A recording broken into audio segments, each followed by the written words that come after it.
I turned 12 that summer when the most unbelievable thing happened in our quiet little town. A water park called Aqua Blast opened its doors to the public. It became the sole topic of conversation. My best friend Alex and I came across a pamphlet for it, promising enormous slides twisting like snakes, wave pools rolling like the ocean, and a lazy river that offered ultimate relaxation. Naturally, we were both eager to go. For weeks, we pleaded with our parents, exhibiting our best behavior, and even doing some extra chores. We went all out, and at last, our efforts paid off. Our parents gave us 2-day passes to Aqua Blast. The day we went was perfect. The sun shone brightly, the sky was an ideal blue, and the air buzzed with anticipation. We met at the entrance of Aqua Blast, practically bouncing with excitement. As we entered, the park was even more incredible than we had imagined. The sheer size of it was astonishing, with people everywhere laughing, screaming, and splashing around. Alex and I headed straight for the biggest slide, called the Mega Plunge. It was a massive slide with a nearly vertical drop that promised a surge of pure adrenaline. We waited in line for what seemed like forever, finally reaching the top. My heart pounded against my ribs, but Alex showed no fear. He was smiling widely, like a maniac.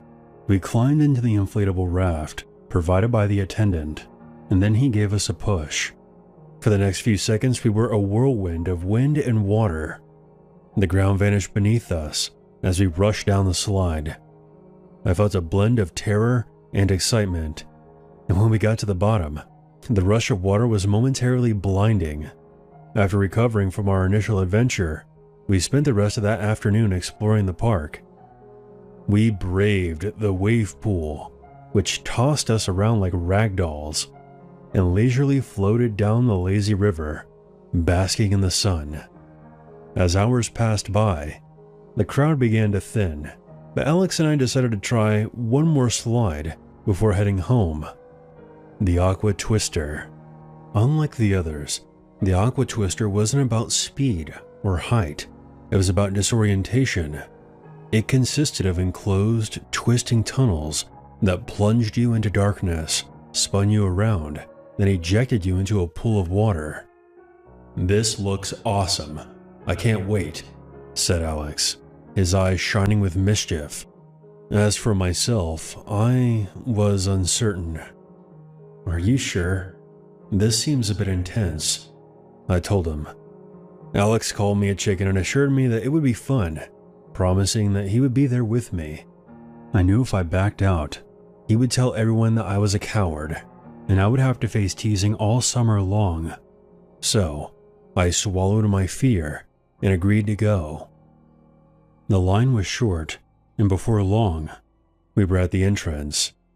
The attendant, who was a bored teenager, outlined the rules, and we hurried inside.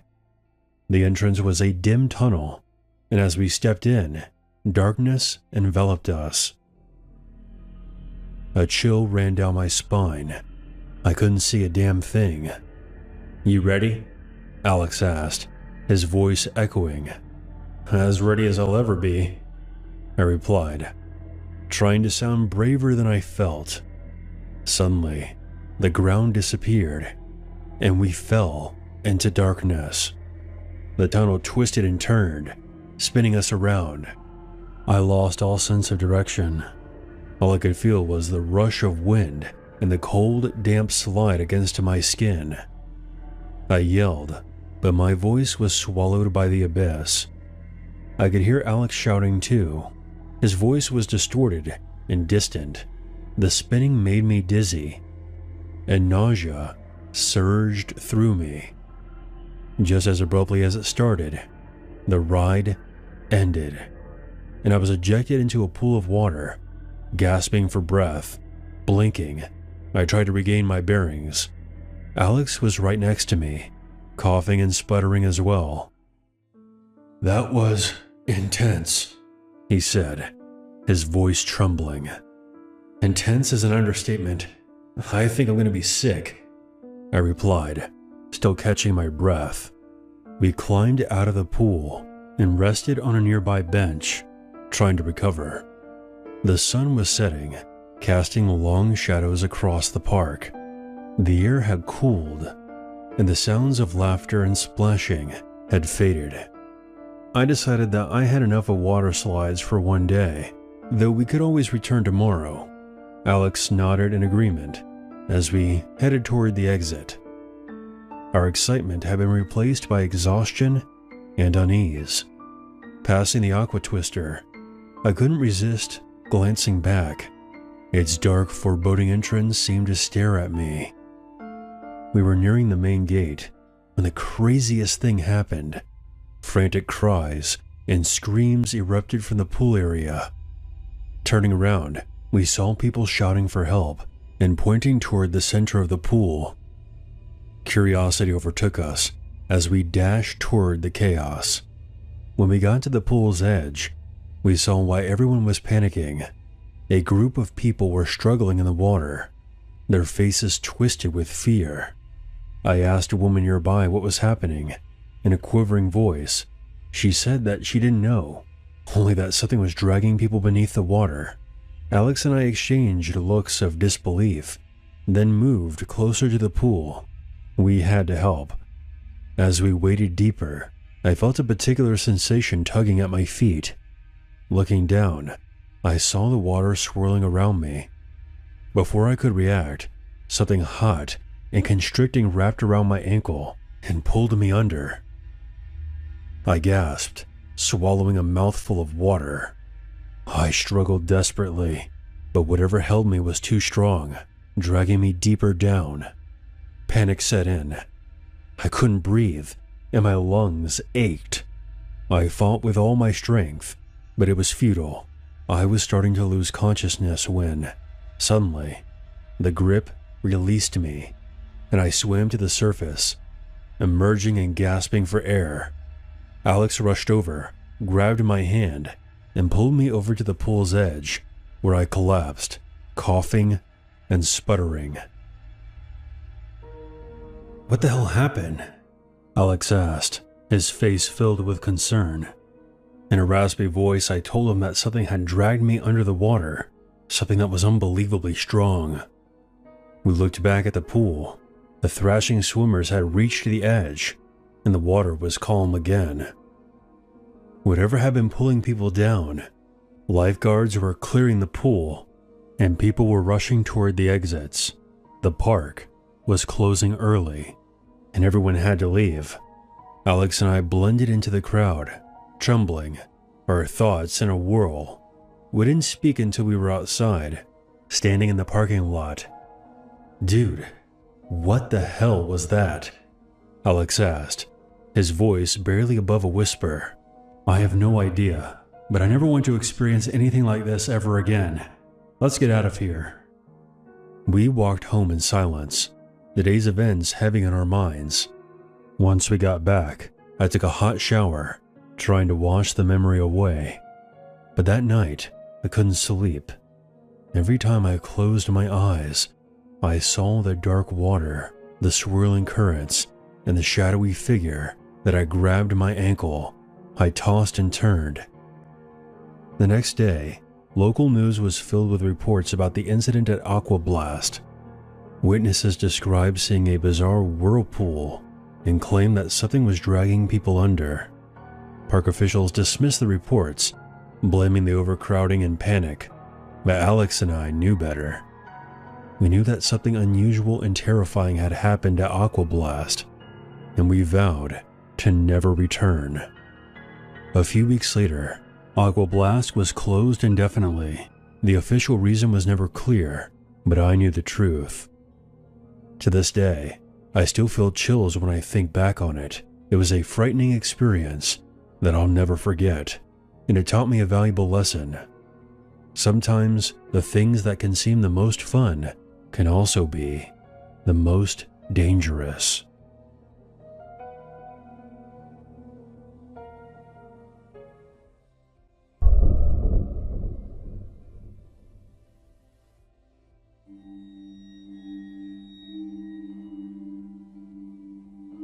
was a dreary Monday morning when this all began. I entered the office that day, ready to tackle another long work shift. I was just an ordinary guy, interning at a small tech company. The office was a mixture of open areas, cubicles, and a single brick room stocked with a coffee maker and vending machines. My coworkers were friendly, and I got along with most of them, except for one guy named Carl. Carl was in his late 30s and 4 years older than me. He always made me uneasy. His hair was perpetually disheveled, and he sported a scruffy beard. He wore the same untidy flannel shirts, old jeans, and black boots every day. He was highly skilled at coding, but his social skills were severely lacking. He often made nonsensical or confusing comments. During lunch, Carl usually sat in the break room, while I tried to keep my distance. But he always found a way to insert himself into my conversations. That day, as I ate lunch at my desk, Carl leaned over, his eyes wide with enthusiasm. Jake, did you know that the human soul departs the body for 7 minutes after death? I chuckled nervously, unsure how to respond. No, I wasn't aware of that, I said, hoping that he would change the subject. Instead, he launched into an elaborate tale about communicating with the dead, or spirits, whatever. I quickly finished my meal and excused myself, hurrying away before I felt like fainting or yelling at him to leave me alone. Over the next few days, Carl's odd behavior grew stranger. He was often seen whispering to himself or staring blankly at his laptop, fingers poised above the keys. Other coworkers, including the boss, began avoiding him, leaving me feeling guilty for being the only one left, still willing to engage with him. One Friday afternoon, everything changed. The office was quiet, with most people gone for the weekend. I was wrapping up some tasks when I sensed that there was someone behind me. Turning around, I nearly jumped. Carl was right there, his face much closer than I expected. Do you believe in ghosts, Jake? Not really, I replied softly. He smiled. It was extremely unsettling. I believe they're everywhere, and sometimes they communicate with me. I nodded, not really sure how to respond. Suddenly, the light above us flickered. I brushed it off as a power issue and stammered that I had to get back to work, hoping that would be the end of the conversation. As I turned back to my tasks, I heard Carl's heavy breathing before he walked away. A chill ran down my spine. Monday arrived, and things took a darker turn. I got to the office early to get a head start on some paperwork. I thought I was by myself, except for maybe my boss. Then I heard a strange noise coming from the break room. It sounded like muffled voices talking. Curiosity got the best of me, and I decided to investigate. As I crept down the quiet aisle toward the break room, that familiar dread returned. As I closed in, the voices grew louder and louder. I could distinguish one as Carl's deep tone, while the other was soft and eerie, very unnatural sounding. I was wondering what Carl was up to, and who he might have been talking to. Peering through the break room's glass door, I saw him standing alone in the corner, arms raised, murmuring quietly. I pushed open the door and asked, "Carl, are you all right?" He spun around, and his wide, frantic eyes gave him an almost otherworldly appearance. I'm trying to reach them. They're trying to communicate with me. Who's trying to communicate with you? I asked, backing toward the door. He ignored me, resuming his bizarre chanting. Caught between curiosity and a rising dread, I told Carl that he had to stop right now. Suddenly, the lights flickered and the air turned cold. Fear washed over me as Carl's chanting grew frantic. Then a loud crash echoed from down the hall, making me nearly leap out of my skin. "What was that?" I said, my heart racing. Carl turned to me. "They're angry. We need to listen." I wanted to flee, but my feet felt like they were glued to the ground, holding me in place. A minute later, I snapped out of it and bolted out of the break room. Grabbing my phone from my desk, I called the police. Glancing back at the break room window, I saw that Carl had vanished, and the office became eerily silent. The cops came and swept the building, but Carl was nowhere to be seen. I spent the rest of that day on edge, glancing over my shoulder. As my other coworkers arrived, I asked one of them from marketing named Sarah, "Hey, have you seen Carl today?" "No, but he's been acting so strange lately. He left early on Friday looking pale and shaky, and I just dismissed it as his quirky personality." Something felt off to me. I couldn't shake the sense that he was in danger, or worse. It was a few days later when the situation escalated. Carl was still absent, and I couldn't stop thinking about what I saw in the break room. It was that Friday, after hours, that I returned to the office to investigate. Something was telling me that I had to be there. As I stepped inside, the lights flickered ominously. "Carl, are you here?" My voice echoed in the empty space, sending chills through my body. Heading toward the break room, my dread intensified. Suddenly I heard a clear whisper. "Help us." It was faint, and it sounded like it was coming from the supply closet. My heart raced as I approached cautiously, my hands shaking. "Is someone there?" The door creaked open, and the lights flickered erratically. A stack of cardboard boxes tumbled, revealing Carl, sitting in a corner, looking terrified. "They're trapped. I can help them," he murmured, not acknowledging my presence. I grabbed his arm. "Carl, we need to get the hell out of here." He turned, fear and confusion in his eyes. "They need me, Jake." The lights suddenly went out, plunging us into the dark. A cold breeze swept through, and a furious, commanding voice boomed. "Don't interrupt." Carl gasped, and terror gripped me. "It's not safe here. We have to go," I said, pulling him to his feet. As the lights flickered back on, shadow forms seemed to swirl around us like smoke. I dragged Carl out of the closet, rushing toward the exit.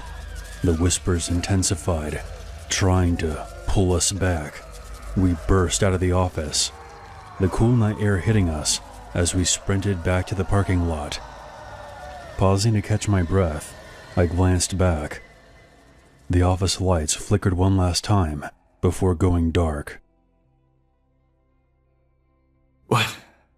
What just happened?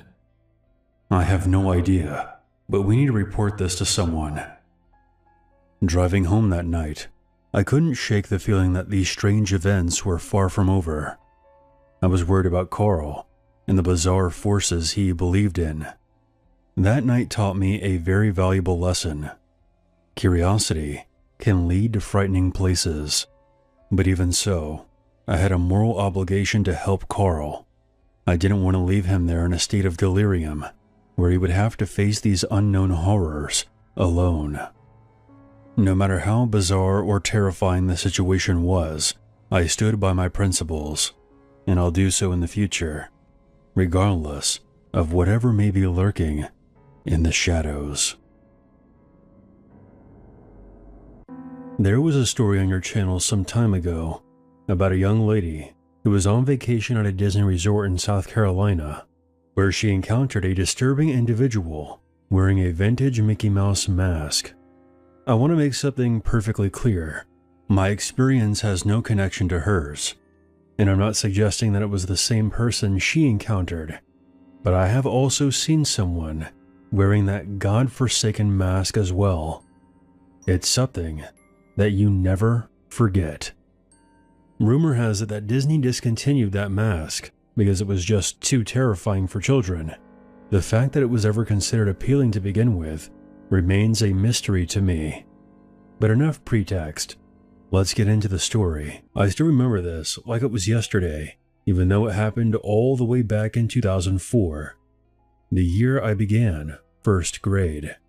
The first day of school always brings some excitement and nervousness, but in my opinion, nothing compares to your very first day of school, the day that you leave daycare and kindergarten behind and officially enter the public education system.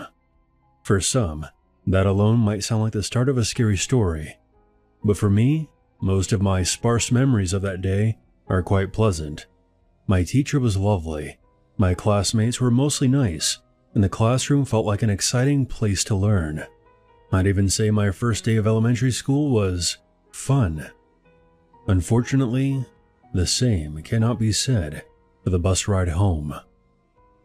Since I was the only kid from my neighborhood attending that school, my bus stop was not only the last one on the route, but it also was created just for me. My parents and principal had given me very specific instructions on where it was, so I would know where to be dropped off. I also knew that one of my parents would be waiting for me at the stop to make things easier. After all, I was only 6 years old. The trouble started when we got to the second to last stop, and I was the only kid left on the bus. "Hey, you, get off the bus," the driver barked. It wasn't just the volume, but the sharp, stern tone that startled and confused me. Not only were my parents nowhere in sight, but the neighborhood looked completely unfamiliar. When I tried to explain this, the driver only got angrier. "Get off right now, or you'll never be allowed to ride the bus again." Her words filled me with dread. I was a quiet, reserved kid who hated confrontation. My father, the only driver in our family, worked downtown, and my mom wasn't comfortable letting me walk alone. The school bus would be the only way I could get to and from school. The thought of being banned from riding it on my very first day was terrifying. Scared into silence, I got off the bus without another word. I regretted it immediately as the bus drove away. Though my parents had drilled my home address into me, I navigated the world by landmarks, trees, lawn decorations, house roof colors, and even cracks in the sidewalk, but never street signs, not till I was around 10. As I took in my surroundings, the dread returned. The neighborhood was quaint and peaceful, but completely foreign to me. I was a shy, soft-spoken 6-year-old girl who was lost, terrified, and alone. Well, not entirely alone. As I made my way aimlessly down the sidewalk, with tears welling up in my eyes, I saw someone standing in the alley between two houses on my left. They were severely out of place. It was someone wearing dark clothing, a baggy jacket, and a black and white Mickey Mouse mask, its soulless eyes staring directly at me. As soon as I saw him, I burst into tears, closing my eyes. Seconds later, I heard familiar voices calling to me. It was two twin boys who rode my bus. They were a couple of grades above me. They had gotten off at the same stop and had begun to make their way back home when they heard me crying and quickly came back. I looked back to the alleyway, but the masked man was gone. "What are you looking for?" one of them asked. I saw a man wearing a mouse mask standing there just a second ago. Well, there's no one there now. You probably just saw something because you were scared. After asking me a few more questions, they quickly came up with a plan. One of them would stay with me, while the other went home to get their dad. After a few minutes of standing there, and me nervously looking back to the now empty alleyway, a beige car pulled up beside us. The boy that stayed with me said his father would take me home, and open the rear passenger door for me. I saw his twin brother in the back seat, gesturing for me to get in. But my worries weren't over just yet. My parents also taught me about stranger danger, and I was already shaken to my core because of what I saw in the alley. The thought of getting into a car with a man I had just met and giving him my home address made me want to cry, but I knew if I didn't, I would remain lost. That fear was the only reason I got into the car and told him where I lived. The drive was much shorter than I expected. I had been dropped off just a couple of blocks from my street. Still shaking and full of adrenaline, I felt no relief. It wasn't until I was home and safely in my grandfather's embrace that I could finally relax. To say my parents were furious would be an understatement. The school took the incident seriously, and as soon as they found a replacement, the driver was fired. Neither I nor anyone else had another experience like that again. My claims about seeing someone in a Mickey Mouse mask were basically dismissed as a hallucination. Looking back, I sometimes feel embarrassed, especially since I was only a 10-minute walk from my house. Then I remember I was just 6 years old when that driver threatened to ban me from the bus. I was, and still am, tall for my age, so she might have thought I was older. But no child deserves to be spoken to like that, especially on their first day of school.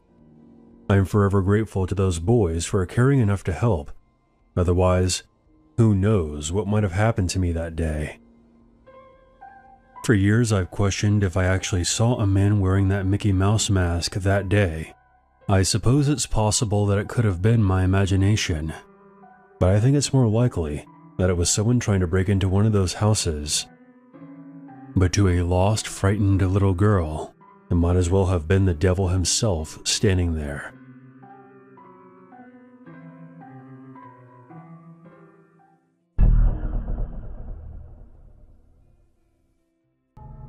As a girl, the scariest thing about playing video games online is most definitely the weird interactions I have with random guys. Like a lot of my friends who play online, will deliberately obscure their gender with a nondescript username and profile picture and will never ever talk in party or game chats if there are guys present, which as you can imagine, there pretty much always is. But I've never been too concerned with presenting my real personality online. That, and I won't allow any creeps to force me into hiding who I am. But that doesn't mean I don't have some interactions or get some messages that genuinely creep me out. And here are a few of the weirdest or most disturbing I've come across so far. So I'm part of the PC gaming master race. Over the past few years, there's been an increasing amount of use of the Microsoft Party Chat thing for games purchased using the Microsoft Store. But generally speaking, the app we use to organize and communicate is Discord. Discord is nice in that you can't just get random messages from users at any time, but if you share a server with someone, they can pretty much DM you whenever they want. And since I'm in a lot of servers for the games I play, this leaves me pretty vulnerable to random DMs from creeps with less than innocent intentions.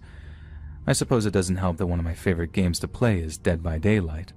For those that don't know, it's a horror game in which one person plays as the killer, while the other players take on the roles of their victims, having to complete various tasks while evading the killer so they can escape whatever environment they're trapped in.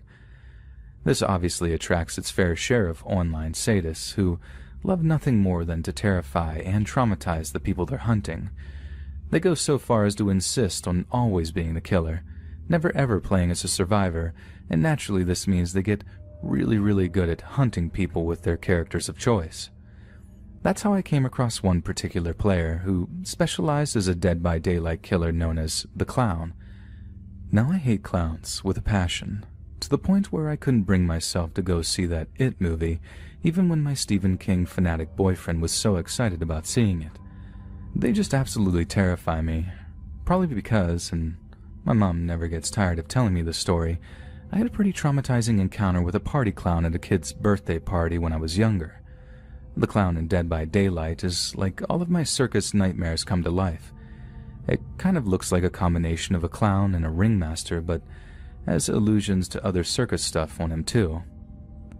The face is all this worn-out grease paint smeared over a flabby mess of folds, but perhaps the most horrible are the fingers dangling from the thing's belt, the trophies he takes from his unfortunate victims. So, when this player happened to prefer the clown over others, I was kind of reluctant to play at first, but the group of survivors I usually play with adored him for the effort he put into role-playing the character, and therefore how much more intense and scary he made the whole experience.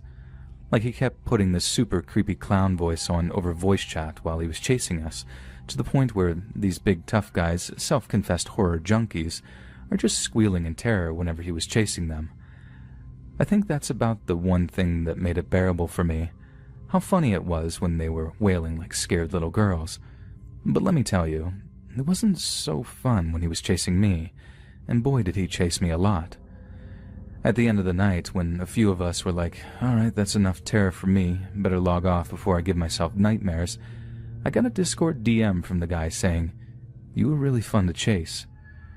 I tried to be polite enough, just replying with something like, "Cheers, dude, not too much fun to chase, I hope," with a little laughing emoji.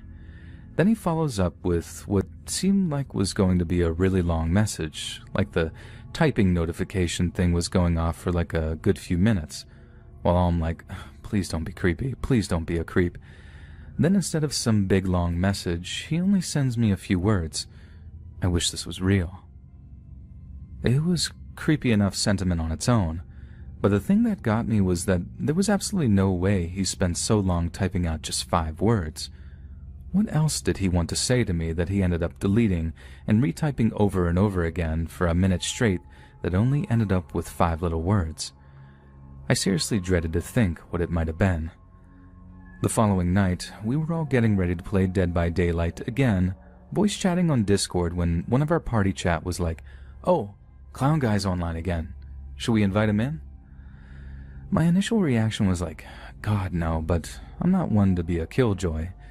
The other guys really seemed to enjoy him, so I just found myself acquiescing to the idea and letting them invite him into our voice chat. Everyone greets him like, "Hey, Clown Guy," and instead of being polite or whatever, his first words are, "Is Ruby playing tonight?" He must have known well that I was playing. I was in the same voice chat as him, for God's sake, so the idea that he was asking so he could, like, hear my voice or something got the session off to a nice, creepy start. As weird as the dude was, he had been a great killer. He was passionate enough to bring energy to the character, but not skilled enough as to make it completely unfair on us. He also spent fairly equal time chasing each of us, not partaking in the act of tunneling as it's become known and focusing on one particular character. But that night, all he did was chase me. He would simply ignore any other survivor, searching for me and me alone to chase, torture, and kill. And once he'd achieved that, he'd just sort of waste time, letting the other survivors get the generators going so they could escape the stage and get a new round going. The first time around, his behavior went unnoticed by everyone but me. I think my fellow survivors were just too focused on their tasks and too elated with the victory to really notice what he was doing. But the second round it became obvious, and by the third, my usual crew was starting to confront him on it. "Hey, stop tunneling Ruby, dude, you're ruining the game," they'd say. But Clown Guy just ignored them and started breathing heavily down the mic. Now this wasn't just him having it too close to his face, which is a problem a lot of people have, and is generally remedied by a quick heads up followed by them apologizing and moving the microphone. But Clown Guy was breathing heavy because he was enjoying chasing me a little too much. It was like you could hear all this gross satisfaction in his breath whenever he caught up with me, and it got so bad at one point that the other party members started to make some pretty crude jokes about his state of arousal. After one particular bad round, and me basically pleading with the other guys to kick him from the game and from the voice chat, They conceded and Clown Guy got kicked. Relieved doesn't cover it. This idiot had gotten me frustrated, angry, and eventually verging on upset. I was just so freaking relieved that the others had finally seen what a toxic, horrible individual he was. We only had 1 or 2 more games after that, with some random killer we'd been hooked up with via the game's matchmaking system. Then after that, I went to bed. But as I was reveling in affection for my regular gamer friends, I forgot to do one little thing that would separate me and Clown Guy forever. And the next morning, when I woke up, I found a little red iPhone notification marker for Discord that had a number on it in its high 50s. I should have guessed what it was, or rather, who it was, that had caused so many notifications overnight, but I guess it just didn't quite register in my half-asleep brain. So I opened the app and read the messages. I know I shouldn't have, but it was like seeing a slow-moving car crash or something, and I just couldn't quite peel my eyes away from it, no matter how bad it got. I'll try to type out some of what they said from memory whilst cleaning up the language used a little, and I apologize to anyone in advance who's triggered, offended, or upset by what they say. I bet you're happy now. Can't take on a good killer like me, so you just got your little simp friends to kick me. You shouldn't flatter yourself either. I've seen your profile picture and you're not even all that. You shouldn't be one to refuse any male attention either, because it's not like you have the pick of the bunch. Keep acting like that and you'll die cold and alone, with no one around to care for someone like you. You shouldn't go thinking you're safe either. I spend my life hunting down people like you, both in real life and in that dumb game. I asked enough questions about you when you were offline to figure out exactly where in the UK you live, and if I wanted to, I could be in your city and tracking you down tomorrow. I got the money, the time, and the patience. I will find you if I want to. And when I do, you'll pray for death before the end. Scholars will tell stories of the horrors I subject you to for generations. I'll put the names of Bundy, Dahmer, and Gein to shame. People will remember your name as a synonym for pain, suffering, and weakness, and my sons and daughters will touch themselves over the trophies I take from you and your broken, bleeding body. You should have blocked me when you had the chance, Ruby, but it appears you've been too dumb to do so, and now it's too late. I see you don't have a VPN either. It was far too easy for me to find your IP address, and now it's just a matter of time before I have your exact location, your full name, your family's name, and your friends' names. I will know your neighborhood like the back of my hand by the time I make it there, and you'll never escape me, no matter how hard you try. It went on and on like that, just a tirade of terrifying threats and misogynistic abuse. And the worst thing is, I couldn't help but picture him doing it, all in that horrendous clown outfit that his character wore. And what I just wrote wasn't even half of it. The language he used, the things he threatened to do with me, got way, way worse, and I don't want to repeat any of it. I don't want him having the satisfaction of knowing he got to me so badly, to the point where I just stayed offline for a few days after having blocked him.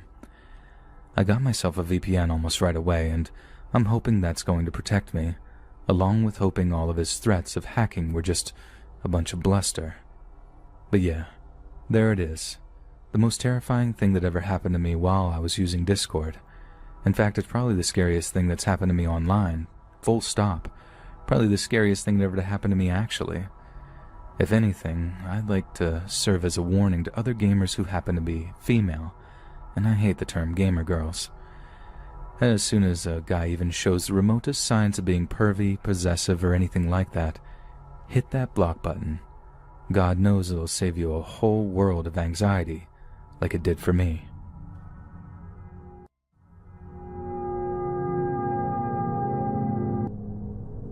A few years ago, I was part of a True Scary Stories server on Discord.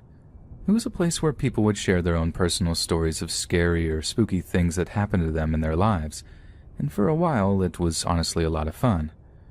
Sure, a lot of the stories sounded made up and generally involved stuff like I saw a shadow figure at the end of my bed and other stuff that sounded like they were lifted straight out of a bad horror movie. But every so often someone would share a story that didn't have a hint of the supernatural in it, something that was actually believable, and occasionally these stories were genuinely terrifying.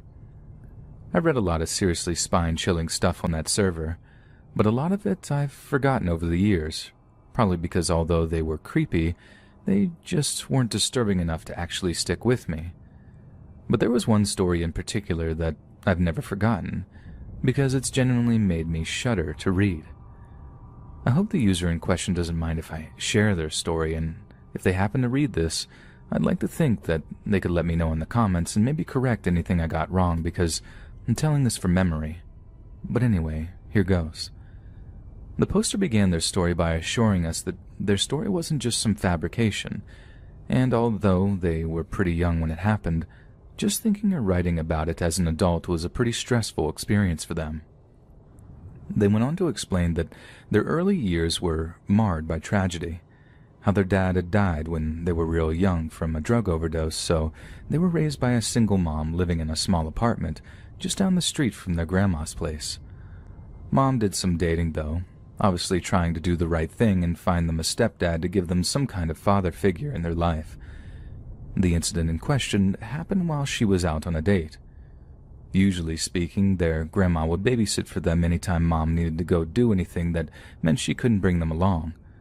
But on the night of her date, the grandma was working, so although it wasn't ideal, 9 or 10-year-old storyteller was left unsupervised in their mom's ground floor apartment. Sounds kinda irresponsible at first, but the storyteller was quick to reassure the members of the server that this was back when Yu-Gi-Oh was popular. As long as they had their cards and a box set of cartoons to keep them occupied, being left alone for like an hour or two certainly wasn't an issue for them. It's not like they were going to wander out of the apartment or get up to any mischief while their precious Yu-Gi-Oh was keeping them busy. But at some point during the evening, they're sitting there playing with their cards and watching TV when they heard a tapping on the window. Remember, they lived in the ground floor apartment, so pretty much anyone could have just walked up and started tapping on the glass. No climbing or levitating or any of that stuff was involved, so there was nothing inherently worrying or creepy about someone knocking on the glass. The storyteller then gets up, walking towards the window before drawing back the curtains, only to reveal the face of a complete stranger. Not their grandfather, not their uncle, but a complete and utter stranger. Surprised and confused, they back off from the window, letting the curtain slide back into place before this horrendous crash sounds. Broken glass tumbles onto the carpet at the foot of the curtains, before another smash sends more glittering shards onto the floor in front of them. At that point, they said they just tossed their Yu-Gi-Oh cards onto the floor and bailed. Rushing out of the back door of the apartment and over to a neighbor's house, pounding on the door in a state of abject terror as they looked over their shoulder every so often to ensure the mysterious predator wasn't hot in pursuit. But thankfully, the neighbor answers the door, lets our storyteller in, before taking the time to calm them down to get the full story out of them. Naturally, they called the cops immediately, who rushed over since they were given the description of a home invasion in progress. The neighbor then gets in touch with the storyteller's mom to let them know the awful news, who immediately rushes home to comfort their terrified son. Then after that, both the neighbor and storyteller's mom accompany them back to the apartment, where the cops are still searching the property and surrounding area for any sign of the attempted intruder. Apparently one of the cops approaches the mom at this point and shows her something in a clear plastic evidence bag. Mom stares at it, turns pale, then kneels down and hugs our storyteller tight, fighting to hold back tears as the neighbor guy is just like, my God. They both ended up staying at the grandma's place for like a week after while the window was repaired.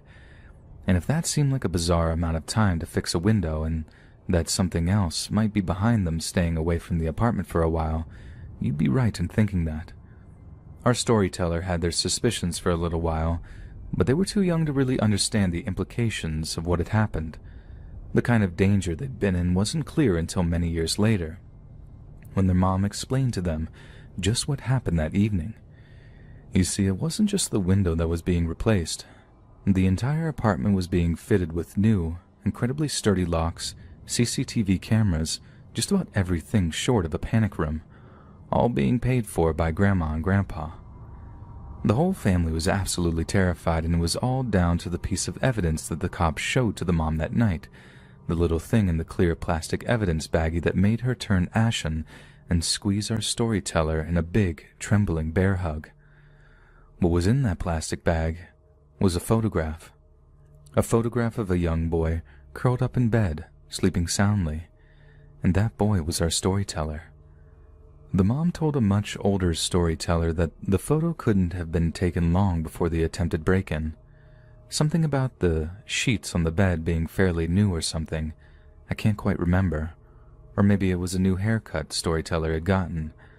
But either way, it was some detail in there that made it clear that the attempted intruder had broken into the apartment somehow, maybe only a week prior, and taken a photograph of our storyteller while they slept. I can only imagine they had done so to several other children too, making a little catalog of potential victims, perusing them for hours on end before finally deciding on one they liked the most. I think that's what made my blood run cold back when I read their story. The idea that the intruder had taken this perverse liking to them, one that was strong enough for them to be unable to resist their urges, or whatever kind of sick, twisted desires had them smashing that window in that evening. The family only felt safe again when they heard the news that the creeper, whose M.O. was eerily similar to their own experiences, was caught by police and jailed after being extradited to another state.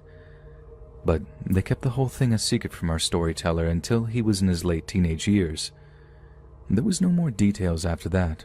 There wasn't any grand conclusion, just that it was something that had haunted him for years. I never read anything as horrifying as that on that Discord server. It made everything else seem tame in comparison, and I stopped reading shortly afterward. It's weird how we seek out scary stories sometimes, just to give ourselves a little thrill, but end up being genuinely traumatized, not by the spooky skeleton stories, but by things that we know could have easily happened for real.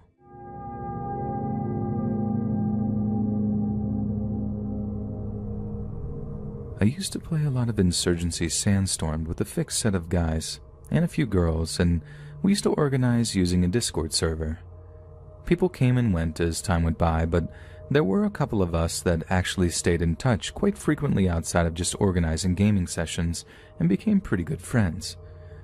Insurgency, for those that haven't played it, is one of those hyper-realistic military shooters that tends to get really intense and occasionally downright terrifying when it's at its best.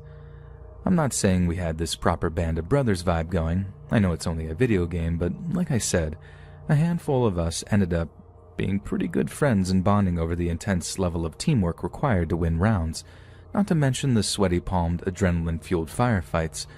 One of these was a lad named Colin. One day, Colin tells us that he wouldn't be playing Insurgency for a little while because he had taken a job teaching English as a foreign language out in Indonesia.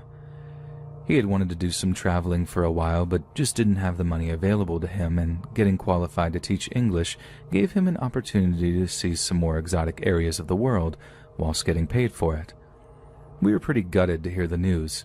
He was one heck of a sniper, and many a time we'd been pinned down by some enemy machine gunner, only for the gunfire to stop suddenly, followed by a little laugh from Colin and a "have that" in his Scottish accent.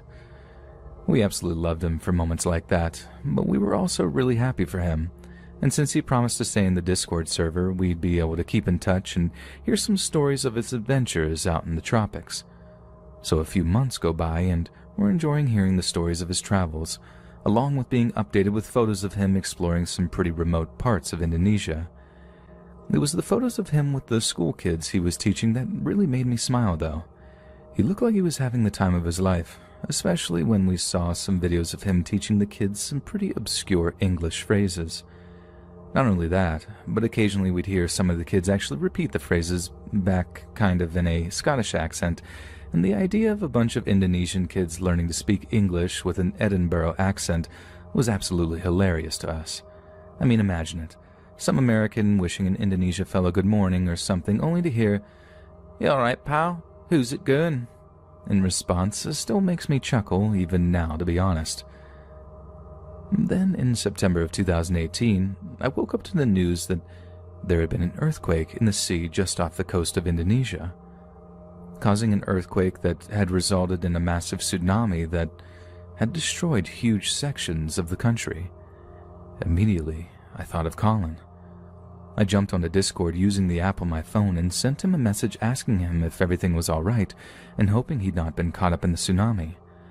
Obviously, there was a huge 7 or 8 hour time difference between the UK and Southeast Asia, and occasionally Colin didn't reply for hours, so the fact that he didn't immediately reply wasn't a massive concern to me.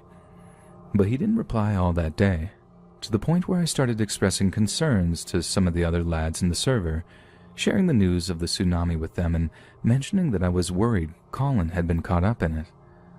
We knew from the news stories about which areas of Indonesia had been affected, but we didn't know exactly where Colin was, only that it was in some remote areas and didn't always have immediate access to Wi-Fi, another reason for us to not immediately worry. But he didn't reply the next day either, or the day after that, and it got to the point where a week had gone by and we'd heard nothing back from him. No one had seen Colin, even online, since we got news of the tsunami. That's when we really started to worry, and as the days went by, we got more and more frightened that something had happened to him. It's around then that I started going back through some of the messages he'd been sending over the previous month or so. He'd been all over Indonesia, and had spent his first few weeks in the capital city of Jakarta, which had remained relatively unaffected by the earthquake and subsequent tsunami. But then I found out that he'd traveled to a place called Palu to teach English there, and as far as I could tell, that's where he'd been at the time of the disaster when it struck. I then cross-referenced the name of the place with any stories about the tsunami, and found out that it had been one of the worst affected by a destructive tidal wave that apparently reached 23 feet in height. 23 feet of rushing water that had destroyed pretty much everything in its path and caused the deaths of over 15,000 people, and in all likelihood, Colin had been one of them. We were devastated, but the worst part is, even to this day, we still have not had any closure about it. We knew Colin quite well, but he kept his online and personal life pretty separate.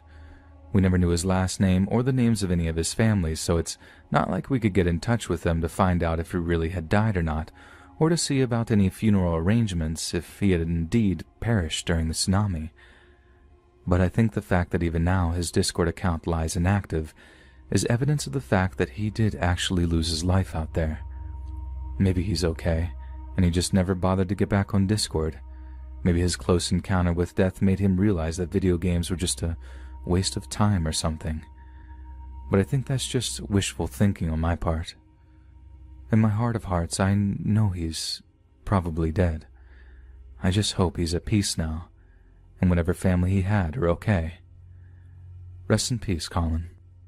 We still miss you.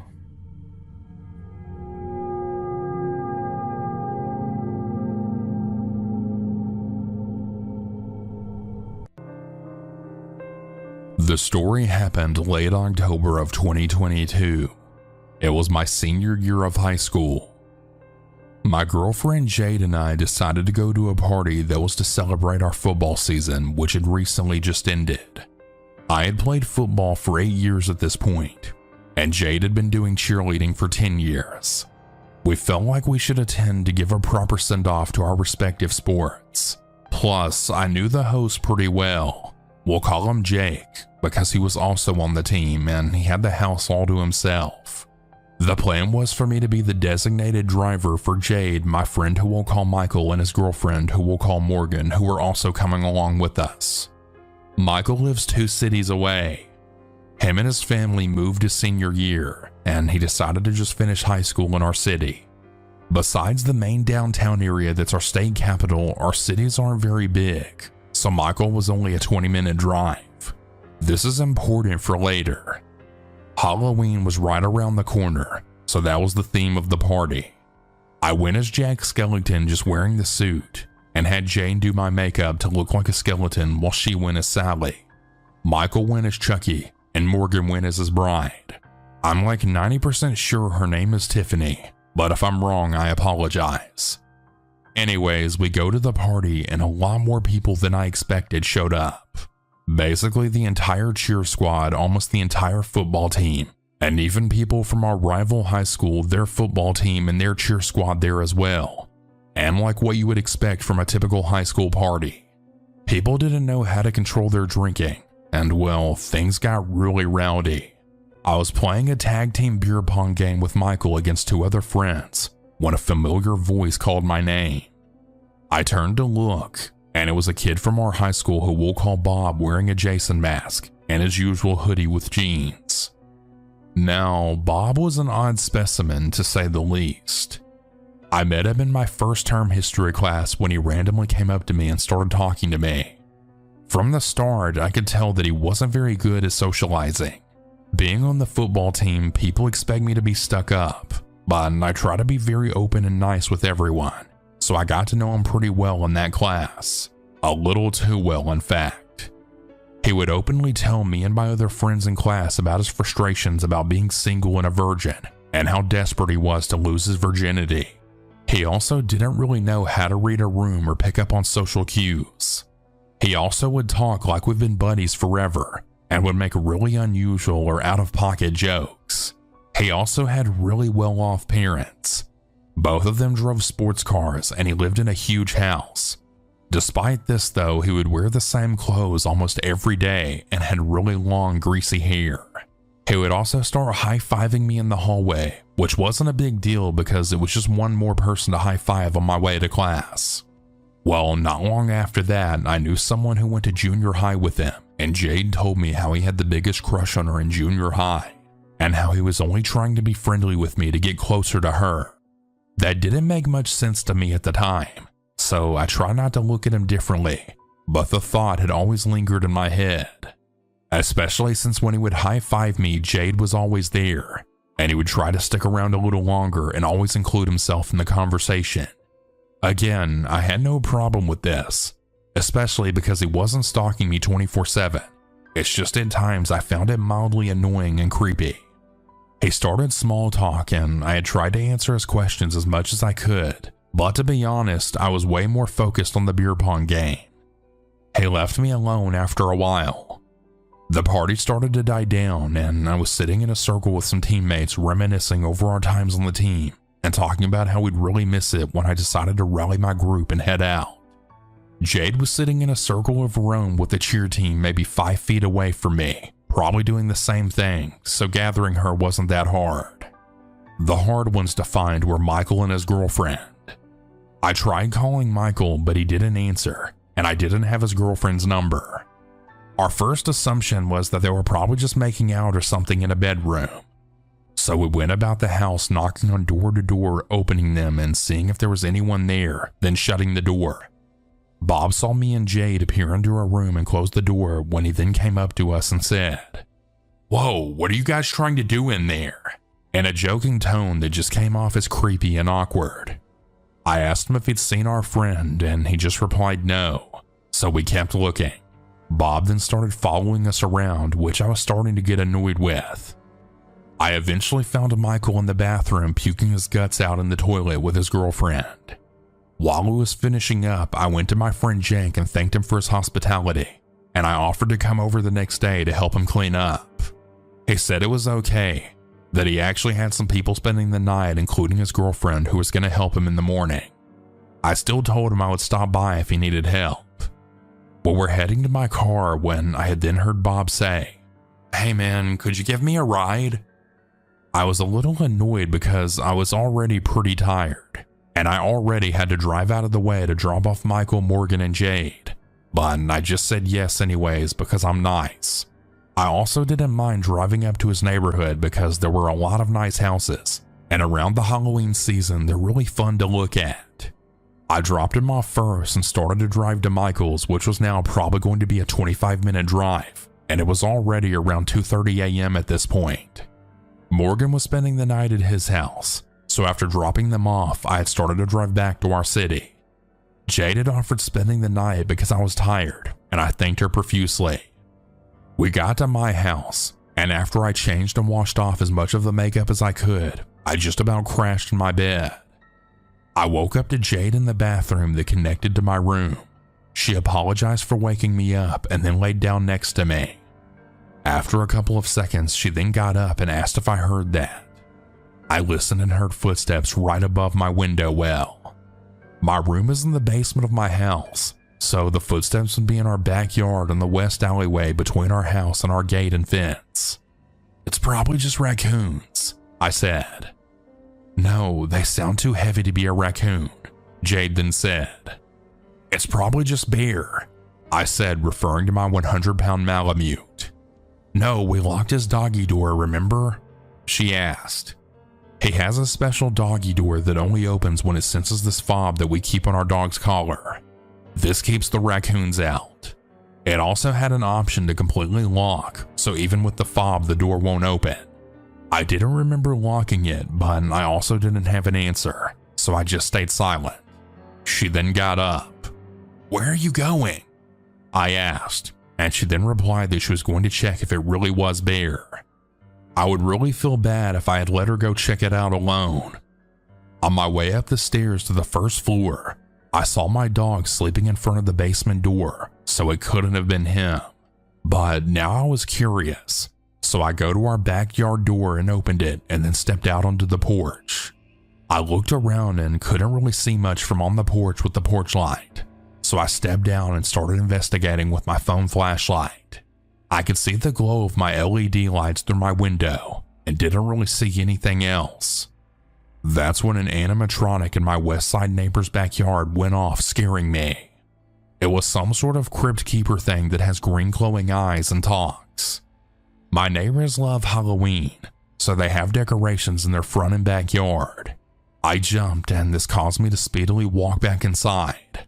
Jade had asked me if I saw anything, and I just said no because I really didn't. We got back into my bed and I fell asleep. I woke up again in the middle of the night to the sounds of the animatronic going off yet again. I just assumed it was a motion sensor or something, and it was picking up a stray cat or raccoons, then went back to sleep. I woke up again in the middle of the night because of my LED lights. I like having them on while I try to sleep, but after I sleep they really bother me, and mine doesn't have a timer. I heard the animatronic again, but this time when I turned off the lights, I was surprised to see my window well glowing green.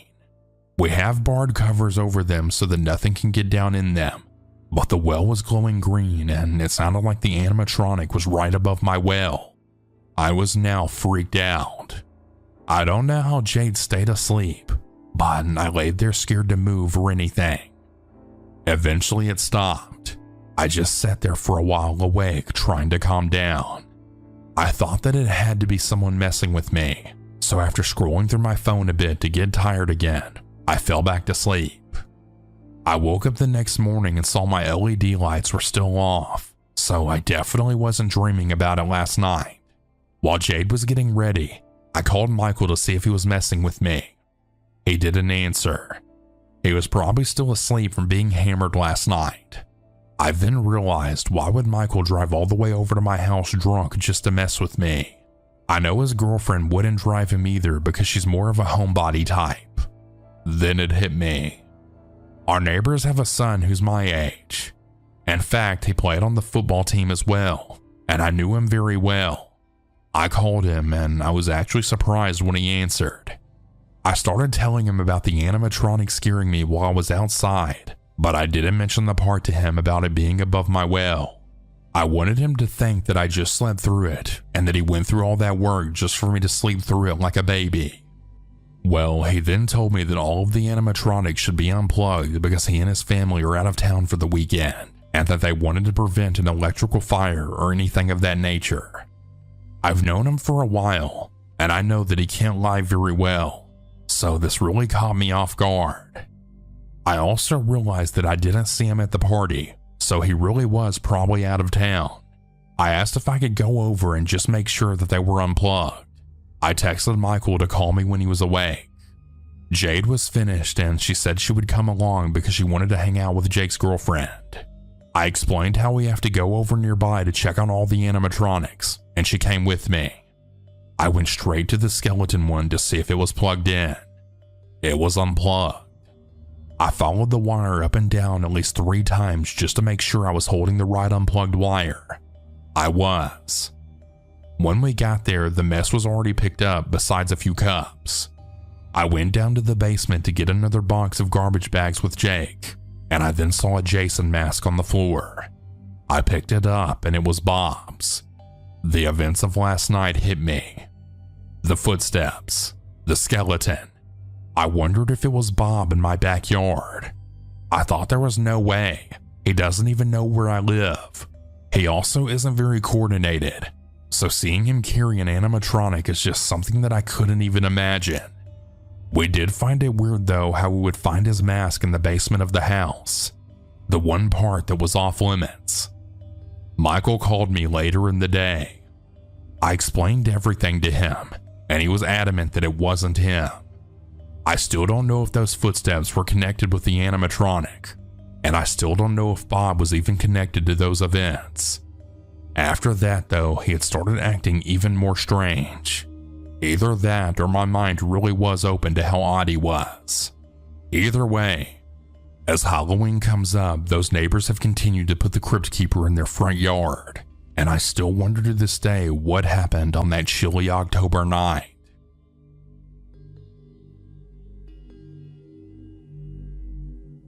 The year of 2003 was a tough one for my family and I. My mother and father had just gone through a divorce, and my father was working late one Halloween night. I was 14 and my sister was 7, so my dad trusted me to take my little sister Emily trick-or-treating. When Emily and I had gotten back from school, I had noticed a piece of paper on my mailbox. It was just a piece of paper that said, "I would die for you." As you can imagine, this gave me the chills, so I brought it in to show my dad, but he wasn't home. He must have left the house early for work, so I decided to just throw it away and not let Emily know about it. That night, our plan was to go out and hit every house and get more candy than ever. We went out and we had a very fun time, and I even ran into some friends. We were on our walk back home when we had heard a voice coming from someone's house. "Hey kids, hey, come over here," a man said. We looked around and we didn't see anyone until Emily grabbed me and then screamed and pointed at the window. There was a man dressed like a clown. "Come in.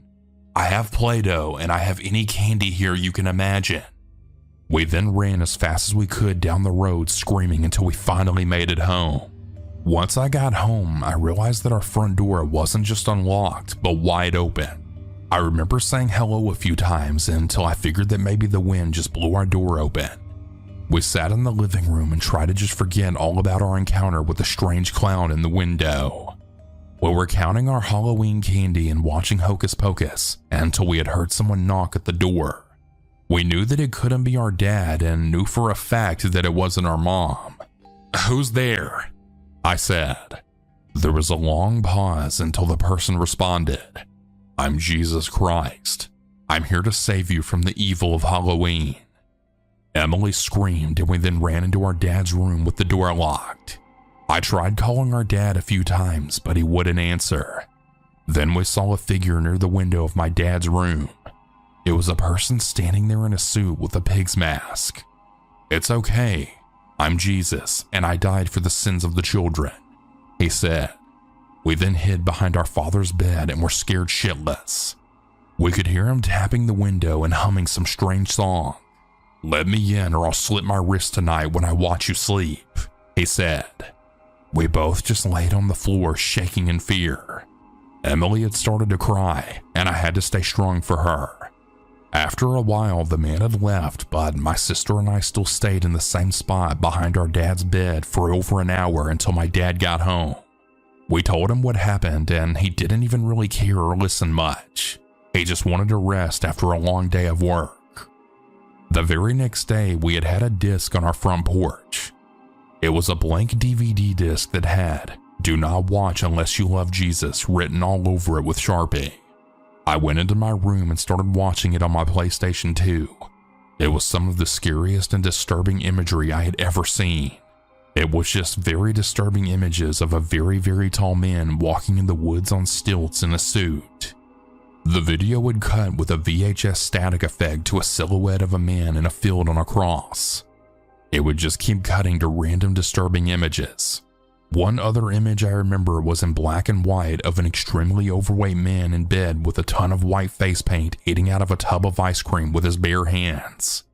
The video had no other sound than a slight static sound in the background.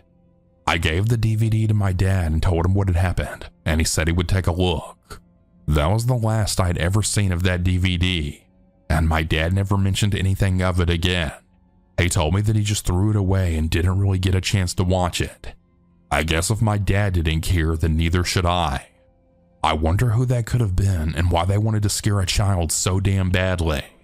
Were they really dangerous, or were they just playing some really sick prank? I guess I'll never know.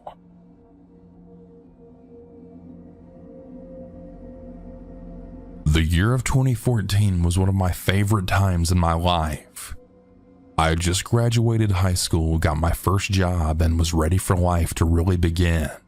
My high school buddies and I were still very close since we all lived in the same area. We kept our weekend shenanigans for as long as we could, until sometime in our early 20s when we all parted ways. Some of those memories we made really have a special place in my heart, but there's one incident that will rest in my memory in the most unsettling way. It was early October of 2014, and my friends and I were really excited for all of the fun we would get into during the Halloween season. There were tons of parties, haunted houses, as well as bonfires throughout the season. One night, me and two friends and their girlfriends were looking for something spooky to get into. It was myself, my buddy James, his girlfriend Morgan, and Trevor and his girlfriend Allison. I was the single guy of the group, and it never really bothered me to be the fifth wheel when hanging out with them. Trevor mentioned this old cemetery in our town that we were all familiar with. The cemetery was really creepy since there was an Indian burial ground smack in the middle of it. Our plan was to use one of those stupid ghost hunting apps, drink beer, smoke some pot, and just hang out and maybe see if something creepy would happen if we were lucky. When we arrived, there were no lights in the cemetery, and it was very dark. The cemetery was closed and gated, so we had to jump a fence to get in. I led the way with my iPhone flashlight since the other two guys were comforting their scared girlfriends. We were having a good time until Allison swore that she saw someone. We all thought she was full of it, but she swore there was a person in the woods. This really creeped me out, but I didn't let it bother me. I was young and overly confident in my ability to kick someone's ass if placed in a bad situation, so I played the tough guy. Don't worry, Allison. If there's someone actually out there, trust me, they don't want to mess with us, and I'll make damn sure of it, I said with a smirk. After a few minutes of ghost hunting, we all then heard a cough come from the top of the burial ground. It was hard to see up there since it was dark, and a big tree stood right on top of it. I wanted to be the hard ass of the group, so I had started walking close to it. "Hello?" I said as I started to walk up the hill. I heard and saw nothing, so I started to turn around. Then as I was heading back to my group of friends, we all heard the sound of an acoustic guitar playing. We all froze in silence and listened. We started to follow the music and we could hear the man singing a song about a skeleton. The lyrics were something like, "Poor skeleton, I've waited for you. Poor skeleton, I'll take you home." The girls were far behind as they refused to go anywhere near the music. Trevor stood back with them as James and I went to go see who would be playing music in a cemetery this late at night. We hid behind a tree as we watched a skinny middle-aged man with a fedora play a song. He was alone, and it seemed like he thought he was the only one in the cemetery. He then stopped playing and then just stared at the tree where we were hiding. I decided not to startle the guy, so I stepped from behind the tree. "Hey man, I heard your music and I wanted to get a listen. Sounds good," I said as he just continued to stare at us. "We were just ghost hunting and having some beer. We hope you don't mind," I said to him. The man just sat there still as a statue and just stared at us. I still get chills whenever I think of him just sitting there in the pure darkness right next to a grave. You couldn't see his face since the fedora mostly covered it. We began walking back to the girls and Trevor when we then heard the man then say, "Yeah, sure." James and I just stood there. When we turned around, he was in the same spot but standing. "What was that?" James said. The man started running towards us, and in an instant reaction, we ran off. The rest of our friends saw us running and thought we were just messing around. "Let's go. We have to go," I said. "He's coming after us." Trevor and the girls just laughed and made jokes. They thought we were kidding until they then saw him appear from the darkness. "This is my cemetery," the man said. "You think you belong here? You think you can laugh and make fun of me?" We stood there frozen in fear. "You better stay the hell away from us, man," I told him. He then ran straight towards us as I held my fist up ready to hit him. He came really close to us, then jetted to the right straight into the woods. He just kept going until we couldn't see him. The 5 of us ran to the fence and then left. The next day, I asked my mom if she knew of anyone who owned that cemetery, and she said that the owners are usually there during the week just cutting the grass, and I should report what happened to them. Trevor and I went by a few days later and got to speak with the groundskeeper. We told him what happened, and he told us that we shouldn't be going to the old cemetery after hours. He lectured us for a short while, then addressed the concern that we had about the man. He told us they've caught all kinds of strange activity going on there at night. He said the most common are Satanists that come from the city at night and try performing odd rituals at the cemetery. He told us that he suspects the man to be a local who lives with his parents. He described the guy as an oddball who likes to walk around the cemetery during the day with no business being there. His description of the man was also pretty spot on from what I could remember seeing. I still to this day have not found out who that man might have been, but knowing now what I already know, I will never return to that cemetery at night.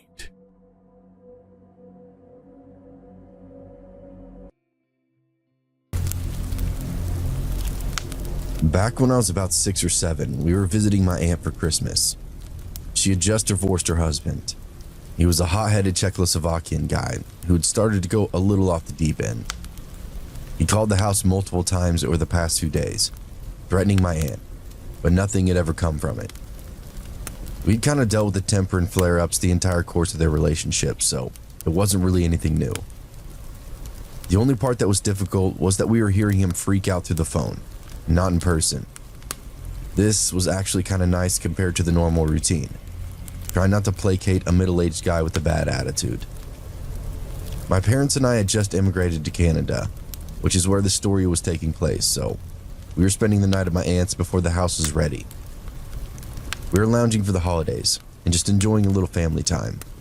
There was hot cocoa, caramel popcorn, all the fixings for a good time. While my aunt was sitting in the den, she happened to glance up and saw her ex coming towards the house with a hunting rifle. She screamed to my dad with balls of steel flew into action, locking the door and then running myself, my aunt, and my mother up the stairs, and then locking us in a room. We put a dresser in front of the door while my dad grabbed a buck knife and then ran back downstairs. I was in shock watching him grab a weapon and go back toward the danger. He was totally calm, ready to deliver certain death to this clown who thought he was going to surprise us. I learned in those few seconds, watching my father gather himself and then go downstairs, never to mess with that man. Never. Not even as a joke. The rest of the story I only know because it's been told to me. Basically, my mom called the police from the upstairs phone. Meanwhile, my aunt's ex busted open the door near where my dad was hiding and then entered the home. My dad waited for him to take a few steps into the main room before he jumped out from the corner and hit him over the head with something. I think my dad thought it would knock the guy out cold, but all it ended up doing was getting him to drop the rifle. This wasn't a bad alternative. My dad continued the assault, which kind of turned into a raw fist fight there in the foyer. I don't know what happened to the knife. I assumed it was involved at least in the initial back and forth scuffle, but he never confirmed nor denied if he stabbed that guy. With the look that my dad had on his face that day, I'm almost positive he knifed him at least once. The police showed up and arrested my aunt's ex. But the scariest part about all this was, my aunt's ex's father was found hiding in the backyard when the police did a sweep about the house. He was this old abusive drunk that hated my aunt too. He'd been waiting in the backyard with a knife, hoping we'd run out there. He was way scarier than his son. He had a real rap sheet of aggravated assaults and more things like that. Had my father tried to usher us out back, we would have been dead in that moment. He really saved us that day with his quick thinking and quicker action. Situational awareness is one thing, but having the brass to react is definitely something else. The father ended up getting deported. The ex went to jail and then had a restraining order for years to come. Although he still claims they only wanted to scare us, it was a horrifying experience, hearing all that commotion from downstairs while we were all hidden away. All I know is, based on my dad's bravery and the beating he must have put on that guy, we've gotten to enjoy many more Christmases.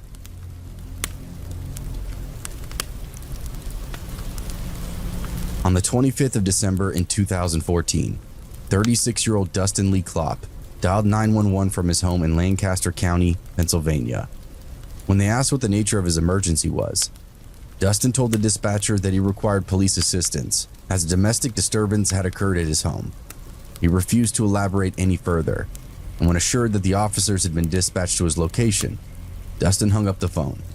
Upon their arrival at Dustin's home, the police officers received no answer after knocking on his front door. The scenes of domestic disputes are often extremely noisy and extremely volatile, but in this case, there was nothing but a dead silence on the other side of the door. The officers began circling the perimeter of the house, peering into the windows before making their way into the backyard.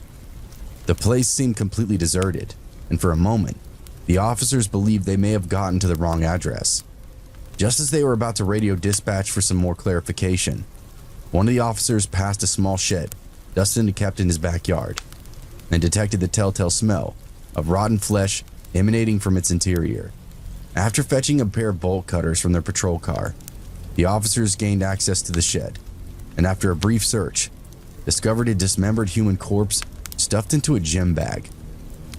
It was quickly determined the deceased was Stephanie Kilhefner, the common-law wife of Dustin Lee Klopp, and soon after, the police officers came to a horrifying conclusion.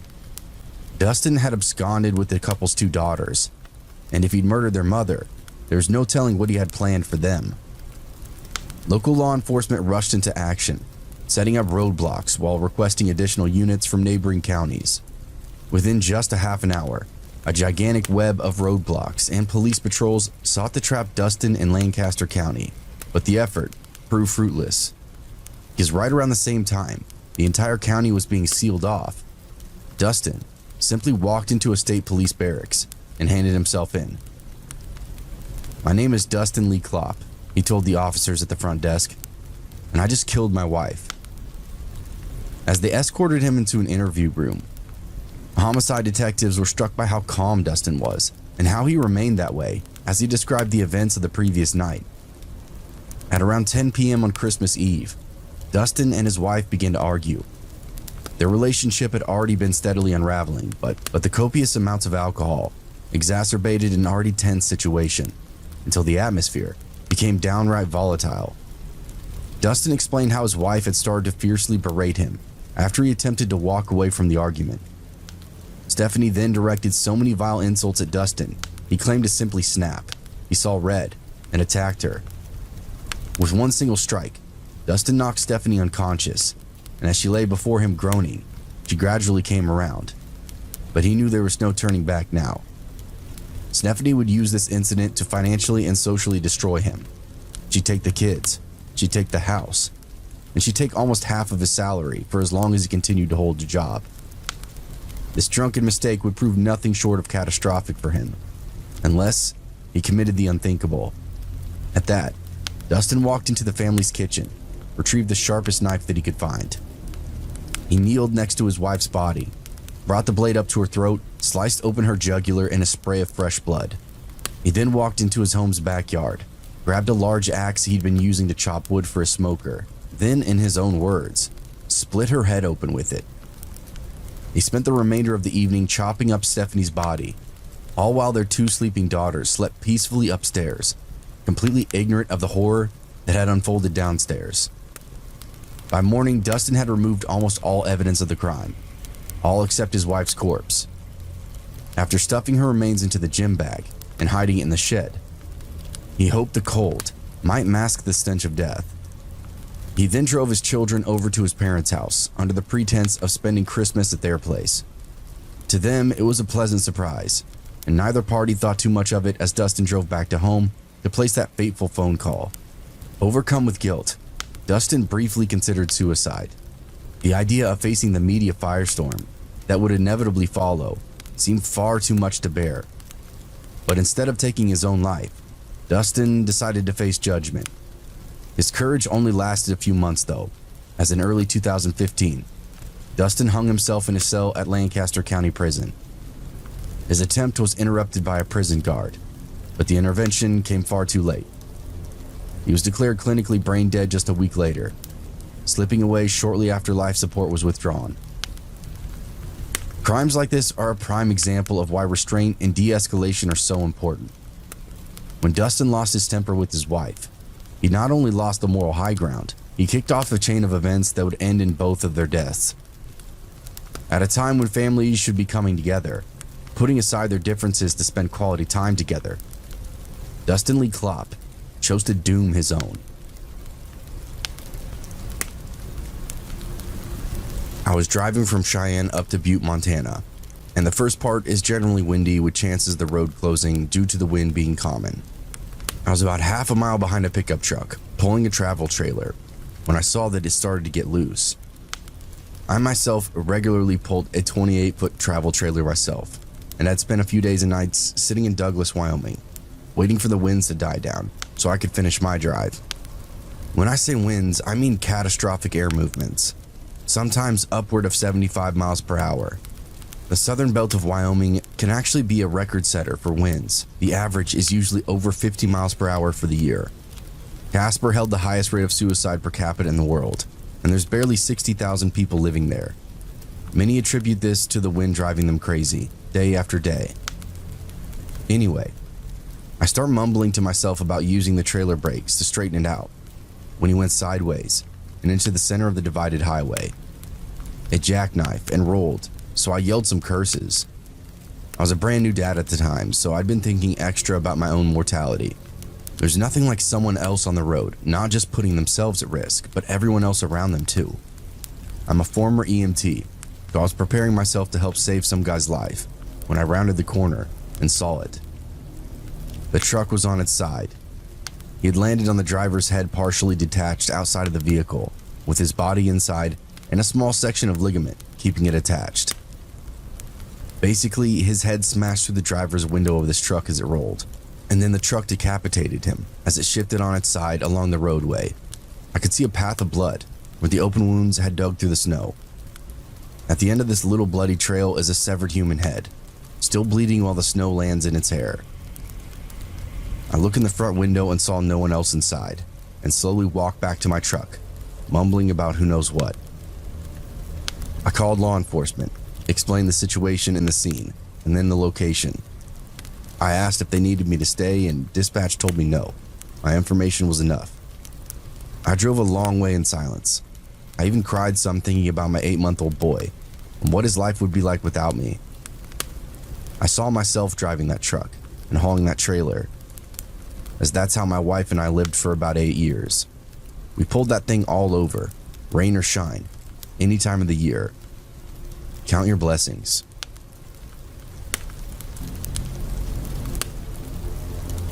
First off, I'm living very rural, in a small village with maybe 10 to 15 houses, but close to the highway. You can drive there within maybe 5 minutes. It's also about 10 minutes away from town. If you cross the street, it just takes you about a 10-minute walk to reach the forest. First Christmas Day, in the afternoon, my partner and I decided to go for a little digestive walk. We were really stuffed from all the food. It was around 5 p.m. and already dark when we left. We had this big and bright LED flashlight with us, and I also took my camera and my flash, as I love taking pictures of nature at night. We decided to walk on a little country road towards the forest, and then turn right, following a small gravel cycle track close to the forest border, which connects our village and the next. In the middle part of the track, you have to walk through a small bit of forest. It's rather dark and the trees are very high and quite dense. When we entered, I saw my flashlight reflecting on something and recognized a car being parked there on the side of the track, close to the trees.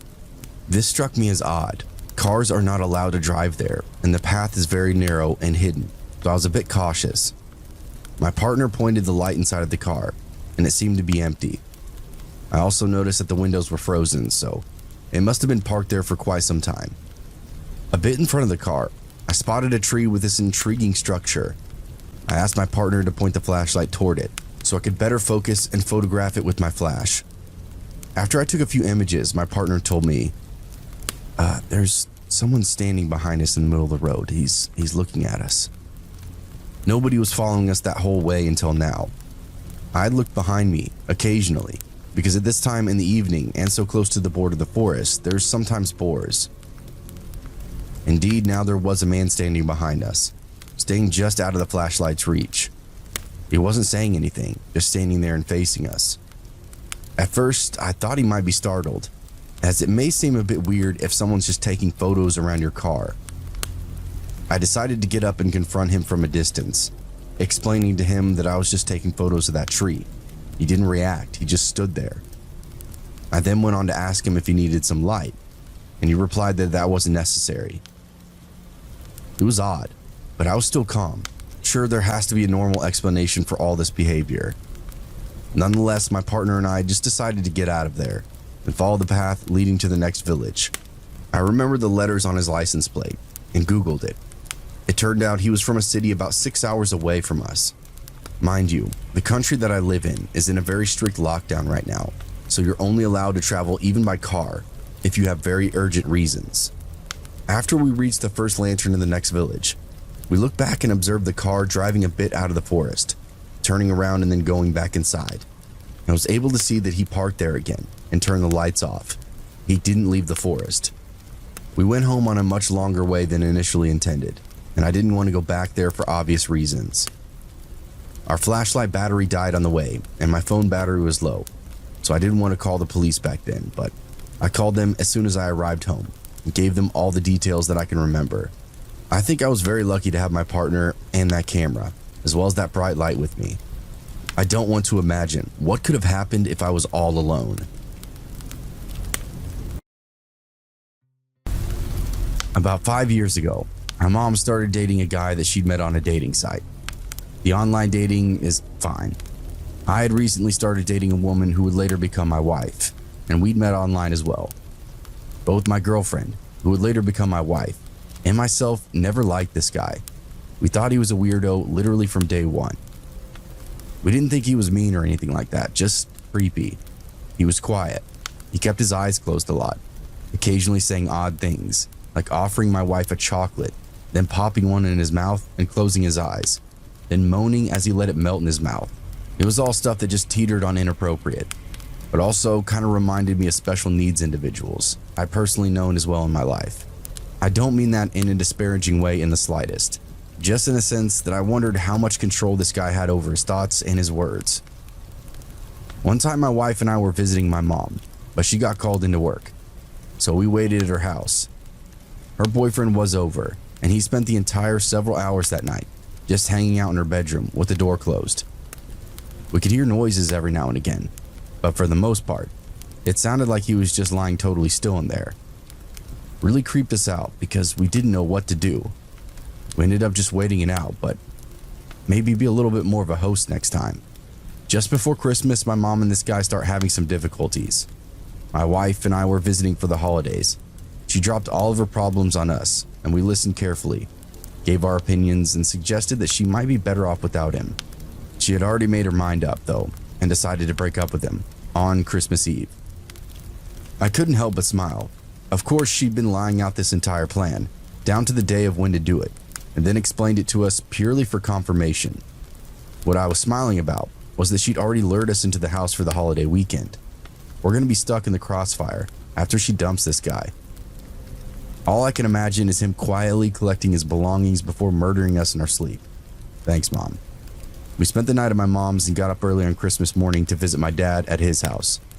We didn't plan to spend the night at my dad's, but we got snowed in, which was actually a nice Christmas surprise. We had avoided the entire breakup conversation the night before, and then got out of there pretty much the moment the sun rise, and we were happy to be now stuck at my dad's. The next day we left as soon as we could, to get through the snow. My wife suggested that we stop by my mom's house on the way, make sure that she was okay. My wife just had a really bad feeling about that ex-boyfriend. I couldn't blame her.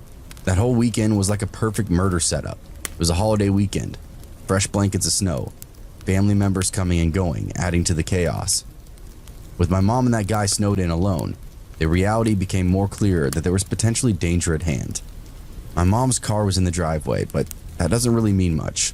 She lives close enough to work that she actually walks often. She never locks her door, which drives me crazy, so we let ourselves in. That's when we see blood oozing out of the refrigerator's water dispenser. It had filled up the spill container and was leaking onto the floor and made this giant puddle. My wife screamed and I freaked out. I fully expected to see my mom's head in the freezer. The house is caught in this eerie half-light.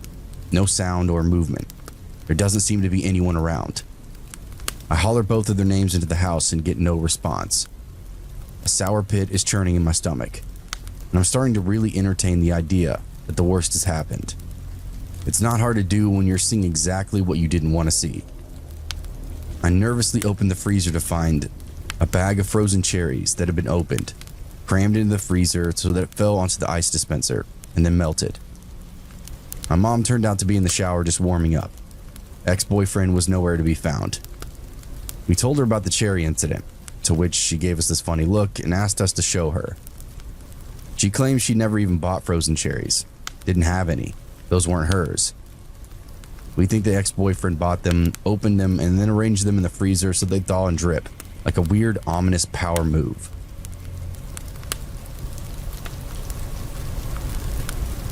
For Dayton, Ohio, Christmas time of 1992 would become synonymous with a group whose name would haunt the city for many, many years to come. The Downtown Posse. Since their meeting during a night of drinking just 2 weeks prior, 22-year-old Marvalis Keene and his 16-year-old girlfriend Laura Taylor had been inseparable. Laura had recently been kicked out of her parents' house. She had no job and had quickly become financially dependent on Marvalis, who had burned through what little cash he had, keeping her entertained. Around 2 weeks before Christmas, the couple spent the last of their cash on a single night stay in a downtown Dayton hotel and were desperate for money. Fortunately, Laura had an idea. She knew a man named Joseph Wilkerson who had a rather lucrative job at General Motors, a man who spent a sizable amount of his disposable income on sexual deviancy. The plan was simple. Laura would call Joseph, invite him to an orgy in exchange for a sizable amount of cash. Once they knew he had the cash on hand, they could get into his home with the help of a fellow member, Heather Matthews, and rob him.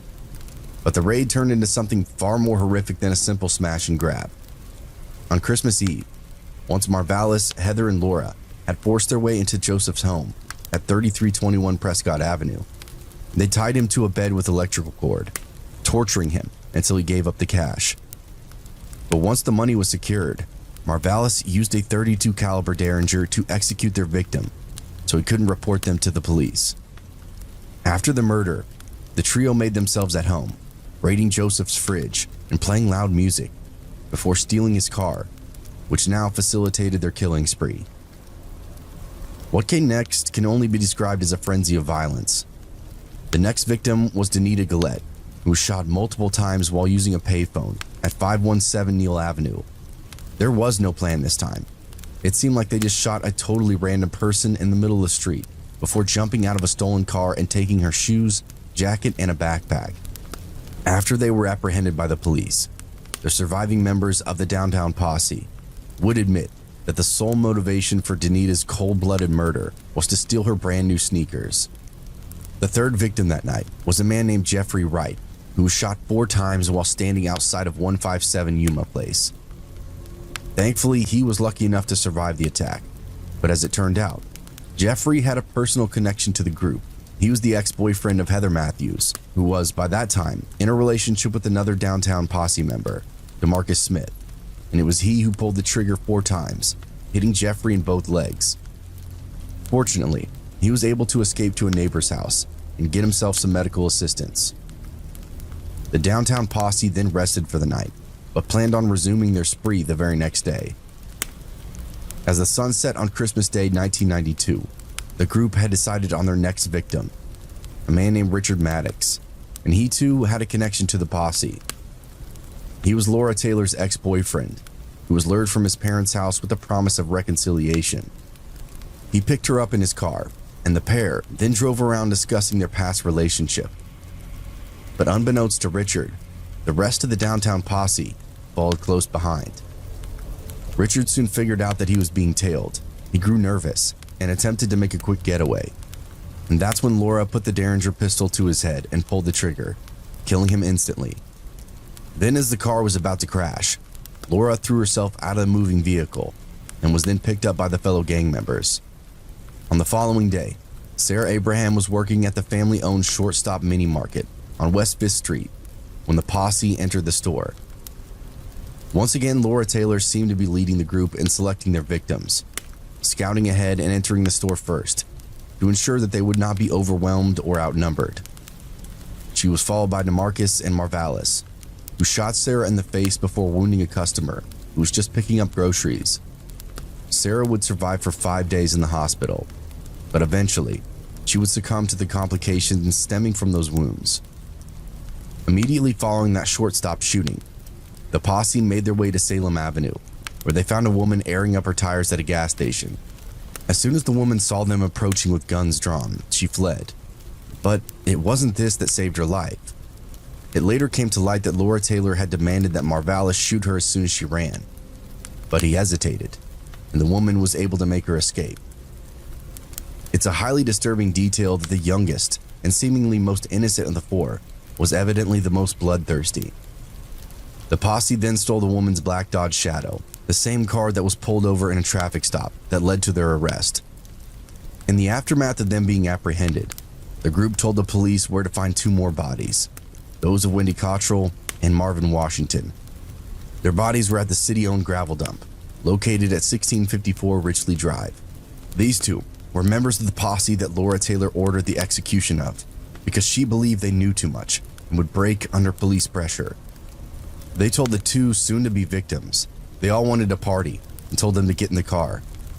A short while later, Marvalis pulled the car over into the gravel pit, ordered Wendy and Marvin to get out, and then he and DeMarcus shot them in cold blood. It's terrifying that the downtown posse quickly went from killing for financial gain to just killing for the thrill of it, and all during the most festive time of the year, when families of the victims would have been extra devastated to learn their loved one's demise, given that Christmas is such a family-oriented holiday. Perhaps the only solace we can take in this case is to learn that Marvalis Keene was executed for his part in the murders, and the families of the victims managed to get some measure of justice.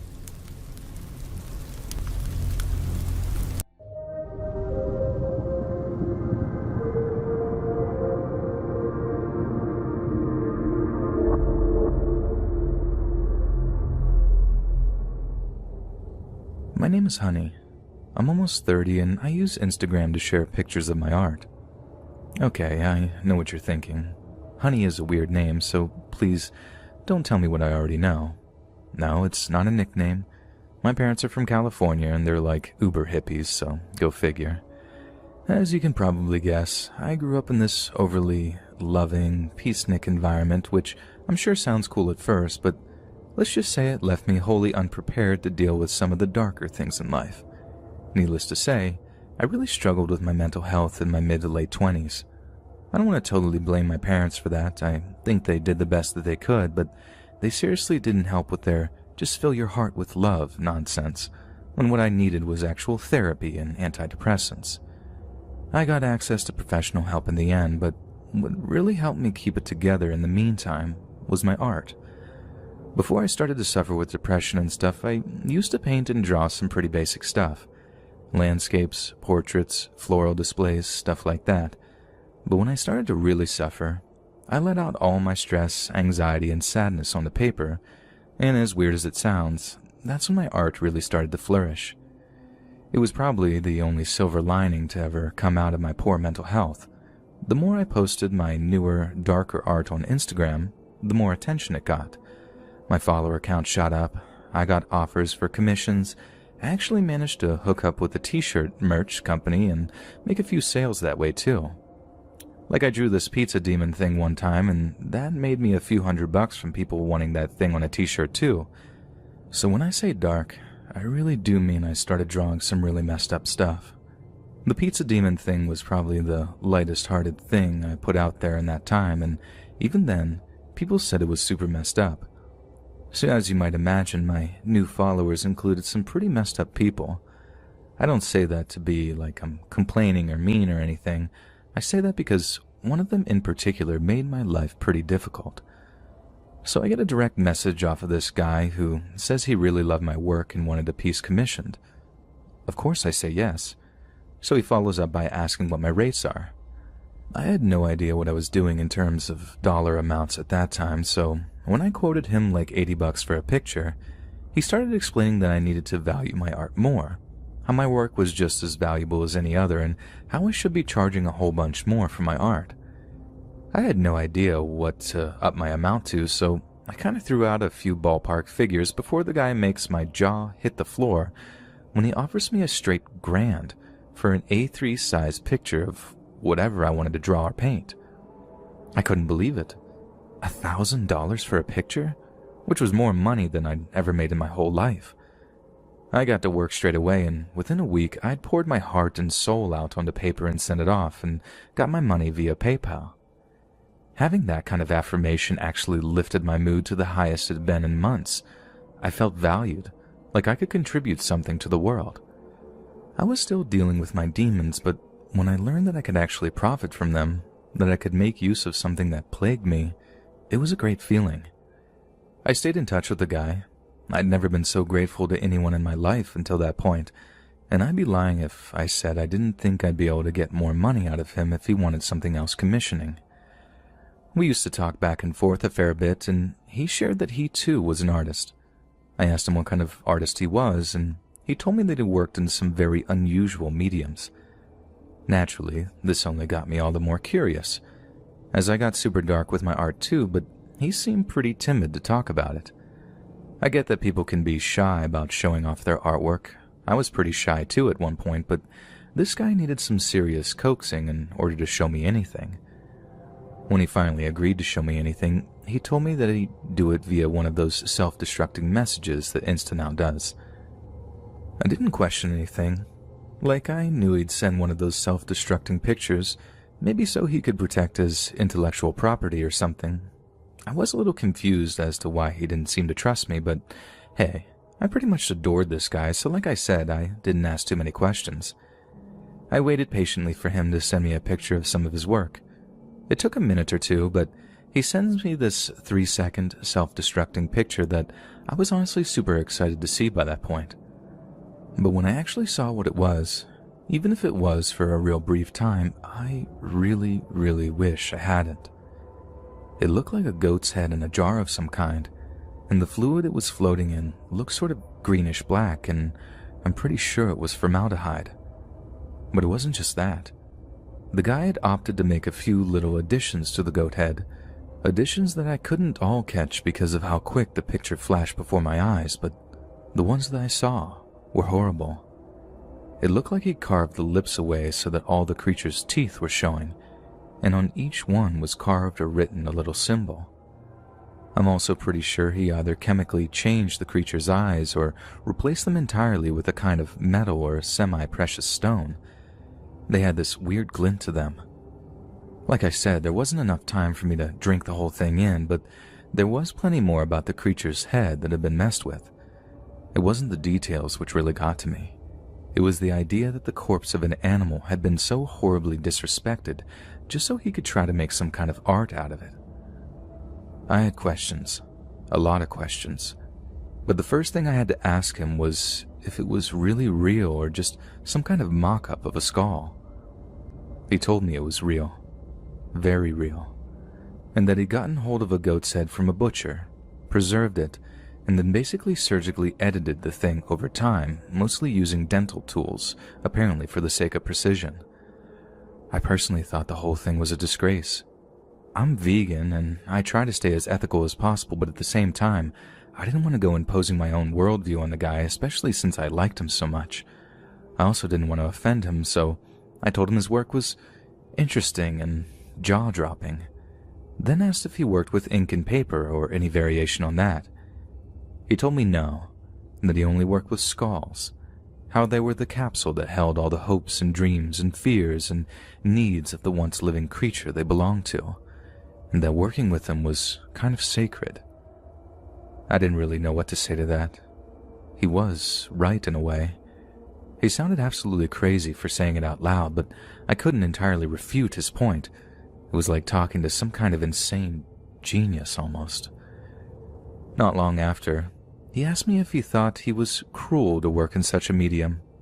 I told him people might find his work provocative, maybe even objectionable, but that it was fascinating nevertheless. And then he asked if I wanted to see more.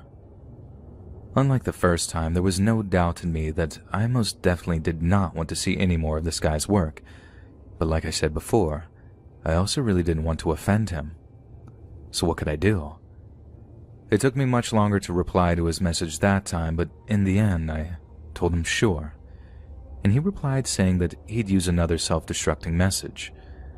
Again, I waited a minute or two for the message to come through, and when it did, I opened up the message thread and tapped the little reveal message thing with some reluctance.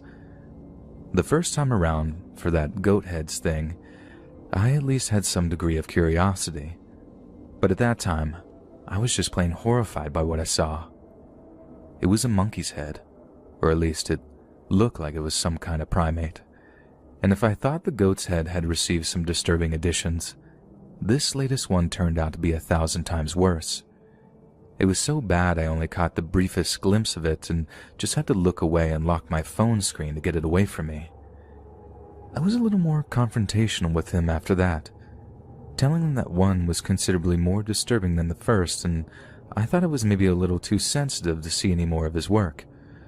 He asked why, and I broke it to him that I've been vegan for a few years, that I was a real animal lover, and although I could stomach the goat thing's head, I really couldn't handle the monkey head as it looked far too human to me.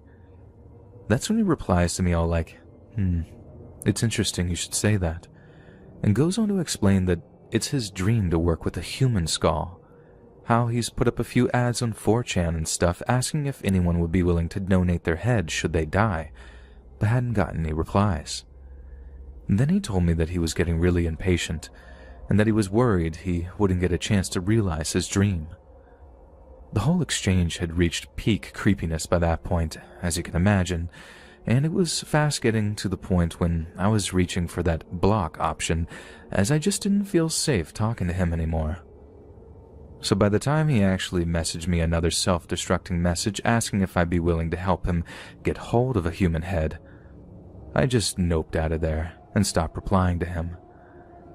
Like, I'm not sure he was actually asking me to, kill anyone with him or for him, but just the idea of going about procuring an actual human head? God, no. But I couldn't bring myself to block him. He was a potential source of sales after all, and I could make a lot of money from the guy if I kept him interested in my work. I try not to think about it, but I get these really bad feelings from time to time. What if he catches on to the fact that I just ignore him? And what if he decides that my head is the one he'd like to use to complete his magnum opus?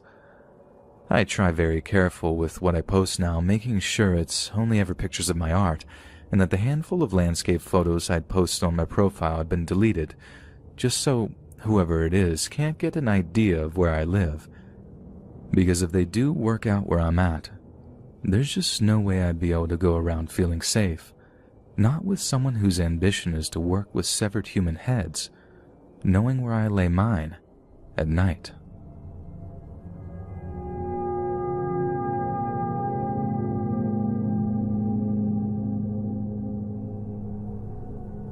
Alexis Sharkey was born in Houston, Texas in the year 1994 to her father, Mike Robinault, and her mother, Stacy.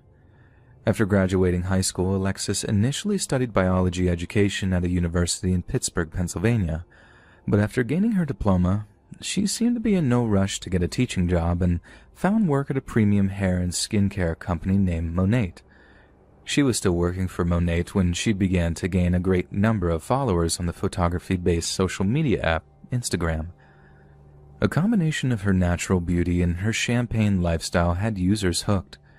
She and her husband, a wealthy West Texas consultant who was 26 years her senior, were accustomed to vacationing a lot, and Alexis wasted no opportunity to document her travels, sharing pictures with her followers on a daily basis.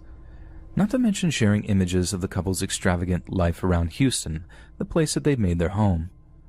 Her posts would be seen, liked, and shared by tens of thousands of people, and by December of 2020, Alexis had over 69,000 followers. Now, as you may know, Instagram users with large amounts of followers are often contacted by private companies and offered large amounts of money in exchange for advertising their products, and Alexis was no different. Within a relatively short period of time, whilst still working full-time selling products for Monat, which has since been accused of being nothing more than a multi-level marketing company, Alexis was getting sponsorship deals which made her income swell to even higher levels than her consultant husband. But all was not well in the Sharkey home. A close friend of Alexis confessed that she had recently confided in her that she was filing for a divorce. Some had always doubted their relationship given that Tom was considerably older than her, and aside from an intense attraction, the couple seemed to have very little in common. Yet for some reason, Alexis didn't move out of the apartment they shared, even though she and Tom were apparently separated. However, she did see an opportunity to get a breakaway from Tom, as Thanksgiving weekend gave her the chance to stay over at a friend's place for the celebrations. She told her soon-to-be ex-husband that she would be back by the weekend, but on the Saturday following Thanksgiving, Alexis's mother, Stacy, received a call from Tom saying that Alexis was missing, and that he hadn't heard from her since Friday. A few days later, on November 28th, Alexis's mother posted to the social media site Facebook, stating that her daughter hadn't been heard from in over 24 hours, adding that police were involved and that Alexis had last been seen in the Houston area.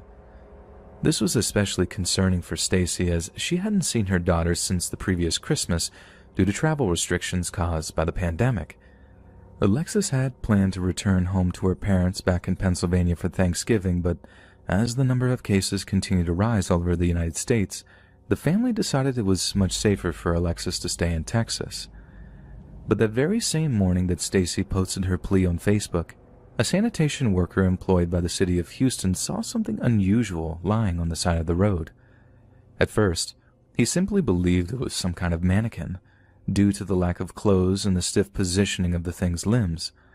But the worker's supervisor, a man named John Richardson, later said that the employee had sounded terrified when he called him, saying he'd noticed the apparent mannequin looked a little too real upon closer inspection, and that he suspected the situation to be far worse.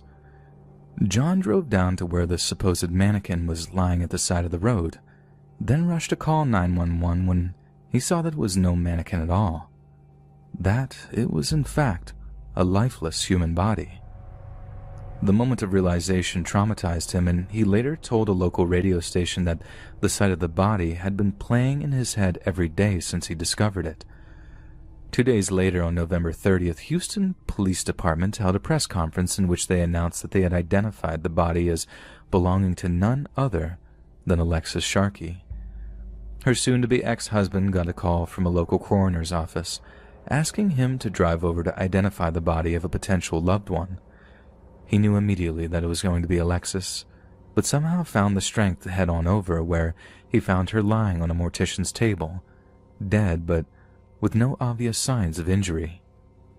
Yet to his horror, after the news of Alexis's death began to circulate in the news, he began to hear rumors that it was his maltreatment of her that had been the cause of her death.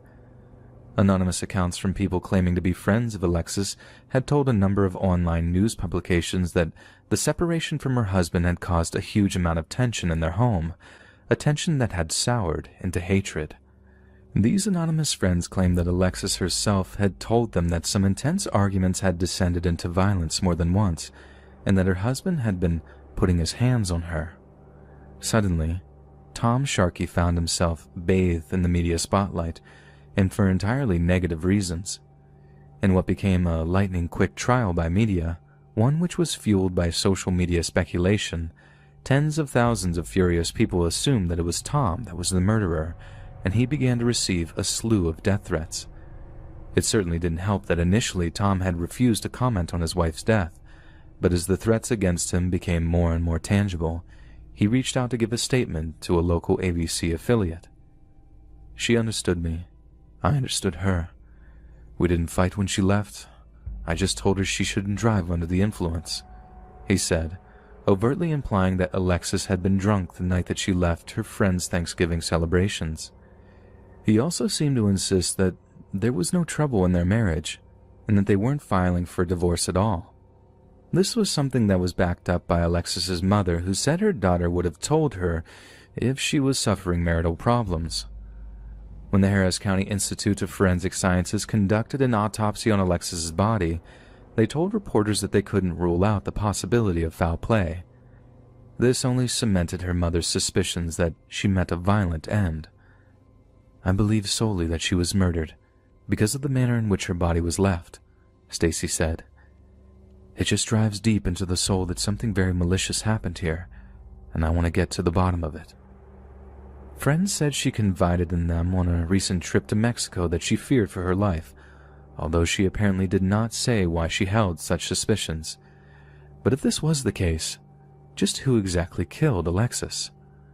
Police seem to have pretty much ruled out the idea that she was murdered by her husband, since he was quick to volunteer his cooperation with them in the aftermath of her death, and has since stated that they believe it to be only a matter of time before arrests are made. So perhaps Alexis's murder was related to her career selling beauty products of Monat. Not only has Monat been accused of utilizing the techniques of outlawed, multi-level marketing companies, but the quality of its products has also come into question. In the year before Alexis's death, Monat was allegedly investigated by Florida's Attorney General after hundreds of claims that its products caused a host of hair and skin issues. The company was permanently barred from using false or misleading statements in its marketing and sales of its beauty products, and faced a $1 million fine on top of class action lawsuits from those that, after using the products, claimed they experienced hair loss, balding, and itching. Alexis was a prolific seller of Monat's products, once receiving a check for $10,000 as the winner of a company sales competition. That would certainly make for a lot of women who might blame her for essentially disfiguring them. There's also a decent chance that since Monat's MLM tactics would leave a lot of people out of pocket, that somewhere down the line Alexis had screwed one of her underlings out of a great deal of cash, perhaps just before the news of Monat's subpar products broke in the media, perhaps leaving a person totally unable to shift a hefty amount of stock they'd purchased. This would doubtless leave a person angry, vengeful, maybe even murderous. And besides, hell hath no fury like a woman scorned. If this is indeed the case, and Alexis's death is intrinsically linked to her Monat sales, then it seems that her status as an Instagram influencer actually led to her murder. The influence she exerted over those that followed her no doubt led to increased sales, thus increasing the potential pool of victims for Monat's frankly dangerous products. It's very possible that without Instagram, she may not have made the sale to that one person unhinged enough to seek revenge when their skin began to blister, or their hair began to fall out, or their scalp began to itch unbearably. It seems we'll soon find out who's responsible for Alexis's death. But if it is related to social media, it would be very ironic that a medium that has brought opportunity and new beginnings to so many brought one young woman to her end.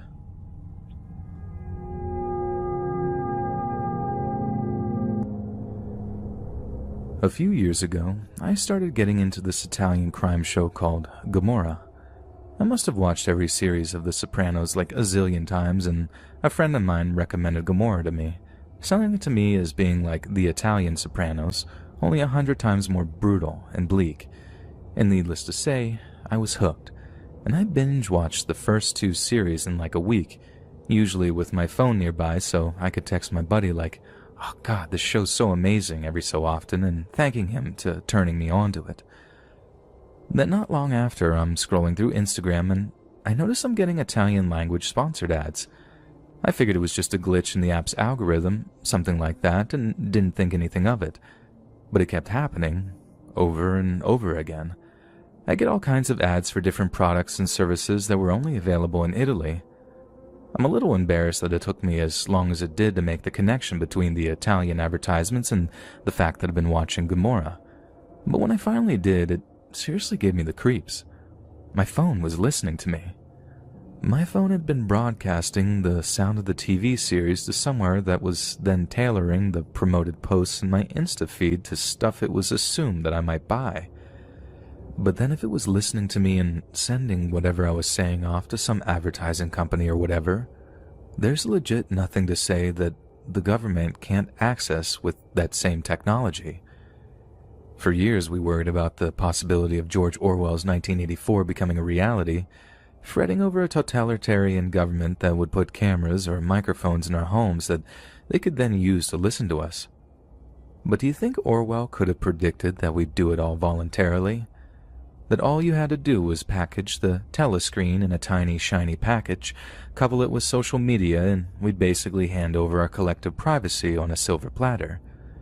Like, I might sound legit crazy 20 or 30 years ago if I was all like, they're listening to us, they're spying on us on our phones. But today, it's a matter of record that our devices record ambient noises before analyzing it and passing on keywords to advertisers. And it's not even the fact that it's happening that's the scary part. It's the fact that no one really cares. No one really gives a hoot that we have next to no privacy anymore. I've even heard people talk about Huawei phones like, I don't care if the Chinese have all my info, what are they going to do with it? Now I use VPNs on almost every device I own these days, and I don't own a smartphone anymore. Just a flip phone that I can turn off whenever I'm not using it. I don't think I'd actually use voicemail in about a decade, but now I use it all the time. I just find it extremely creepy that we just sleepwalked into this state of affairs without any more thought than, ooh, my phone now has a camera, or ooh, now my phone has the internet. I used to think those conspiracy theory types were just a bunch of loons, but if they were right about our phones, what else are they right about?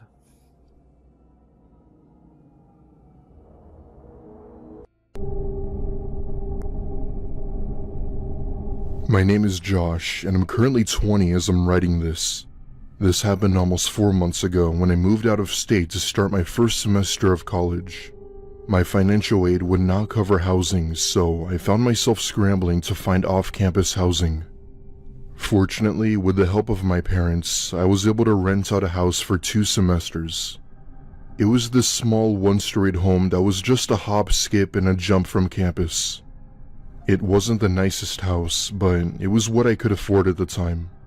The majority of people in the surrounding homes were a lot older than me, though that was expected when living off campus. However, there was this one guy who lived a couple houses down that gave off a really weird vibe. If I had to guess, I'd say he had to be in his late 50s or early 60s. He would go on long walks with his dog really early in the morning and knock on my door to say good morning. At first, it wasn't that strange, but he began doing this every day, which made me a bit irritated. On top of this, he would always try to strike up these long, unnecessary conversations that I wasn't interested in. If I ever made up an excuse as to why I couldn't talk to him, he'd disregard my words and do it anyway. It even came to a point where I told him I was late for class, and he had walked with me to campus. The only time he'd ever leave is if I went into class or in one of the buildings. No matter how many times I tried getting him to go away, he still persisted. I'd give him a dry response, he'd only talk more. I'd walk faster, he'd walk faster. This went on for a good 2 weeks before I finally told him in the most polite way to leave me alone in the mornings as I had school. He seemed to have understood, but also gave me this look of pure disappointment. I felt bad, but I legitimately couldn't have him doing what he's been doing anymore. I remember one of the other neighbors telling me he apparently suffered from some personality disorder, but that he didn't have a history of violence or anything. I asked why he seemed to only be acting like this towards me, and he told me that it wasn't his place to decide who lived there, as that decision was up to the property manager. Weeks went by, and I hadn't seen him at my door, nor did I see him come out of his house with his dog. I thought of this as suspicious, but dismissed it as him respecting my wishes by leaving me alone. Those weeks were normal, with me focusing on my studies, being social with friends, etc. Life went on as usual after that, until one night where something happened I didn't expect. I was in my room studying for one of my midterms when I hear something small hit my window. The curtains were covered, so I wasn't able to see what it was. About 10 seconds later, I hear it again and then came to the conclusion that it was a small rock hitting my window. This time, I got up and opened my curtains to see the man standing still as a statue outside. As if that wasn't strange enough by itself, he wasn't even on the sidewalk, but rather on the driveway of the house. By this point, it was decently late and decided to call it a night. I simply ignored him by closing my curtains, even though I was terrified inside. I shut off all the lights, making sure to lock every door and window in the house to ensure he didn't come in. The next morning, I carefully unlocked the front door to check if he was still out there. When the coast was clear, I booked it toward campus where I was constantly looking back to make sure I wasn't being followed. I went to my classes, hung out with some of my friends, and by the time evening hit, I walked back home and was met with a sight I wasn't expecting. There were about 3, maybe 4 police cars along with an ambulance parked outside my house, their lights flashing over the sound of radio chatter. I saw paramedics putting a man I had never seen before on a stretcher and into the ambulance. I then saw police handcuffing my creepy neighbor and putting him into a police cruiser. When I basically demanded to know what was going on, they told me that the person harmed was actually the meter reader. I completely forgot about this, as I've only ever met the meter reader once, and that was when I moved in. By law, a meter reader can typically enter a home whether you're there to let them in or not. He had keys to my house and entered through the back door to check the meters in the basement. Waiting for him in the basement was my neighbor, who jumped him with one of my kitchen knives and jammed it into his shoulder. The reason he was in my house was to probably wait for me until I got home. He must have mistaken the meter reader for me, and that's when he attacked.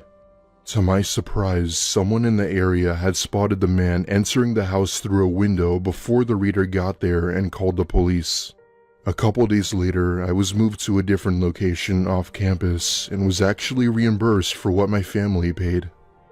I'm graduating in a couple years, and while I'm definitely going to miss college, I sure hope I don't ever encounter something like that again.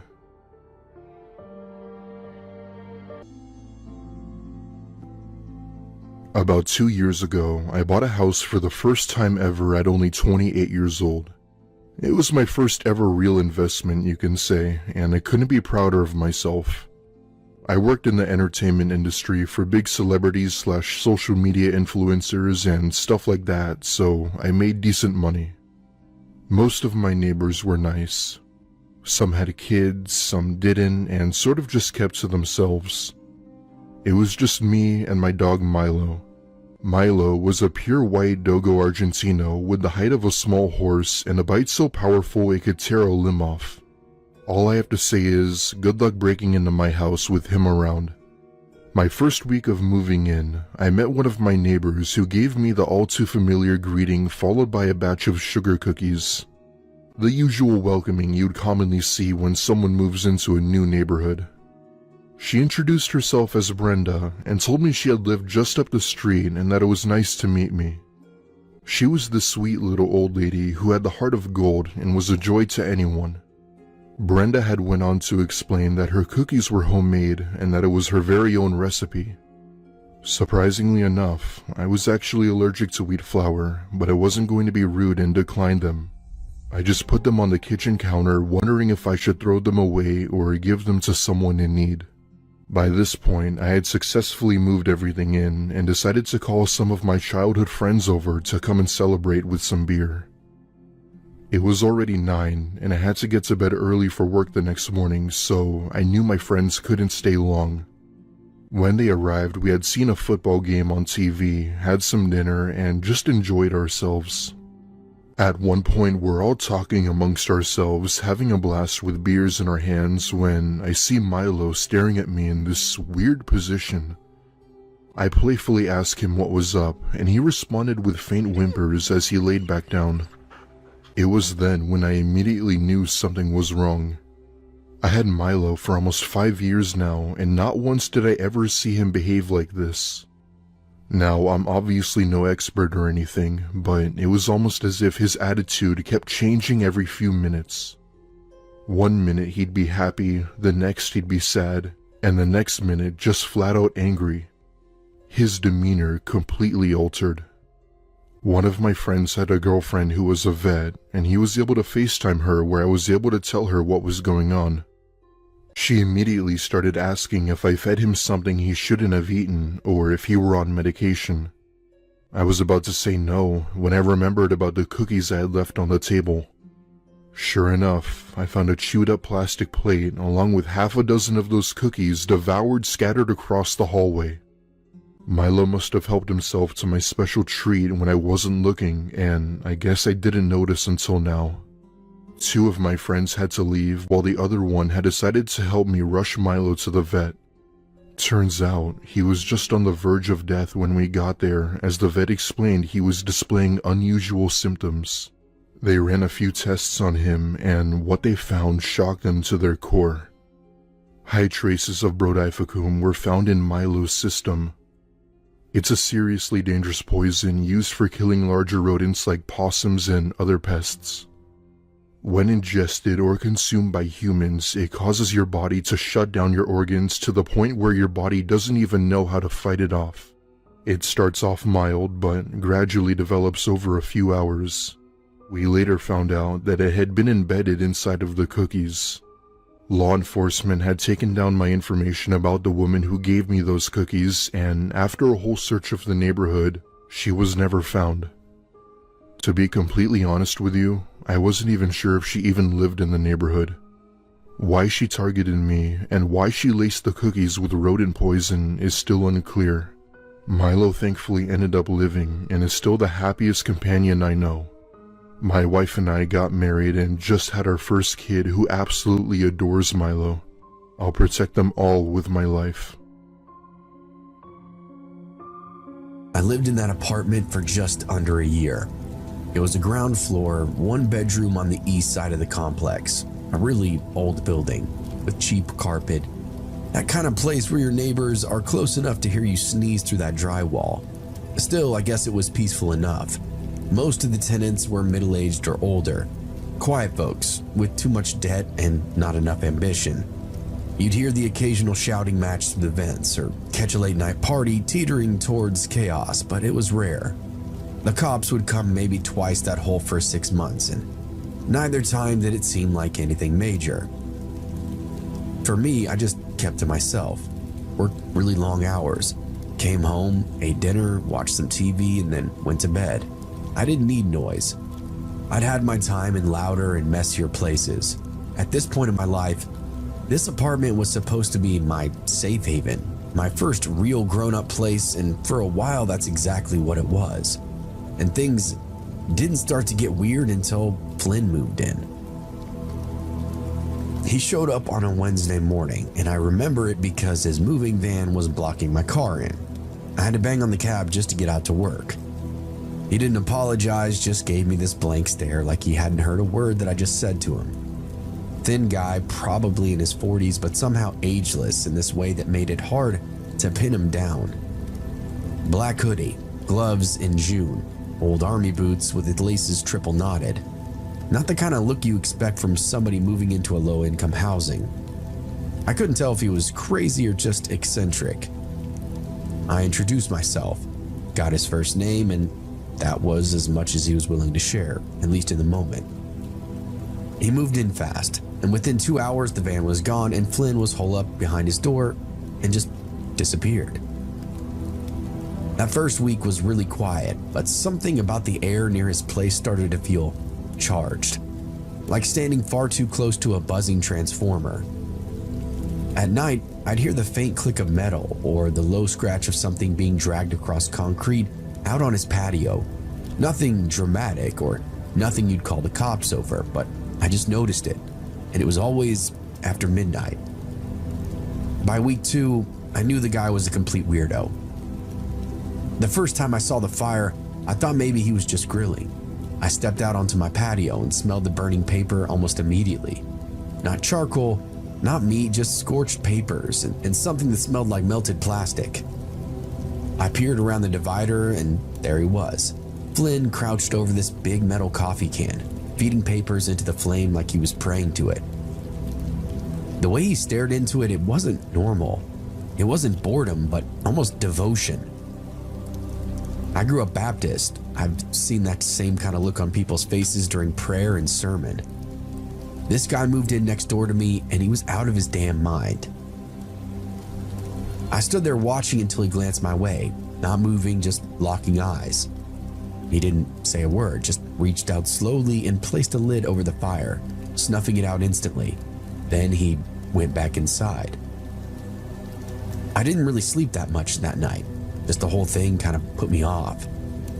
A few nights after that fire, I noticed a new wrinkle in the routine. Flynn had started dragging something across his floor around 2 a.m. This slow and heavy scraping sound, like furniture being moved an inch at a time. I knew it wasn't just my imagination because the baseboard heater on our shared wall would buzz whenever he did it. It only lasted a few minutes, but it was always that same exact sound, like a piece of metal being hauled across tile. I started jotting it all down in a notebook, not because I thought anything criminal was going on, but because I had a feeling that it might get there. Next came the SUV. It was one of those matte black Suburbans you only see in movies or government stings. No plates, tinted windows dark enough to double as mirrors. The first time it showed up, I thought maybe Flynn was dealing drugs or maybe some high-level courier gig or something worse, I don't know. But the men who stepped out didn't look like drug runners, no gold chains or neck tattoos. These guys wore crisp, matching suits, moved like military. Clean-shaven, stoic faces, no wasted movement. They went straight to Flynn's door, knocked once, then walked in without even waiting. The door just opened. I didn't hear any yelling, no loud conversations, not even laughter. Just the creak of the furniture and some soft footsteps. I think they stayed maybe 2 hours, then left in that same coordinated fashion, almost like a drill team. The visit happened 3 times in the span of 2 weeks. I attempted to ask Flynn about it. We crossed paths near the mailboxes one morning and I gave him this friendly nod, asked if he was settling in okay. He didn't look up, just muttered something that sounded almost like fine, and kept walking. I followed him a few steps, not aggressively, just to keep the conversation going. I asked him if that black SUV was family or maybe a security firm or something. That's when he stopped, turned, and looked right through me. You know, I'd just mind your own business if I were you, he said. His voice was flat, but there was weight behind it, like a warning that he'd given before. Not angry, not defensive, just a matter-of-fact threat. The kind of man makes when he's not bluffing. I backed up because what more could I do? This guy was clearly mental and also had some kind of security hookup that I did not want to mess with. Still, I couldn't help myself. I bought a cheap dash cam and parked facing the walkway, angled it just enough to catch whoever came or went. I started recording all the late night visits, but after the 3rd black SUV sighting, nothing had happened for weeks. No more fires, no more visitors. Flynn didn't leave his apartment during the day, at least from what I could tell. I started to wonder if he'd even moved out or maybe he was dead up there. Then a couple showed up. It was a Friday night. I had just sat down to eat when I heard the purr of a low-slung engine outside. Not a junker or a pickup, this was luxury. I peeked through the blinds and saw a silver McLaren pulled into the visitor spot. 2 people got out, a man and a woman, both in these tailored coats and dressed like they were heading to the red carpet. The woman wore heels so sharp they clicked like gunshots. The man had this navy blazer, clean jawline, hair trimmed to the millimeter. They walked straight to Flynn's unit. He opened up the door before they knocked, and I promise you, I couldn't believe what I was seeing. The following wasn't quiet like the other visits. I couldn't make out every word, but the tone was clipped and strained, urgent, bordering on angry. There was pacing, raised voices, Flynn's deeper tone trying to stay calm while the younger guy seemed to push back harder. The woman said very little, but when she did speak, it cut through like a knife. Then abruptly, it all stopped. All three of them walked out calmly, almost robotically, and Flynn escorted them to their car. He even smiled as they drove off. And that was that. Over those next few days, the silence felt deliberate. Not a creak, not a scrape. Flynn's blinds were always shut tight. The lights were never on, so no smells even coming from his vent. This deep quiet had now settled in. Not long after all of this, a smell did come. It hit me the following Thursday. Just a sour tinge at first, like spoiled milk or wet garbage left out for far too long, but by Friday it was unbearable. I thought maybe something died in the crawl space, so I reported it to the management. They said somebody would come check it out, but nobody did. Saturday morning, I left for work with the windows open, my shirt collar pulled over my face. When I got back that evening, the parking lot was filled with patrol cars. 2 cruisers, an unmarked black unit, and an ambulance. Yellow tape across Flynn's door. A crime scene tech squatting by the patio with a clipboard. One of the black-suited men that I'd seen before was now standing off to the side, arms crossed, watching the cops work. He wasn't saying anything.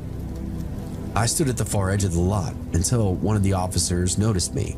He walked over, a really tall guy, maybe his mid-40s, looked really tired, and I asked what was going on. We found somebody deceased in the unit, he said. You one of the neighbors?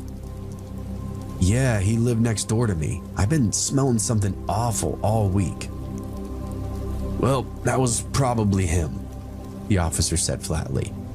He's been dead at least that long, and we're still trying to confirm ID. That gave me an opening. I started telling him everything, the fires, the SUV visits, the couple in the sports car, the midnight dragging sound. The officer scribbled down some notes, nodding now and again, but never really looked surprised. We're not treating this as a homicide, at least at this time, he said finally. There was no signs of forced entry, no external injuries. Coroner thinks it was natural. I must have looked skeptical because he gave me this half shrug. These things happen, he said. Weird guy, weird life. Doesn't always mean some kind of foul play. I watched as they zipped up the body bag and loaded it into the ambulance. That night, I sat in my living room with the lights off, staring at that thin wall between my unit and Flynn's. I thought about everything that I'd seen, everything that I'd heard, and just kept coming back to one detail that I hadn't shared. That last time I saw him, after the couple left, I caught a glimpse of something strange through a sliding door. Just a flash or a reflection maybe.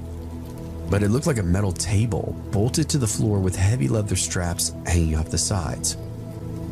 It wasn't there before. What apartment would come with something like that? They cleared out Flynn's unit by the following Monday. No hazmat suits, no media coverage, just quiet men with gloves and cardboard boxes. Management didn't send out a notice or even acknowledge the death. I only knew he was officially gone when a cleaning crew came by and gutted the place, ripped up the carpet, pulled the blinds, emptied the fridge.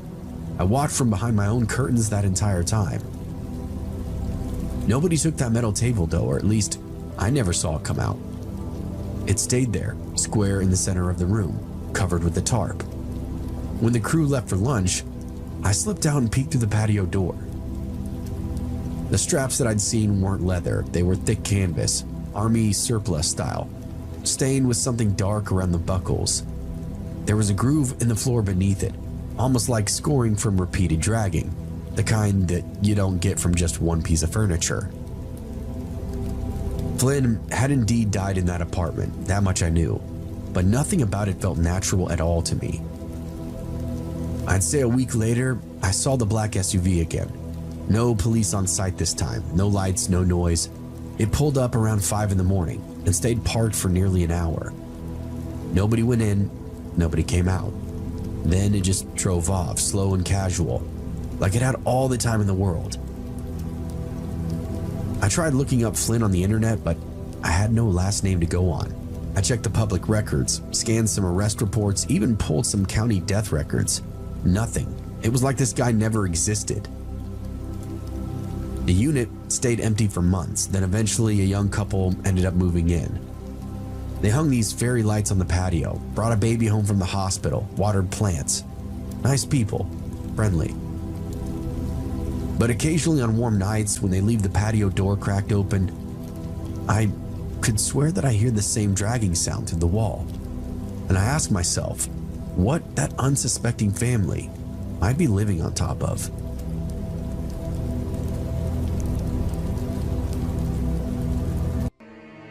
I should begin by saying this is a true story, and as of writing this happened 6 months ago in mid-November of 2017.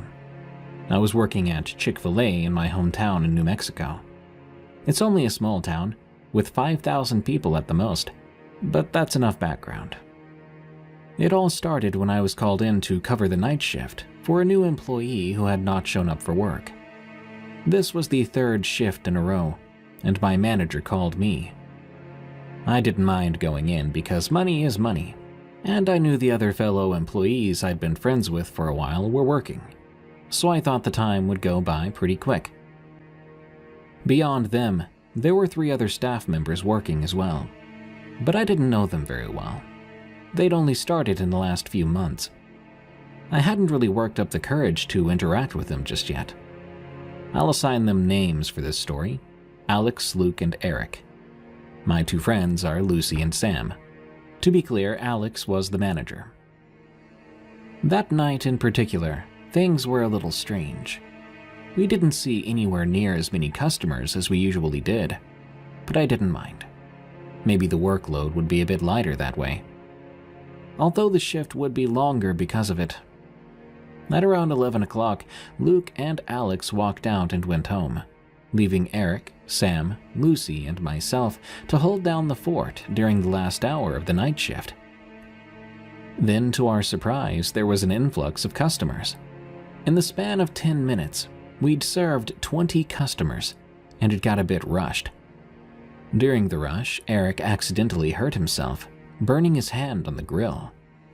Lucy had to take him to the hospital, leaving me and Eric to finish serving the others, clean up, and close up at 12, when we were due to close. Apart from the influx of customers, everything went normally, except we were spread thin, and we had to stay behind an extra half hour to clean up after we had closed. Once we finished cleaning up, Eric left, and I closed things down for the night. I'd been working there for 2 years, so I guess Sam thought he could trust me to do it. Anyway, I locked the door and proceeded to walk to my car. But before I could even get to my car, I felt something hit me in the back of the head. The next thing I knew, I was waking up in a lounge chair. I tried to get up, but I couldn't move at all. The only thing I could compare that to was sleep paralysis. At this point, I was beginning to panic. 1,000 things ran through my head. Who did this? Why? Why can't I move? You know, the basics when you wake up in that kind of situation. I started to try and yell for help, but all that came out was an unintelligible mumble, kind of like someone speaking when they just had a stroke. It was at that point I heard a voice. Good, you woke up. My eyes darted to where the voice had come from. They were just outside of my range of vision, considering I couldn't even move my head or any muscle for that matter. By then, I was absolutely terrified. A million questions, a million thoughts rushed through my mind. Then, the person who had been talking walked out into the open. They were big.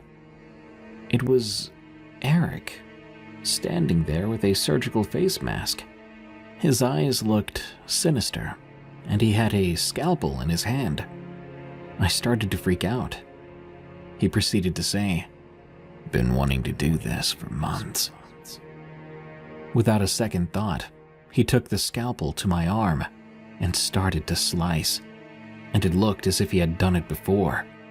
The pain was unbearable, but I couldn't move, just whimper. Then, thank God, sirens and lights, It was the police. Eric stood up with the knife, unsure of what was going on, and in seconds the police had kicked the door down. In a flash, with Eric unwilling to drop his scalpel, the police shot him. Not long after, the paramedics arrived. The police had managed to stop the bleeding and had realized he had drugged me, a substance to prevent me from running and possibly bleeding out too. Perhaps he wanted me to watch him remove the flesh from my own body. I would later find out the only reason I was alive was because Lucy and Sam had returned to the store and noticed my car was still there. They proceeded to watch the security footage to find out where I went, and they saw that I'd been struck in the head by Eric. They called the cops right away. I also found out I was not his first victim. The person whose shift I had been covering was the first. He had missed his shifts because Eric had apparently killed him.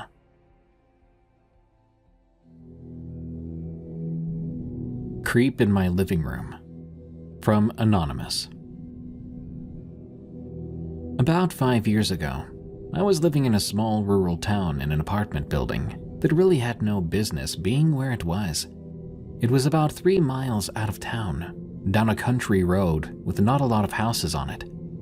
That being said, it was always quiet, besides the occasional drunk neighbor. It was a normal day.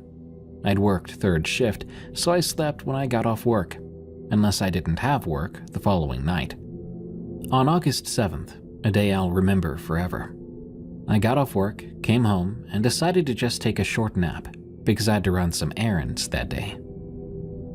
I woke up and got dressed and went to get in my car when I was stopped by my neighbor, Tyler. Tyler asked me what I was doing the night before. He explained he had seen me outside my apartment, messing with one of my window screens. I assured him I was at work the night before, and it was probably just some drunk idiot. I went on about my day, did what I had to do, and got back home around 8 p.m. I went inside and put my groceries away, and I decided to watch some TV. Honestly, I can say I'd forgotten about the whole thing by then. Between 11 and midnight, I decided to go to bed. I turned my TV off and walked towards the stairs. I made it about halfway up when I heard a loud bang come from the living room where I just was. I stood still for about 30 seconds or so, and that's when I decided to keep going up the stairs.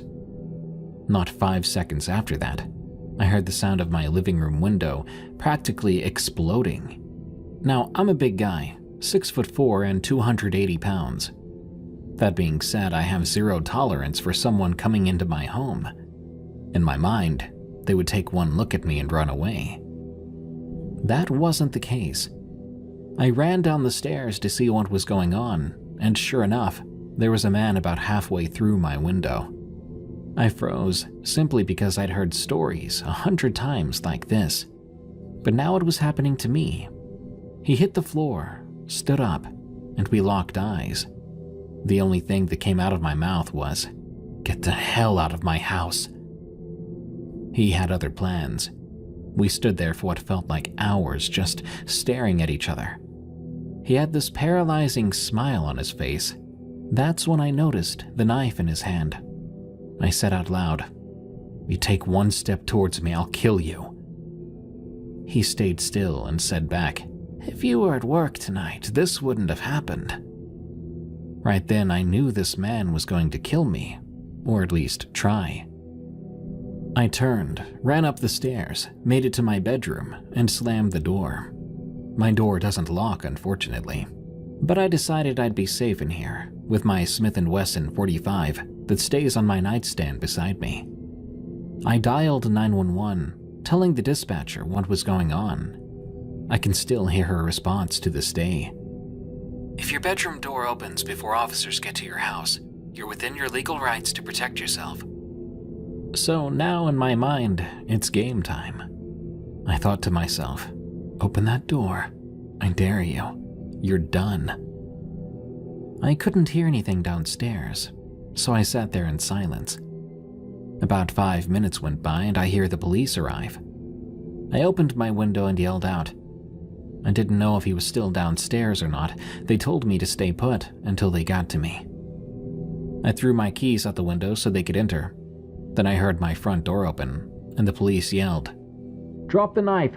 Get on the ground!" I would say another 2 minutes went by, and an officer shouted that I was good to come out. I went downstairs as they were taking him to the car. The female officer told me that when they came in my front door, he was sitting in the living room on my couch, just not doing anything. That really freaked me out. What was he doing? Why was he in my house?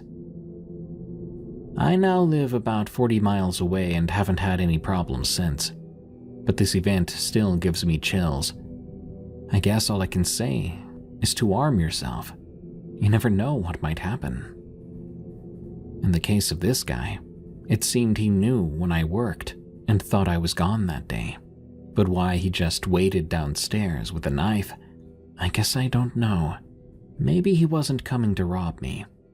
Maybe he wanted to break into my house, wait for me to get off work, and stab me. Mom's Ghost Story. From Anonymous. This is a story my mom told me and my siblings. My mom used to work in an office building as a janitor, along with several other employees. On this night, she agreed to work the late shift and cover for a friend. She usually worked in the mornings and was almost always done by midday. She was assigned the job of cleaning the top floor, after which she would work her way down until about halfway. Before my mom had taken that job, some of her coworkers, who had been there way before she had, told her that the 8th floor of the building was haunted by a ghost that was said to cry horribly at around 12 a.m., startled but not too fazed by it. My mom just thought it was her new coworkers trying to scare her. After all, she was new and had only been there for a couple of weeks. She'd also told me that each floor had a dial that controlled the lights, and you had to set it to a certain time, after which it would reset, and all the lights would turn off one by one. She usually took about an hour on each floor, after which she would continue on to the next. Once she had finished up on the 9th floor, she made her way down to the 8th floor. There, she set the timer for an hour and began to clean. About 55 minutes in, she told me that, all of a sudden, she heard one of the most horrific, spine-chilling screams she had ever heard in her life, coming from outside the hallways. It seemed to originate from one of the offices she was cleaning. Out of fear, she panicked, dropping all her things, and she ran for the elevator. From behind her, she could hear loud cries from a woman, something you would only imagine you'd hear in a horror film. As she desperately ran for the elevator, the lights she had set for an hour began to turn off one by one, leaving a trace of darkness behind. When she finally made it out, she made a phone call and quit the next day.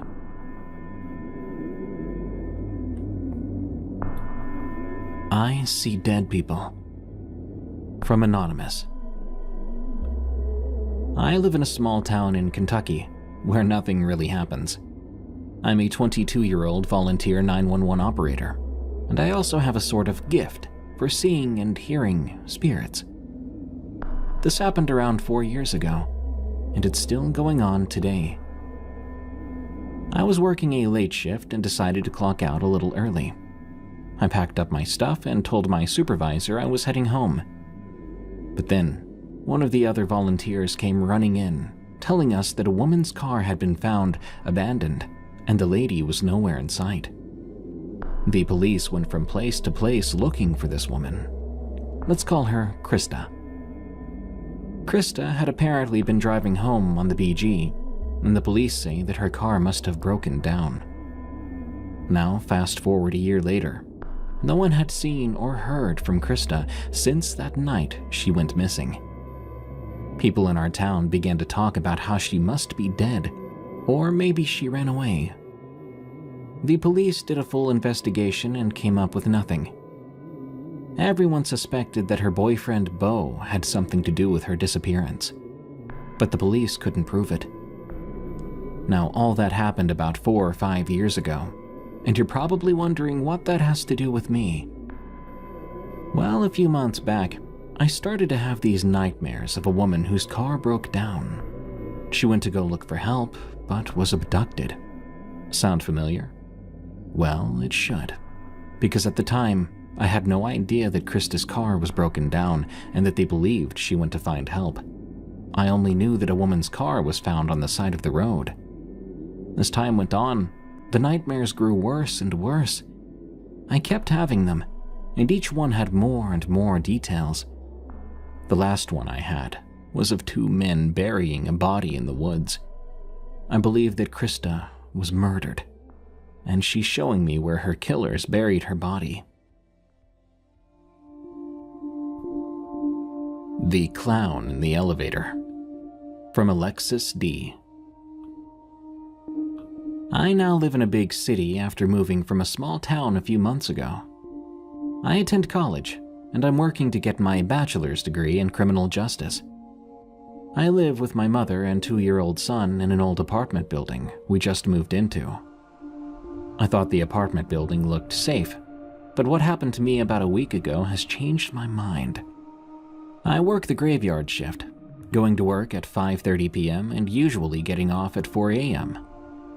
It was a couple of nights after Halloween, and my mom was at the apartment watching my son. A friend from work sometimes gives me a ride home, and he had just dropped me off. Being a young female and it being dark out in a big city is why he usually walks me to the door. I tell him thanks. Then I reach for my key because the entrance doors of my apartment building are usually locked after 10 p.m., and tenants are only allowed to get in after hours. As I unlocked the door, I noticed that the knob turned, and the door was already unlocked. Funny, I thought to myself. The entrance doors to this place are never open like that. As I walked in, I decided to take the elevator. I got inside and put my key into my purse. With my head down, putting my key back, I suddenly heard someone step into the elevator with me. I lifted my head, and I got startled big time. There stood a man in a full clown outfit. The outfit was blue with white stripes going up and down. He wore huge blue clown shoes, a blue curly clown wig, along with a red nose and blue and red makeup, forming a smile. However, he did not have an actual smile on his face. His expression was nothing but a deep, blank stare. The elevator doors closed, and I say good evening to him, being the nice person I was. Suddenly, his deep blank stare turns into a sinister look. At me. As the elevator starts going up, I think to myself, what in the world is he doing in this building at this hour? Was someone having a party?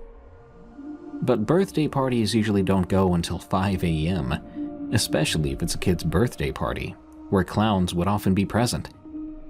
I also noticed he was carrying a bag, which I didn't notice when he first stepped into the elevator. As he looked at me with that sinister look, he bent down to get something from that bag right when the elevator stopped at the 6th floor, the floor where my apartment was. The elevator doors open up, and I start stepping out, saying, "Have a nice morning," to him. As I say this, he looks up, and the sinister look turns into an even more sinister smile. He grabs something out of his bag and stands up. What he grabbed turned out to be a huge kitchen knife. I scream then, running from the elevator down the hallway, and I kid you not, this clown man chases me with that knife. I ran as fast as I could, being chased, the man laughing like a lunatic. Finally, I make it to my room and quickly grabbed my keys, opening the door, just as he reached me with the knife. I slam the door in his face and go straight to the phone to call 911. After I call the cops, I look out the peephole on my door, and I don't see anyone out there.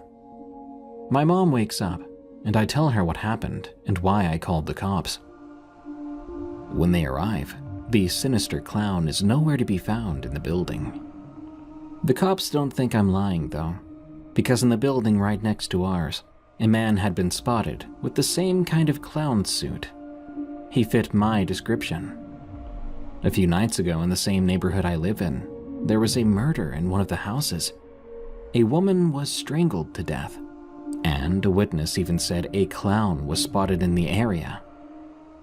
Luckily, the police promised to patrol the area, and they continued to check the apartment building. So, creepy clown, please don't come near me again. Lady in the White Shorts, from M. Kintz. I live in Northwest Florida, and I work at the airport. I've been there for 20 years, primarily working the graveyard shift as a toll booth cashier. During the night, I use a handheld computer to enter letters and numbers from license plates for lost ticket purposes. Sometimes my manager assigns me to go to the garage for inventory, and I always feel uneasy about the 4th level. One night, as I was inputting information into my handheld, I looked up and noticed a woman standing near the edge of the garage. She was wearing a short-sleeved baby blue shirt and white shorts. She didn't move or look back, and her shoulder-length black hair framed her face. I couldn't help but wonder why she was wearing shorts when it was around 42 degrees outside. Nevertheless, I shrugged it off, continuing to enter in more license plates. A few seconds later, when I glanced up again, she was gone. I didn't hear any footsteps, and the sliding door that led into the lobby by the elevator didn't make its usual squeaking sound.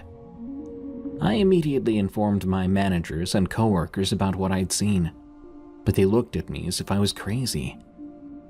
Since then, whenever I go to the 4th level, I make sure to check my surroundings more attentively.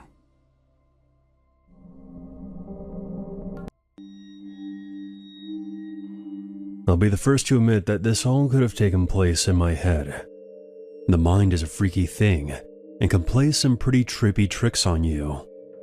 Whenever I was scared as a kid, my dad always told me that in life, you should not be afraid of ghosts. Fear the living, because they can actually hurt you. In my late teenage years, I came into some money after my father committed suicide, and I received an inheritance from him. At the time of my dad's passing, he and my mom owned a cabin up in Oregon by Mount Bachelor. The cabin had been put up for sale since my mom could no longer afford the payments. The cabin was set to go on the market for sale in less than a month and was in the process of finalizing all the paperwork with the realtor and lawyer. So for that time period, the cabin was not going to be rented out and would be vacant. I saw this as a chance to get away for a while and clear my head in light of all the things going on. I quit work, packed up my snowboarding gear, grabbed my dog, and headed to the cabin in my dad's car, which he left me in his will. Now this is our family cabin that my parents rented out when they weren't using it. I had the keys to the cabin, and also had the code for the alarms. So I didn't feel the need to stop at the rental management company and advise them on my stay. My first 2 days at the cabin were normal, and nothing out of the ordinary happened. I spent my days playing with my dog in the snow, snowboarding, and played PlayStation and listened to music during the evenings. I also did some drinking and smoking out on the balcony. I had stocked up on food, cigarettes, and liquor, so I was pretty much shut in, aside from the occasional outing to hit the slopes. With my dog as company, and DVDs and PlayStation as entertainment, I was quite content and started to feel relaxed. The cabin itself was 2 stories. The bottom story had the living room, a guest bedroom, along with a small kitchen. Upstairs had another 2 rooms, along with a walkout balcony attached to the master bedroom. Most of my time was spent in the living room, the kitchen, or the master bedroom. I had no reason to venture to the other rooms, and I always kept the doors leading into them shut. Open doors to dark rooms always creeped me out. Anyhow, the 3rd day came around, and I was going through my usual routine of playing with my dog. His name is Midnight, by the way, and he has also since passed. I then played some video games and watched some movies. That day was forecasted for pretty heavy snowfall, so I didn't feel like trekking down the hill to the main road in my car and decided to stay in. This is where things begin to get a bit weird. In our area, there were only 2 other cabins adjacent to ours, maybe a block away from each other. All other cabins aside from these 2 were over a mile away. Surrounding us was a forest of very tall pine trees. This particular detail will be important later on. From the past couple of days, I knew that both of these cabins were empty. I think I've given enough background. Now I'm going to jump into the strangeness. Around midday, while outside with my dog, I noticed what looked like footprints in the snow around the area surrounding our cabin. It was still snowing, so the footprints looked somewhat fresh, like someone had been here in the last 20 to 30 minutes. I thought that maybe someone was staying in the cabin near me, and I may not have noticed. Perhaps they were shut-ins like me. Whatever. The footprints led away from the cabin and disappeared in the snow towards the denser part of the trees. I didn't think much of it and went back inside. Nighttime came around, and I decided to head off to bed. Midnight was lying on the bed with me when I noticed his ears perk up. This was followed by him quickly jumping off the bed and running downstairs to the living room. I lay in bed and stayed silent. I was kind of freaked out. I could hear him moving around downstairs, back and forth. After around 5 minutes, he ran back upstairs and started to do his doggy dance, which was his way of telling me that he had to go pee. Shit. Well, fine. I couldn't say no to him, so we both went downstairs to the outside driveway so he could do his business. The only thing is, he didn't have to go. As soon as we were outside, he started to pull his leash, trying to drag me off somewhere. He kept looking into the dense part of the trees where the footprints had been earlier. He also kept sniffing the side of the house and looking up to the roof. After he figured out that he was not going to go where he wanted to, he sat himself down and just stared into the dark, which was a bit unusual for him. Perhaps there was an animal somewhere out there in the forest he wanted to chase down, but fuck that. I didn't want to chance anything. So I pulled him back inside, and we both went back upstairs. Around 30 minutes later, I was lying in bed when I heard what sounded like hooves walking on my roof. I tried to rationalize that it could have been a pine cone falling from a tree, or maybe a harmless critter from the forest was running around up there. But here's the thing. The steps seemed to be spaced apart, at a length too wide to be a small animal, or even a man. You notice things like that when you're in an isolated setting like this. It was really getting under my skin. Midnight also heard the noise and was quick to run to the balcony screen door, expecting me to let him out. Alright, you know what? I'm a tough guy, and at the time I considered myself to be fairly well built and strong enough to handle myself.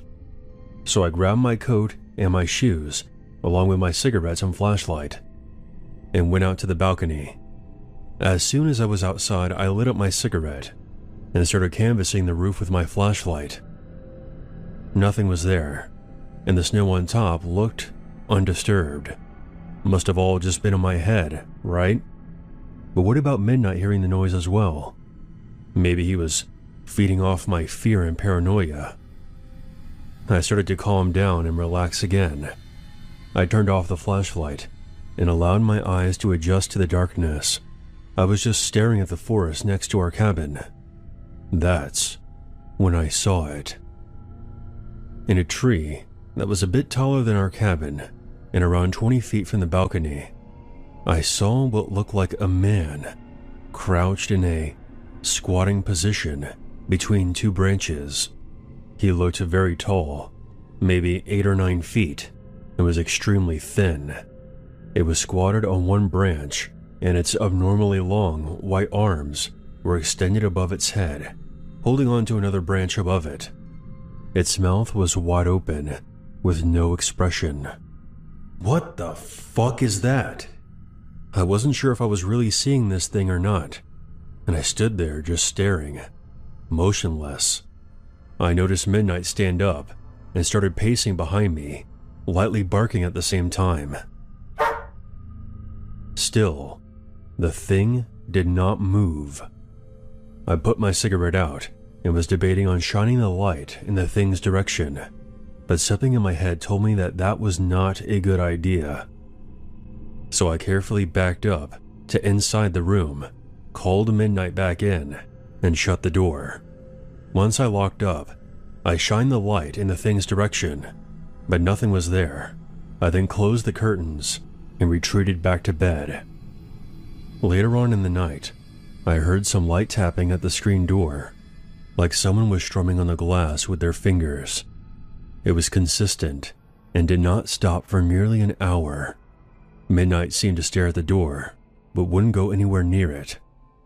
The strangest part was I had the feeling like something was inviting me to open the door.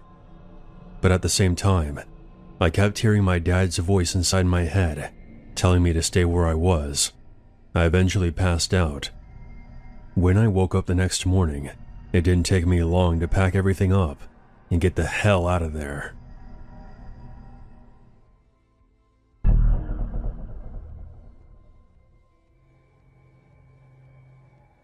In 1984, when I was 8 years old, my family moved to Allenstown, New Hampshire. Our house sat at the end of a dirt road near Bear Brook State Park.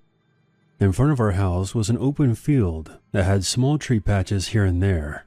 After what I estimate to be about 50 yards, the field ended and the forest began. One day, my friend and I wanted to go exploring further than we had before. We were very familiar with the first acre or two of forest we usually roamed around in, and wanted to cover some new ground that day. Shortly after passing the usual landmarks, we came upon a dirt ridge. Beyond that, we saw a clearing with a row of 4 cabins. The area included a shallow pond, a dense wall of trees on either side, patches of bushes between the cabins, and a few cars that looked like they had been torched. The cabins had that typical lined wood look with flat rooftops. When we first discovered this place, we thought it was an abandoned resort or something. However, when we peered through the windows, most of the cabins contained furniture and beds. There was no one in sight.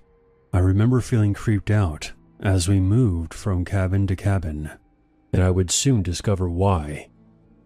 Behind one of the cabins was a dirt bed with half-buried animal bones scattered across it. If these remains were from hunting, surely they wouldn't want vultures buzzing around their resort. I thought it was odd, but not too alarming. My mom always told me to stay away from dead animals because they could be carrying some kind of disease, so we didn't feel the need to go poking around the pet cemetery, and soon left. Curiosity got the better of us, and we returned a week later. During our second visit, I noted how odd it was that there were no signs or markers indicating who owned this property or if it was a private campsite. There were also no roads leading there. This time, it felt like we were being watched, though I didn't see anyone at first. As we prepared to leave, a tall man wearing a dark jacket emerged from the trees and ran toward us. He was about 100 meters away, with a rifle slung over his back.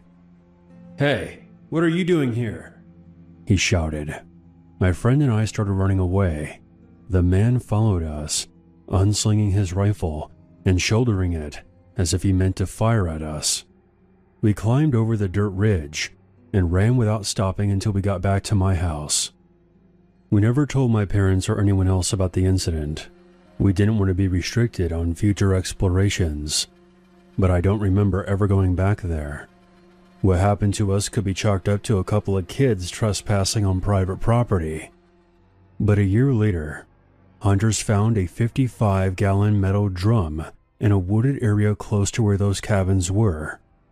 Inside were the bodies of a woman and a young girl. At the time, the victims were not identified, and the case remained unsolved. That was until 15 years later, when a second drum was discovered containing the bodies of 2 more girls, about 100 yards away from where the first one was found. One of the victims was only 11 months old. DNA testing later linked the victims to a serial killer named Terry Rasmussen. I never got a good look at the man who chased us away from the cabins that day, so I can't say for sure if it was him or not. But when I think back to that place, I think about how some people say that they never found all of Terry's victims, and I always remember those bones we saw scattered about. I honestly don't think 8-year-old me could tell the difference between animal and human bones.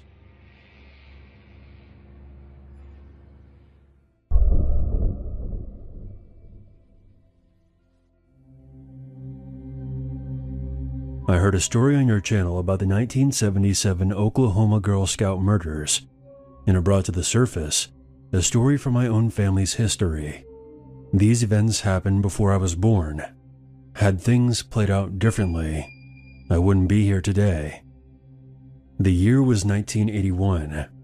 The Keddie Resort was a sleepy getaway nestled in the mountains of Northern California. It was the kind of place folks went to fish, drink, and forget about their troubles for a while. My family was staying at Cabin 28. My grandmother Sue, her 5 children, and a couple of their friends. They were just enjoying their stay and doing the typical things you would do at a cabin in the woods. They were completely unaware that something evil was making its way through the trees toward the resort and to Cabin 28. No one knows exactly what took place on the night of April 11th, 1981, but it was theorized that someone, possibly more than one person, knocked on the cabin door between 10 p.m. and 2 a.m. Investigators believed that the individuals were known to my grandmother, and she allowed them to enter the cabin. Once inside, the assailants attacked. There was a struggle. Sue, my Uncle John, 15, and his friend Dana, 17, were bound with wire, then struck and stabbed multiple times with a hammer and knife. The following morning, around 8 a.m., one of the daughters returned from a sleepover at her friend's cabin and discovered the bodies in the living room. She screamed and ran to the neighbors for help. Once the police arrived, it was discovered that one of the children was missing. It was my Aunt Tina, who was only 12 at the time. Her remains would be found 3 years later. It's possible she witnessed what took place in the living room that night and was abducted and later murdered in cold blood. Due to a botched investigation, no arrests were ever made, and the murders remained unsolved to this day.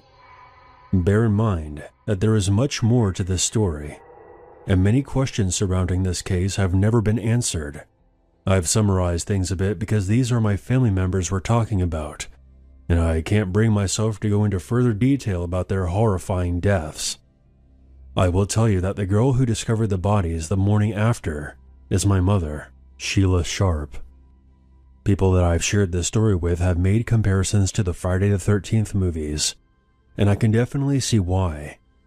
However, I think most horror movie fans view Jason Voorhees as cool or badass, but I don't share their enthusiasm. Jason Voorhees is a fictional character, but the influences that created him are very real. In my case, it's hard for me to separate fiction from reality. I can't watch those films and not think about how all those deaths would affect so many families, like they did mine.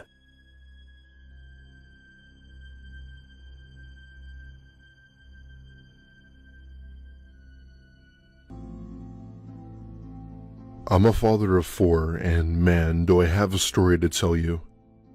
My wife and I both own a logging company outside of Charlottesville, Virginia, and primarily make our income through there. The business didn't start off great, but over time it improved significantly. My kids are both in middle school and are the best things I could ever ask for. My daughter is the youngest, while my son was just a year older than her. Back in the summer of 2019, we had taken a family camping trip down to the Carolinas as the highlight of our summer vacation. We had PTO, the kids were on summer break, it worked out perfectly. We had gone out to this really popular family campground in North Carolina, which was the ideal spot for the family. I helped my kids build their tent while my wife built ours we'd be staying in. Now, this campground isn't just some small area of the woods with a few small buildings. This place was huge, and you were pretty much allowed to set up your camp however far out you wanted. After we all got situated, my wife tells us that we should all go down to the dining hall for some dinner and dessert. With there being some buildings like the dining hall and a visitor center, it wasn't a real camping trip, but it was still fun for the family. We ate what food staff was serving along with maybe 3 or 4 other families also camping here. After dinner, we walked about 20 minutes before we went back to our campsite to get some sleep as we had planned on going fishing in the morning. I made sure my kids were asleep in their tent by 9 while my wife and I just read our books in our tent until we got tired. After a bit, we sort of drifted off to sleep and I'd say I slept for a good few hours or so. Now, let's fast forward to maybe a couple hours later. It was well into the night when I for some reason had this really weird dream/feeling. There's no real way to describe it without sounding morbid, but I was dreaming about my head being pinned with something sharp. Nobody in this dream was there but me, and the only thing I could really describe about it was the pain on my head. This went on for a good few minutes before I started to slowly wake up when I realized that the sharp pain persisted. I remember feeling around the top of my head only to find that it was also wet along with a low noise coming from behind me. Right then, my wife wakes up and screams her lungs out, spitting out the words to go away. I turn around and there, standing right in front of the tent opening, is a red fox in its defensive position. It growls at us before my wife manages to scare it away with her shoe. Turns out, that pain I was feeling was a damn fox clamping at the back of my head. And the reason why my head felt wet was because of the blood running down. At this point, my kids were wide awake crying when they realized what was happening. Right then, I began to feel sudden dizziness before almost falling to the ground. My wife had called the front desk of the campground and they had sent their medical team or whatever before rushing me to a hospital. After a couple of days, I did make it through and obviously recovered. Turns out though, we had set up our tents in a spot right next to a fox's nest that we didn't see. The fox probably mistakenly saw us as a threat to her and her cubs and did anything to protect them. It's been years now and I am fully recovered. It's just crazy to think that my dream turned into a reality.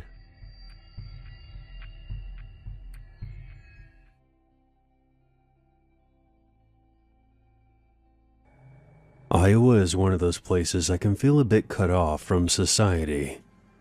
My town was literally a school, a grocery store, a gas station, a post office, and a barn that was converted into a roller rink with a population of about 900. For the sake of the story, I'll refer to the town as Outpost 19. I was 17 when this happened, in my senior year of high school. My best friend, Jerry, had moved to Cedar Rapids because his parents had gotten divorced and his mom received full custody, at least until he was 18. Jerry had been dating a girl who lived at Outpost 19. So every weekend, he would make the hour drive back into town to see his dad, hang out with his girlfriend, and if he had time, we would meet up and have a beer. This was the routine for about a year. I remember when this story happened. Graduation was approaching, but the school year wasn't quite over yet. One weekend, Jerry came back into town like usual, but his girlfriend was on vacation with her family, so we decided to go cruising around.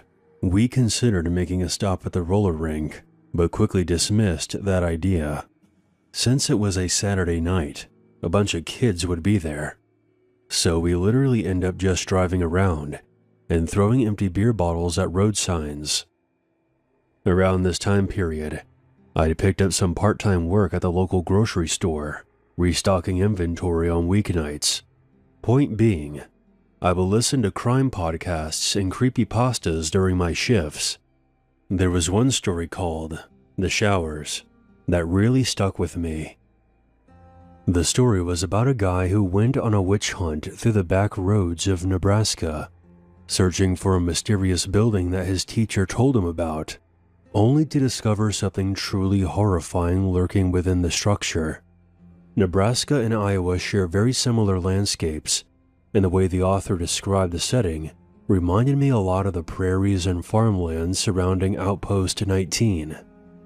Since Jerry and I were bored enough to be driving around aimlessly, I suggested that we try to go somewhere that looked abandoned and check it out, withholding that I had gotten the idea from a creepypasta I heard on YouTube.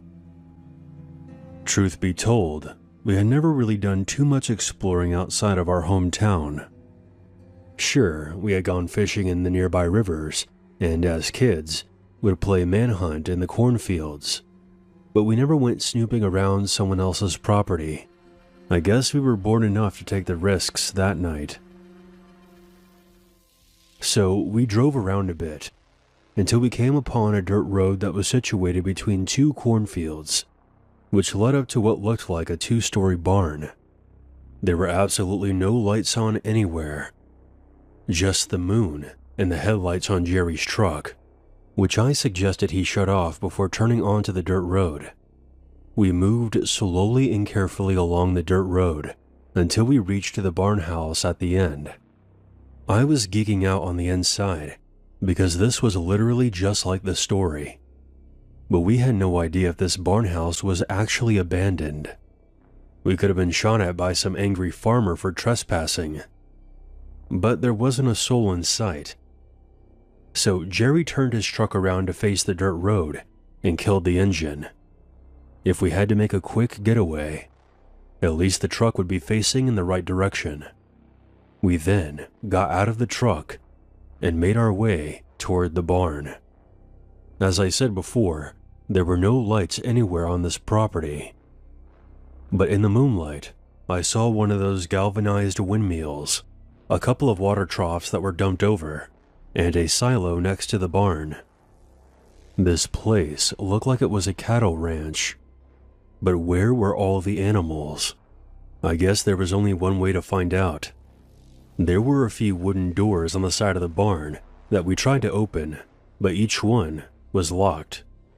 So we made our way to the giant double doors that were in the very front of the building, and to our surprise, they swung right open.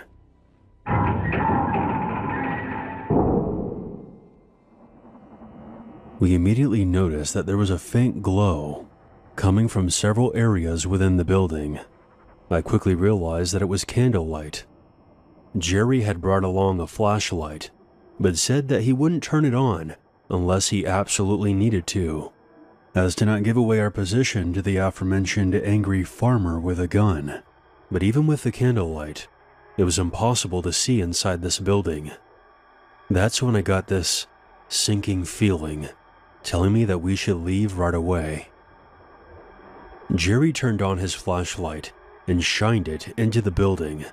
There were several candelabras placed on tables and railings throughout the foyer. The layout was almost like a wedding venue. We didn't see anyone, but someone had to have lit all these candles. We then noticed what looked like an altar in the center of the room. There was an unspoken thing between Jerry and I. We were going to have to see what was on this altar. And as we got closer, I saw a large knife between two candlesticks that had been stabbed into something. We had to get a bit closer to see what it was.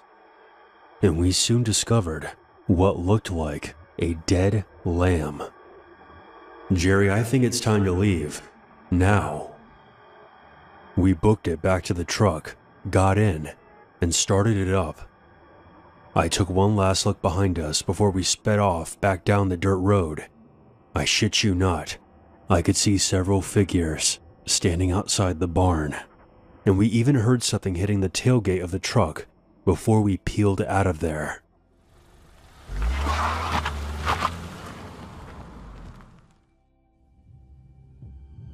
We had to GPS our way back to Outpost 19. I would say it took about 30 minutes to get back there. We didn't tell anyone about what happened because we didn't want to get into trouble for trespassing. There was a small dent on Jerry's tailgate. We assumed that one of the people I saw outside the barn must have thrown a rock or something. I lived at Outpost 19 for another year before I moved to Des Moines to work in construction. And a year after that, my parents retired and moved away as well, so there's no reason for me to return to that town ever again. I've tried to research any dairy or cattle farms located outside Outpost 19, but I can't be sure if any of them were the place that we were at that night. It was quite dark, and the place could look completely different during the day. I've heard rumors that many satanic cults have compounds in secluded areas of Iowa. This is only a guess, but I think we stumbled into one of these compounds that night and interrupted some kind of ritual that was taking place in that barn.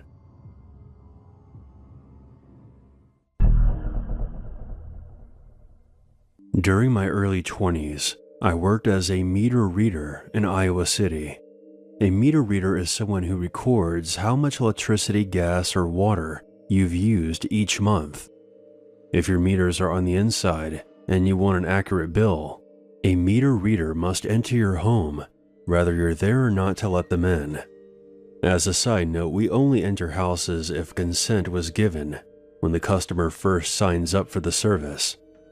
Customers also provide us with keys if necessary. Entering a home when the owner is not present is something that I've never gotten used to. No matter how loudly I knock, I can never shake this uneasy feeling that I wasn't welcome there. The inside of a home is the ultimate private space. A home's exterior is just the image of ourselves that we project to the rest of the world. However, the further you venture inside, the closer you come to truly seeing what kind of person lives there. And if you want the raw, unfiltered truth, head for the basement. I hate basements. I've seen walls that look like giant static-filled TV screens, until I realized it was roaches scurrying across a white background, cobwebs so thick it looked like a cotton candy machine had exploded. I've seen rats, snakes, feces, weapons, neglected children, abused pets, homeless squatters, massive hordes, bizarre sexual items, a makeshift meth lab, and even a coffin. There are rational explanations for all these things. Well, maybe not the coffin. But there was one basement where I found something that was beyond the grasp of logic, and that's what made it so terrifying. It was at an old apartment house.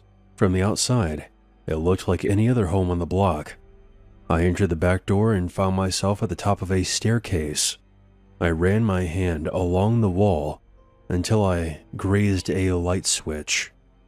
I flipped the switch, but no lights turned on. I wasn't carrying a flashlight.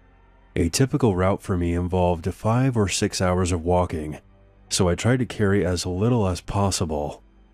Oftentimes, I would use a light from my handheld screen, but it only illuminated whatever was about a foot in front of it.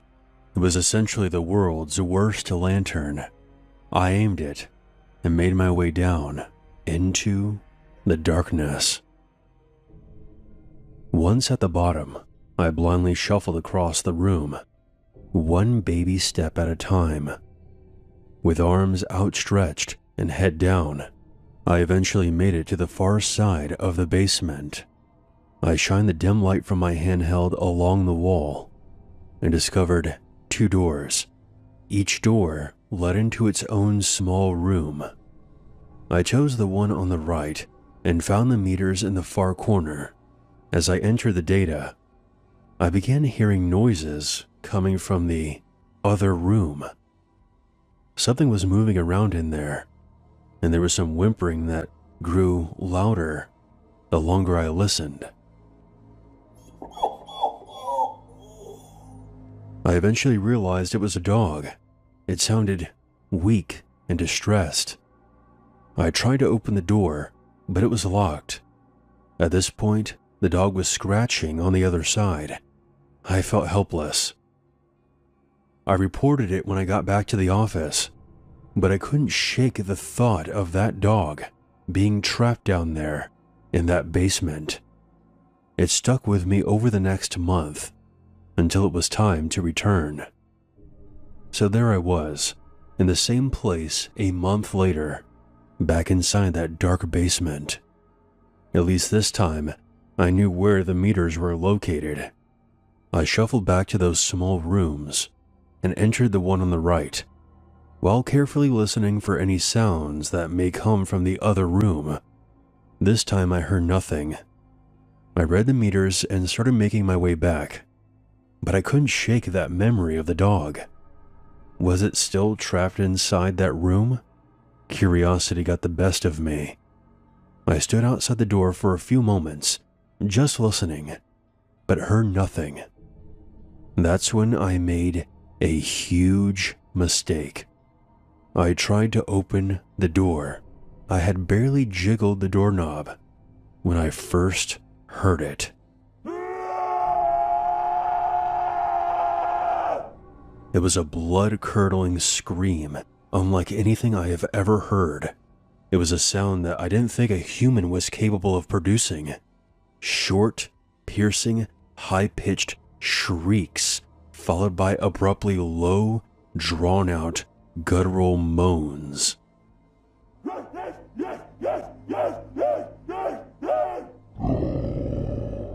That ultimately morphed into something that I can only describe as crying, but much louder. It was all over the place, some sort of psychotic, free-form jazz. I stumbled backwards, nearly losing my balance. I shouted something like, "Hello? Who's in there?"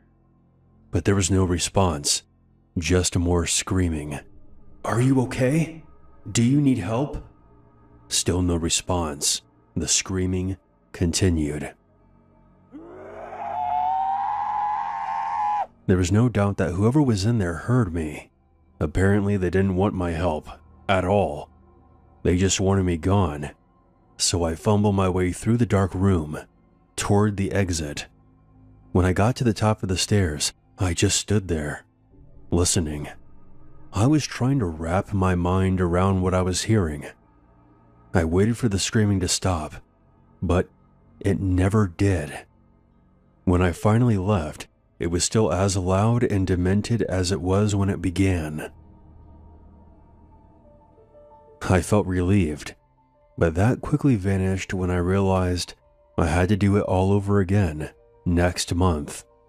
I reported what I heard, but nothing came of it. As my return drew near, a sense of dread began to grow inside of me. What kind of lunatic sits alone in total darkness and silence? My mind created endless explanations of what kind of hell was beyond that door. By the time I returned, I had built them up in my mind so much that anyone other than Lucifer himself would have been a letdown. But there was no sign of anyone, or even over the next several months. I had nearly given up on solving the mystery when a stroke of luck pulled me back in. One night, I went to a concert with my friend, Laura. After the show, I gave her a ride home. She moved somewhat recently, so she had to give me directions, I didn't really pay much attention to where she was leading me until she pointed to a house a ways up the street. I couldn't believe it. She had moved into the house with a mysterious room in the basement. This is going to sound weird, but have you ever noticed anything odd about the basement at this? Before I could even finish my sentence, she blurted out, "Some crazy guy lives down there." Finally, I had confirmation. She went on to tell me that even though her apartment was located in the attic, she often heard him yelling late at night. But that wasn't all. She had actually met him. One day, while walking to her car, she saw him standing in the lawn. He was perfectly still, with no expression on his face. He was directly in her path, so she cautiously made her way around him. He was staring at her, so she offered a friendly "hello" as she passed. He had no reaction, except for one unsettling exception. He stuck his tongue out at her, then quickly sucked it back into his mouth, then resumed acting like a statue. Thoroughly creeped out, she got in her car and drove away. It was about 2 or 3 months later when I finally met him. I entered the back door, like I had so many months before, but this time something was different. There was a light on down in the basement. I peered down the staircase. At the bottom, a ragged-looking dog was staring back at me. It was the same dog I had heard during my first visit. Then, I noticed something else. Behind the dog, I could see a pair of bare feet. The ceiling blocked my view of whoever was standing there, but it didn't matter. I knew it was him. I should have left right then, but I didn't. I know this probably doesn't make any sense, but at this point, my desire to finally get some answers outweighed my fear. I called out, "Hello? It's the meter reader." I then began to make my descent. As I made my way down, more of him was revealed to me, slowly. He looked to be middle-aged. His head was shaved. His eyes were wild. He was wearing pants, but no shirt. What I remember the most about him was how lean and sinewy his body looked. It looked like the body of a person that was never at rest. I explained to him who I was and what I was doing there. And to my surprise, not only did he talk to me, but he acted and sounded somewhat normal. The volume and pitch of his voice was odd, but he said the same sorts of things that people typically say to meter readers. I even started to doubt whether or not he was the same man I had heard screaming. But his behavior slowly removed any doubts. As I read the meters, he rapidly paced back and forth. He was constantly wringing his hands together and sporadically cocking his head from one side to the other. The longer he talked, the more agitated he became. He began grimacing, and little verbal tics started popping up in his speech. Every so often he would blurt out, "Aw," in the middle of a sentence. He was trying his best to suppress these sounds, but he was losing that battle. I started to make my way toward the exit, and he followed. His verbal outbursts grew louder and more frequent. I was becoming petrified. When I got to the stairs, our conversation came to an end, and I said goodbye.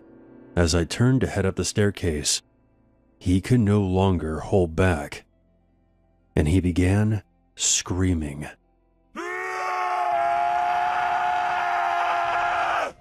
The very same unforgettable screams I had heard coming from the locked room. I ran up the stairs as fast as my legs would carry me, flung open the door, and rushed back into the daylight. A couple of months later, I had some friends over my place, including Laura.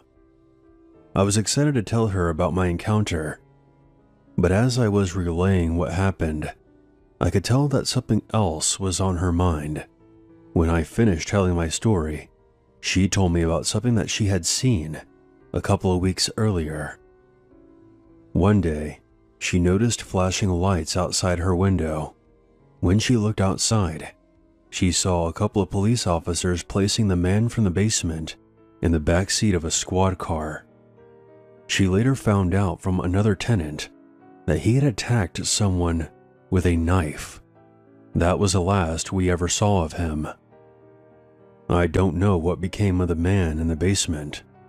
I'd like to think that he got the help he needed, but maybe that's just because I'd rather not think about the alternative.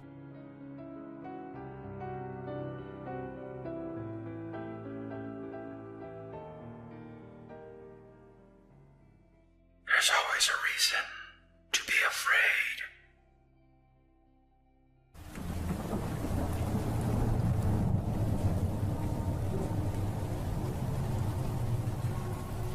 When I was 13 and in middle school, my class went to this one wildlife place.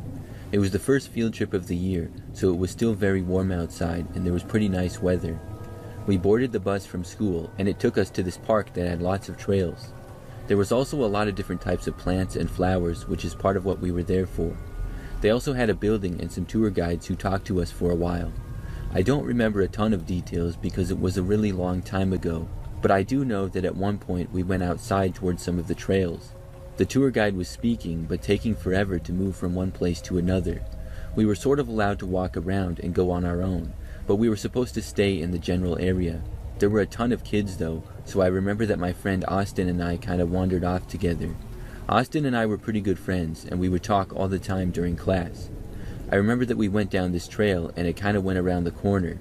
Austin and I just sort of kept walking and we were talking to each other. Before we knew it, we were a long ways from the rest of the class and we were pretty deep into the woods. I didn't really think much of it though, and we just continued to walk down the trail. Eventually, the trail got more and more narrow and the woods became more dense. When we got to that part, both of us heard a noise and some movement coming from deeper in the woods off the trail. We couldn't see where it was coming from exactly, but we decided to go closer, being the curious kids that we were. I think that we were both thinking and expecting it to maybe be some kind of an animal. I know I was. However, after we went off the trail and made it through the trees, we reached a small clearing. Inside that clearing there were these two guys standing by a tree and smoking. I'm not sure what exactly they were smoking, but the guys looked to maybe be in their late teens or so. Austin and I figured that they went into the woods to do drugs and so they wouldn't be seen, so we quickly turned around. The guys did not say anything and we kept going down the path farther away from our class. We probably should have just gone back right then and there, and I'm not really sure why we didn't, but nevertheless we continued to go down the path for some time. We talked and basically we were just bored and wandering around. After like 10 minutes, we reached what was pretty much a dead end. The path made it to this marshland and there was no bridge or anything. We walked along the edge of it for a while. As we were doing that, we started to hear footsteps behind us on the path. However, they were around a corner in a location that we could not see. They were also pretty far back. The footsteps sort of stopped though. Then, moments later, a rock flew towards us from around the corner. I didn't see at first where it had come from exactly, but a few moments later, I saw somebody come around the corner for just a second and throw another rock. That one went flying towards us and just barely missed. It looked like the guys we had seen who had been smoking. They were now throwing rocks at us. Moments later, the other guy came out and tossed a rock. This throw was much better and got even closer. Austin and I didn't want to wait around any longer. We turned and started running along the marshland. Then we turned and cut through the thick woods, not even going on the path. We knew the basic way to get back to the main area, so we were trying to get there by any means. After running for a while, we soon heard footsteps a ways behind us. I figured that the two guys were chasing us. They were a long ways back, but it made us go even faster. We kept running until we stopped hearing the footsteps. Eventually, we found a path again. Then we continued to lightly jog until we had made it back to the class. They had only moved like 30 feet, and one of the guides was still speaking. I don't think anybody even knew that we had left. I'm not sure who those guys were that we saw, but they seemed to have bad intentions. Maybe they were mad that we saw them doing drugs, or maybe they thought it was just a joke. Either way, I'm glad that we got away from them.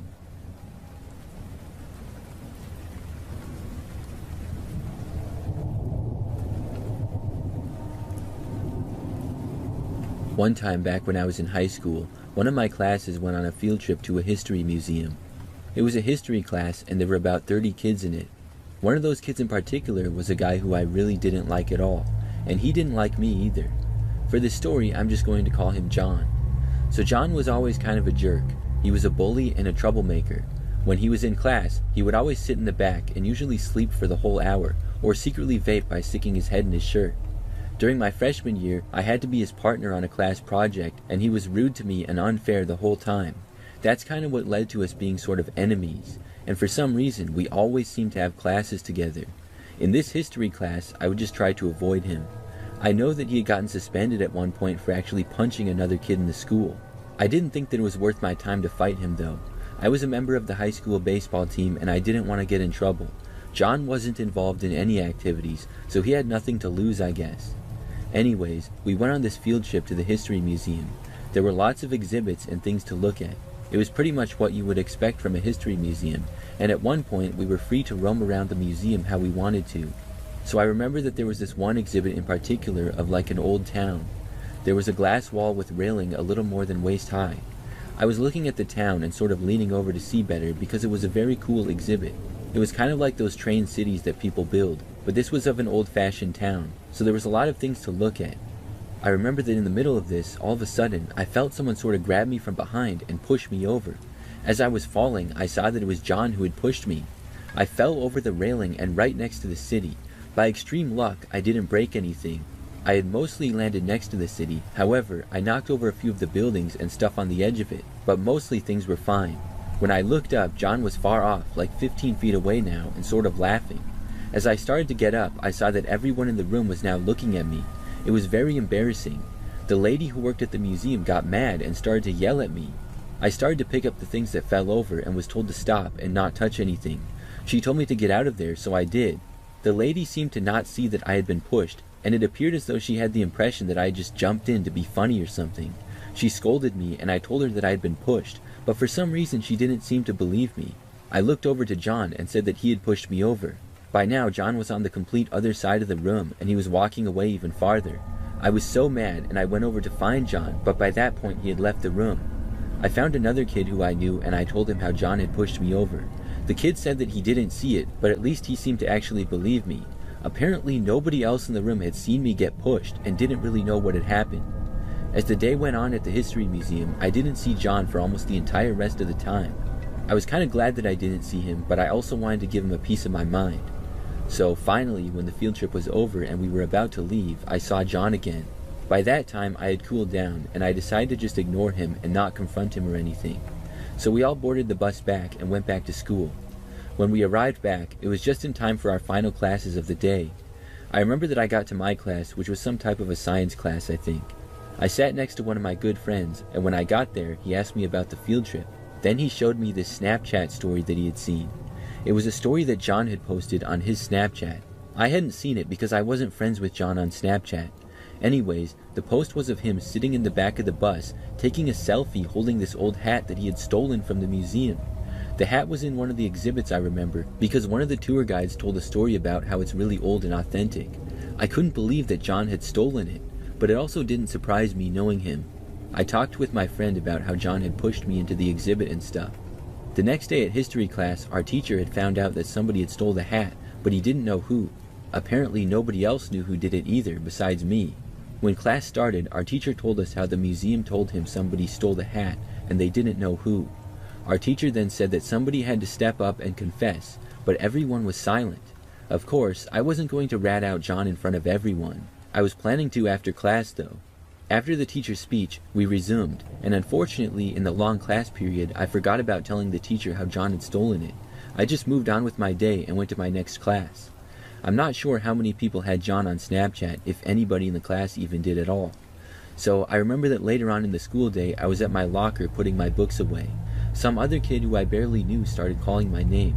He was like halfway down the hall, and I knew who he was, but we were not friends. I had no idea why he was calling me, so I walked over to him. When I got there, he brought up how I had taken a spill at the museum, and he started laughing about it. I told him that John had pushed me, and he just thought it was so funny. So at that point, I just walked back over to my locker. After the next class, I went to my locker again, but when I got my other book, I saw the hat. That same stolen hat had been hidden behind my large science book in my locker. I realized then that John must have planted it there. It must have been when the other kid called me over. They probably were in on it together. Now John was trying to plant stolen goods on me. I didn't want to get in trouble or anything, and I was really angry, so I took the hat and went straight to my history teacher's classroom. When I got there, I told him the whole story. I was afraid that he wouldn't believe me, but thankfully he did. He knew that I was a pretty good student, and he knew that John wasn't. He also reported that one of the students had reported to him that she had seen John's Snapchat story. I gave the hat to him, and he returned it to the museum. I remember that John ended up getting suspended for a week for that. After that school year, John dropped out of our school. I'm glad that I didn't have to deal with him anymore.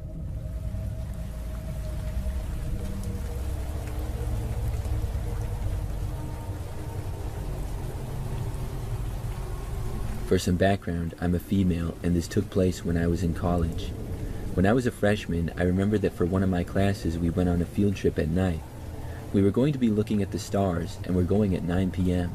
I guess there was this spot a few miles from campus where you could get a really good view of the sky. It was a park, and the entire field trip was completely for extra credit, because obviously the professor didn't expect everybody to be able to make it that late. There were quite a few students in the class, and I cared a lot about my grades, so I decided to go. We met in this one parking lot on campus at about 8:45 p.m. The turnout was a lot more than I expected. There were probably about 25 of us students there, along with the professor. We boarded the bus, and it took us down to the park that was maybe 10 minutes away. Then we got off, and there was this park surrounded by several wooded areas. There was a large open field in the middle, though, and that's where the professor told us to meet. After he talked to us for a few minutes, we all started looking at the stars. We were free to walk around a little, but we also had worksheets to fill out. I started to walk around and do the assignment. About 10 minutes into it, and I was kind of on the edge near the trees. I remember hearing what sounded like a noise coming from just inside the woods. I looked over, and there was this guy creeping along the edge of the wood line. The man was not in our class. I knew that for a fact, and he was just kind of walking just inside the woods and looking at us. I just looked back and away from him and tried to continue. I thought it was kind of strange, but didn't really know what to make of it. A while later, though, I remember looking back to the woods again.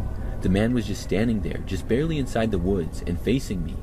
He appeared to be looking right at me, and it was a little bit weird, so I moved away.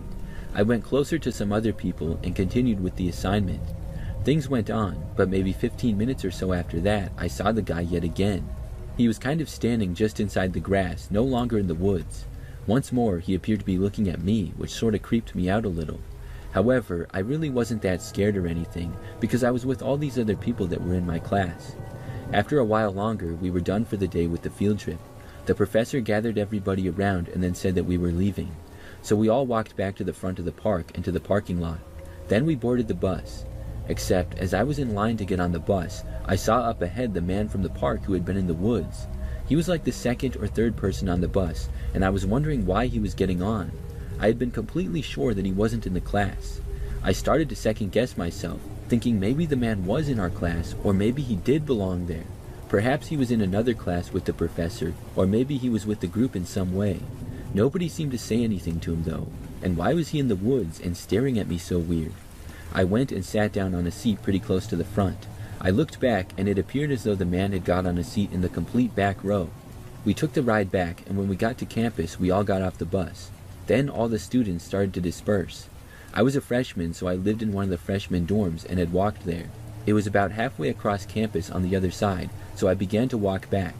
By now, it was like 10 p.m., and there really weren't any other people out. A couple of other students from class walked near me for a while, but they went to one of the other dorm buildings. Then it was just me on the sidewalk walking back. However, I remember that I heard somebody behind me. I assumed it to be somebody else from the class. However, I felt the need to look over my shoulder, and I did. There, I saw the same man who had been in the woods and stuff. He was walking sort of far behind me by himself. I had never seen him on campus before, and the man did not look college age. He looked older. Obviously, people of all ages go to college, but this guy just didn't seem like a student. He had no backpack or anything, and I hadn't seen him with the worksheet we had for class. I was like 90% sure that he had just come out of the woods and hopped on our bus. How nobody seemed to notice him was beyond me. As I walked, he remained behind me, and I started to get nervous. I began walking faster. The man seemed to speed up as well. I knew that I just needed to get to my dorm building, because if he didn't live there, he wouldn't be able to enter. You needed a key fob to get in. I walked faster, going about as quick as I could without running. I could see my building, and it was just a ways up. During this time, the man stayed about 50 feet behind me or so. Finally, I reached my building. I quickly used my key to get in and made sure that the door shut behind me. Then I went through the lobby and to the stairs to go up quickly. My room was on the 3rd floor and it had a window looking out. I quickly went to my dorm room and then over to the window. I looked out and saw the man standing by the doors and trying to enter. I watched him start to loudly bang on the front door to the dorm building, which was not opening for him. He eventually stopped, but continued to stand around by the doors for a while. I think he was hoping that somebody else would leave and he could sneak in. Thankfully, nobody did. I looked over again about 10 minutes later and he was still there sitting on a bench. Finally, after a while, I looked and he was gone. I'm pretty sure that that man was up to no good, and I'm really glad that he didn't get in my dorm.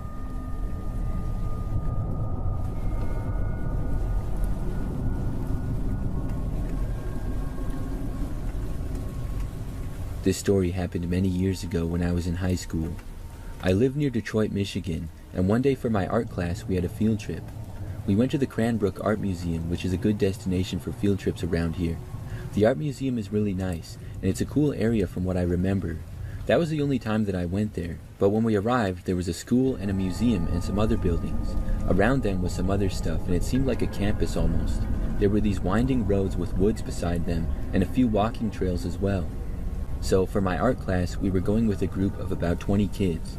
We got to Cranbrook, and after getting off the bus, we went inside of the museum. It was an all-day field trip, so we were inside for a while. I remember that we got a break kind of towards the end, and we were allowed to go outside a little.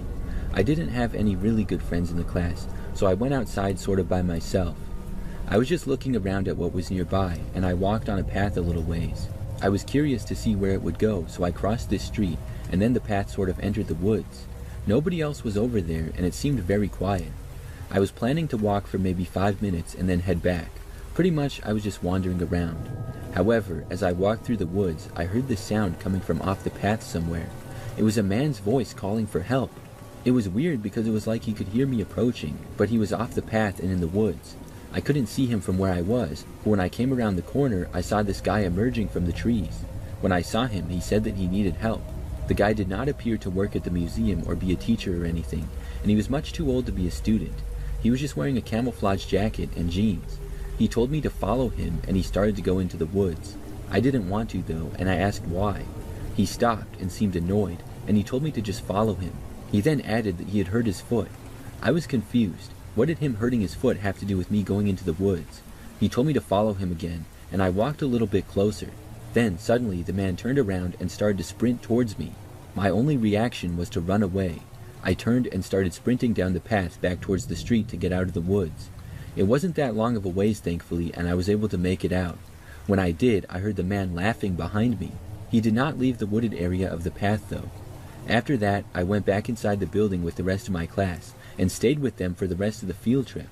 I didn't see the guy again, and I've always wondered who he was.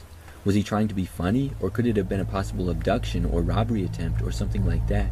It gives me the creeps to think back on it.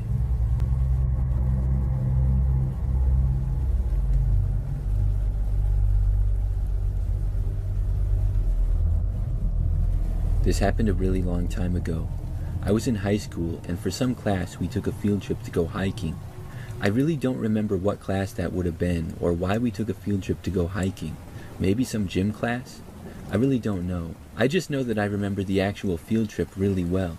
In fact, it's probably something that I will never forget. So we went to this park that had a bunch of trails. Some parts passed by flat ground, and other parts went through some wooded areas. There were also ponds and some rocky terrain that the trails went through.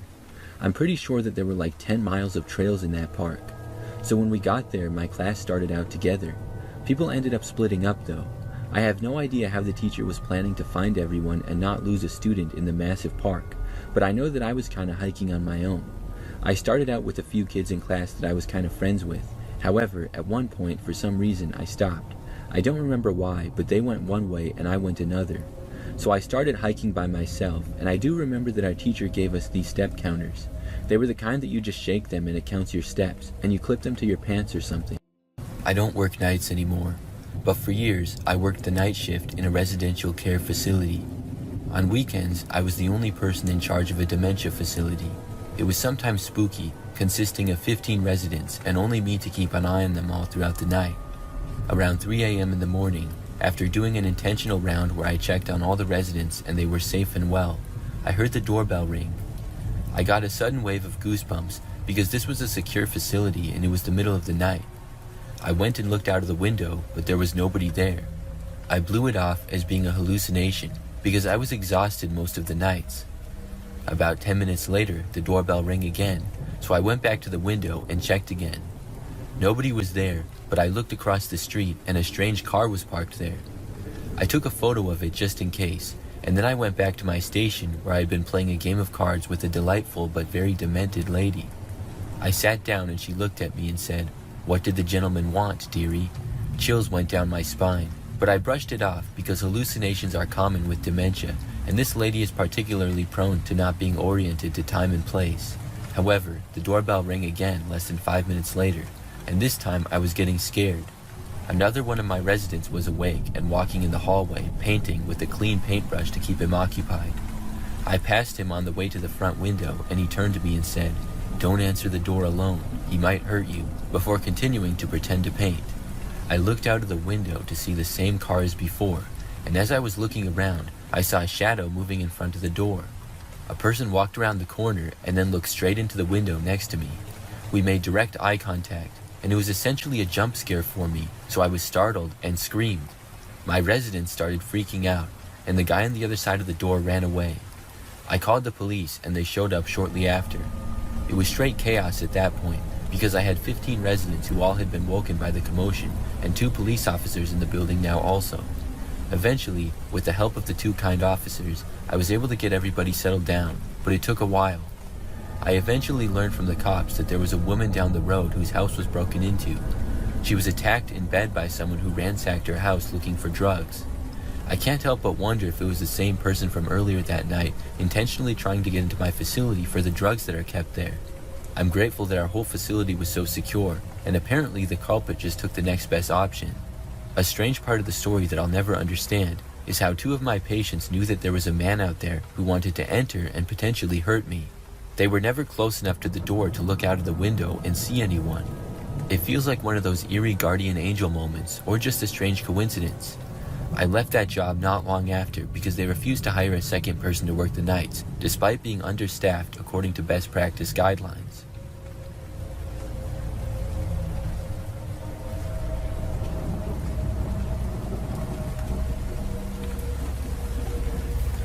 I worked at a water treatment plant on the graveyard shift.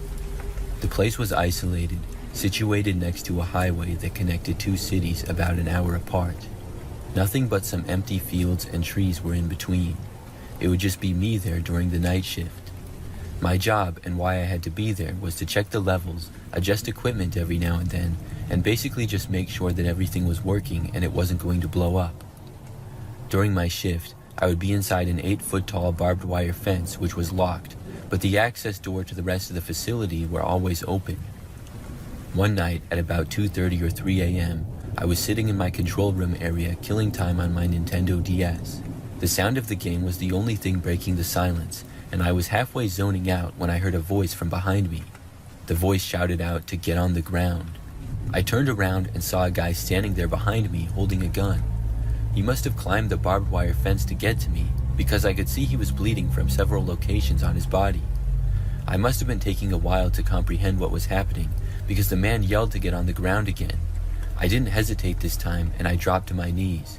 He kept the gun pointed at me as he stepped closer.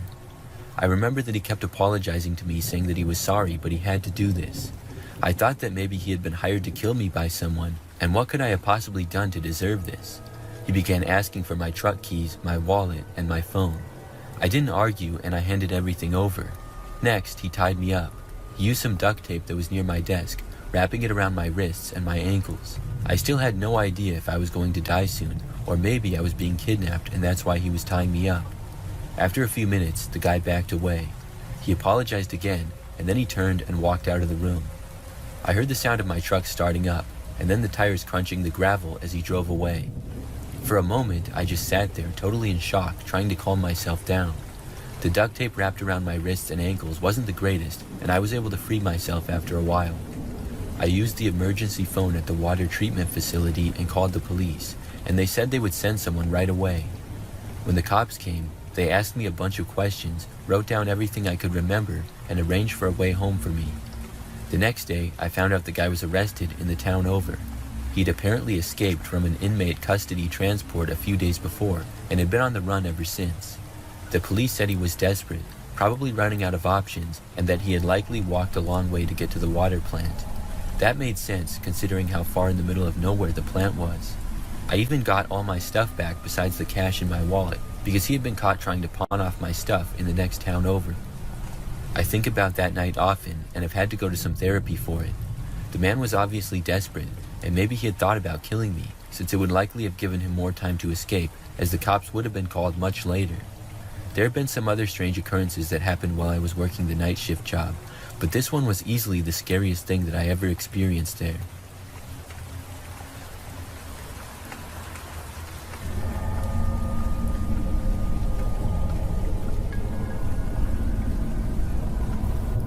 Many years ago, I used to work a night shift at a hotel in South Carolina. During the summer season, it wasn't so bad, mostly families.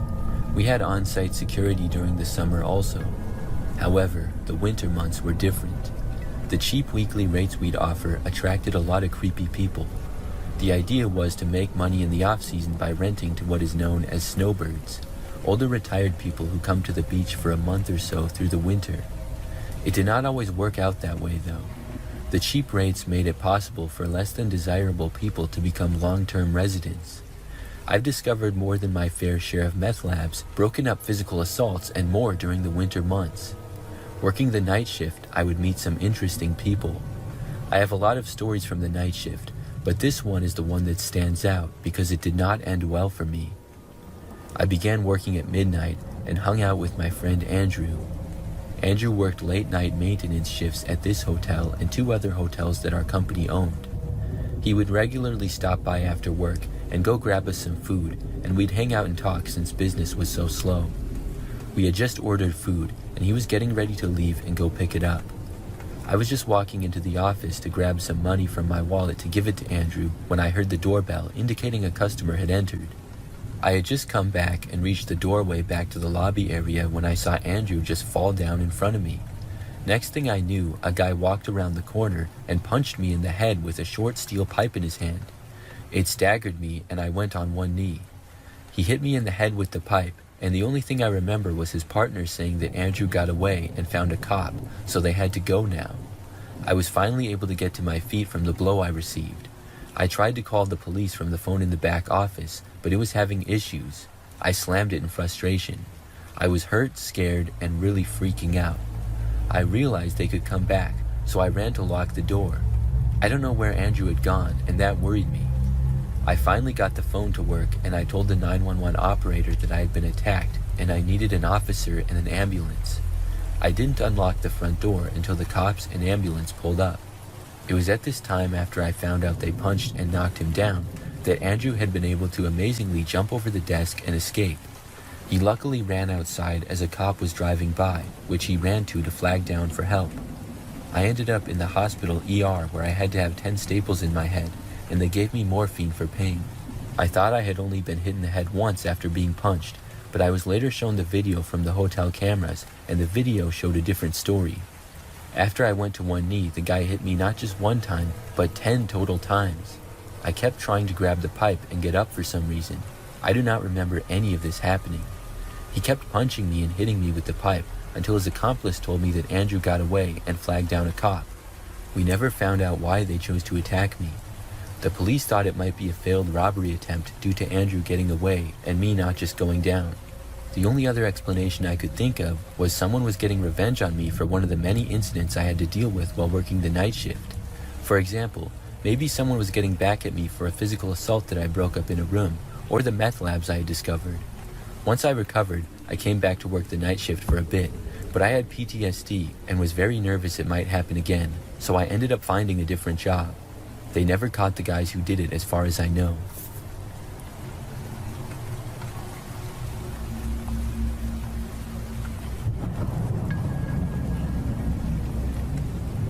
I used to work night shifts at this large manufacturing facility. The night shift consisted of a very small crew, including 5 security workers and 5 of us doing administration and packing. As administration staff, I sat with security as they'd switch between patrolling and monitoring the cameras. It was usually silent and boring. One night near Halloween, I was halfway into my shift on my lunch hour break. It was chilly, and I went to my car to grab my bigger jacket and have a smoke break. I was right outside the back door where this fence is closest to the building. It's maybe 10 yards off the back door. The only light was motion activated, and I had to keep making grand arm movements to keep it on. It's all grass and shadows up to the fence, and the light doesn't really hit that far. I was watching videos on my phone, and the light went out from a lack of motion. I sat in the dark a bit, sipping my coffee and finishing my cigarette. As I was finishing, I reached up and waved to activate the light to find the ashtray, but as the light flickered on, I heard a noise on the fence across from me. We do get some animals out there, and they could get startled, but as I stood up, I heard the fence keep slightly jiggling. When I looked up, I didn't see much. The light didn't really illuminate much outside its circle on the ground. My first thought was to say hello, which I did in a questioning tone. When I spoke, the sound stopped for a moment. I squinted into the darkness trying to adjust, but it was hard with the light on. However, once the light turned off again, the light from the moon had a little bit more effect lighting up the area. The fence started jiggling again. As my eyes adjusted better, I saw movement. It looked like a person opposite me at the fence fidgeting with the links. I thought this must be a kid just trying to spook us. Maybe they were going to break in and explore, which some kids had done before without knowing the building never closed. But it wasn't common, and this was one person, alone. I was worried, so I radioed to desk security with my walkie-talkie. I informed security that we had a visitor outside the fence on the north end of the building. I've seen the monitors of camera feed, and I know this area is totally covered by cameras. They would be able to check the fence clearly. My walkie beeped back, and the security guy said, "We aren't reading any movement at the fence. Is it in the tree line?" I responded back no, and they were fiddling with the fence right in front of me. The next events all happened so fast. Security didn't even have the chance to reply to me when from the fence, I heard this massively louder thrash of the lynx, and all I saw was a figure full-on sprinting at me. I spilled my coffee all over as I rushed back inside the building. I pushed myself inside and held the knob in place, trying to keep the deadbolt in place. The knob was flicking down hard against my hold. I could hear and feel something moving against the opposite side of the door. By the time security got down to me, I had the deadbolt in place, and the knob of the door was still now. I didn't understand why the security workers weren't taking me seriously while I explained the story, until I saw the playback from the cameras. It was just me outside. There was nothing there. I immediately thought this was a big prank on me, but everyone else genuinely thought that I was the one fooling them. Upon watching the footage a second time more closely, however, we noticed the way the door handle kept moving even when I removed my hand from it. Both the inside camera and outside caught it. We also noticed right before I panicked and turned to run inside, the fence made a slight jolt as if it was pushed. There were no holes in the fence or any kind of cuts made where somebody could squeeze through. There were no creepy shadows or unexplained wisps of smoke or light or movement besides those. Nobody there wanted to admit anything happened to me. Everyone came up with logical explanations like it was tricks of the moonlight, an overactive imagination, or too much coffee. I didn't want to argue about it. They already thought that I was being weird about it. I went about finishing my shift, but nobody used the back door again that night, and it remained locked. The longest employed security employee was finishing up his shift at the desk with me in the office that night. A few minutes before clocking out, he cleared his throat and told me, "I never really liked that north end. It feels like someone's eyes are always on me." It's honestly the most he's ever said to me in the years plus I worked there, the most I ever heard him say. I felt like the statement held even more weight from that alone. I worked there another 7 months and never had another incident. I never actually went out there again though. I stopped smoking, took my breaks out in the lobby, or wasted time chatting with coworkers. I made any excuse not to go out by that door again. I've never before or since had any moments where I felt like my imagination got the better of me, and I truly believe that wasn't the case here. I keep thinking back to that door handle jerking down when I was not touching it anymore. That had to be proof I wasn't imagining the whole thing.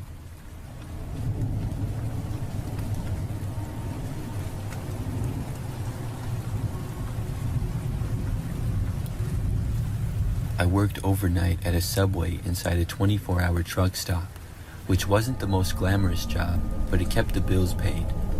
Most of the time, it was quiet, especially after the regular truckers had eaten and left for the night. I was behind the counter one night, cleaning up some stuff, when this guy came in. He was just standing there staring at the menu, and then he asked me if I had a sandwich for him. At first, I thought he might have called in an order or something, so I asked him his name to look it up. That's when he stepped forward a bit, and I saw that he was covered in blood, soaked through his shirt, splattered his jeans, and dripping onto the floor. It was dark in the store, and I didn't realize how bad it was until I saw the red. It wasn't a little bit either. He was really covered in it. I froze for a second, and then he told me that I didn't need to know his name and to just make him a sandwich. I didn't want the guy to panic, so I tried to stay calm and think of the best way to notify someone. While making his sandwich, I thought of an excuse to go to the back of the store, saying that I needed to get more lettuce since the bin was almost done. I signaled to my other coworker who was relaxing in the back before her shift started to go get the off-duty state trooper who worked security around that time. A few minutes later, I saw the trooper finally coming into the store as I was finishing up with the man's sandwich. The trooper saw the trail of blood on the floor and the guy's stare, and it was obvious that something was seriously wrong. He must have had years of experience with things like this, because he moved in slow and steady, pretending he was just there for a sandwich, and got close. But the second he got close, the guy tensed up like he was about to bolt. The trooper stepped forward and grabbed him as the guy tried to pull away, but the trooper was faster. The man covered in blood was arrested and then questioned. The guy had been stabbed, but he didn't even know how bad it was because he was in shock. Apparently, he'd stabbed someone to death earlier that night, and the shock he had made him so disoriented he didn't even realize how badly he was bleeding.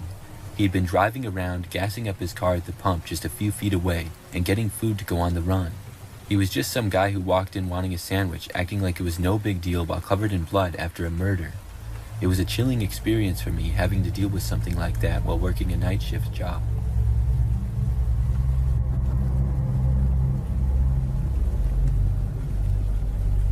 Back in the 90s when I was in high school, I was very good with my hands and worked jobs like construction, demolition, flooring, and auto mechanics.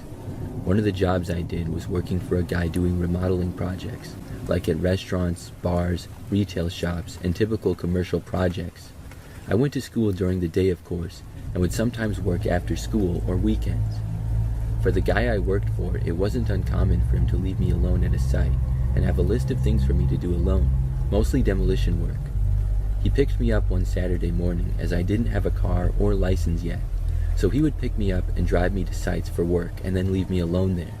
I rarely worked with his other crews as they were the more skilled laborers, so I would tear up the place before the main crew would come in and do all the remodeling. Here's the part that was my major downfall to this story. I didn't pay attention to where we were going. I was too busy talking to him, and I think we were talking about cars or something. It took a long time to get to the site, and as we drove up, it was in the middle of nowhere in the Mojave Desert. I knew we left the highway and went down a few other 2-lane highways for a long distance, but I had no idea where we were. I had a big jug of water with me because the water to the house I would be working at was off. When we pulled up to the house, I pulled all my tools out of the truck before he left, and he then drove to another site that he would be working on. He told me that he would be back to pick me up at about 5 or 6 p.m., since it should only take me until then to do what I needed to do. That was always his way of saying, I'm only paying you till this time, so you better get everything done by then. It was never unfair, and we always had a good understanding on time and tasks. He drove away, and I was at this property all alone. I walked into the house, and it was mostly empty. My job was to remove all the remaining furniture, contents, and appliances, remove all the flooring, gut the kitchen and bathroom, and remove all the wood paneling. I was used to being on sites alone and working all night, and this was in the daytime on a Saturday, but the house kind of gave me the spooks. The house was old, dark, musty, and kind of cool inside, the kind of cool that gives you the goosebumps. I started removing all the junk from the house as I normally did on a project. I tore up all the flooring next, and to my delight, everything seemed to come up with ease, and it was rip, cut, and toss. I took a big demo hammer to the kitchen and tore it apart in less than an hour. I ended up using the big jug of water that my boss had given me to wash my hands and face periodically, so by late afternoon, I was down to my last drink and had already ate everything I brought. No worries though, because I would be getting picked up in a couple of hours. I finished all my tasks and even swept the entire place so the next crew could get right to work later that week. At that time of year when I was out there, it wasn't a typical hot desert day, but you know in the desert, as soon as the sun goes down, it starts to cool rapidly. I had a flannel shirt, but that wasn't enough, and it was starting to get dark. My ride was running late, so all I could do was wait. This was the time before cell phones were common, and there was no electricity, water, or phone service in the house. I climbed up to get to the top of the roof of the house to get a better look to see if I could see something in the distance. Miles down a smaller road, I saw a few homes, but those homes were all dark. My first thought was to hike down to a neighbor's house and ask them to use a phone. I didn't want to leave though, in fear of missing my ride, especially since it didn't look like anyone was home since no lights were on in any houses. I started to think about my options as darkness approached fast. My options were either to stay at the house until morning, hike what little water I had a few miles in the desert at night, or wait until early morning and hike out there to some sort of civilization. I decided my best option was to just stay and hope that my ride would show up. It also suddenly occurred to me that no one knew where I was except my boss. I don't know if he told anyone else where I was either. My family wouldn't miss me until maybe Sunday night because they knew me and how much I would work, and they never worried about me not coming home. As full darkness was all around me, I didn't have a flashlight or any way to make a fire, but luckily the moonlight was bright. It was getting cold outside, so I went back inside the empty, creepy house that somehow seemed even more creepy when mostly empty. At about 8 p.m., the batteries on my radio, which was my only source of a little light and noise, started to die. I grabbed an old wooden chair and just sat in the living room of this house doing absolutely nothing except waiting. I started to hear the wind and odd noises, which I assumed were animals in the distance. I started to shiver from the cold, and my mind might have started to play tricks on me. I saw shadows moving outside and inside the house. I also started to hear someone talking, like whispers or something. I was sure I was going crazy and got up from my chair and yelled out hello, and just as I did, I heard something fall on the other side of the house. I had enough of this creepy house, so I went to go outside again. At least in the moonlight I could see better. Off in the distance I heard noises and saw movement, but couldn't make out anything. I had a pile of tools by the edge of the house ready for when my boss picked me up, so I ran over there and grabbed a heavy pry bar. I was ready to defend myself for whoever was out there. I had to keep moving, because my undershirt and flannel shirt were not enough to keep me warm. The wind was also starting to pick up, and as far as I could see, there was no lights around me. I didn't want to try to make it up on the house again out of fear of falling in the dark, but I got up on top of the gate just to try to gain a little bit of height to see if I could see some house lights nearby or car lights. My mind went to the stories that circled around at the time, about people who would come up to the Mojave Desert and bury bodies, how there were evil groups out here, and how people would go missing for no reason. Every noise had me on edge, and every shadow had my heart pounding. I knew no one was in the house, but I was sure I could hear noises from inside. I huddled up on the front porch for warmth, looking in the living room window, expecting to see someone at any moment. By around 11 p.m., I looked at my watch, thinking this was going to be a long night, as all this stuff only happened since it got dark. I didn't know how I was going to make it for another 6 hours until daybreak. Closer to midnight, I was wide awake. My eyes were only fixed on the dirt road, thinking that any time now a car would come down and maybe they could help me. I remember casually turning around to look back to the house, because all this time I kept hearing noises, but I told myself it was a rat or some animal. I saw a shadow of a person moving from the kitchen to down the hall. I jumped up from sitting and started backing my way out of the porch away from the house. As I was backing up, I tripped over the debris pile and fell down on the ground. I tried to get up, but fell again. It was like something pushed me down, or my imagination, but all of a sudden these bright lights were coming closer to me as I was laying on the ground. I saw my boss standing above me with a flashlight, wondering what I was doing on the ground. I was just so glad to see him. I wasn't mad. I just asked him what happened.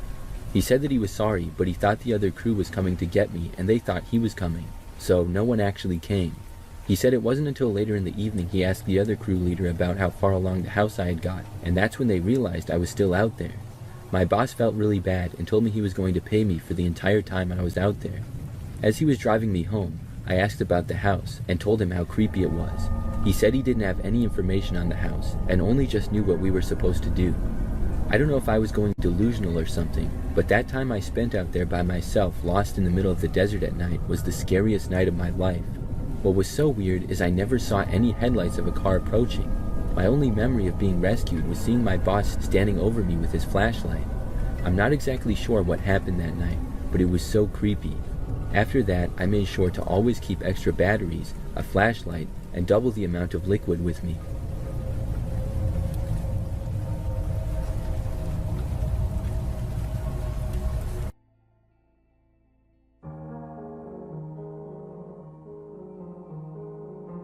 A couple of years ago, I found myself in a very disturbing situation. I was getting off work at my student internship in Charlotte, North Carolina, and it had been snowing all day. Now, for all you guys who live in the South, you know it's a big deal when it even calls for snow, and grocery stores are raided the nights before. I decided to go and get some groceries to enjoy with my girlfriend, now wife, since the mayhem had ended and only people like me who had trucks or all-terrain vehicles could get around. I went into Walmart and got the groceries I needed to start my way back to my truck. It had started to snow harder, and there was already about 5 to 7 inches on the ground, and it was already 12 in the afternoon. I was daydreaming about sledding and watching movies the next couple of days with my girlfriend. Just then, as I had almost reached my truck, I was jolted by the act of someone grabbing my arm. As I turned around, I saw an older-looking lady who was maybe about 5'6" inches. She asked me if I had a cigarette. Now, I don't smoke, so I told her I didn't, and then turned back to my truck. Again, she gently tugged on my arm. She then told me that she just got here from Alabama on a bus with her granddaughter and dog, and she was here for breast cancer treatment, and that she needed money for a hotel. Again, I honestly told her that I had no money on me, which I purposely do because I don't like donating to people's drug habits, and I would rather get people food myself if that's what they really wanted. At this point, she then said, "Do you know the area well around here?" Wanting to just get out of the situation, I just said no, I didn't, which was a lie, thinking that now she'd leave me alone. Then she asked, "Oh, okay. Well, since the weather is so bad, will you drive me to my hotel so I can meet up with my granddaughter and her dog who are in the hotel lobby waiting? It's right up the road here. I can show you. I'm a Christian, and I was always taught to help people out." So even though everything at this moment told me to deny this woman again, I told her sure, since I was raised on the rule, never judge a book by its cover. Plus, being a male at 6 foot, I figured I could take her on if things got dicey. So she jumped in my truck against all odds, and the next thing I know, she's smoking a cigarette in my truck, and I told her politely to please put it out. Being nervous, I missed my first red flag when she asked me for a cigarette, since she obviously had some. She obliged and threw the cigarette out the window to my dismay. So we started driving up the road towards her hotel, at which point I was on high alert. At the moment of going through worst case scenarios in my head, I noticed her fumbling through her purse searching for something and looking out of the corner of her eye at me. At which I told her, "Just so you know, I have a gun in my truck, so don't try anything crazy." Now, I did have a gun, but it was a shotgun that I had neglected to get out of my backseat a couple of days earlier, and in this reality, this would do me no good if she had pulled a gun on me at that very moment. At this, she stopped messing around in her purse and pulled out her cell phone in her pocket. Then she looked at me and said, "Actually, do you mind taking a detour? I need to pick up some money from some friends of mine." Okay, at this point in time, red flags were firing off, but again, never judging a book by its cover kept running through my mind. So I told her that was fine, but we had to make it quick because I really needed to make it home. Right at that moment, she dialed someone on the phone and said, "Yeah, this guy's coming over to bring me to get the stuff. You're ready, right?" At that point, I asked her to talk to the person. When I answered the phone, a man who sounded like he's been chain smoking since birth then said, I started asking him questions like, "What's your name?" And I asked him if indeed he knew of any hotels nearby. He seemed to stumble over his words and then said he had to go. At this point, I should have gotten a clue and kicked her right out of my car, especially after watching so many horror movies. This is usually when the person goes against their gut and pays for it. But for fear of her actually telling the truth and me feeling like a terrible person, I decided to go on. At this point, we turned down the street and saw a cop car sitting there off to the side. I wanted to drop her off with the cop, but I would really feel terrible if she actually was telling the truth. So I passed the cop, and she had this weird eerie smile on her face, then said, "Glad he's here, now I feel safe." Now, as we entered the apartment complex, I saw how run down it was. It looked to be a place where heavy drug traffic was going down. Just a very unsettling place, even during the snow. As I parked outside the place that she said was her friend's, she then said, "Okay, I'll go get the guy and I'll be right back." At this, I was very unsettled by everything. Things just didn't seem right. She saw my facial expression of wanting to just get the hell out of Dodge. And to this, she sneered at me, saying something along the lines of me being a terrible person if I left her there, especially in this weather under her condition. At this, I just got mad. After all, I already went out of my way to help her. As I waited, I had started to think about things that could happen. What if she brought back a gun or worse? At that moment, I saw 3 guys coming towards my truck. I realized things weren't right. She had set me up to rob me or something because these guys were big, and one of them had something behind his back which I couldn't see. At that moment, I put the vehicle in reverse and took off. Thank God for 4-wheel drive. I looked back to them chasing me, and to see what was hidden behind the one guy's back was a crowbar. I don't know what would have happened to me, but now looking back, I see how dumb and blind I really was. There was no hotel anywhere close to the area I was in.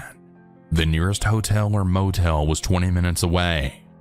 Had I waited for the guys to get to my truck, they probably would have beaten and robbed me, or worse. I thank God every day that I escaped and was able to get married until this event. After that, I've never been to that Walmart again, or the area for that matter. A couple of months later, I told a coworker this story, and he told me that a year ago the same lady tried the same thing to him, but he declined altogether. Smart move on his part. Be careful of who you help out, because some people will really take advantage of you, or worse.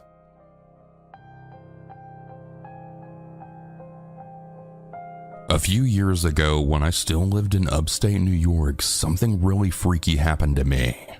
If you've ever been to upstate New York during the winters, you know that it can snow a lot. I usually just spent snowy nights watching TV. I lived about a mile or so from any other house, and my roommate was out. Now, I'll be honest, being alone made me feel uncomfortable.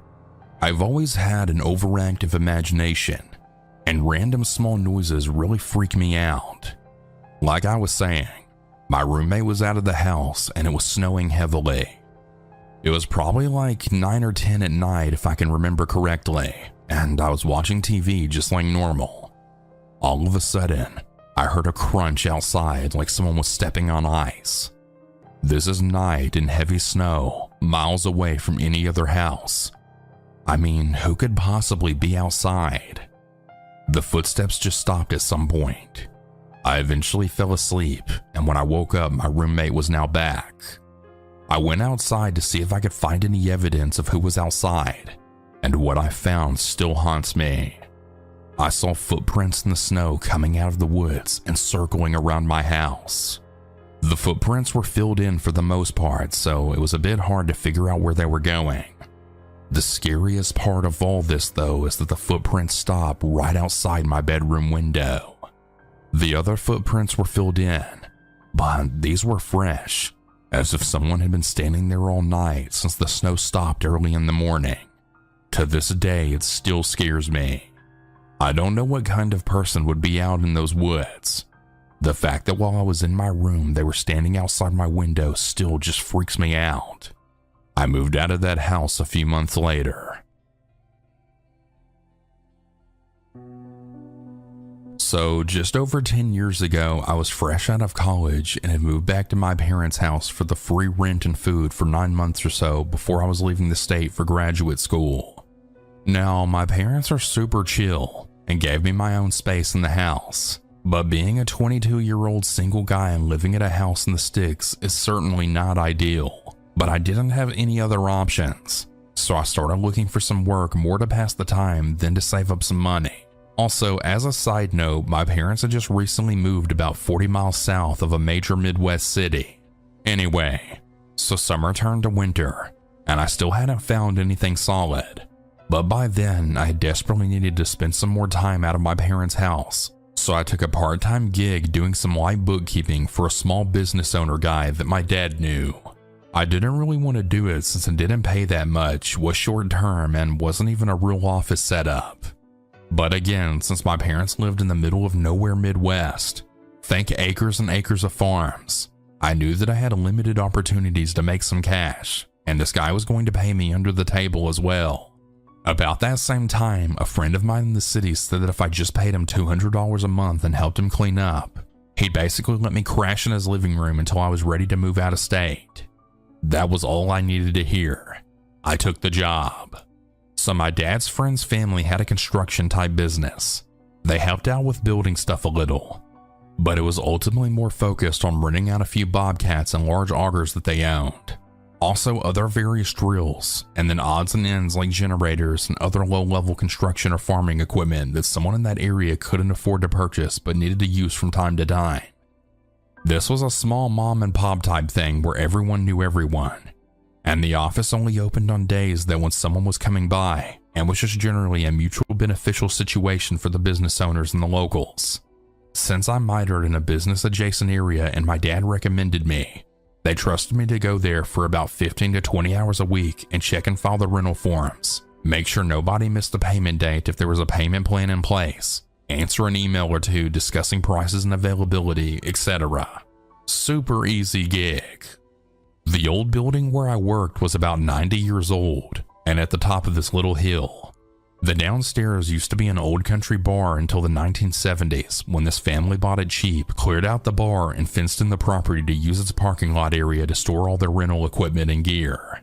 I could generally come and go as I pleased, work any hours I wanted as long as the work got done. So if things were slow and there weren't any rentals for a couple of days, I usually just go in after 7 and stay in until around midnight or 1, since I knew I'd be alone and could listen to music really loud and take my time and all that. The office where I worked was on the second floor of the building above the old bar and looked out into the long driveway. From my seat, I could easily see out the window, and once or twice saw a family of deer or a raccoon scamper by, and I always glanced out when I saw movement since it was very noticeable. It was incredibly remote, very still and quiet, so if something unusual occurred or if something felt off, I definitely noticed it. One night during winter, it had snowed a few inches, and my dad told me to stay in because the roads were bad, but I had an old SUV, and more than that, just really wanted to get out of the house. So I went into work at about 8 p.m., and I was going to stay until just after 1. I always left the gate open at the bottom of the hill, since believe me when I say that nobody ever showed up at night since we were literally in the middle of nowhere. I think the nearest occupied house was about 2 miles down the road, and even to turn into our short road, you had to only be coming to our specific building and probably know it was there beforehand. It really was a locals only type thing, and very small, since the family had inherited a lot of money and kind of did this rental thing on the side. Basically, someone would never get just lost and end up at our building. So anyways, I'm jamming away to some Fall Out Boy and having some coffee, and I kept glancing at the snow outside here and there, since our one orangish streetlight reflected on the ground at the gate and was causing the light to shine off the snow in a really cool kind of way. At one point around midnight, I went downstairs to the big bathroom to do my bathroom business, and then came back upstairs and got settled back into my work. I probably did about 5 minutes of work when I glanced outside and saw a huge imprint of something in the fresh snow just below the light. It seemed like it must have just been a huge dog or substantial animal that had just rolled around on the ground there on its back or something.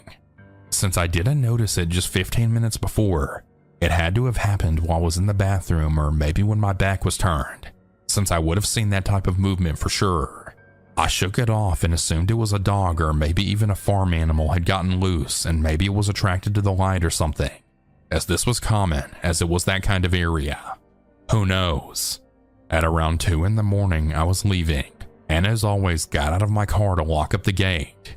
And to be honest, I had pretty much forgotten about the imprint in the snow, but when I looked down, I was shocked to see that it wasn't just some disturbed snow, but it was undeniably the imprint of a human-made snow angel. If you don't know what a snow angel is, it's when kids lie on their back in the snow and push their arms and legs back and forth, so when they get up, it looks like the outline of an angel. I used to do this when I was a kid, so I 100% knew for sure that's what it was, and it was deliberately made underneath the light post. But it wasn't from a kid. It was from a very large person, or at the very least a normal-sized adult wearing tons of layers of big winter clothing. I looked up and I saw what I already knew, that whoever made this snow angel could easily look up and have seen me through that window, so they must have waited for me to head downstairs to make this angel.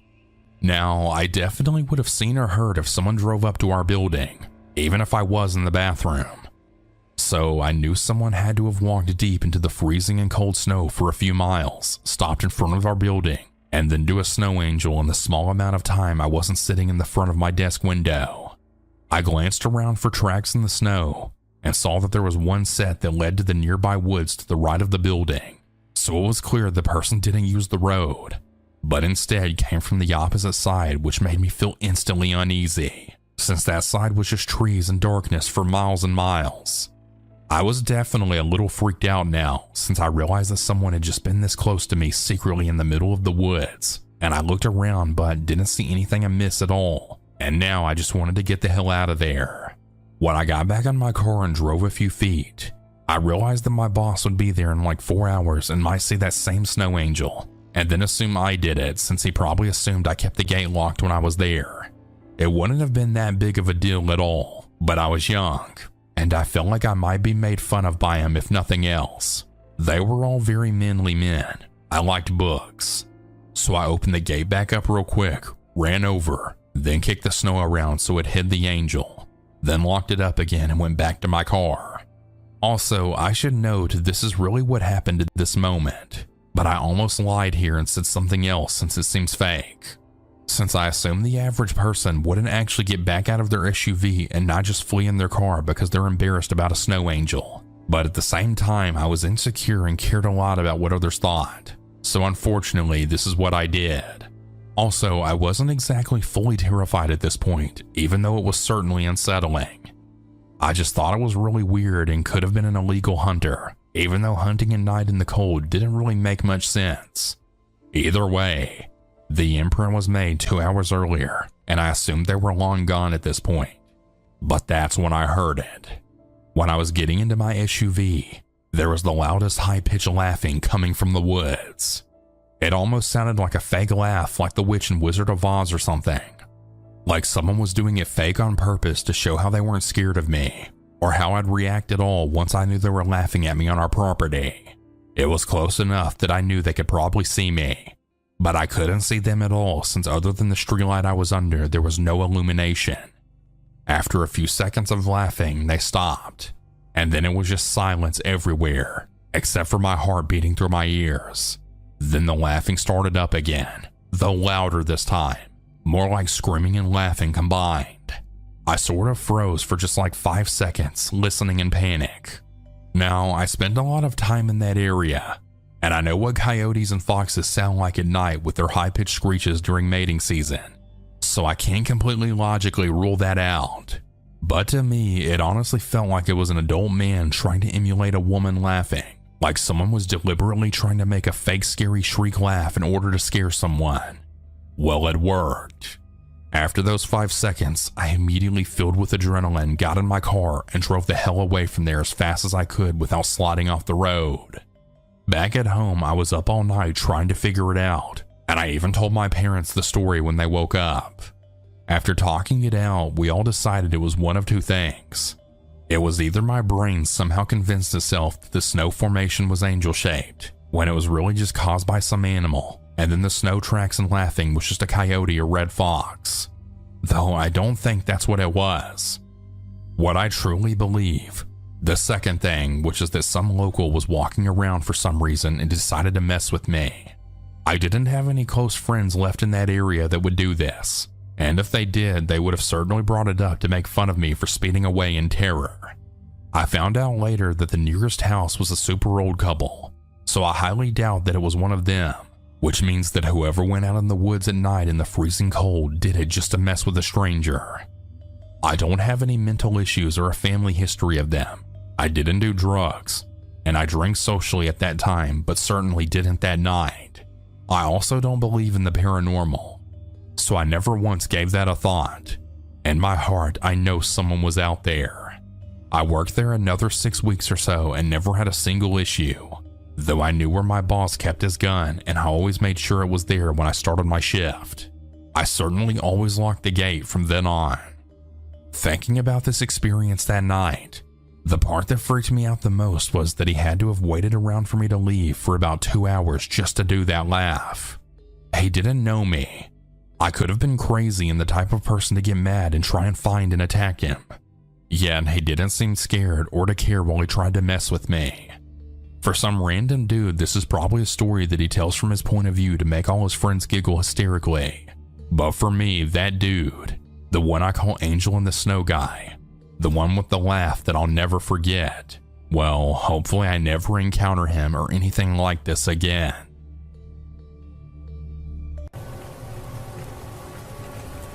Something really creepy happened a few months ago when I was on a road trip. I found myself driving really late at night because I was trying to find a hotel.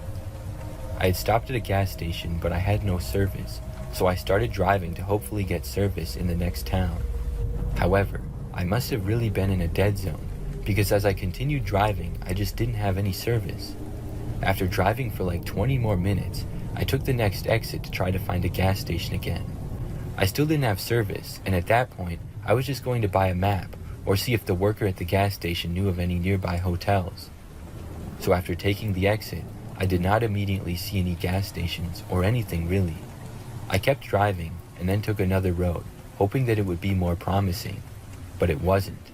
This road appeared very quiet, and very shortly after turning onto it, I noticed something strange.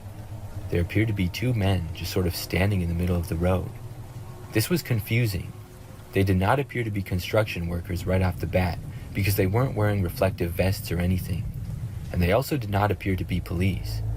As I got closer, I saw that they were just wearing regular clothes. However, they both looked right at me as I approached them. I thought they might move off to the side of the road or something. Nothing appeared wrong with the street, and this was not a road that had a sidewalk on it or anything. There was woods on both sides, and it didn't seem like anybody would be out walking around there. The men stood there in the middle of the street, blocking me from passing. I came to a complete stop, and I had a bad feeling about it. I decided that it would be best to just leave. But before I did, I saw that the men were walking towards me. I lowered my driver's window a little and asked what was going on, but they didn't answer me. They just continued approaching. One of them was going towards each side of my car. I then hit reverse and started slowly backing up. One of the men went faster towards me, and I saw the other guy going to the side of the road. At that point, I turned to try to turn my car around so that I could drive the opposite way. I was far enough from the men that I didn't think they would catch me in the small amount of time that I would be stopped. So I went slightly off the road, stopped, put my car into drive, and then I started going the opposite way. By now, one of the men had gotten within 30 feet of my car, and the other was a short distance behind that. But the second man was now holding something large. I hit the gas, not knowing what it was, and started to drive away from there. In my mirror, as I was driving off, I saw the man go down and slide the object. Whatever it was slid pretty fast, and it almost reached my car, but it went off the road right behind me. That's when I realized it was probably a spike strip, the stuff that police use to pop a suspect's tires in a chase. So these guys were trying to pop my tires, but I knew that these men were not police. I kept driving away, and I got onto the next road which led to the highway. Then I tried calling the police, but I still had no service. I got back to the highway and drove down for a little while. About 15 minutes later, I finally had service again. Then I called the police. I told them about it, and they said they would go over and look into it. The men were probably gone by then though, and I never heard anything more about it. I was able to get to a hotel that night, and then continue with my road trip. This is something that still freaks me out to this day when I think about it. I'm not sure if those guys were trying to rob me or what, but I'm just really glad that I got away from them.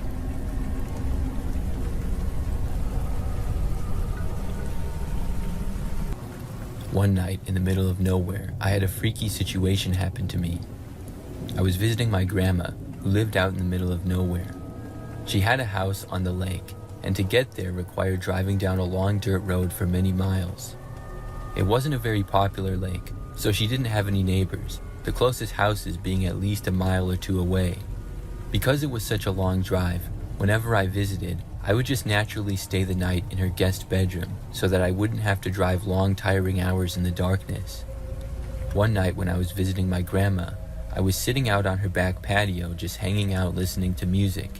It was close to midnight, and my grandma had gone to bed already, so I was just enjoying the nice night air while sitting outside on my phone. Over the sound of my music, I thought I heard something banging or clanking around. There was a steady breeze that night, so I just expected it to be the wind moving something and making noise down by the boathouse. However, as the night continued, I also saw some quick flashes of light from down by the dock and the boathouse, and I knew that somebody had to be messing around down there.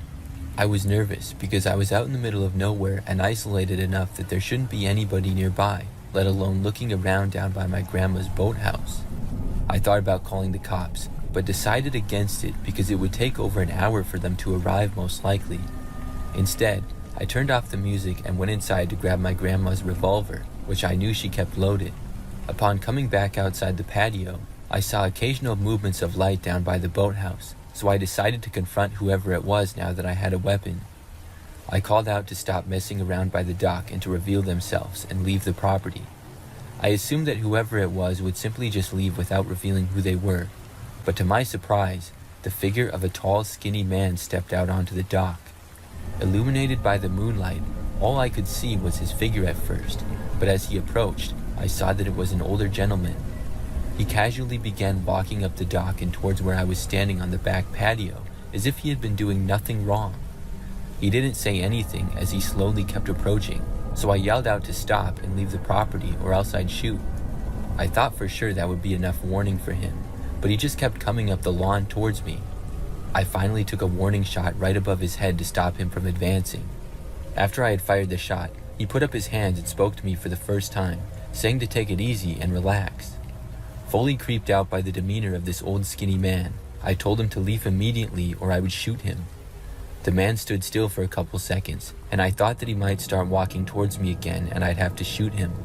However, he turned back and walked out into the woods, back down to the left of the dock, and disappeared. I was worried the rest of the night and didn't get much sleep, half expecting him to come back, but he never did. I'm not sure what his deal was and why he was so comfortable and nonchalant about approaching me while at gunpoint. The following morning, I warned my grandma about it, just in case he ever came around again.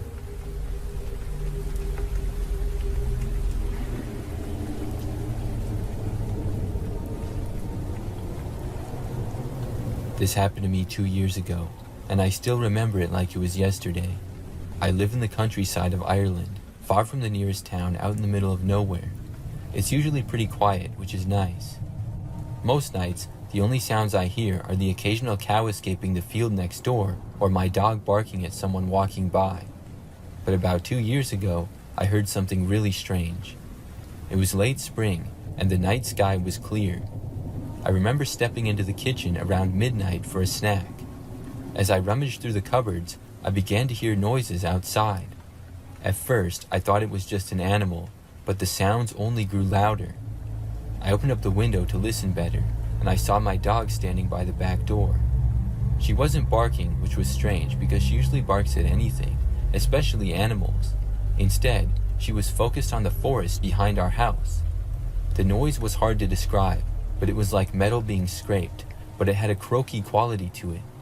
I didn't like it, and the fact that my dog was scared made me uneasy, because she was a big dog and not easily frightened. I couldn't understand what could be out there, so I decided to bring her inside and go to bed.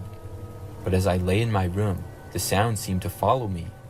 It shifted to the front of the house, which didn't make sense.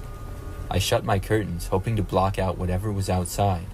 Just as I got comfortable, I heard a tap on my window. It was soft at first, but then it became a steady tapping noise.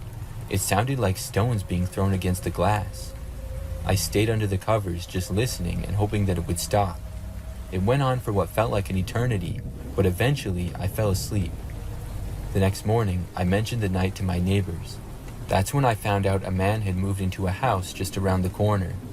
They said he wasn't exactly a law-abiding citizen, and he had a history of trouble with the law, so much so that whispers about him being a drug dealer floated around. About a month later, a massive stash of drugs was discovered in a shed nearby, and we never saw that man again after that. Thinking back, I can't shake the feeling that he might have been trying to scare me that night while he was high or something, but it was just all so strange. Like, how did he create that sound for hours? And how did the sound move around the outside of my house so quickly? What unsettled me the most was the thought of what could have happened if I had gone to check on the noise. I'm still not 100% sure of what it was, but it freaked me out.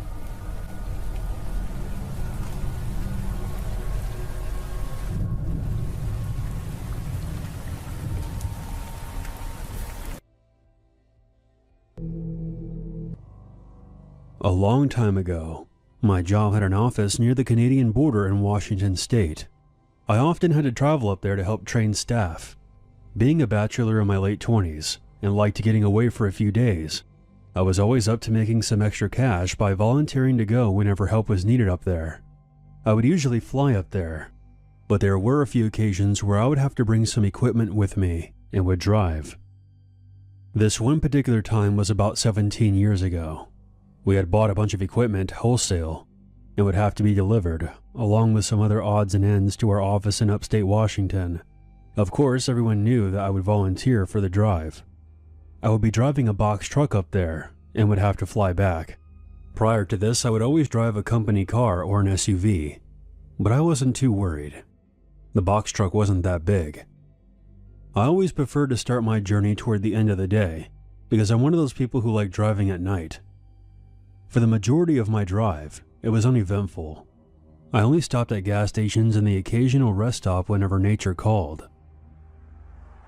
At some point near the California-Oregon border is when things started to get strange. It was approximately 1 o'clock in the morning. I had to stop at a rest area. It was probably the last one on the California side. In the far distance, I do remember seeing some truckers parked, but basically, the rest of the parking lot was empty. Now at this point, I wasn't really thinking anything was creepy or out of the ordinary. I get out of my truck and go to the restroom to take care of business. I took my time because I wanted to stretch my legs a bit. Once I made my exit and began walking back over to my truck, I noticed that there's a vehicle parked next to mine. This entire parking lot was open, and this person pulls up right next to me. I thought it was odd, but I brushed it off and jumped back into the truck to continue my journey. About 10 or 12 miles down the freeway, my truck begins to act funny. The interior lights begin flickering. A little while later, all the lights in the vehicle go out. The interior lights, the taillights, and the headlights. At this point, it's about 2 a.m., and I'm driving through a forested area in southern Oregon. I was more angry than scared at that point, driving 60 miles an hour in the middle of what seemed to be like a scene out of Tales from the Dark Side. I pound my fist on the dashboard and scream at the truck. Almost instantly, everything came back on. At the next rest stop, I decided to pull over again. All the adrenaline made me had to take another piss. I jumped out of my truck and went to the restroom, although this time I didn't take as long inside. When I came back out, I remember thinking that I should stay there until dawn. As I approach my truck again, I see an older guy, somewhat heavy-set, gray hair. He was standing next to my truck. I didn't see a vehicle near mine, but I just assumed that he was out stretching his legs. As I get closer, he starts up a conversation, saying something about the weather. A very light snow was falling, but not the kind of stuff that stays on the ground. I wasn't really paying much attention to him, because my first impression was he was just a lonely old guy who wanted to chat, and I really wasn't in the mood. He then said something that made my hairs stand up. As he was looking at my truck, he says, "Are you having some mechanical problems?" I stopped in my tracks, and I felt all the blood rushing to my head. I just said, No, it's working fine. I just stopped here to use the restroom." Oh, well, I don't live too far from here. You're more than welcome to join me for a hot cup of coffee. Or maybe you want to rest on the couch for a while. This guy had no idea who I was, and he was inviting me into his home? This kinda gave me the creeps, but I kept it to myself.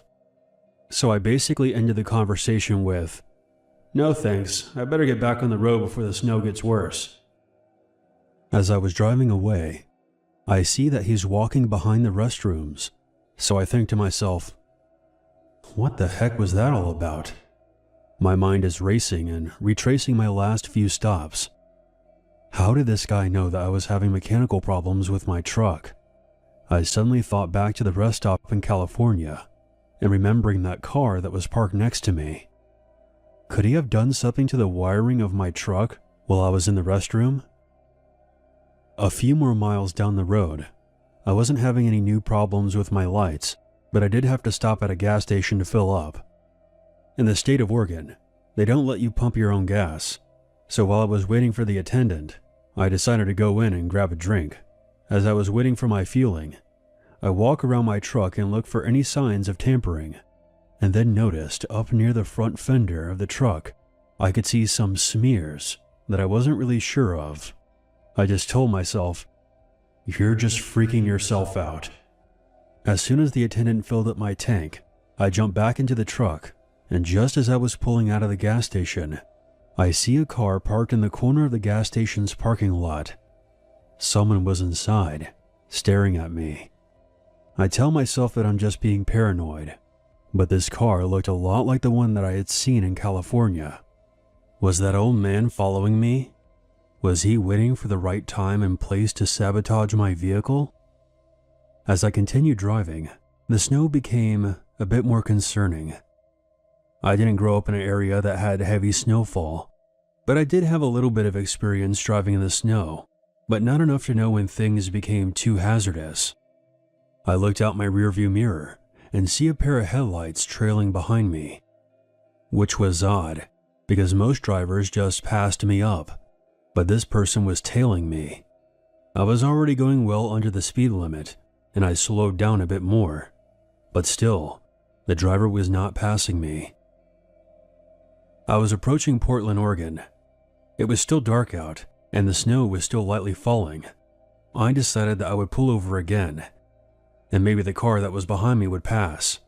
I take the next exit, and in front of me is another gas station with a patrol car parked out front. I immediately pulled up next to the cruiser and got out. There was a lady police officer there, and I start making a conversation with her about the snow and the expected conditions. I was thinking about telling her about the car behind me, but suddenly I felt kinda silly about it. What was I going to say? "Hey officer, I think I'm being followed by an old man who may or may not have done something to my truck." She was very nice, and she asked me where I was going and where I came from. I kept looking around to see if I could spot the car, but it was nowhere in sight. She suggested that I stop for the night and starts telling me about the dangers of driving without proper sleep, and tells me that if I go down the road a couple blocks, there was a motel behind a gas station. I decided that she was right. The stress of this entire situation was exhausting. Hopefully by the time I get back out on the road, the snow would be gone and I would be more rested. As I pulled up to the motel, I decided to park my truck behind the building so it wouldn't be seen from the road. I go to my hotel room as quickly as I could and lock the door. Honestly, I didn't get much rest. I stayed up and watched TV and nodded off here and there, jumping at every noise I heard outside. My mind kept racing back, recalling all the events from before the California border, up to my conversation with the police officer. Maybe he saw me talking to the cop and decided to back off. Maybe he was waiting for me to pull over at another rest stop to carry out whatever his plan was. Why would a stranger invite another stranger into his house in the middle of the night at a rest stop? And why did he ask if I was having problems with my truck? This all felt too strange to just be a coincidence. Finally, at around 7 a.m., I decided that enough was enough. I got up, had myself a big breakfast before checking out of the hotel. and continued on my trip to the office. Thankfully, nothing else strange happened, but I always wondered about that night. Call me paranoid, but something deep down tells me that I interrupted that old man from doing something else to my truck at the rest stop in Oregon. Maybe he was part of a robbery plot for whatever was in the back of my truck. I guess I'll never know. I just feel like I avoided something terrible happening to me.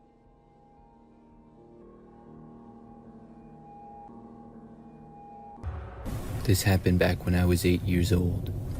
Back then, I had a friend named Max. Max and I were friends from school and would hang out at each other's houses. I remember that one Friday night, I got invited to sleep over at his house. For the most part, Max's family had a pretty average house in a common neighborhood. The living room of the house was at the front end, and the kitchen was towards the back. The bedrooms were located upstairs. So I went to his house after school with my sleeping bag, toothbrush, and some other stuff. My mom was going to pick me up from his house the next morning.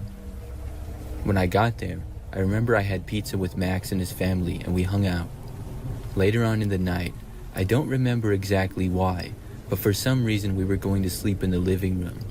Maybe it was because that's where the TV was, or maybe it was just because there was more space there.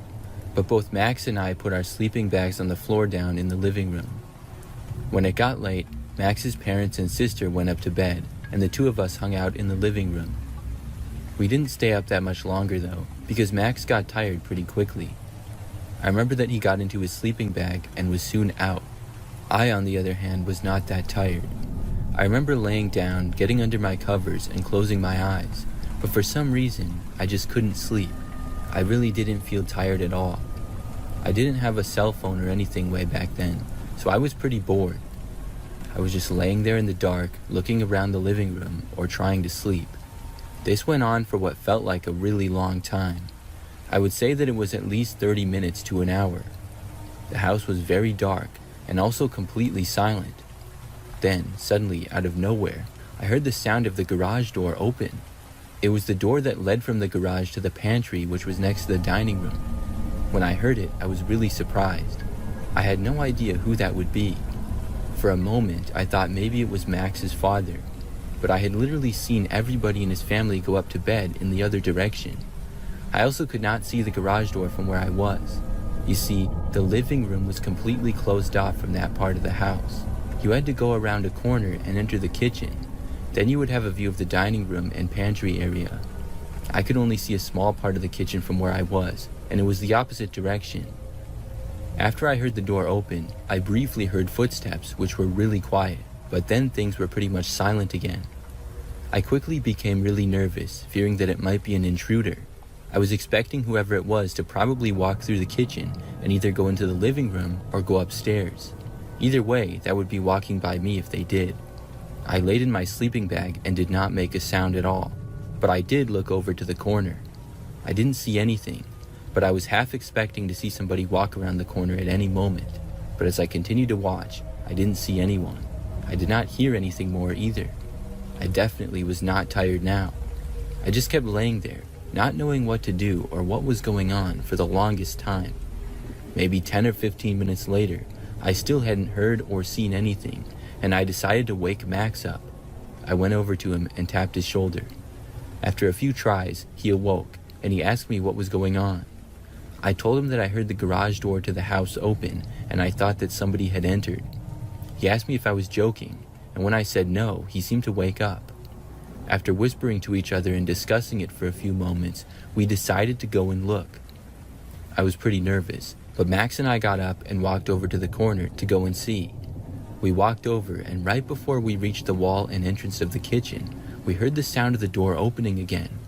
Then, as we looked around the corner, we were just in time to see the garage door closing and somebody walking out of it. We did not get a good look at all of who the person was, but we could tell that somebody had been there. After the door to the garage shut, Max and I were both completely shocked. Max then ran over to the garage door and locked it. After that, he sprinted back over to the living room and said he was going to wake up his parents. I waited in the living room as Max went upstairs and returned about a minute later with his parents. They came down and Max's father walked into the garage. We discussed what happened with his mother, and a few minutes later, his father returned inside. He said that whoever was there had left. Max's father even looked around the backyard a little bit and was confident that he didn't see anyone. At that point, everybody pretty much went back to bed. Max's parents went back upstairs, and Max and I got back into our sleeping bags. Now, Max once again fell asleep relatively fast, and I once more could not. I laid there awake for at least another 30 minutes. Things were completely silent. However, I finally started to feel relaxed and even a little bit sleepy. But just then, those feelings were interrupted when I heard the garage doorknob turn. With it being locked though, the door did not open. I figured that the person was back. Luckily, they were not able to get inside. I just heard them try the door that one time. I kept laying there and listening. There were no more noises. Eventually, I was able to fall asleep. The next morning, I told Max about hearing the doorknob turn again the previous night. We told his parents as well, and his dad searched the entire property. However, whoever had been there must have actually been gone then, because he didn't find anything. My mom soon came and picked me up after that. I didn't really hear anything more of it from Max. I stayed over at his house a few more times, and nothing like that ever happened again.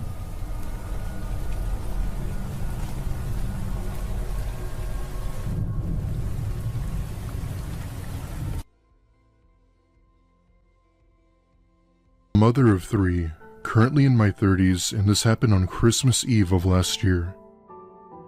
Around this time, my boyfriend and I had split up due to reasons I won't go into, but needless to say, it was for the best. A quick side note, I had been in several toxic relationships before, but not nearly as bad as this one. I had 3 children, all boys, one being 14, another being 7, and one being 9. With my oldest being 14, he had helped me wrap the gifts for his siblings that night, as it was already hard enough for me. For the sake of this story, I'll call him Jake. Being a mother preparing gifts alone was not easy, especially with such a short amount of time. It was around 2 a.m., and my oldest and I had just gotten finished wrapping presents and got ready to go to bed. As I was placing down the last present, Jake taps me and points to the living room window. Seeing that it was pitch dark out, I couldn't see anything but the faint snow outside. It wasn't until I looked a bit closer that I noticed what appeared to be a dark figure peering into the window. I took a step back in horror when I came to the realization that there was someone watching us. I'm not sure how my son saw him, but I'm glad he pointed it out nonetheless. Growing up, I was always taught how to deal with situations like this. I didn't freak out or anything, but I figured I'd use a more constructive approach to deal with it. I go outside with my son behind me and straight up tell the person to please leave and that they had no business being here. By this point, I was able to see that this person was actually a woman. However, there was something clearly off about her that made my son and I both feel really uneasy. We weren't sure as to what it was, but if we had to say, it had to be her eyes. She then plays stupid and begins to apologize and said that she was just trying to scare her friend. She then claimed that she had the wrong house and then went on her way, constantly staring back. That was the last we ever saw of her, but my son was always skeptical about what her actual intentions were.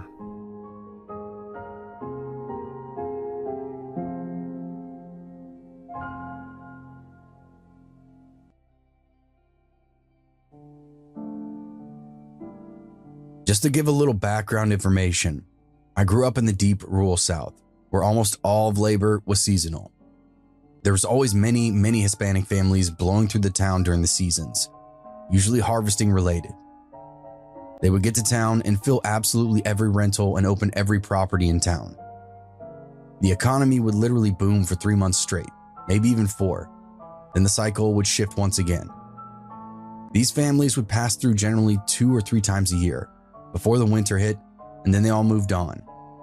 The harvesting and agricultural work dried up with the winter change, and so did our buzzing little economy.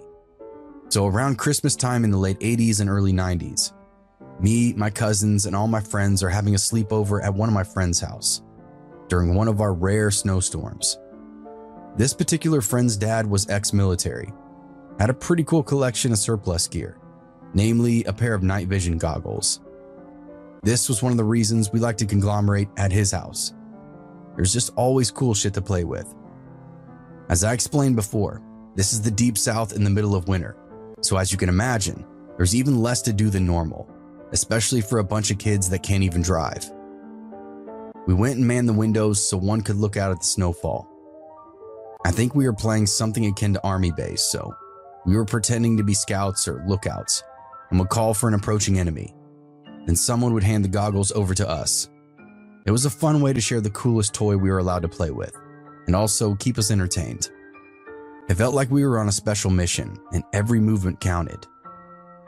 Also, the snow and surrounding woodland looked unbelievable, way cooler than it does in the movies. You can literally see everything in motion. That's when we noticed something strange. Consistent movement coming from the nearest neighboring house. Now, this house had been abandoned for a couple of months at the time, as we all knew the family that had moved.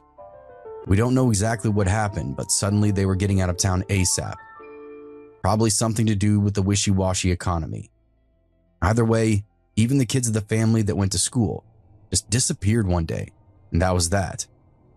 No one ever moved in. No for sale sign, just a big, empty, kind of creepy house in the corner. This house, in the moment, doesn't appear abandoned.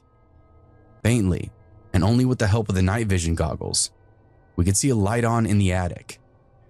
It almost appeared to be wavering or dying, maybe turning on and off. There's just something inconsistent about how it reads through the goggles. We took turns passing them around, trying to guess what we were all seeing. So as a group of teenagers tend to do, we decided we need to investigate. We went to the mudroom and started layering up on our warmest clothes for the mission at hand. Flannels, denims, coats, and then an outer shell. Black gloves and beanies came last to keep us hidden in the dark. We felt like this little paramilitary unit. Although the truth is, if anything decided to kill us, there wouldn't have been shit we could do to stop it. We were barely 12 years old at the time. We navigated the woodland rather than use the road. This made us feel even cooler. Kept us out of sight of any potential watchmen. I think we all believed there was going to be an enemy or a great mystery, so we decided we needed to sneak up on it. Sure enough, we step onto the property and there's definitely a light on the attic. It's a candle, flickering back and forth beyond the single slat window that we can see through. The wavering of the flame was what made it inconsistent through the NVGs. If it blew too hard, it almost looked like it went out. We stood there in the cold and just stared. Clearly there was someone inside of this abandoned house. Someone who probably shouldn't be in there. There wasn't a chance of any of us getting any closer to the house to actually look around. We knew the porch to be creaky, would give away our position. We slunk back into the tree line and just watched for a bit. Chased what the slender shadows we could see moving around in the attic up there. After a while, the chill got us. We retreated back to the house, where we continued to monitor with the night vision goggles until we had to go to bed. We agreed we'd investigate for real when the sun was up. The next morning, we all trekked back over to the house and, not seeing any more light from the attic, made our way inside. This was easier than it should have been, but as mentioned, we knew that kid used to live there. He showed us the loose windows and doors that failed to latch. We slipped in without much noise and closed everything behind us and then waited. We wanted to make sure no one saw us come in. After a few minutes of silence, we began to look around. As expected, the house was completely cleared out. No furniture, no decor, nothing. There were stains on the walls from where the pictures had been hanging. The drawers and cupboards were totally empty. There wasn't any evidence of a squatter, vagrant, or serial killer. There was only one place left to look. Now, this could have been just us teenagers having an overactive imagination, but I swear that when we pulled open the trapdoor to the attic, a cold wind rushed past us. Everyone from the front of the line to the back felt it, which is why I still don't deny that it happened. This wasn't the most unbelievable part though. As we climbed up into that attic, we noticed it was just as barren as the rest of the house, save for the one central feature. There, in the middle of the attic, was a bloody sacrificed lamb nailed to a crucifix. Those of us in the lead that actually got into the attic had a full meltdown, screaming, backpedaling, trying to get away from the carnage. The smell was horrendous, and there at the foot of the crucifix were a pair of burnt out candles. We ran back down the ladder, then down the hall, and barreled through any manner of exit that we saw fit. No one bothered to close anything behind them. After that, we made a tear through the thicket and back to our friend's house. We went straight to his dad and told him. This is the same military dad with all the badass equipment. We were actually elated it was him that we got to tell. No one was more prepared than the guy with the machine guns and night vision goggles. He didn't really have the reaction that we wanted though. He laughed and told us to just carry on. It was only after 20 minutes of breathless pleading did he actually start to listen. We went over it as detailed as possible, from last night until now, of exactly what we'd seen. Our friend's dad tucked a pistol into his waistband and then wandered over to the property. He poked around for a minute before he came hustling back and called the police. There's a big story, a big report, and it never went anywhere. Like I said at the beginning, because of the nature of the town we lived in, there was always weird people rolling through, which meant weird shit was always happening. In the South, we also had the misfortune of having our law enforcement caught up with the tail end of the satanic panic, so they didn't really have the urge to get to the bottom of it. My cousin says he thinks maybe it had something to do with the weird sect of Catholicism or something. But the scariest part to us is that we almost went into the house during whatever ritual was taking place. It could have been us nailed to that crucifix. This happened on Christmas Eve of 2021. My brother, who was 22 at the time, and I, a female 31 at the time, lived together in a city about 2 hours away from our hometown where our parents still live. I'll call myself Riley and my brother Shadow for privacy. Our mother's birthday is Christmas Day, so as a family, we've always celebrated her birthday on Christmas Eve growing up. However, now that my brother and I are managers at our jobs, sometimes it's harder to get the day off to be able to travel home. Luckily that year we were able to work it out and actually come home on Christmas Eve, and later on in the story, for the safety of my parents, I'm really glad we came home that extra day early. We get home on Christmas Eve at about 5 in the afternoon. We have our mom's birthday celebration with cake and presents, just the 4 of us. Me, Shadow, and her mom and dad. It was a great time. Winding down that night, we had decided to watch some Christmas movies to get into that holiday spirit. Dad tends to fall asleep pretty easily when he sits down, so he was starting to nod off at about 20 to 30 minutes into the movie. Shadow and Mom are talking on the other couch, and I'm distracted by my phone when suddenly there's a loud knocking at the door. It's nearly 9 p.m. at this time, and we were not expecting anyone. To help visualize, the front door has a window in it, but the glass is designed in such a way that it lets light in, but you can't actually see inside. I'm sitting on a couch that is directly in front of the door, further in past the foyer into the open vaulted living room, as well as the kitchen open concept. I can see a figure standing there, and for some reason, my stomach sank and I felt really scared all of a sudden. I almost feel like my body knew something was wrong, but my mind hadn't caught up yet. I slap Dad lightly on the arm to wake him up as the guy knocks loudly yet again. In his half-sleepy state, I tell him, "Dad, someone's at the door." Well, he gets up and opens the door instead of using the home security system to talk to this person via the doorbell camera. I can't remember specifically what the man at the door had said, but it was an older guy, probably mid to late 60s, and he kept repeating to my dad, "She's here. I need to see her." The stranger did say a name, but I don't remember the context, so for the sake of the story, we'll just call her Sandra. "Sandra lives here. She has my medicine, and I need my medicine. He repeats to my dad. Nobody named Sandra lives here, sir. You have the wrong house, Dad said back. I felt my heart start to race as I jumped up to the door, feeling the need to help. Shadow and Mom jumped up too, and eventually all four of us were at the door telling this man that he had the wrong house, when suddenly he began to force his way past my dad, nearly knocking him over. Now, Dad is not a small man by any means. He's over 6 foot tall and over 300 pounds. I couldn't believe at the time that this scrawny man had been able to catch my dad off guard. In what felt like slow motion, I hold up Dad as he, Shadow, and Mom start trying to close the door. The man had his hand on the door's edge and refused to let go, still managing to push against all four of us.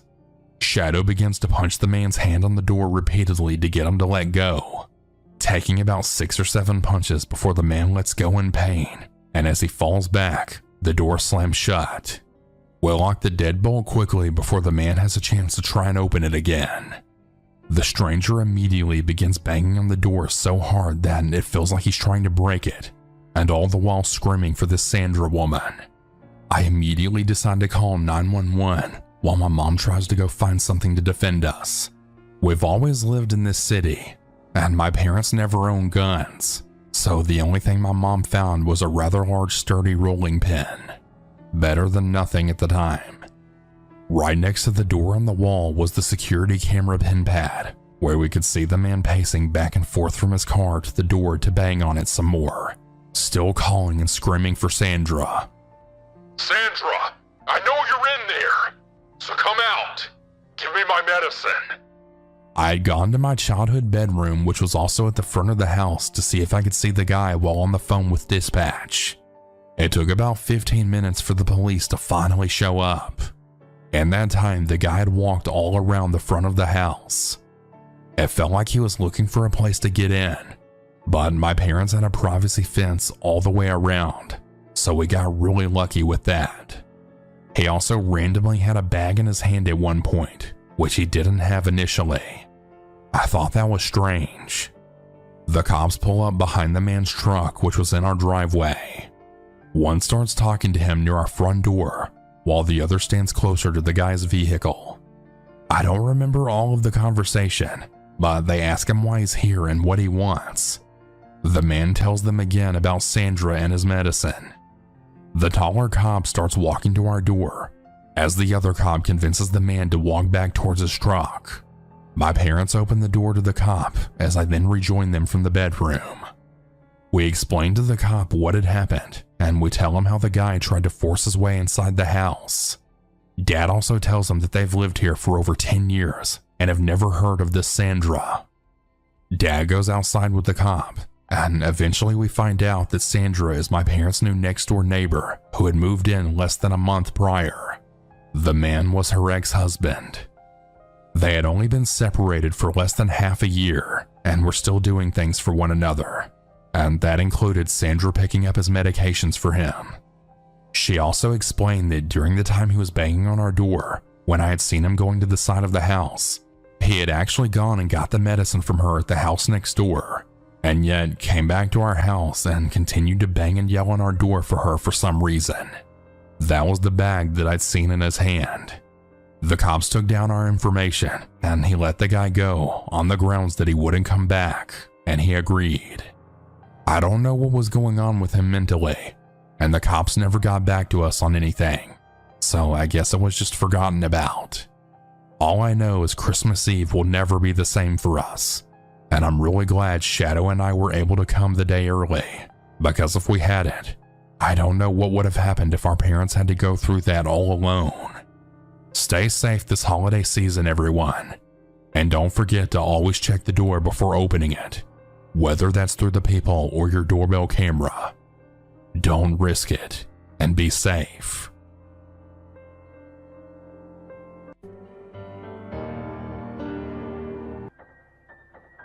My name is Jordan, and this happened on Christmas morning of 2012.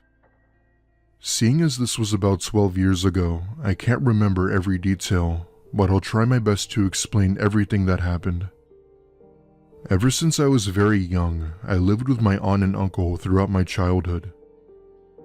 Long story short, my mom was a major meth head and my dad spent a long time in jail. Because of that, they were in no position to raise a kid, and that was why I went to live with my extended family. Ever since then, I felt happier around them, where they actually cared for me and my well-being. Anyway, it was Christmas morning, and me, being the excited 6-year-old I was, went out into the living room. Stocked under the tree were a bunch of presents and gifts. It was a child's dream come true. At that point in time, I ran to my aunt and uncle's room and waked them up to tell them that Santa had come. As tired as they were, they sucked it up and came out to watch me open my presents and just appreciating the Christmas spirit. I'd say it took us a full hour to open all of the presents before cleaning up all of the open wrapping paper and other trash. As I was holding the trash bag open, I thought I could see something from the corner of my eye by the stairs. That's when I look over and see 2 pairs of shoes walking upstairs. Being only 6, I could only assume it was Santa, and I had dropped my bag and ran towards the stairs. I remember just looking up at the top of the stairs when my aunt asks me what I was looking at. I just responded with Santa and pointed up the stairs. This made my aunt and uncle laugh it off as me being imaginative or trying to be funny in some way. My aunt comes over to me and grabs me by the hand and then looks up at the stairs when she saw it. At the top of the stairs in the guest bedroom was someone hiding behind the door. The room upstairs was dark, so she couldn't tell if it was a man or a woman. My aunt screamed at the top of her lungs and told my uncle to call the police. This caused me to start crying as I didn't understand what was going on at the time. According to my aunt, whoever was up there didn't bother trying to run and just sort of stayed where they were hiding. Our neighborhood was located not too far from a police station, so they were able to get here pretty quickly. However, in similar situations like this, whoever we saw upstairs was gone. He got away with it scot-free. We always kept our doors locked at all times, so it would be extremely difficult for someone to just break in like that. Mind you, we had a dog too, so the fact that he didn't sense that someone else was in the house made the situation even more weird. This made my aunt and uncle believe that whoever was in our house was someone we knew. We almost never used the upstairs, as it was only for guests or for company staying over. My aunt had some valuable stuff in the closet of that room, nearly $5,000 worth of stuff, and most of it had been taken. Police had found no evidence as to who it might have been, and we aren't sure as to how they got away. My uncle believes it had to be through the upstairs window, but that hasn't been confirmed nor denied. 2 weeks later, my uncle had went upstairs to fix a pipe that had apparently been leaking when he found something disturbing. In one of the closets upstairs, he had found various kitchen knives stabbed into the wall, along with several food wrappers and a sleeping bag. The sleeping bag being my uncle's. Whoever it was had been living in our home for God knows how long and had since been eating our food. In fact, this explains why we were so suspicious about how our food had been disappearing so fast.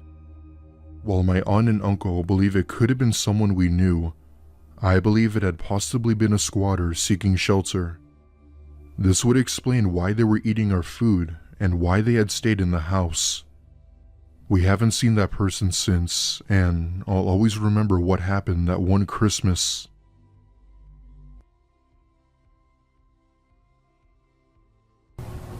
This happened a few years back.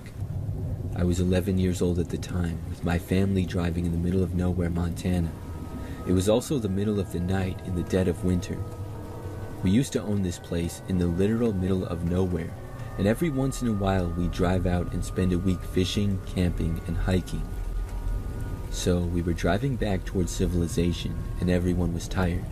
Big walls of snow were on either side of the road. Beyond the dirty snowbanks, you could see thick tree lines. We were cruising along, climbing up over this mountain pass. I remember I had half my forehead pressed up against the cold glass while I tiredly watched what little snow and nature I could make out in the dark. Then I saw this person. I will always remember her as a female. Maybe that's just what I settled on in my head, but either way, they were wearing a tattered coat, multiple layers, and carrying a couple of big bags. I remember seeing a flash of a cold face. I wasn't the only one to see her though. My dad mumbled, "See that? Must be freezing out there."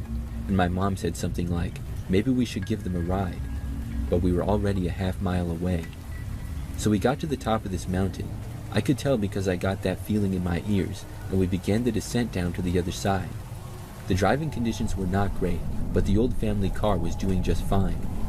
We leveled out a bit, and I started scanning the distance for any signs of a city, town, or anything. Still nothing but snow and trees out there.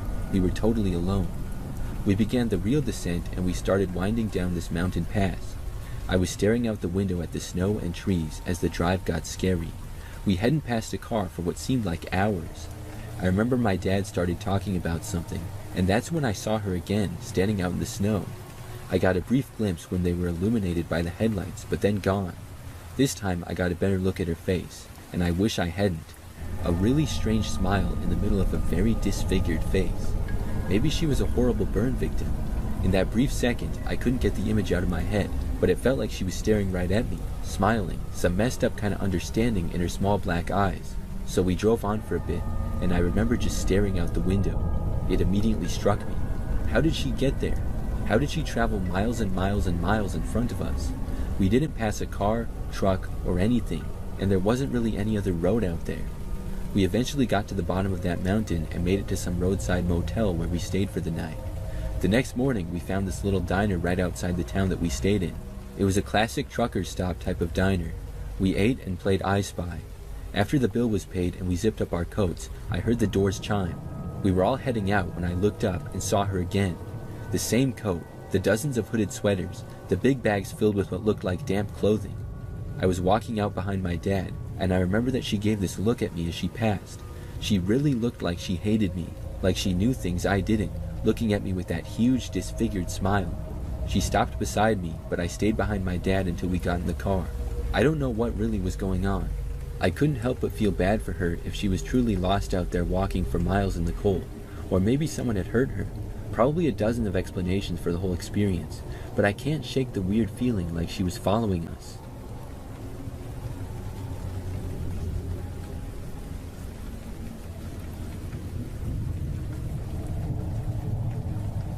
My family and I were driving from Ohio to Wyoming one holiday season to visit family about 10 years ago. Due to storms farther north, we traveled straight west instead of northwest at first and split the trip at Omaha, staying the night before heading up through Nebraska into South Dakota. Once we were far enough north, we turned west onto I-90. At that point, it had been over an hour since we saw anywhere that might have had a public restroom, and we were on state routes, so no rest areas. Those of you who have traveled with a young child know the bladder and boredom limit isn't very long, and our daughter was begging to stop somewhere to pee. South Dakota was similarly deserted, or even worse, as we headed west. Finally, we reached a desperately needed rest stop as my 5-year-old and I both needed to pee by then. Just as we pulled in, the truck that had been following us for a while pulled in as well. I didn't think too much of it at first until I started to open my door. My head was turned to the right where the truck was parked just a couple of spots over. My eyes met with the driver's, and I just shivered. He was a skinny white guy, scraggly gray-brown beard and dark eyes. I could see that he was wearing a dirty blue plaid shirt. He got out of his 90s brown and cream truck and started rummaging in the bed. I told my husband that I didn't want to go into the rest stop alone because of the guy and the weird feeling that I got from him. My husband thought that I was being a little silly, but agreed to come with us. At that point, the next stop was the town of Walls, South Dakota, about 100 miles away still, according to the huge billboards we'd passed advertising it. My husband figured he'd better empty his bladder even though he didn't particularly feel the need. I grabbed our daughter and we headed inside, followed by the guy who had been rummaging in his truck and wasn't carrying anything when I glanced back. My daughter and I did our business in the women's restroom and headed back out into the lobby. As I expected, my husband was already out there since he didn't have a small human to chaperone. The old guy was also in the tiny lobby area. He was just standing there staring at my husband. My husband rushed us back out to our car.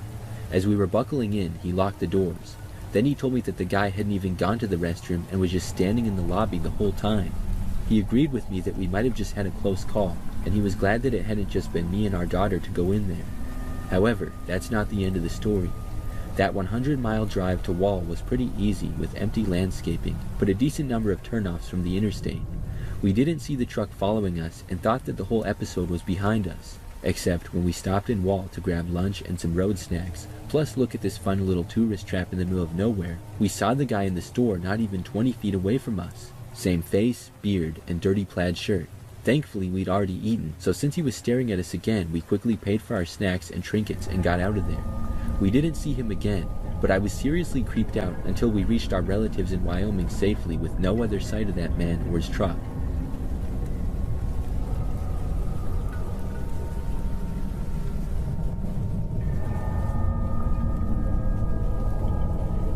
It was about 2000 or 2001, and my best friend and I were 13 years old. We lived in a small town in rural Minnesota of about 2,000 people. Out of our friend group, her and I were the only two who lived out in the country, farther away from the small town out in the middle of nowhere. So we understood the boredom that could ensue, but the fun things that would come out of it. Exploring the woods, running around in the cornfields, creating forts, exploring the abandoned house on their property. It was a really fun time for us. One day, we decided to take our bikes and ride down some gravel roads. Her little brother tagged along, and he was probably about 9 or 10 at the time. We were riding along, laughing, probably picking on her brother, when we saw an old shack out in one of the cornfields. The corn wasn't fully grown, so we were able to see most of it. We decided to explore it, because why not? I'm 33 now, so bear with my memory. I don't remember much about the episode, but I do remember what I saw inside, and it still gives me the creeps to this day. We peered inside, and the first thing we noticed were posters on the walls of the room. They were on every wall.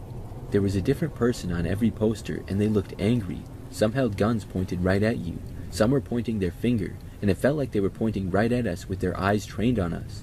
In the center of the floor was a perfectly painted red circle. As we were staring at this creepy scene, I felt like we were being watched, and not by the posters. I looked to my right across the gravel road and into the cornfield across from us. Standing in the middle of the field was a man. He was just watching us. He was not waving his arms, not yelling at us, just watching. I alerted my friends, and we looked at him together. I awkwardly waved, and he continued to just stand there and not wave back. We were sufficiently creeped out, so we jumped onto our bikes to get away. We were on gravel, which is not easy to bike on, so it took us a while to get going. We biked away, and I repeatedly turned around to see if he was there and still watching us. He barely moved, and only turned his body slightly to angle in our direction to keep watching. I can't get over how he just appeared in the middle of the field like that. Eventually, once we had biked a good distance away, we saw him start walking away out of our view. Recently, I've been thinking about this, so my friend, her brother, and I started a group chat. We all shared what we remembered, and they both recalled it the same way I did. What I didn't know was that when we went back the next day, everything was gone, even the red paint on the floor. A week later, whoever owned the shack donated it to the fire department to be burned. I don't know what was going on in that shack. Some thoughts have been weird rituals, target practice for some militia dude, or just some creepy guy who had a poor taste in decor. Whatever it was, it still weirds me out to this day.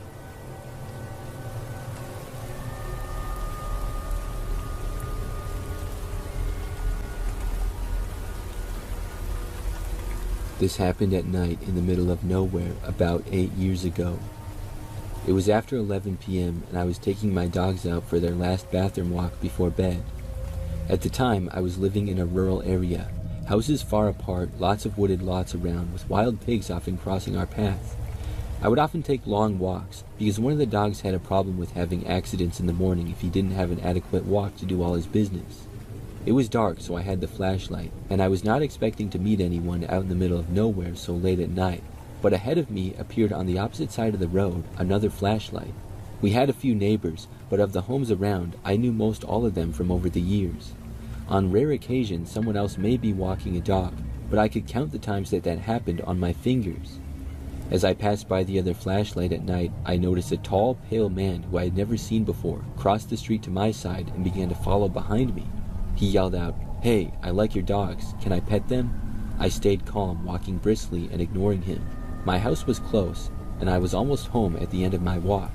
He continued to follow me, yelling, "Hey, what's your name? I just want to pet your dogs." He had a thick East European accent. I ignored him and ran up to my house through the door, locked it, and then ran into my bedroom. I told my husband that there was a strange man who had followed me home, and that I was super disturbed that he knew where I lived. My brave husband immediately ran out of the house, I guess to find this guy. I was on pins and needles waiting for him to come back. He came back home with his steel baseball bat in hand. He said he had caught up to the guy and asked him who he was and why he was following around a woman at basically midnight being a creep. The guy said he was new to town and was walking around hoping to meet people and make some friends. Basically, his story was bizarre and totally didn't make sense. You don't do that at midnight in a rural area in the middle of nowhere. You do that in a city setting at a normal hour. My husband told him that if he ever saw him again near our house, he would break his knees with the baseball bat. And I didn't see him again until 2 years later in a neighboring city. I was out with a girlfriend looking at an art museum when I turned a corner and it was him. I could never forget his face. He looked straight at me, and I can't remember exactly what he said, but I knew who he was from that night 2 years ago, which was still very strange. He said something like, "Oh, you're the girl from that night with the dogs." I don't remember what I even said back, because I was in disbelief. The exact same guy, again with the thick European accent, tall, skinny, and pale. This time I had run into him in a public museum, so I can't fault him much since it was a public place. But it was still creepy that he remembered me from the dark night 2 years ago. I grabbed my friend's arm and quickly walked in the opposite direction, and we left the museum. I told her the story as we left the museum, and thankfully she understood. Also thankfully, I never saw him again.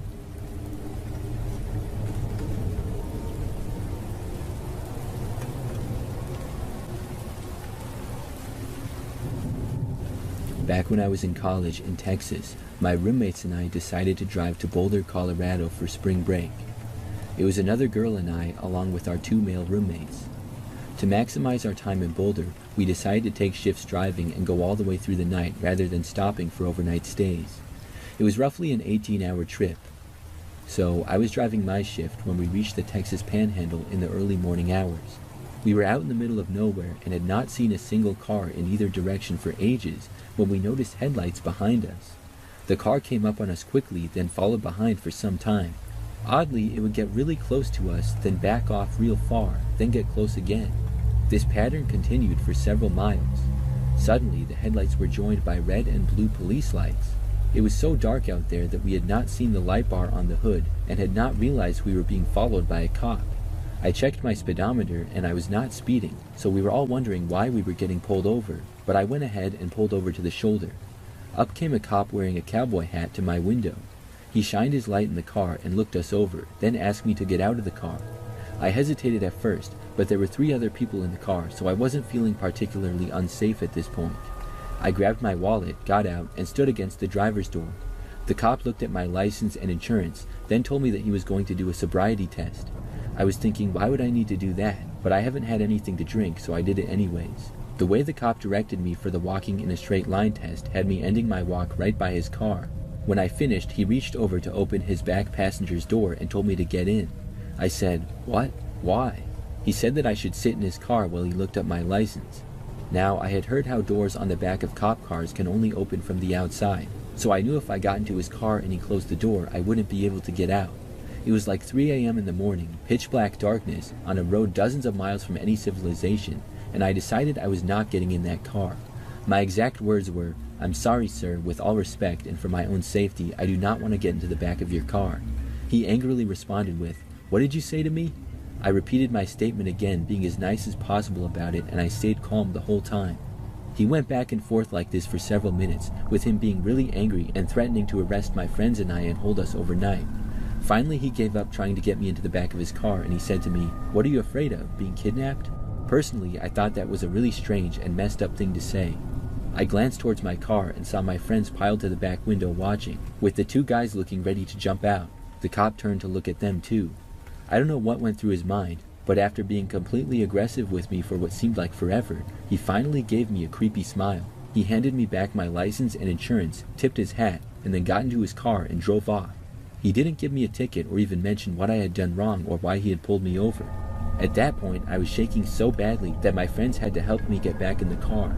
To this day, I think about that cop deciding to terrorize a young college female at 3 a.m. in the middle of rural Texas, and I often wonder what would have happened if I had not stood my ground and instead gotten inside of his cop car. I wondered if he would have tried to take advantage of me in the backseat of his car, and I also wonder if he was even a real cop or not.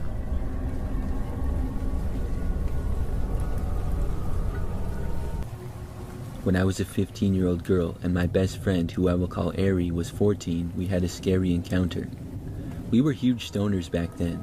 We were young, but our whole friend group was skaters, so we ended up smoking a lot.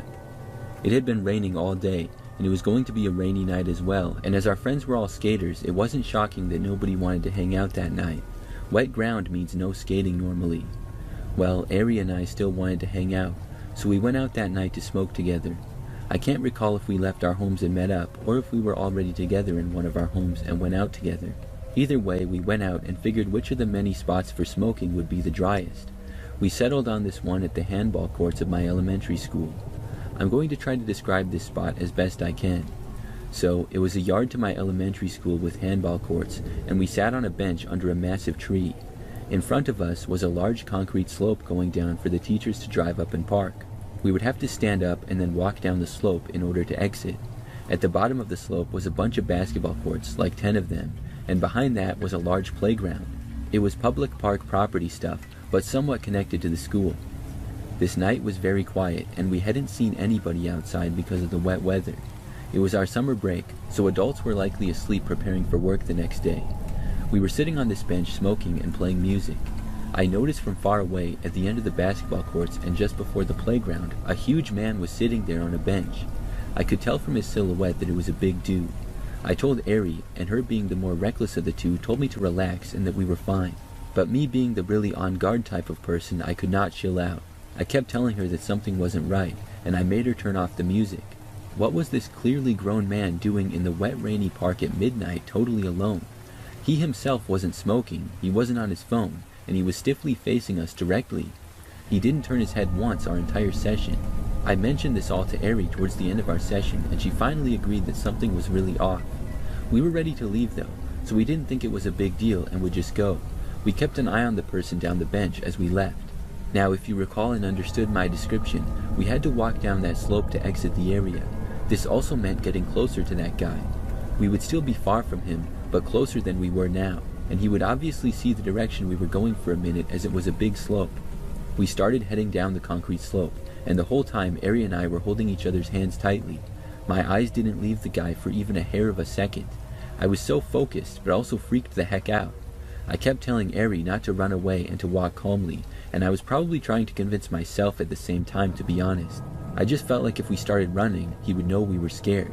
I can't explain why, but I felt like that would make things worse. We were not even halfway down the slope when the dude very slowly and stiffly rose up from the bench. My eyes were locked onto him, and he was huge. Then, in one swift movement, he went from totally frozen to darting directly towards us. I mean, this guy was seriously running, and his legs were so long his strides were massive. The second he took off directly for us, Ari and I dropped our grip from each other and bolted down the slope into the middle of the road. We were running and screaming, and all I could imagine was him grabbing one of us. Like I said, it was totally a wasteland outside that night. So even what was usually a busier street during the day was so dead so late at night in bad weather. I'm not sure why, but I guess we telepathically agreed to run towards where our group usually hung out when we weren't smoking. The park that was across the street and down the block. It was a block that we went around the basketball courts, so the entire run we could see the guy darting towards us and making his way onto the road behind us. We thought by some small chance we'd see our friends hanging out at the other park, but we were wrong and it was deserted. I could feel both of us becoming exhausted when we realized we probably wouldn't see anyone for over a mile, and that if we did, it would be by absolute luck on a night like tonight. We ran and ran until we reached an overpass of a highway that was still empty, but at least it had more streetlights. We hadn't looked back for a while now, but when we reached the overpass, we noticed that the huge guy was gone. I'm not sure what made him quit. Maybe he realized we were not to be messed with, or that he underestimated how fast we were or how far we could run without getting tired. Maybe he just wanted to scare us. I'll never know, and I don't really care to know either.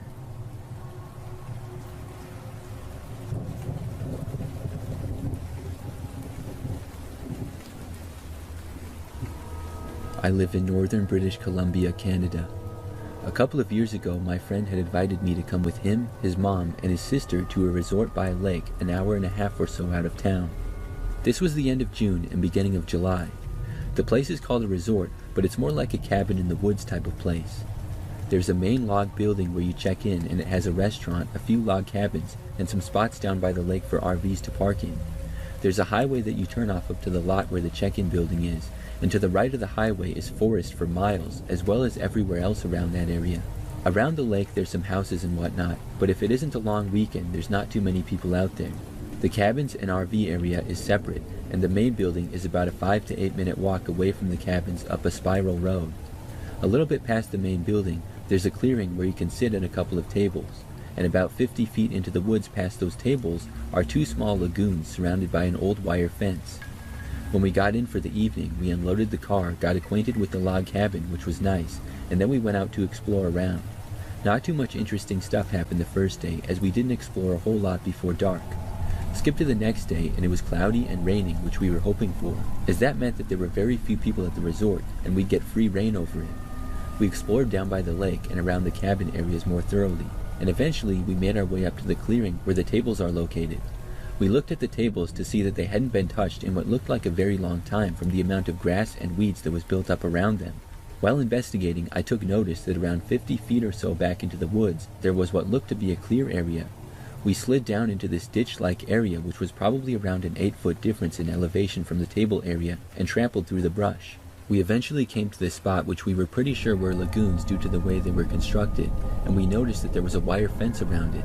We tooled around the area looking at the lagoons, and eventually we left, planning to come back later in the day as it was getting time to eat dinner. The next day we went back to that area with the tables, planning to go into the lagoon area once again, but before we had a chance to go down the ditch, we stopped because of a noise. The noise we heard were 2 small twigs being walked over and snapped in the lagoon and ditch area we had traveled the previous day.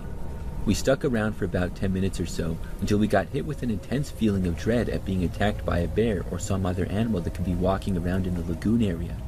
We went back to our cabin where we played poker for the rest of the night.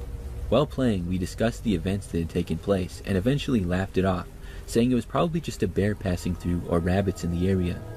The next day, it was raining heavily and much darker than the past couple of days. We left our cabin and planned to go to the lagoon area later, but we wanted to chill around a medium forested area close to the cabins first. We were messing around in the woods, breaking big sticks on trees. Suddenly, we had heard what sounded to be someone else doing the same thing about 200 feet away in the direction we were facing. It was hard to judge how far exactly it was because of the way the forest carries sound, but it was far in front of us. At first, we thought it was an echo, but after experimenting a little more, we found out that it wasn't an echo. Someone or something out there was also banging sticks, copying us. We wouldn't have cared too much about this until we took notice of where it was. The entire area around there and beyond was all forested and not near any of the cabins. Having someone in those forests along with us that far in, and in the less favorable weather with being very few people at the resort at that time, was unlikely. We decided to leave the area and come back later during the evening. So after leaving the area, we went back around to the lagoon area and listened for a couple minutes. We couldn't hear any walking, so we assumed that we were right about it being a passing forest creature yesterday. Not even 5 minutes into us being around the lagoon area, I told my friend to stop moving. We both stopped and listened. We heard what sounded to be the footsteps again, but as they were coming in louder and faster, we got that same overbearing feeling of dread. We hightailed it out of there spooked, and we booked it back to our cabin. Later that evening, we returned to the forest clearing area where we had heard the branch against the tree noise earlier in the day. We again started smacking branches against trees, this time not hearing anything, but as I turned to my left, something caught my eye. There was what appeared to be a person standing behind a tree, and I saw them duck behind it when they noticed that I noticed them. I nearly screamed, but I held it in and immediately told my friend that we needed to get out of there, and we sprinted back to the cabin. Later that night, while sitting in the loft area where our beds were, we discussed what had happened the last 2 days. The area that I had seen the person was in the exact same area where we had heard the mimic banging earlier that day. Also, both days we had been down near the lagoon area and had heard footsteps walking around. It was very creepy as there was too much of a coincidence for the person or figure I had seen to not have been watching us and following where we were going both days. Very strange activity as it was a rainy day and night both days that we were out exploring. We left the next day as our booking had ended, and I was happy that I didn't have to stay there any longer being constantly watched.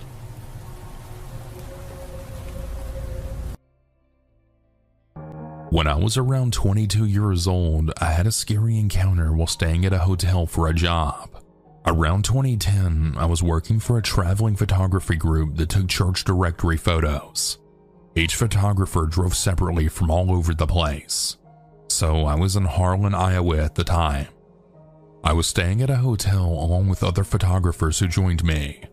I believe there were 4 of us, 2 guys, a girl, and myself. One morning, I went down to breakfast and was watching TV in the hotel breakfast area. Someone was also down there nearby. A guy. When he looked at me, I said, "Good morning," as I do whenever I go, just to be friendly. He said it back and we just had a polite exchange. Something you would do with a stranger you never thought you would see again. He mentioned he was staying there with his team for a construction job. I go to leave and I say something very casual like, "Well, have a good one, see you later." And he said something like, "Could we hang later?" I didn't think anything of it and just brushed it off like, yeah, maybe. I don't remember if it was the same day or not, but as I didn't work until 11 a.m., I decided to go take a nap since I didn't sleep well the night before. We tend to work from like 11 a.m. to 10 p.m. give or take depending on the size of the church, etc. While laying in my room, I kept receiving phone calls to my room phone. I wasn't used to getting calls like that ever, so I just picked up. I would say hello, but nobody would answer. After a few times, I eventually just took the receiver off and placed it beside the phone so it would stop ringing. When it was time to get up and leave, I left my room and I saw the guy was there in the hall. I waved casually, still not thinking anything of it. He asked where I was going and I said I had to go to work. My friend then showed up, one of the female photographers, and I went with her to her car as I was going to ride with her to the church. I told her about getting strange phone calls and she mentioned that she did as well. Later that night there was a thunderstorm. My photographer group and I stood by the hotel lobby door watching the lightning. It was thundering and extremely dark. There were chances for tornadoes, so we were keeping tabs with each other. Eventually, I go to my room for the night, and I hear a knock on my door. I didn't really want to answer it. However, I did, cracking the door to see who it was. It was the guy. He talked about how I said we could hang out, and I told him I was too tired after working all day long and I needed to sleep. I then shut the door. Now, I can't remember if this was the next morning or still night, but I recall him knocking again, but I wouldn't answer. I pretended to either be out or sleeping. I called my mom and started talking to her. I told her what was happening, and although I was scared, I almost acted like I wasn't when speaking with her. Then suddenly, I had a weird feeling. I whispered to my mom, "Mom, hold on a second. I need to check something." I then tiptoe as quietly over to my room door as possible. I look out the peephole and I see him. I then see him turn his head to my door as if he was listening for something. My heart started to race. I then saw him move to the side. You know how the wall sometimes goes in for the doors, so there's like an indentation in the hallway for each room?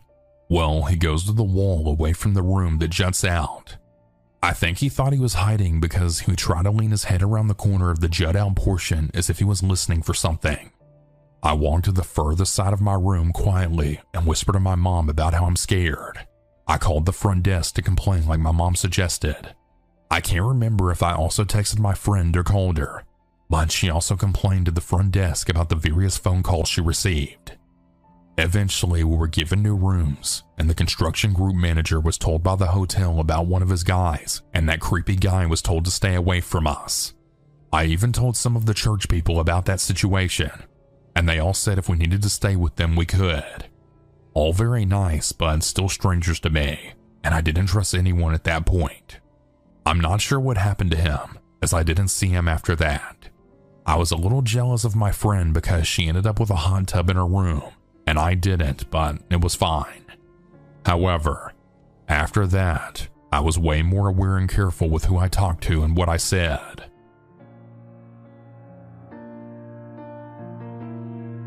I'm a 31-year-old female states away from home on a business trip. About an hour ago, around 8:30 p.m. here, I had just gotten back to my room from a work dinner. I heard shuffling in the hallway and peeked out of the peephole. I saw a figure seemingly outside the room to the left of mine, looking outward. They were knocking the lighting and said twice quickly, "Hello, hello?" Then it sounded like the door opened and closed. I was like, okay, they must have forgotten what room they were in or something and someone let them in. I walk back to the main part of my room and I hear shuffling again. I look out again and see a figure. Can't really make out what the person looks like, but I see them on the other side of my room this time. And again hear light knocking and, "Hello, hello?" Now I'm starting to get a weird spidery sense of like, what the hell's going on here? I see the figure leave and think, okay, that was really weird. Then I again start hearing shuffling. I start walking toward the hotel room door and hear a light knock on what sounds to be my room door yet again, and I hear, "Hello, hello?" And immediately after someone attempts to open my door. Thank God I had the cross latch pulled over, not the deadbolt though. My heart stopped as I stood there and watched the door hit the latch and fall back shut. I called the front desk and informed them that someone had just tried entering my room and I'm not staying with anyone. The front desk attendant just replied back with, "That's really strange. I don't have any housekeeping up there." To which I replied, "Okay, well, that's very concerning. Can you please send someone up to check around?" The attendant then replied, "Well, there's no manager on duty." To which I asked if I should call the police instead because I was very worried, as I then started to cry a bit. She then replied that I should definitely do what I thought I needed to do. I hung up and cried for a bit, not really sure what to do. I didn't want to ask for another room because I'm too scared to leave now. 10 minutes later, the hotel phone starts ringing. I was honestly feeling really scared to answer, but I did. It was the front desk attendant, and she said the police were going to be coming to my room, and she didn't want me to panic when I heard someone knock on my door. I said okay and hung up. I just sat there and thought, how do I know if this is legit? Whoever tried to access my room had a key, otherwise how else would the door have actually opened? A few minutes later, as expected, I heard a knock. I looked out the peephole and saw 2 male officers. I didn't ask to see their IDs, which in hindsight probably would have been the smart thing to do, but I was so shaken up and not really thinking. I opened the door and they asked what was going on. I told them all that I explained above. They said it was good that I had the cross latch pulled over because the door would open if not. I then responded, "It's a hotel. What do you mean? What's the point of the access card then?" And wiggled the handle. We were in the hallway talking with my door open just for context. Then they took a pause and were like, "Oh, it automatically locks?" Again, I'm like, yeah, it's a hotel." So then they had me shut the door and open it with the key to test it. Sure enough, it didn't open without the access card. They then said that it was probably housekeeping. I then responded that the front desk attendant told me there was no housekeeping up there when I called. Plus, it was 8:30 p.m. Why would housekeeping be coming by at that time unless I had requested someone to come by? Plus, I noticed housekeeping had already been done during the day because my trash was emptied and the dirty towel was gone. They immediately told me that they thought it was housekeeping and not to worry, but if anything else happened or I felt unsafe to call them. They also said that if I wanted to change rooms, they were sure the hotel would accommodate this. I said okay while crying, and they left. Now I'm sitting in my room crying, laying under the covers of my clothes. I'm sure I won't sleep tonight. I'm also too afraid to change rooms because I don't want to leave this room. I have the cross latch pulled over and the deadbolt locked.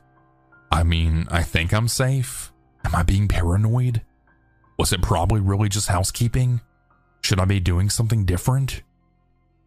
Update. I'm home safe and promptly came down with a nasty bug, slowly crawling out of it. I'm really glad that I followed my gut and reacted the way I did to do what I could to stay safe. I was able to speak with the manager the next day when she came in at 11 a.m. Unfortunately, the response from her was really disappointing, just like the night shift front desk clerk and the morning shift front desk clerks when I checked out. Needless to say, I will never stay in this hotel again, and I will be avoiding this large chain as a whole.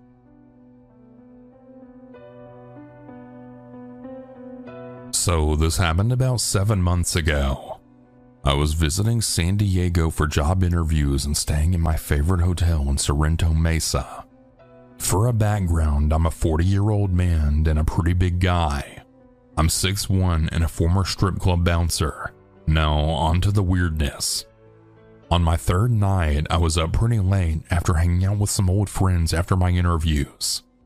I got back to the hotel around 2 a.m. with some Sonny's Donuts. After eating a few, drinking a few more, and watching South Park post-COVID, I decided to have a smoke before going to bed.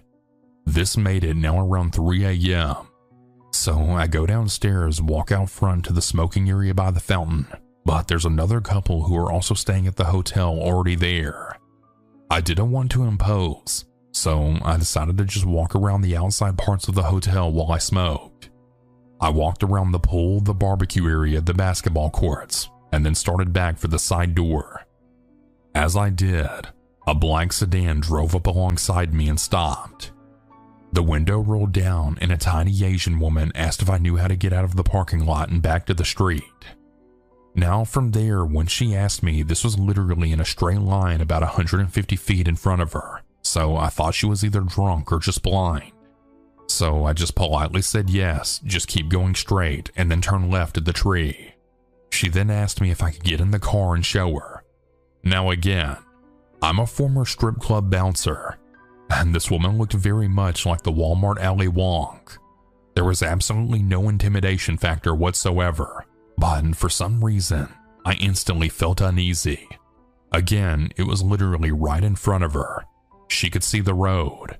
Also, the windows were all tinted far more than they should have been, and I honestly couldn't tell if anyone else was in the car. I used the smoking as an excuse to not get in the car, but she said she didn't mind and gave me a very creepy smile. I politely declined, and again pointed out that the road was literally right there, so I'd just be walking back in 5 seconds anyway.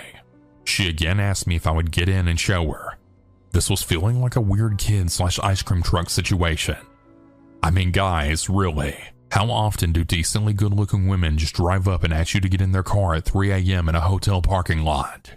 I mean, how often does anyone ask a big bearded guy to just hop on in the car under these circumstances? Nothing about this was right. Again, I politely declined as I finished my smoke, and was luckily already standing right at the hotel side door when all of this started, so I just went in. The woman just drove off as she rolled up the window, right exactly to the exit she asked me to show her to.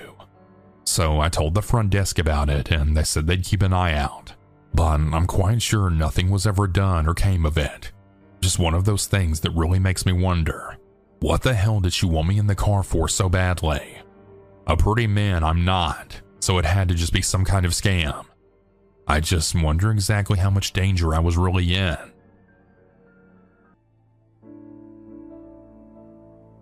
When I first moved to New York City, I thought the hardest part would be finding an apartment. Turns out that was the easy part. The hard part was learning how to survive here, how to blend in, move fast, speak up, and not let people take advantage of you. And especially as a young woman. I'm 23 years old and I had started working at the Madison Hotel 3 months ago. It's a medium-sized place tucked in between office buildings and coffee shops in Midtown. Not fancy, but not cheap either. It gets a lot of business travelers, tourists, and sometimes people who look like they have money but don't act like it. My job is at the front desk. I work the morning shift, which means I'm usually up by 5:30 a.m. and on my feet before the sun rises. I wear a navy blazer with a name tag, pull my curly hair into a bun, and try to smile even when I don't feel like it. The job's alright. It's steady and I like meeting people from all over. Most of the guests are nice. Some are rude. A few are weird. I learned to handle all of them the same way. Politely, professionally, and with just enough distance to protect myself. But I really wasn't ready for William. He walked in on a Tuesday morning. I remember the exact day because it was raining, and he shook water off his umbrella right into the carpet. He wore a long gray coat, black gloves, and carried a brown leather briefcase that looked expensive. He was tall, maybe 6 feet, with silver-streaked hair and sharp features. Mid-50s, I guessed. "Checking in," he said, setting the briefcase on the counter. My name's William. I found his reservation. 3 nights, king bed, breakfast included. Welcome to the Madison, Mr. William. You're in room 914, I said. Elevators are to your right. He didn't leave right away. You're new here, he said. I blinked. I am. I just started recently. You're doing great, he said, smiling. It's nice to see a friendly face in this city. I thanked him and went back to typing. He finally took his keycard and walked away. That should have been it, but he came back down later that day asking for recommendations. Restaurants, museums, places to escape the noise. I gave him a few suggestions. Again, he lingered. The next morning, he brought me a coffee. I thought you might need this, he said. I was surprised. Guests didn't usually do that. I thanked him, though something about it made me uncomfortable. Still, I didn't want to be rude. Each day after that, he found a reason to come to the desk. Sometimes he asked about the weather. Sometimes he just made small talk. He always tried to turn it personal. You from here? Got a boyfriend? What do you do when you're not behind the desk? I kept my answer short. He didn't take the hint. By the 3rd day, he was waiting in the lobby in the mornings before his meetings. He would be reading a paper, watching people, and watching me. I really like watching people, he once told me. You can learn so much about them just by observing. I smiled tight-lipped. Is that so? Sure, he said, sipping his coffee. I've already learned a lot about you, Jessica. That made my stomach twist. I told my coworker Maria. She wrinkled her nose. That's not normal, she said. Please be careful. When William checked out the 4th day, I breathed easier. He came to the desk, suitcase rolling behind him. I'll be back soon, he said. I hoped he was just being polite. I was wrong. 2 days later, he returned. He wasn't a guest this time. Just walked in and stood at the counter. Hi again, he said. Miss me? I blinked. Can I help you with something? I just wanted to say hello, he said, grinning. I was nearby. Thought I'd stop in. I forced a smile. Sir, I'm working right now. He then leaned in slightly. You don't seem happy to see me, he said. I'm just busy, I told him. He left but came back the next day, then 2 days after that, sometimes to just sit in the lobby. Other times he brought gifts, tea, a notebook, a scarf. I never accepted them, but he'd leave them on the desk and walk away. I stopped being polite. I started avoiding eye contact. He noticed. One afternoon, I caught him waiting outside. I left through the side door, heart pounding. That night, I couldn't sleep. I kept checking the hallway through the peephole in my apartment. It got worse. One Saturday, I saw him on the platform at my train station. He didn't say anything, just stood there at the other end, watching me. I rode 3 extra stops and walked home on a different day. The next day, I had told my manager, David. He was concerned but unsure of what to do. He's not a guest here anymore, he said. We could ask him to leave if he shows up again, but unless he threatens you. He paused. I felt helpless, so I started documenting everything. Dates, times, what he said, where I saw him. I kept the gifts as evidence. The final straw came on a Wednesday afternoon. I was working the desk and William walked in like he owned the place. Jessica, we need to talk, he said. I stood up. No, we don't. You need to leave. He stepped closer. I care about you. I think you feel the same. My hands were shaking. I picked up the phone and dialed NYPD. I then told him, you need to leave now. He stared at me, stunned. Then he laughed. You're overreacting. No, I said loud and clear. I'm not. 2 officers arrived within 10 minutes. William, of course, tried to play it cool, acting like it was all a misunderstanding, but I showed them the log, the notes, the gifts. One officer asked if I wanted to file a report. Yes, I said. They escorted him out. It wasn't dramatic, but it was final. William hasn't come back since. Some nights I still feel nervous walking home. I still glance over my shoulder, but each day I feel a little stronger. Working at the front desk, I've learned how to smile when I don't want to, how to be polite when someone doesn't deserve it, and how to say no when someone crosses the line. Most of all, I've learned that keeping quiet doesn't keep you safe. Next time I'll speak up sooner. It's been about a year since I called the police on William. Sometimes it feels like a lifetime ago. Other times it feels just like last week. I still remember his face, the way he looked at me like I was something he owned. That look still shows up in my dreams. But life is better now, a lot better. After everything that happened, I decided I needed a change. I quit my job at the hotel 3 months after the incident. I couldn't sit behind that front desk anymore. Every time the doors opened, I felt a jolt of fear. I'd scanned the lobby for him. For weeks, I kept expecting him to come back. He never did, but the fear stayed with me. Quiet, heavy, sitting in my chest like a stone. I moved apartments too. Nothing fancy, just a small studio in Queens. I like it there. It's quieter and my neighbors are friendly. There's a little grocery store around the corner and a park where I walk in the evenings. It's really peaceful in a way Manhattan never was. I started seeing a therapist after I moved. At first, I didn't really want to go. I didn't think I needed it. But talking to someone really helped. I realized I was still carrying so much fear, anger, and shame.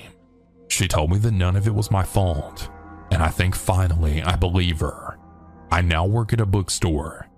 It's a small place locally owned with warm lights and shelves that go up to the ceiling. The owner, Dana, is kind and funny, and she treats me like a person, not just an employee. I get to help people find stories they'll love. I get to talk about books, drink tea behind the counter, and feel safe, and I never have to wear a name tag again. Sometimes I think about who I was back then. The girl behind the front desk trying to stay polite, trying to not cause trouble. I really wish I could go back and tell her that it's really okay to speak up. It's okay to protect yourself. That being nice to someone doesn't mean you owe them anything. I still check over my shoulder when I walk home. I keep my phone in my hand. I double lock my door every night. That part of me might never go away. I've accepted that. But I'm not scared all the time now. I'm stronger. I'm more careful, yes. But I'm also more sure of myself. I know what I will and won't allow. I know how to set boundaries. And I know that if anyone ever tries to cross them again, I'll be ready. William took something from me. A sense of ease, maybe. A bit of trust in the world. But he didn't take me. I'm still here. I'm still living. And finally, I feel like I'm in control of my own life again. My name is Ethan, and I was 15 in the summer of 2021. I was one of the older kids who attended Camp Lennox in Beckett, Massachusetts. My parents sent me there to get away from the noise of Boston for a while and roast marshmallows in the New England wilderness. Minus the lockdowns from the year before, I had been coming here since 2018, and since I was the oldest attendee that summer, I became a de facto trustee. However, that summer, things will play out a little differently. Something that I would like to make clear is that this story is 100% true and can be verified by a simple Google search. Also, please forgive me if I get a bit carried away with trips down memory lane. After what happened, I have never returned to that place. And being 4 years removed, I can look back and say that I really enjoyed being there, and it's unfortunate that things ended the way they did. But like my father always says, life isn't a fairy tale with happy endings. I remember that it was the night we were doing rope burn, a big tradition at Camp Lennox. The ritual was simple. We had to build a fire high enough to burn through a rope strung between two poles. The team with the fastest blaze won bragging rights and a pizza. I was on the blue team, and our counselor, Jake, was hyping us up. "Let's be legendary tonight," he always used to say. I was teamed up with 2 other campers, Sam and Riley. We set off to gather firewood from the edge of the forest behind the camp. Nothing unusual. We had done this 100 times before on nights when we were just building fires for roasting marshmallows. So we trudged through the trees with our flashlights, looking for dry sticks. For those of you who spend a lot of time outdoors and may have experienced a thing or two in the woods, know that the forest has a way of telling you that something is off. A strange stillness came over the forest. It was very noticeable to me. We were maybe 50 yards in, kicking through the underbrush, when Riley stopped in his tracks and looked back at us. "Ugh, do you guys smell that?" he asked. He was ahead of us, so it wasn't long before I caught a whiff. It was the unmistakable stench of decomposition. Jake, holding his nose, said, "Oh, probably just a dead animal." It was the logical conclusion to come to, so we kept moving. But the knot in my stomach tightened as we moved further in. I just somehow knew that we were going to discover something seriously messed up out here. Soon, my flashlight caught something. There was a figure slumped against a tree, half hidden by ferns from my vantage point. I froze once I realized it was a human. The others didn't seem to notice. "Guys," I said, my voice barely above a whisper. My comrades swung their lights over to where mine was, and that's when we saw the full picture. It was the body of a man, curled up at the base of an oak, his clothes dirty and torn. His skin was grayish, bloated, and melting away. The smell hit us like a tsunami, and Riley gagged, stumbling back. Sam just stared, his flashlight shaking in his hand. Jake cursed under his breath and stepped in front of us, like he could shield us from what we had already seen. "Stay back," Jake said, his voice sharp now. "Don't touch anything." He fumbled for his walkie-talkie and radioed the head counselor. "Come in. This is Jake. We found a body in the woods. Send help, now. You boys head back to camp, and don't say anything about this to the others. We don't want everyone to panic." I led Riley and Sam back to the main camp. We sat at a table in the mess hall, whispering to each other. "Was that real? Was that fucking real?" Sam asked. Riley just stared at his hands, like he had a newfound appreciation for not being a melting corpse. I don't think it truly sank in for me until we got back to camp. Now we had discovered a dead body in the forest.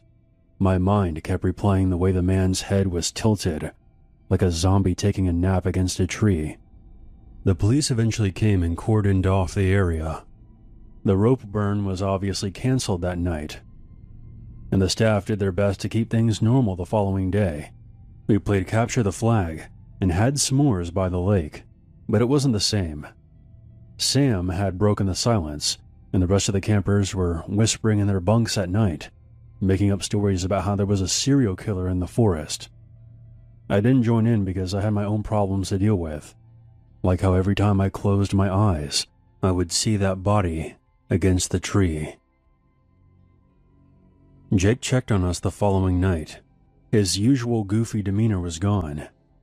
"You guys okay?" he asked. I nodded, even though I wasn't. I don't think any of us were. We'd seen something that we weren't supposed to. Something that didn't fit in with the usual upbeat environment of Camp Linux. We didn't talk much about it after that, not even with each other.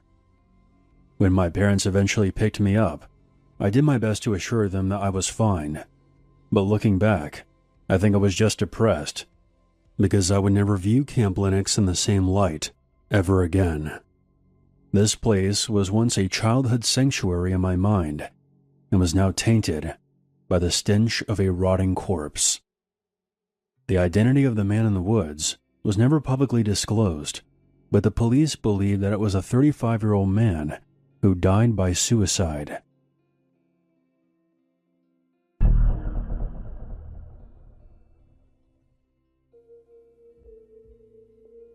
I was 13 in the summer of 1999, living in Oklahoma City.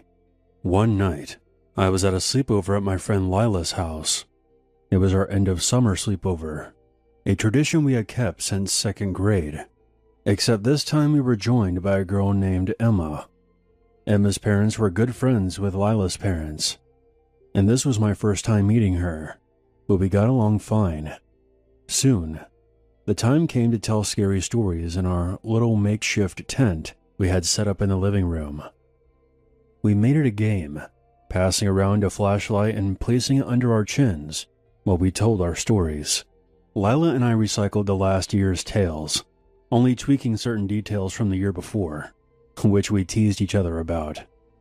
When Emma's turn came, she sat up and asked if it was okay to turn off the flashlight while telling her story. We agreed. My aunt came over one day and told this story to my mom in our living room. They didn't know I was playing in the upstairs hallway and could hear every word. Lila and I were instantly intrigued, huddling closer together. A long time ago, my aunt was a camp counselor for the Girl Scouts. One morning after an outdoor camping trip, she was walking to the showers when she saw a sleeping bag lying on the trail. It was out of place, and she thought that maybe some of the girls were playing a prank. But when she got closer, she saw a young girl inside the sleeping bag. Her face was pale, her eyes open, staring at nothing. As soon as she saw her, my aunt knew that the girl was dead. That's when she saw 2 more sleeping bags nearby, crumpled up like trash. She ran to the nearest one and unzipped it, only to find another girl, curled up and not moving. The third one was the same. 3 little girls found dead in the forest. My breath caught. Lila's smirk was gone, her eyes wide. Were they murdered? She asked. Emma nodded. Strangled, bruised up, like they had been beaten. There was a red flashlight on one of the bodies with tape over the lens. Inside their tent was a bloody shoe print and a smeared handprint that was too big to be the girls. I was legitimately terrified. I pulled my blanket up and squeezed closer to Lila. Your aunt really saw all that? I asked, half hoping Emma would laugh and say the whole thing was made up, but she just shrugged. She told my mom she still dreams about those girls, seeing their dead faces staring up at her. The camp closed after that, and you want to know something else? They never caught the guy. Some say he's still out there, lurking somewhere in those woods.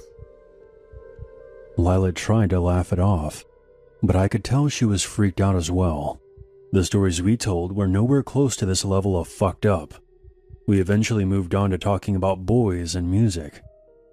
But Emma's story haunted me.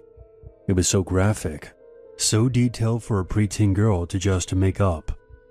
I barely slept that night, jumping at every creak in Lila's house, imagining someone was lurking outside. 7 years later, in 2006, I was a college freshman back home for Thanksgiving. Lila and I hadn't seen each other since we graduated high school, so I drove over to her house the day before Thanksgiving. After some small talk and catching up, she dropped a bomb on me. Do you remember that really messed up story Emma told us during that sleepover? Truth be told, I had been thinking about that story ever since I got back into town. Yeah, why? You're not going to believe this, but it wasn't a made-up story. It actually happened. What? That story always bothered me because it seemed so real. I did some research in my spare time at my school's library. In 1977, 3 Girl Scouts were found dead in their sleeping bags at Camp Scott. Their names were Lori Farmer, Michelle Guzet, and Denise Milner. The counselor who discovered them was Carla Wilhite, Emma's aunt. My stomach dropped. For years, we thought Emma was just a good storyteller trying to impress us that night. but she had been telling the truth. Her aunt was the one who discovered the bodies of those 3 girls in 1977. At the time, there was an escaped convict named Jean Leroy Hart, who was suspected to be the one who committed the murders. He was arrested and faced a criminal trial back in the 70s, but was acquitted by a jury due to lack of evidence. It wouldn't be until 2022 that DNA testing revealed that he was likely the perpetrator, but by then, he had been dead for over 40 years. I was thinking of a good way to end this story, and considering that even the DNA testing was never able to definitively prove that Hart was the monster in the woods that night, and the very real possibility that someone else may have been involved, I can think of no better way to end things than by quoting Emma's own words. They never caught the guy. Some say he's still out there, lurking somewhere in those woods.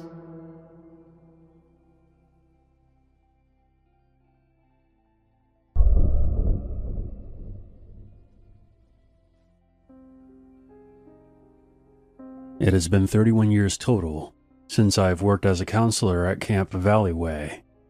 I've spent 20 of those years trying to forget about what I saw and lying to myself and to others about what I know happened. It came to a point where I succeeded in fooling myself and pushed the experience to a hidden place in my mind. But 20 years after that fateful day on the lake, I would discover the truth. I started working when I was 15, and I spent my summers at Camp Valley Way. The camp was nestled in the foothills of the Appalachians, between 2 mountains with a natural lake in the center, its water stained with a murky southern clay. I worked as a swim instructor and lifeguard. Each week, a new set of campers traveled from across the state to experience the outdoors. I still remember the exact day it happened. It was a Tuesday, the 5th week of camp, the hottest day of that summer, and just before the 4th of July. That week was known as Rich Week to the counselors, since many of the wealthier parents left their children here while they took off for holiday. This would come right after Orphan Week, which was when the Clarkstown Orphanage, the largest in the state, traveled to camp free of charge because the camp was government funded. Every year, the local residents would come by at the end of the week, and children were often adopted. I remember that a girl in my class found a new home with some local farmers, and I remember seeing Ellie wave from the cab of the pickup truck she was riding in as she started her new life with her foster family. In my off time, I would help the other counselors patch up sails under the water sports canopy. Logan, the head counselor, who was about 5 years older than me, was sitting at one of the picnic tables, his small eyes scanning the lake. He kept his hair in a tight buzz cut, revealing a scar around the back of his head, and when he spoke, it was a deep southern drawl. Mike, watch what you're doing. He saw that I had skipped a stitch in the sail. I only got 2 eyes, and there's too much going on for me to watch everyone today. Got it, I said, and put my head down. Logan kept a tight watch on his crew, but now his focus was on the lake. Ed and Ted, twin counselors with one brain between them, were teaching a beginner swimming course off the shore. Those two always made Logan uneasy, and earned a spot on his mental list of instructors who were likely to screw up next. So when Ed, the smarter of the two, came sprinting up from the lakeside, Logan was ready. Ed opened his mouth, words wheezing in between each breath, with his wet hair plastered over one of his eyes. "We're missing one. One camper. Can't find him in the water. Friends don't know where he is." Without hesitation, Logan's whistle shrieked through the campground, startling campers and counselors alike. Everyone out of the water now! All lifeguards report to the dock. His deep voice caused adrenaline to rush through me as we ran to the water.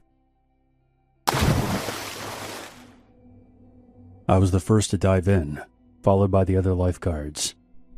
I was in the deeper end of the designated swimming area of the lake, which only went down to around 14 feet. but you could barely see anything. The bottom was a cold and dark abyss. Underwater plants gripped against my calves as I searched the depths. Eventually, I had to return to the surface, and Logan sent us back down again to search after we caught our breath. During my second descent, I was searching by a patch of water weeds when a pale hand brushed against my face. I saw the face next. It was dark, but I could tell that it was a girl with long hair that fanned around her, like she was under static electricity. I gasped, drawing in water. I gripped her torso and began swimming to the surface. She felt swollen, her arms too big, and her temperature was hypothermic. Halfway to the surface, I felt her leg catch on something, and she was pulled back down out of my grip. I turned, watching her open eyes on mine as she descended back into the darkness. My lungs were screaming for air. I had to resurface for oxygen. I found her! I found her! Come quick! I shouted, before I dove back down, my hands sweeping through the muddy bottom, but I found nothing but muck, even as the other lifeguards joined. 5 minutes later, Logan's whistle rang out again, calling us back to the dock. Listen up. The missing camper has been found in the restroom. Ed and Ted must have let him slip past. Both of them will be spending tonight scrubbing the dock. He paused, and I felt the other lifeguard's gaze fall on me. You're all free to go, except for you, Mike. I want a word. The others trudged away, looking back at us over their shoulders. Logan focused on me. I don't know what the hell that was about, but you could have got someone killed. The next time you try something like this, you're out of here. But there was someone down there. I don't believe in ghosts, Mike, and we scoured that water. Now get out of my sight. You're off waterfront. Word spread around camp about what happened. I could tell many of them detested me, and none believed my side of the story. So I quit the next week and pushed the incident to the back of my mind, though it would resurface in my dreams. That happened in late June of 1994. 20 years later, which was 11 years ago from now, I read a news article that was titled, "Human Remains Found at Camp Valleyway." Due to reservations, the lake was drained, revealing a collection of bones at the deepest region. Several femurs were found attached to anchors with rope. It is estimated that the remains belonged to 19 victims between the ages of 10 and 13 years old. After much investigation, the state police discovered the source of the bodies. 10 years prior to this discovery, the Clarkstown orphanage was shut down for embezzling state funds. Each summer, the children spent a week at the camp and would be adopted by local families. However, after reviewing the records, it was discovered that these adoptions were never official, and they were disposed of in the lake at an area that was too deep for the campers to normally enter, except for one that drifted near the swimming area due to a corroded rope. It is believed that the orphanage appropriated these children long after their death to extort more money from the state. A lot of the people involved in this conspiracy have been incarcerated, but they didn't get everyone. And there are still many unanswered questions.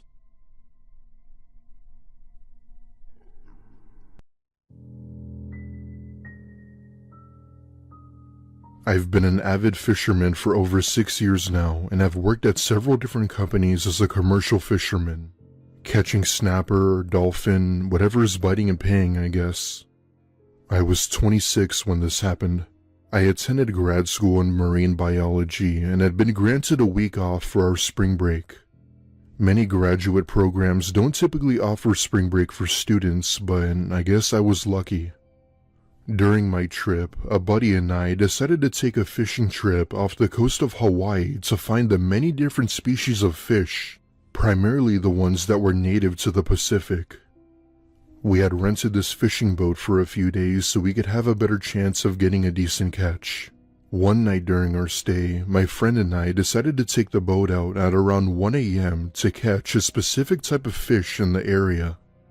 This fish was semi-nocturnal, and this was the ideal time to catch one. So, him and I are offshore on an average boat with nothing around us but pitch blackness. It's a lot more scary than you think. You had to be there to believe me. One of us is on one side of the boat, while the other is on the opposite, not making a peep, trying to catch this fish. About maybe 20 or so minutes later, we both hear what sounded like humming coming from somewhere around our boat. I asked my friend if he had heard that too, to which he said yes. The humming sounded like it was coming from a person, specifically a woman. I motioned for my friend to turn on the deck light, and to our shock, we found nothing in the water. It made absolutely no sense, as the humming was coming from literally right next to our boat. Seriously, it made me almost piss myself. Every time we heard it from one direction, it would always change to the other direction when we went there. After some time of searching around the boat, the humming stops and my friend yells at me to get over here. I run to the back of the boat, and what I see in the water made my blood run cold. There was a woman who looked to be in her late 20s or early 30s just floating on her back in the water. She did not appear to be alive. However, the odd thing about her was what she was wearing. She wore this dark blue dress that was way too small for her. She wasn't wearing any shoes, but she had on a necklace and a single ring. We both stare at each other in disbelief, thinking if we had just witnessed the aftermath of a murder. My friend and I go inside the boat, attempting to radio the Coast Guard or anyone from shore. We were unable to reach someone, and after a few more attempts, we went back to go check on her, only to find her gone. It had only been 3 minutes since we last saw her, and even after shining the light in the water, she was nowhere in sight. At that point, we decided to end it there, as we were both absolutely creeped the hell out. Back on land, we agreed to not speak a word about what we had seen. Had we told someone, we'd probably be suspected of bringing her on board with us and dumping her body in the ocean. Obviously, we didn't do that, but people aren't going to believe that we just found her. A few days later, my friend had looked up missing people in Hawaii, specifically Maui. After looking through hundreds of people, we never found the woman we saw, and she has yet to be identified. The thing that creeped us out the most was that we were several miles offshore and found this woman in a long dress. It's like putting a puzzle piece where it doesn't fit. It made no sense. If you live in the Maui area, I emphasize you please contact police if you have any information. This encounter keeps me up at night.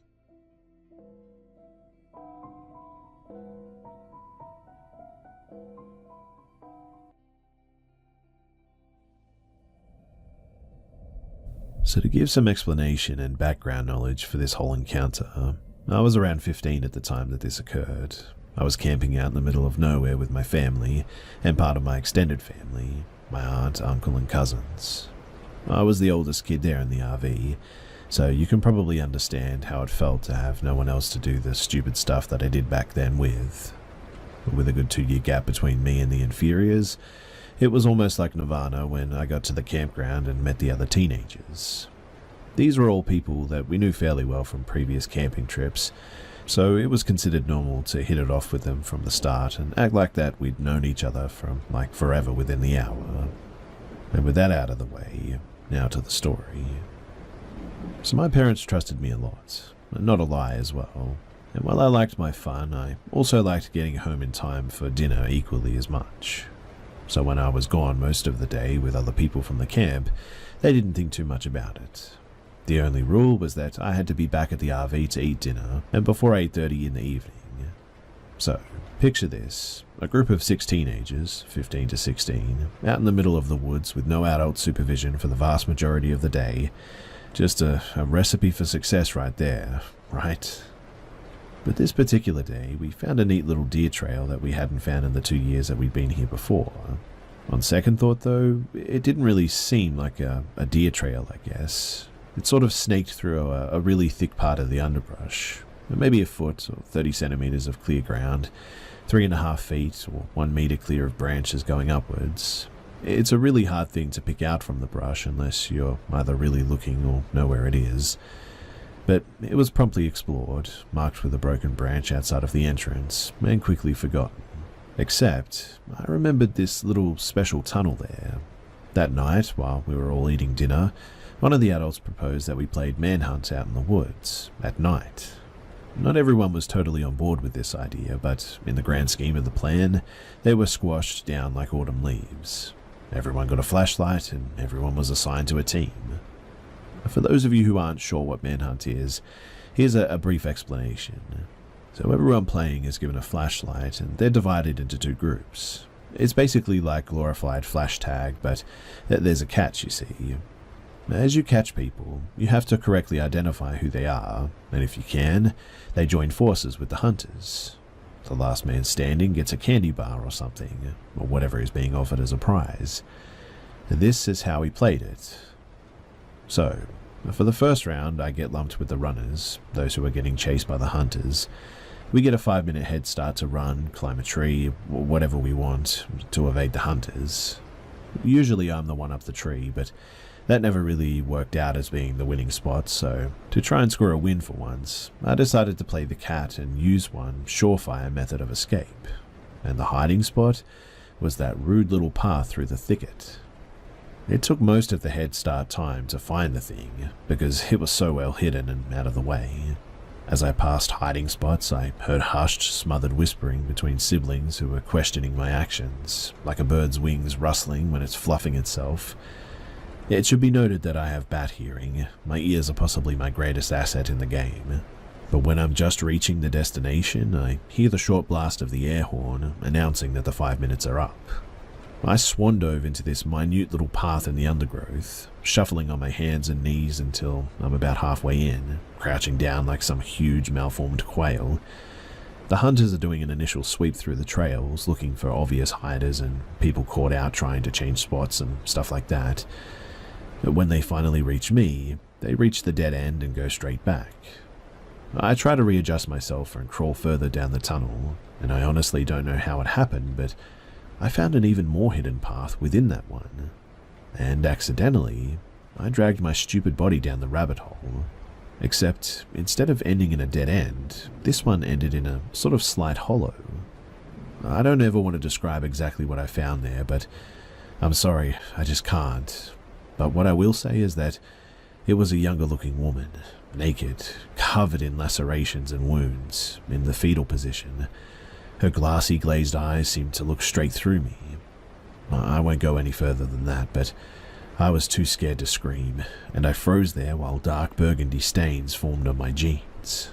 I froze there in a pseudo-catatonic position like a marble carving for what felt like hours. And then I heard someone else coming along that path.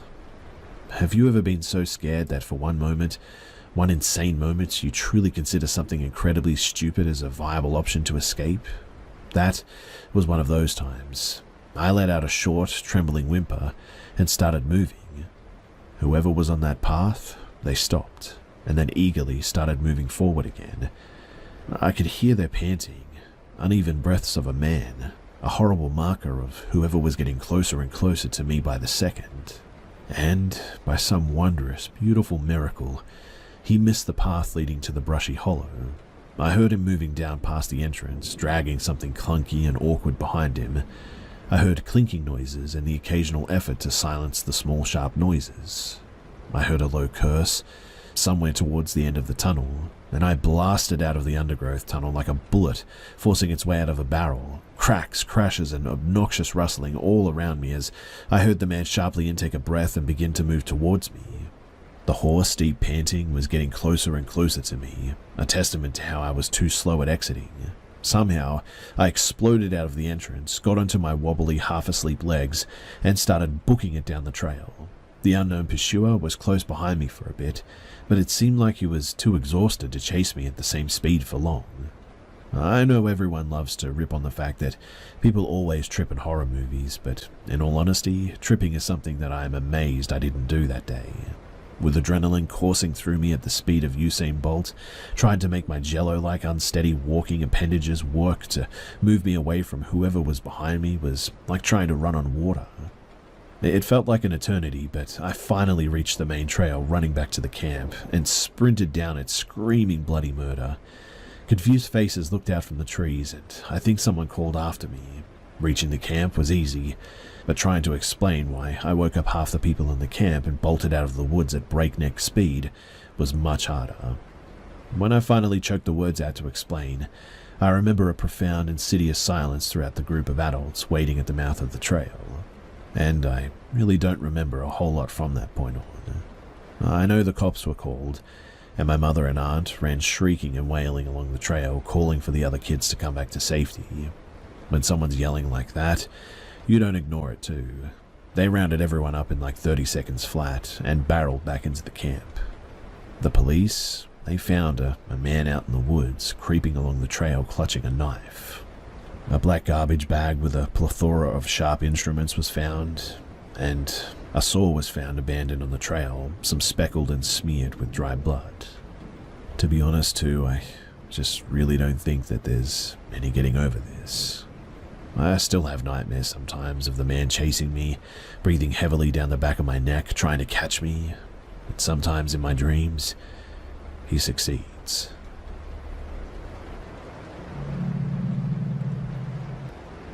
When I was in 7th or 8th grade thereabouts, our school did an early summer trip where they took 10 kids who signed up, and 4 adult chaperones, to keep them wrangled, up into Frederick Sound in Alaska for 3 weeks total. The goal of the trip was kayaking to different wilderness beaches to camp and do some hiking and stuff like that. We left from Petersburg, AK, by a small seaplane, who flew us in 4s out to our first destination, which was a beautiful little bay cove and an island that you could walk to at low tide, and a smaller one that you couldn't access at all by foot. Behind the bay on the hillside was evergreen forests. They went on for what felt like forever. From there, we would be on our own for the next 2.5 weeks, by that point of the trip, that is. So, it took about half a day to get that done and the rest of the day to set up everyone's camps for the night. The first unusual thing that we saw when we arrived there was back in the tree line from the beach was old and wooden ship parts. You could find ropes and pulleys thicker than our arms, old rutted pieces of carved planks and railings, and, most interesting of all, a helm and its deck attachment. All of these things were half buried in dirt, strewn across the tree line, above the shore and in a dire state of decay. But no sign of any other part of the ship, and to this day I don't know if it had been wrecked on the shore a long time ago, or if it had been wrecked at sea and chucked up onto the beach during storms. But it was eerily fascinating to all of us kids, and brought up many wild ideas to be told at the campfire that night. After all the others went back to their tents, a girl that I had been having a thing with over the school year and I stayed by the fire to talk and flirt. Perfect night and setting for it too. We listened to some humpback whales singing out in the bay, heard some wolves in between old hoots from out in the very dark wilderness, and we had a starry night sky that looked like it was out of a dream, with a big white moon letting a bright bluish light in between the thin trees on the shore. Both of us were finally getting tired around what must have been about 1 or 2 in the morning, and we ran out of easily found wood to chuck onto the dying fire, so we headed back to our respective tents. The tents were set up in the first line of trees in a line running from the beach into the woods. The girls' 2 tents were right against the sand. The chaperones' tents was a couple of yards away from that, and us boys' 2 tents were another couple of yards from that. We were the furthest into the woods.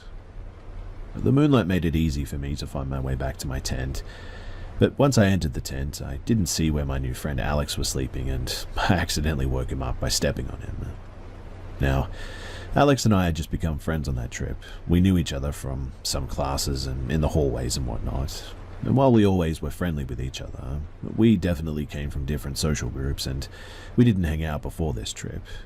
He was an athlete and a popular kid, and I was a skater and a band kid, but we both loved the outdoors, so that in this particular moment told me neither of us were having a go at each other over what I'm about to explain, but we had no reason to prank each other, so to speak, is what I'm getting at. "Hey man, what are you doing back so late?" he asked, and I was grinning and said, I was still at the fire with Lisa." He immediately sat up and wanted to hear more, but we were quietly giggling about girls and teenage boy stuff when the woods outside just suddenly went dead silent. The kind of silence that gives you a bit of a sick feeling in your chest and throat and a weight in your stomach. And the back of my neck feels hot, like a survival instinct telling you that you're not alone out there in the wild. We both noticed it too, and we also fell silent. The only sound that we could still hear besides the distant roll of waves was inside of our tent. It was our other tent mate Sam, been there the whole time and was still snoring away like a chainsaw. Funny, right? Except we were more worried as to why things had gone so silent outside. We felt uneasy about it and decided to listen for a minute. And that was when we heard it. Now, the side of our tent with the door was facing toward the other tent and the shore. This noise came from the opposite side, the wood side. I kid you not, too. It sounded like a bunch of, and I know this sounds weird, but monks meditating and harmonizing on the word Om, but without saying the M, and continued in a really prolonged drone. It moved from out of the forest coming towards our tent. It had started softly and far away and rather quickly, but steadily became louder, which is how we realized it was moving closer. It genuinely sounded human, but there was no pausing for breaths or shift in tones for any known reason. Suddenly, the noise was just right outside of the tent, and that's when we noticed even Sam had stopped snoring. He, as far as my knowledge, was still asleep, but this silence was making the noise more intense, and it circled us once. No wavering or swaying of the noise, it just circled seemingly suspended in the air, just feet away outside of our tent, at what I can only describe as a humanish height off the ground. We couldn't see through the tent, but the moon was still bright enough that we could see silhouettes of the trees outside, so I would assume if someone solid was making it, that it too would have cast a shadow from certain angles. But no visible form to this noise, no footsteps or twig snapping, just that noise circling. At this point, Alex and I's hearts were pounding in our throats, and we had looks of terror on our faces. We just kept silent and still and listened. After it made its circle around our tent, we heard it move on over to the other boys' tent and do the same. Then down to the chaperone's tent. It circled theirs, but sounded more faint due to the distance. Then it continued on to the girls' tent, where we could just barely hear it over the sound of the ocean, but sure enough, it sounded like it stayed there for a minute, based on current context, most likely circling. Then, after a few minutes, we heard it slowly return, now in a straight line from the beach and past us again back into the forest, where it just faded and eventually disappeared. A couple of minutes after the sound stopped, the nighttime forest noises returned, and even Sam started snoring again. Alex and I quietly said to each other, "Did you hear that too?" And then we just tried to lay there and go back to sleep, but neither of us were very successful that night. The next morning, we went outside and checked all around the campsite, and we couldn't find any sort of tracks or anything different from the previous night. Nothing, in fact. We asked if anyone else in the group had been awake and heard anything weird, and the response was all no's. We didn't go any further into it with any of the others because we didn't want to seem weird, but Alex and I know that we experienced something really weird together. After the trip was over, he and I went back to not really hanging out, but we definitely, when we would see each other, would exchange looks of solidarity as to what happened, did really happen, and we both looked at each other differently now, because of it, I suppose. I still have no idea what that was. I know that this is a really strange and weird experience, but I'm wondering, do any of you guys have any idea as to what this could be?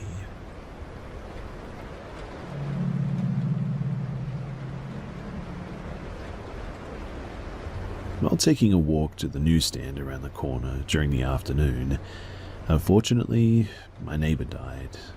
I swear that I was gone not even 30 minutes, too. I came back to EMTs and police swarming the building.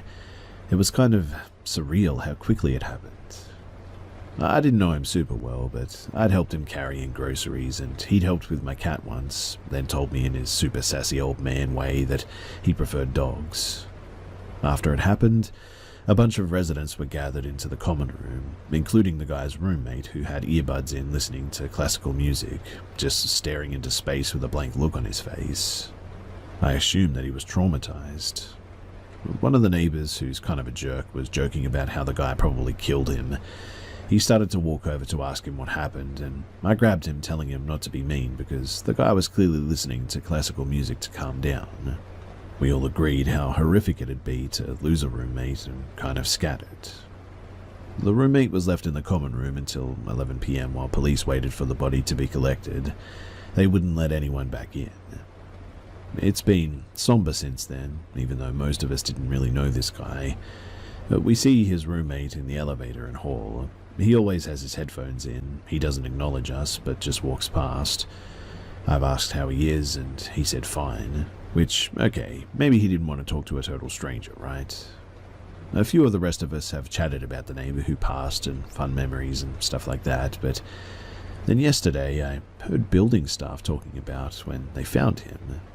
Apparently, he was in nothing but a diaper. He was old, like I said, but he was laying on his sideways across the bed with his head almost to the floor, and his roommate was sitting calmly within sight at a table about 10 feet away. When the worker rushed to do CPR, she asked how long he'd been like that, and the roommate replied, "Oh, him? About 20 minutes. Now, it seems like it was natural causes, but the entire thing is obviously really bizarre upon hearing that. Several people also saw him shortly before this, fully clothed, and his roommate was just sitting there in the apartment with him while he died? I don't know. It's creepy, man, and I'm really glad that I'm moving out soon.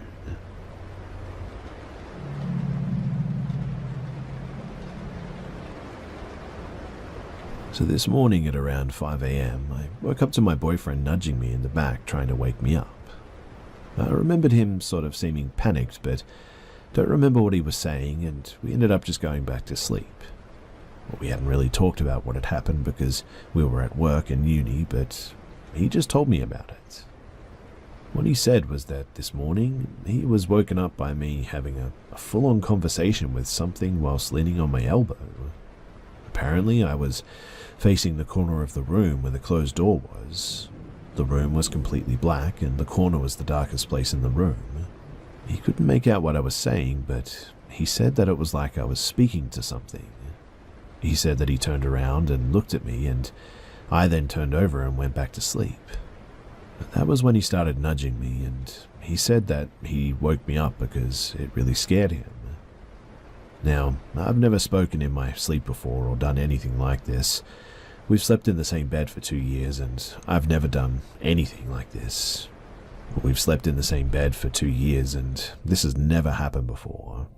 And I mean, he said a few things in his sleep before, but he's never sat up and acted like this, like he was having a conversation, but he said that I was full on looking at something and talking to it.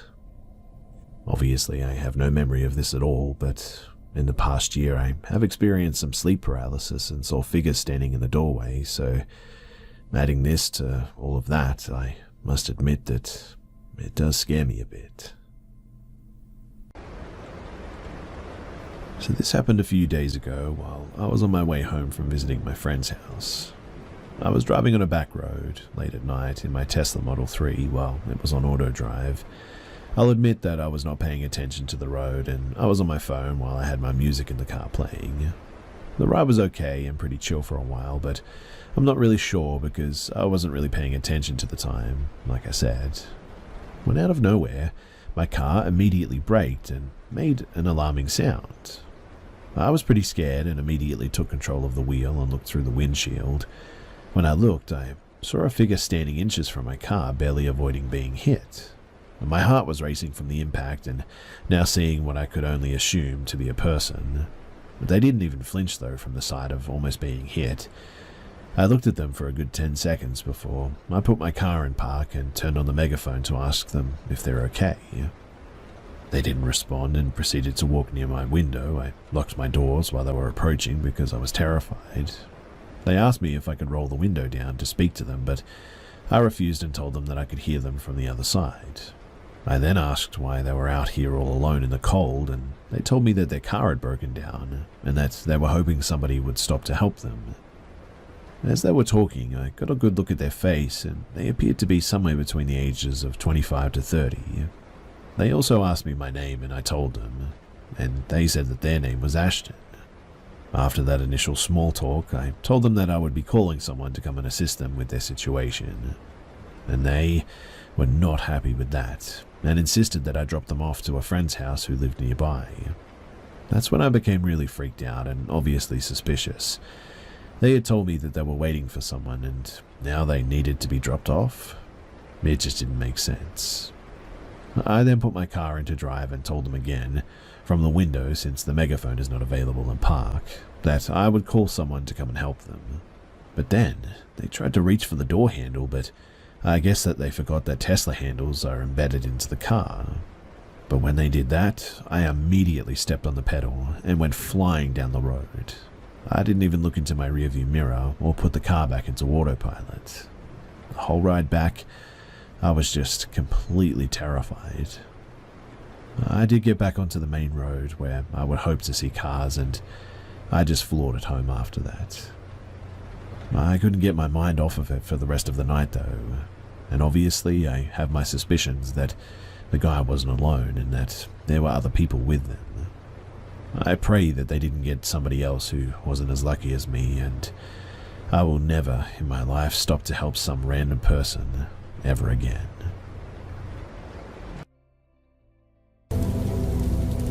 Truckers have rules. Some are written and some aren't. And one of these unwritten ones is that you never trust a shortcut at night. Roads that save you 30 minutes in daylight can cost you everything once the sun goes down. And I broke that rule. I was running late, behind schedule, and the GPS swore this country road was gonna shave half an hour off my route. I've been driving 14 hours straight. Eyelids were now heavy, coffee not doing much but souring my gut. I told myself 30 minutes was definitely worth it, as well as telling myself that the machine knew better than me.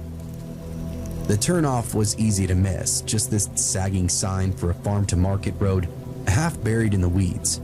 The asphalt was cracked, striping long gone. I slowed and swung my rig onto it, and watched the highway disappear in my mirrors.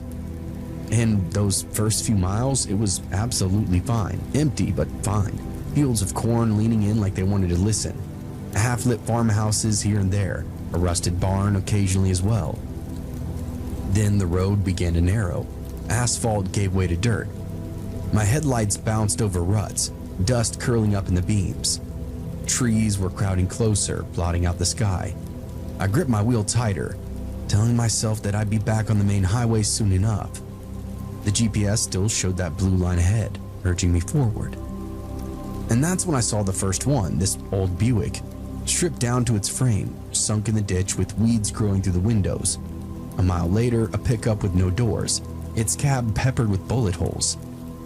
Another mile or two and there was two SUVs now, gutted like fish, resting nose to nose in the trees.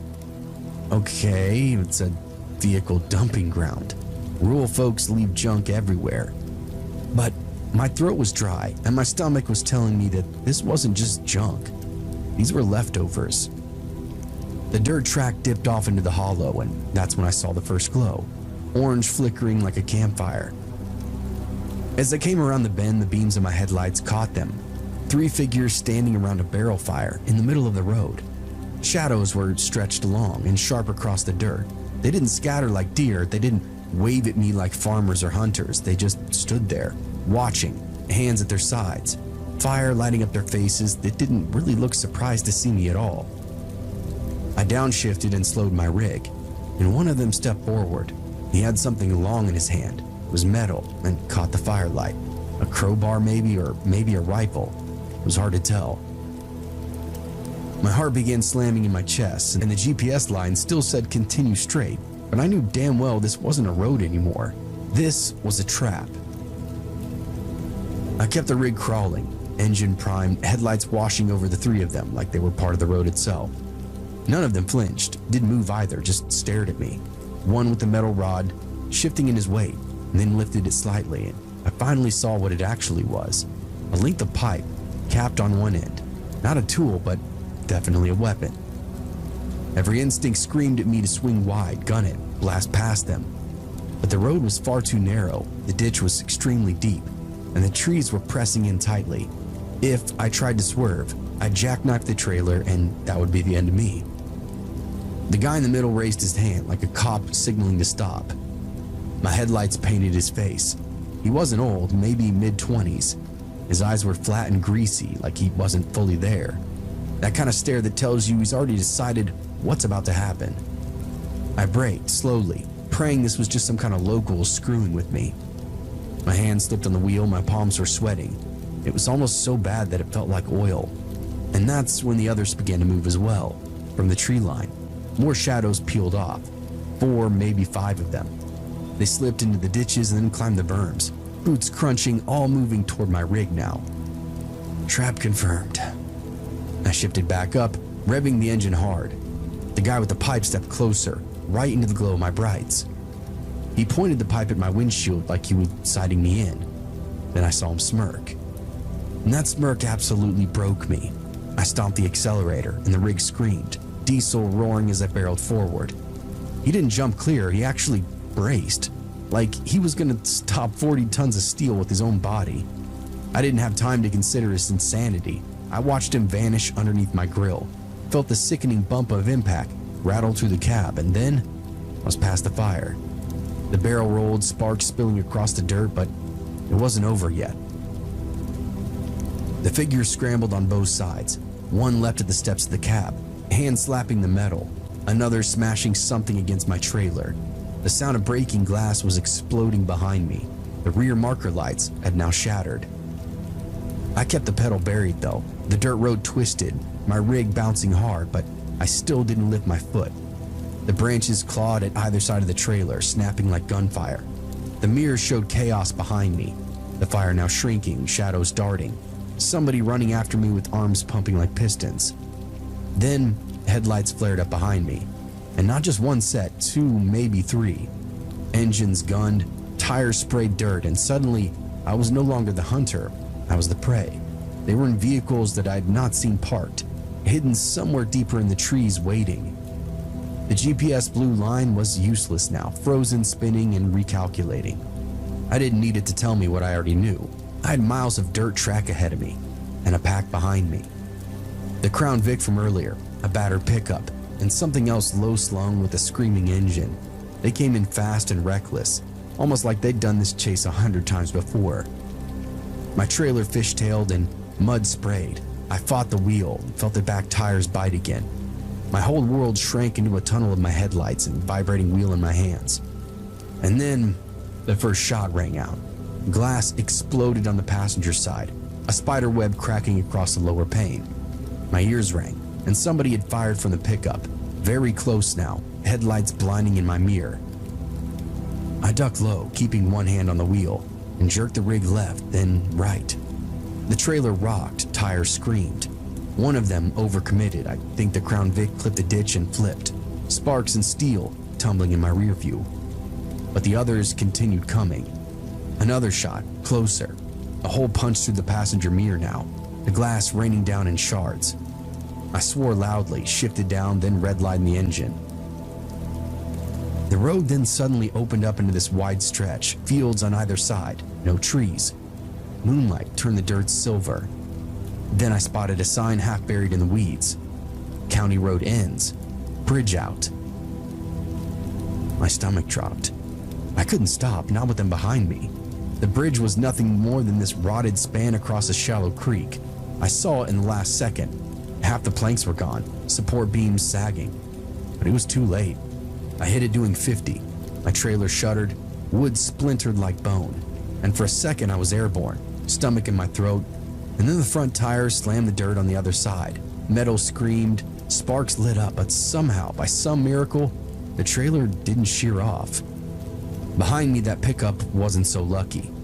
It hit the gap far too slow, and the front end cleared, but the back axle snapped, dragging it down nose first into that creek bed.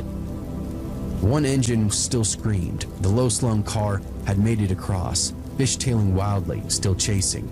The headlights swerved, drawing closer and closer until it pulled up alongside me. I saw the driver now, close enough to smell oil and cigarettes through that busted-out window. His face was painted with something, black streaks under his eyes like war paint. He was screaming something that I couldn't hear, and it sounded like some kind of cry. Then he jerked his wheel toward me. Metal slammed metal, my cab rattled, and I fought the wheel and pushed back. The two of us locked in this deadly dance at 50 miles an hour. He tried again, slamming into me, only this time I was ready. I jerked left, forcing him into the ditch. His headlights veered, his car tipped, then he was gone, rolling and flipping, steel shrieking as it tore itself apart. Silence only followed me now, only my engine was the only thing making noise. I kept the pedal down, heart still jackhammering, hands shaking so bad I could still even grip the wheel. Then the GPS chimed in, calm as anything. Rejoining highway in 2 miles. I almost laughed. Almost. 2 miles never felt so far in my life, and that dirt track bucked under my tires, each rut threatening to snap an axle. Every single shadow out in those fields twitching like it wanted to step out onto the road. My ears were ringing from the gunshots, and my hands were now welded to that wheel. I continued checking the mirrors, waiting to see more headlights reappear, waiting for another engine to scream up behind me, but there was nothing. Just black fields and broken fences under the moonlight. The GPS purred like it hadn't just tried to feed me to the wolves. In 1 mile, turn left. When I saw the highway again glowing faint under the moonlight, I could have cried. Pavement, civilization, lifeline. I hit the turn so fast my tires were squealing, trailer tipping dangerously before it slammed back down. I shot back onto the interstate like I'd been launched from a cannon. 60, 70, 80. I didn't care, I'm not stopping. But adrenaline really will only last for so long. After 10 minutes of white-knuckle driving, I eased back, checked my gauges, and listened for anything wrong with my rig. The grill was bent, one mirror was gone, and the marker lights were busted, but she was still running, still alive, unlike them. I pulled into a truck stop 45 minutes later. Lights bright, pumps humming, people inside, real people. I parked crooked and staggered out of my cab, then went straight to the bathroom to splash some cold water on my face. The reflection that looked back at me was pale, eyes wide, pupils like pinholes. My shirt was completely soaked in sweat. I didn't call the cops, didn't even tell another driver. What would I really say? That a gang in the middle of woods tried to hunt me down on a dirt road that my GPS told me to take? That I ran a man down with 40 tons of steel just to make it out alive? I really doubt that anybody would believe me. And even if they did, out here in the middle of nowhere, it wouldn't really matter. I got back in my rig, hands still gently shaking, and I made a promise to myself. Never again. Never trust the blue line. Never take a road that you don't know. But occasionally late at night when the interstate goes empty and the CB chatter dies out, I still will think about that shortcut. About those stripped cars rusting in ditches, the barrel fire lighting up the trees, and that smirk on that kid's face before I hit him.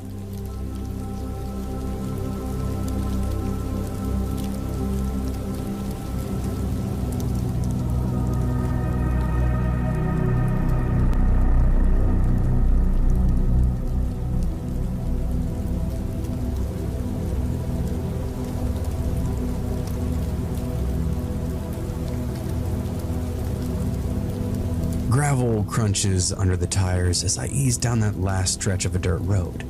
The air thins out up here. Pine trees crowd the hillsides. Dark water spreads wide and flat up ahead.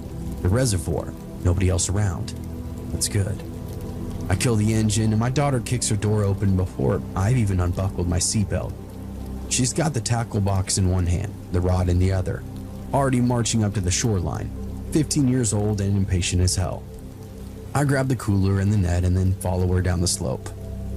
The water is cold. A breeze ripples across it, carrying the creak of the pines. I scan the bank, the sand, the rocks, and the brush.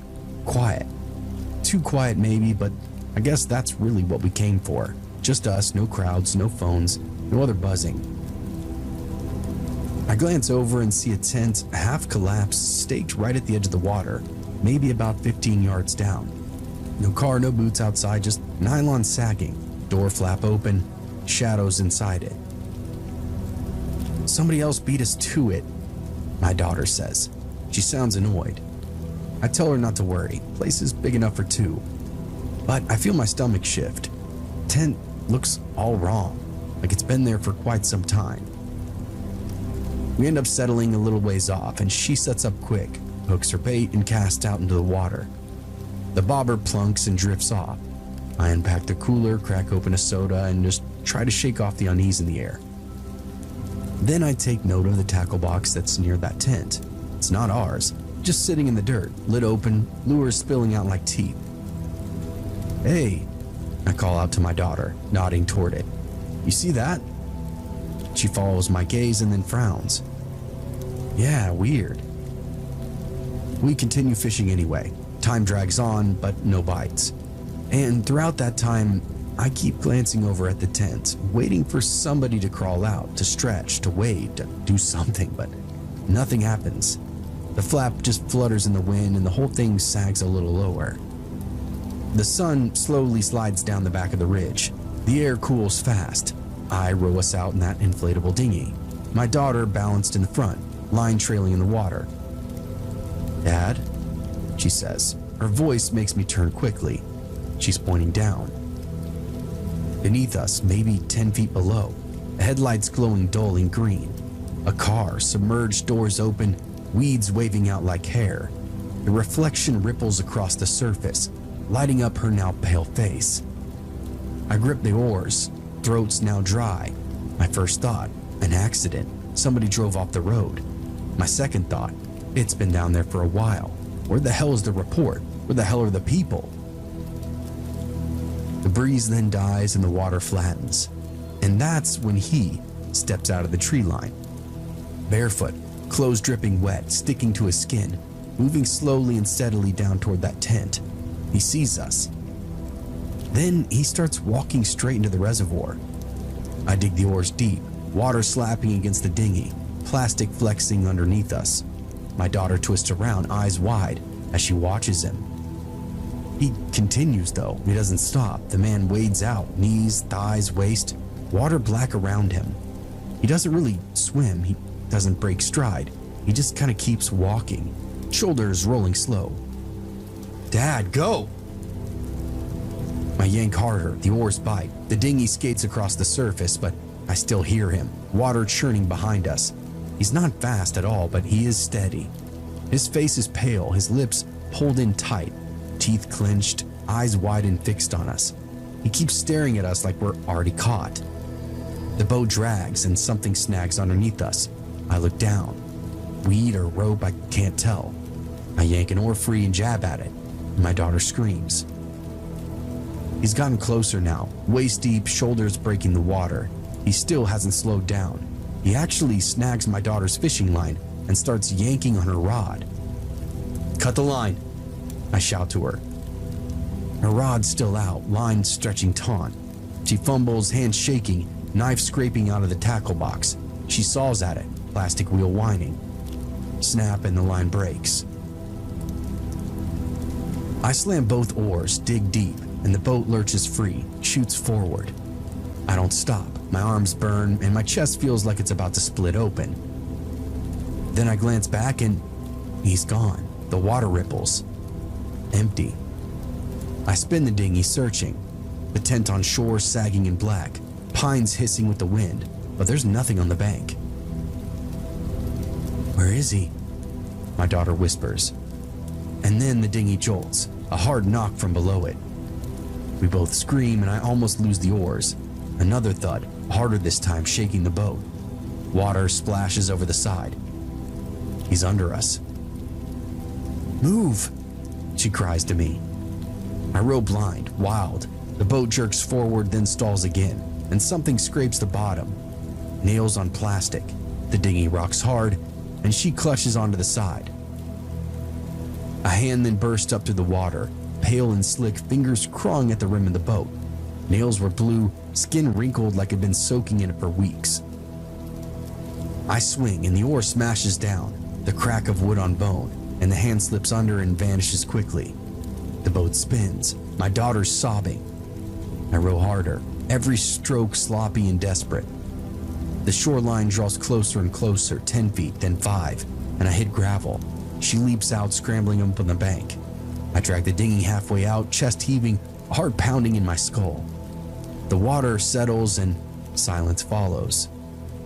The tent hangs limp beside us, flap open like a mouth. "Get to the truck," I pant. I shove her ahead and glance back over my shoulder. The reservoir is glass, no ripples and no sign of that man. We sprint uphill, and my boots slip on the shale, my lungs tearing open. The truck glows in the sunlight, our salvation. I fumble with the keys in my pocket. My daughter's already clawing at the handle, and she yanks open the door, hauls herself inside. I jam the key twist, and engine coughs and sputters, and won't catch. "Come on, come on." And then I hear it, another sound, behind us, the slap of bare feet onto gravel, slow and steady, getting closer and closer. When I look up in the mirror, he's there, walking up the center of the dirt road, soaked clothes hanging, hair plastered to his skull. His smile still hasn't changed. His hands hang limp, swinging easy. The truck engine coughs again and dies. My daughter's full out crying now, rocking in her seat. I slam the key again and pump the pedal, praying. The man keeps walking, 10 yards, 9, 8, and finally, the engine roars to life. I slam it into reverse, tires spitting out gravel. My headlights wash over him. He doesn't flinch, doesn't raise a hand, just walks straight into the beam. I floor it. The truck shoots backward, gravel spraying and then spins, fishtailing onto the track. My daughter rips out another scream and clutches the dash. I stomp the gas and the reservoir vanishes. Pines whip by, black and endless. I don't look in the mirror, not even once. But I swear, even over the engine's roar, I can still hear those footsteps on gravel keeping pace. I don't lift my foot, and the truck screams up that dirt road, bouncing hard enough to rattle our teeth. Branches lash at the windows. Gravel spits under the tires. My daughter curled up against the seat, fists in her hair, sobbing uncontrollably. The road then curves, straightens, and dips, and I keep it pinned, 80 on a track built for 20. The wheel jerks and tries to tear from my grip, but I hang on. Slowly, the reservoir falls away behind us. Black water, blacker trees. And I tell myself, it's gone, it's done. But my skin says differently. My skin says, he's still there. I risk one look into the rear view, but there's nothing, just dust hanging in the air. I want to believe it, but the steering wheel shakes under my hands, and I realize it's not the road, it's me. I'm the one shaking that hard. When we finally hit pavement, it was a miracle. The truck surges onto the country road, tires screaming, and then grips solid. My chest caves with relief, and my daughter finally looks up, tears streaking across her face, lips trembling. "Is he gone?" she whispers to me. I want to tell her yes, God, I want to, but the word dies off in my throat. Headlights bloom up ahead, oncoming, a sedan silver creeping slowly. It flashes its brights once, then twice. I ease the truck right, hands slippery on the wheel. The sedan doesn't pass, it slows and it pulls in behind us. My daughter sees it too, her nails digging into my arm.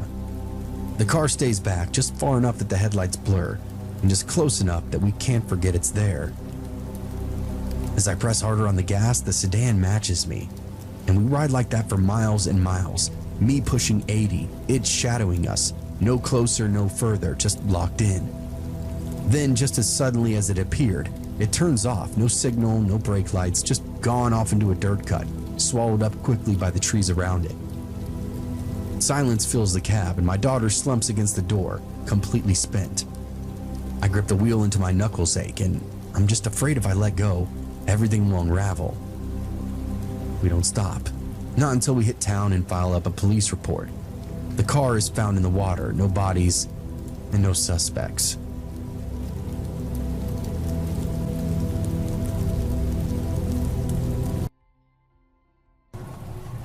A couple of years back, I attempted to sell my car on Craigslist. I was told by a friend it was a good place to buy and sell cars, and I knew that if I wanted to get the most money I could for the car, I would have to sell it that way. I listed the car at what I thought was a fair price. It was a 2009 Ford Fiesta with a little over 100,000 miles on it. Nothing was really wrong with the car, but I wanted something newer, and I also wanted something a little bit larger. So I took some pictures and I listed it on Craigslist. I hadn't had any experience on Craigslist to that point. I thought that the website looked kind of archaic when I first went on it, and for some reason it made me think that it was kind of sketchy. But I thought hundreds of people use this every day and it works fine. So I went ahead with the listing. After posting the car online that I was selling, the next day I got a response. The way that it would work was that your phone number would go on the listing at the bottom. People who are interested would then text you. The first text that I received asked if the car was still available. I said yes. Then whoever this was asked to come over and look at it. I knew better than to invite some random stranger to my house though. I said that we should meet someplace else. The person responded saying no, they wanted to come to my house and look at the car. Immediately that seemed suspicious to me. Why would it be such a big deal? There were several businesses nearby. I said that I would feel a lot more comfortable meeting in a public parking lot. The person once more said that I could just give them my address and they would come over. At that point, I stopped responding.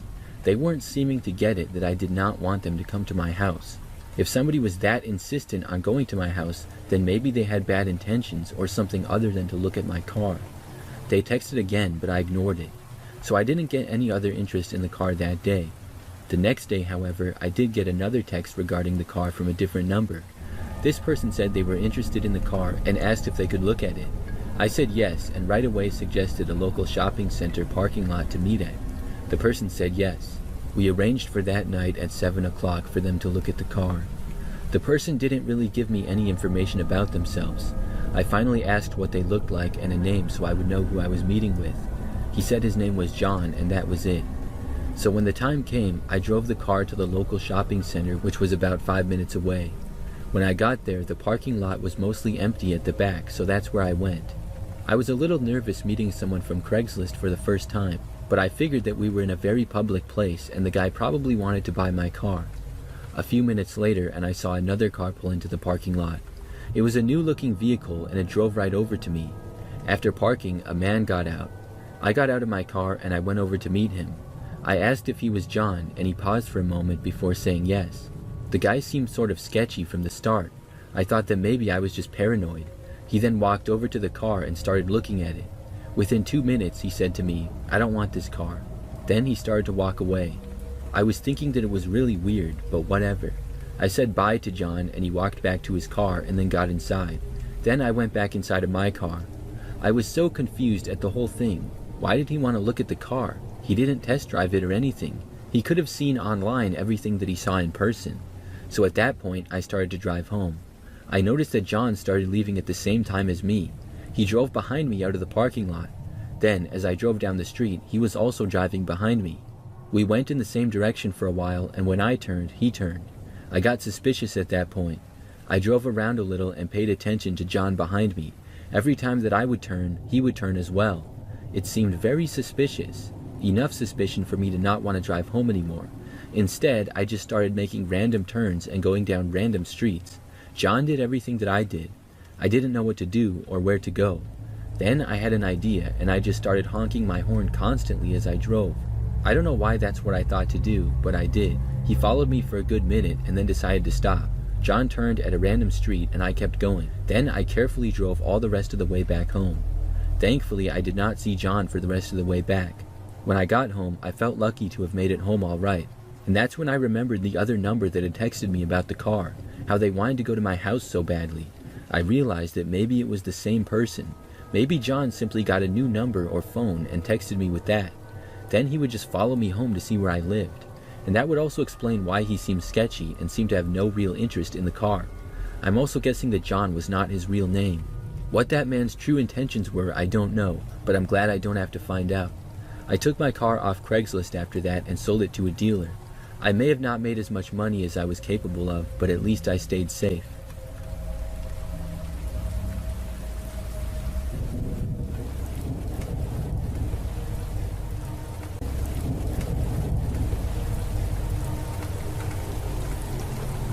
When I was in college during my junior year, I lived in a house with another roommate. It was a 2-bedroom house, and my roommate Bianca was good friends with me. We met freshman year, and our senior year we were going to be living as roommates in an apartment instead of a house. The house was cool overall, but the apartment was going to be a little nicer. I remember that we got this crappy couch from Bianca's parents that we had when we lived in the house. We wanted to get rid of it when we were moving to the apartment. The couch was pretty large, and for the apartment we were not going to be bringing it over.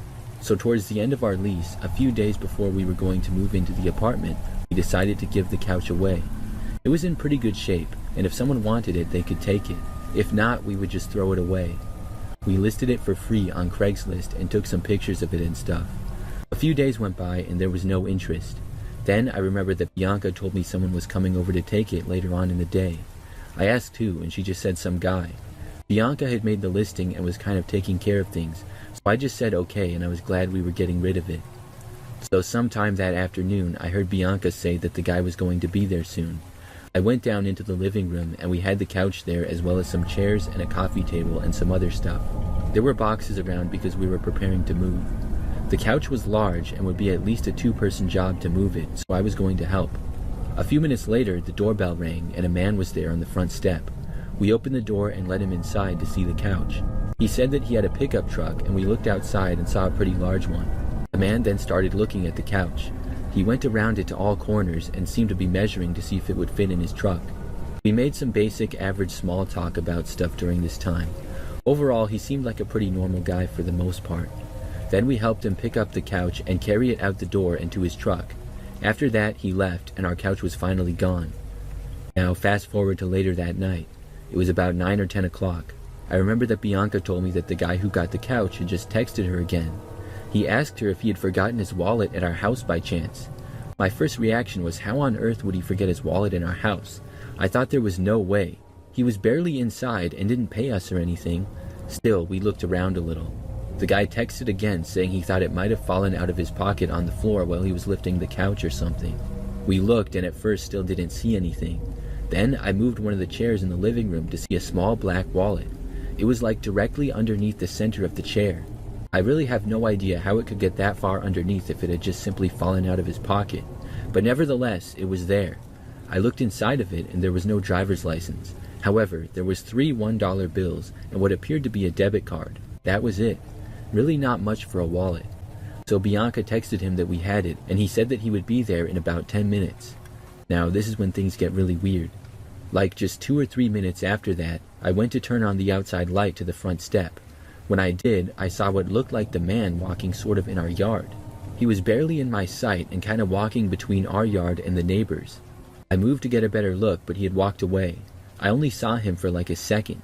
I didn't see his truck parked in the street or anything though. Then I went up to my bedroom to get a better look at the side yard and backyard. When I did, I actually saw the guy again. He walked around to the backyard and then was sort of looking at the house. It was really creepy. The lighting back there was not good at all, so I could honestly barely see him. Bianca came up and was looking as well. We were asking each other what the man was doing. Bianca was so creeped out that she said she didn't even want to give him his wallet back anymore. We were seriously considering calling the police. Then we noticed a man walk out of the end of the backyard and into the neighbors behind us' backyard. So after that, he was out of our sight. Then maybe 5 minutes later, there was a knock at the front door. Bianca and I went down and looked out of the living room window to see the guy standing on the front step. He knocked on the door again moments later. Bianca went over to the door but did not open it. She said from the other side that we had his wallet. The man then asked for the door to be opened so that he could come in. Bianca said no, she would just hand him the wallet and he would leave. The man did not seem happy with this. He seemed surprised and asked what the problem was. We didn't want to let him know that we saw him in the yard for fear of how he might react. Bianca just said that he needed to take his wallet and then leave. I remember the man started saying how he was going to give us both a cash reward for giving him his wallet back if we would let him in. I was thinking, what is he going to give us, $1 each? Because there were only $3 in the wallet. Maybe he had more money on him, but nevertheless, I didn't really believe it. In fact, this only creeped us out more. Bianca did not open or unlock the door. Instead, she just took the wallet and walked over to a window. Then she opened it up and threw the wallet out in the direction of the man. She said, "There's your wallet, now go." Then she closed the window quickly. The man picked up the wallet, but knocked on the door again, saying that he wanted to give us a cash reward. That's when Bianca yelled at him and threatened to call the police. Finally, the man left. We were both very creeped out by his behavior. We stayed up late, but thankfully he did not return. Days later, we moved into our apartment and had no more problems with the guy. Looking back, Bianca and I both think that the man planted a fake wallet under the chair. He obviously wanted an excuse to go back to our place. Why, I don't know.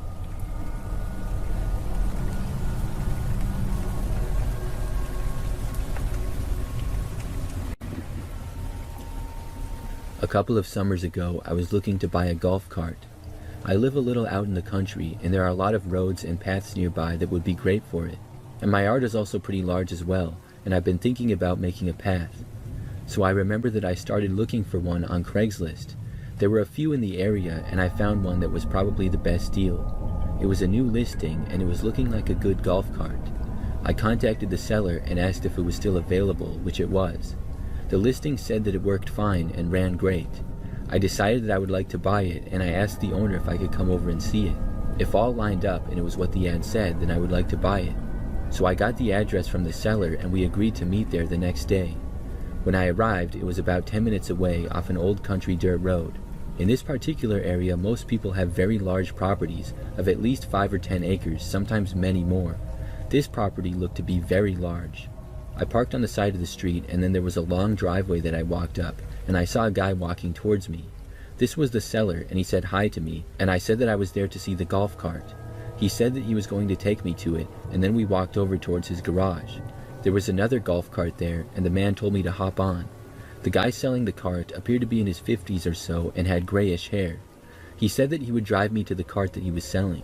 So I got on, and the man started to drive away. We went behind his house, and then we went onto this trail that led into the woods. I was wondering where exactly we were going. I thought that if he was trying to sell the golf cart that it would already be in his driveway maybe. Still, I didn't ask him at that point. We drove down this path through the woods, and the farther we got, the more dense the woods became.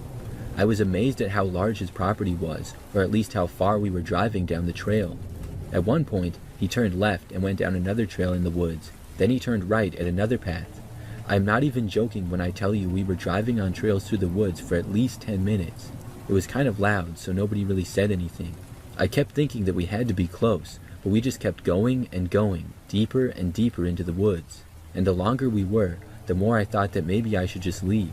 It seemed sort of sketchy. After a long time, I finally spoke up, and I asked the man why it was so far away. The man just turned to me and said, "Well, this golf cart isn't technically mine." I didn't know what he meant by that at all, or how that related to driving into the woods for the longest time. I sat there thinking about what he said. Then I just wanted to leave. For a while, I was too nervous to say anything. Then I finally spoke up. I said, "I changed my mind. Can we just go back?" The man turned and laughed a little and said, "Oh no, we're in too deep now, son." He just kept right on going. Then, I don't know if it was just instincts or what, but as we approached a small bridge, I just leaped off the golf cart. I hit the ground and fell down, but was not injured. The golf cart slammed to a stop up ahead. I quickly got to my feet and then ran over and jumped down around a bridge towards the stream that went under it. There was this really small and shallow stream. It was maybe 6 feet wide with many rocks on the edge, and the water only being maybe 2 feet deep at the deepest point. I just started running along the stream through the woods. The man did not seem to get off the golf cart and chase after me though. I just kept running, and then after a while changed to a jog. After about 10 minutes of that, I finally hit the end of the property. There was a dirt road that I could tell was not part of the man's property anymore. So I took out my phone, and I barely had a signal. I then directed my way back off instincts and was thankfully able to make it back. When I returned to my car, I saw that there was now a closed gate blocking off the driveway of the property that I had just visited. I got in my truck and went home and never went on Craigslist again.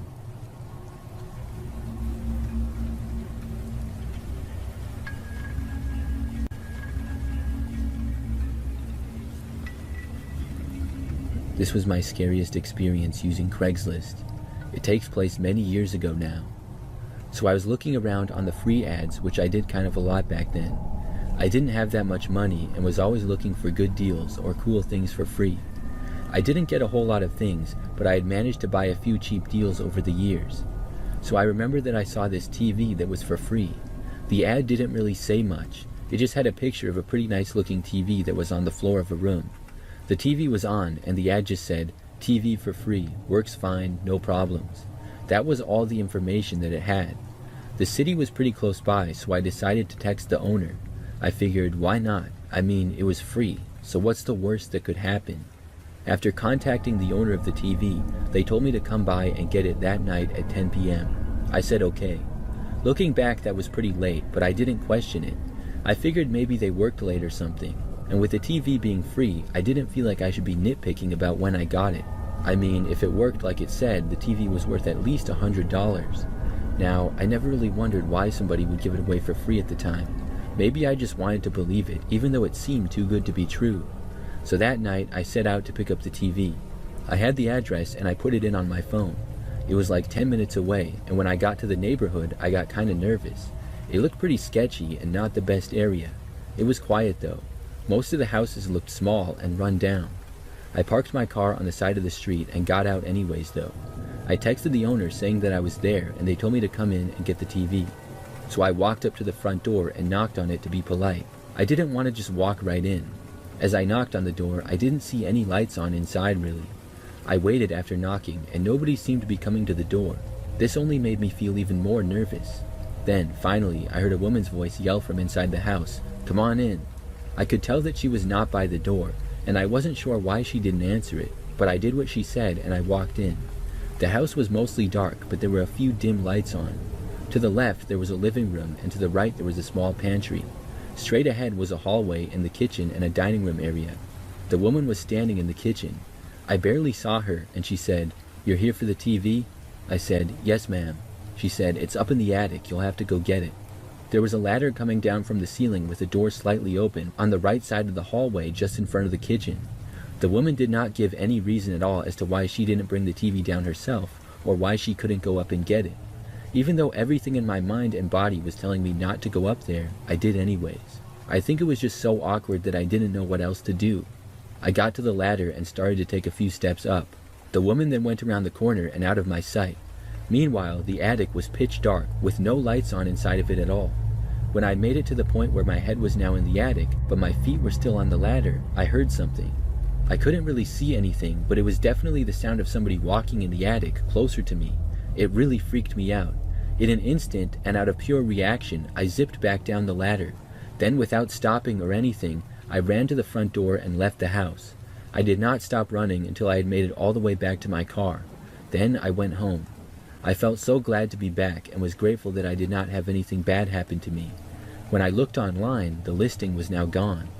Looking back, there was just way too many red flags in that situation. For one, why would they want me to go up in a dark attic by myself to retrieve the TV? Also, in that neighborhood, why would somebody be giving a working nice TV away for free? And who was in the attic?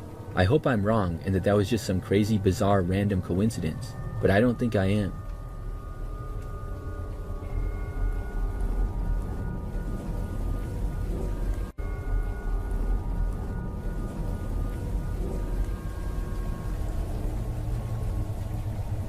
So this happened years back when I was younger. I've done a little bit of acting over the years. It's not my only job, but I've appeared in several commercials and have done a little modeling and stuff. At one point, around the time of this story, I hadn't had that much experience yet. I had been struggling to find jobs and was looking everywhere. I needed cash and was looking at gigs and jobs on Craigslist. I came across one that seemed promising. It was an ad for a model needed to help promote a product for a business. It seemed right up my alley and I responded saying that I was interested in the job. The next day I received a response from a man named Eric saying that he wanted to meet me for a job interview. I didn't know that there was going to be an interview, but I agreed to it. He gave me an address for the interview. I thought that it would maybe be the company that was doing the ad or something, but when I arrived, it looked like an apartment complex. Then I was supposed to go up to Eric's apartment. This seemed a little sketchy. I did it anyways though. When I met with Eric, he just seemed weird and kind of gave me a bad feeling. He was not really that great at talking, and the whole thing was just really awkward. He asked me some of my background information and my experience. Then he asked me where I lived and where I went to school and stuff. After basic talk for maybe 5 minutes, he asked if I wanted the job. At that point, I just had a bad feeling. I told him no thanks, I would decline it, and then I left. He was just like, okay, bye. Now, after that day, I didn't think much else of it. I ended up getting a different part-time job the next week. Then, like maybe a month after the meeting with Eric, I saw this news story online on my phone. I saw a picture of the same guy Eric who I had interviewed with. The news story said that he had been arrested for stalking a woman in the area. I read the story and pretty much he had lied to her about having a modeling and acting agency. Then he kept stalking her and started threatening her as well. I was shocked and at the same time not that surprised. I'm really glad that he was caught, and I realized how close I came to him possibly stalking me as well.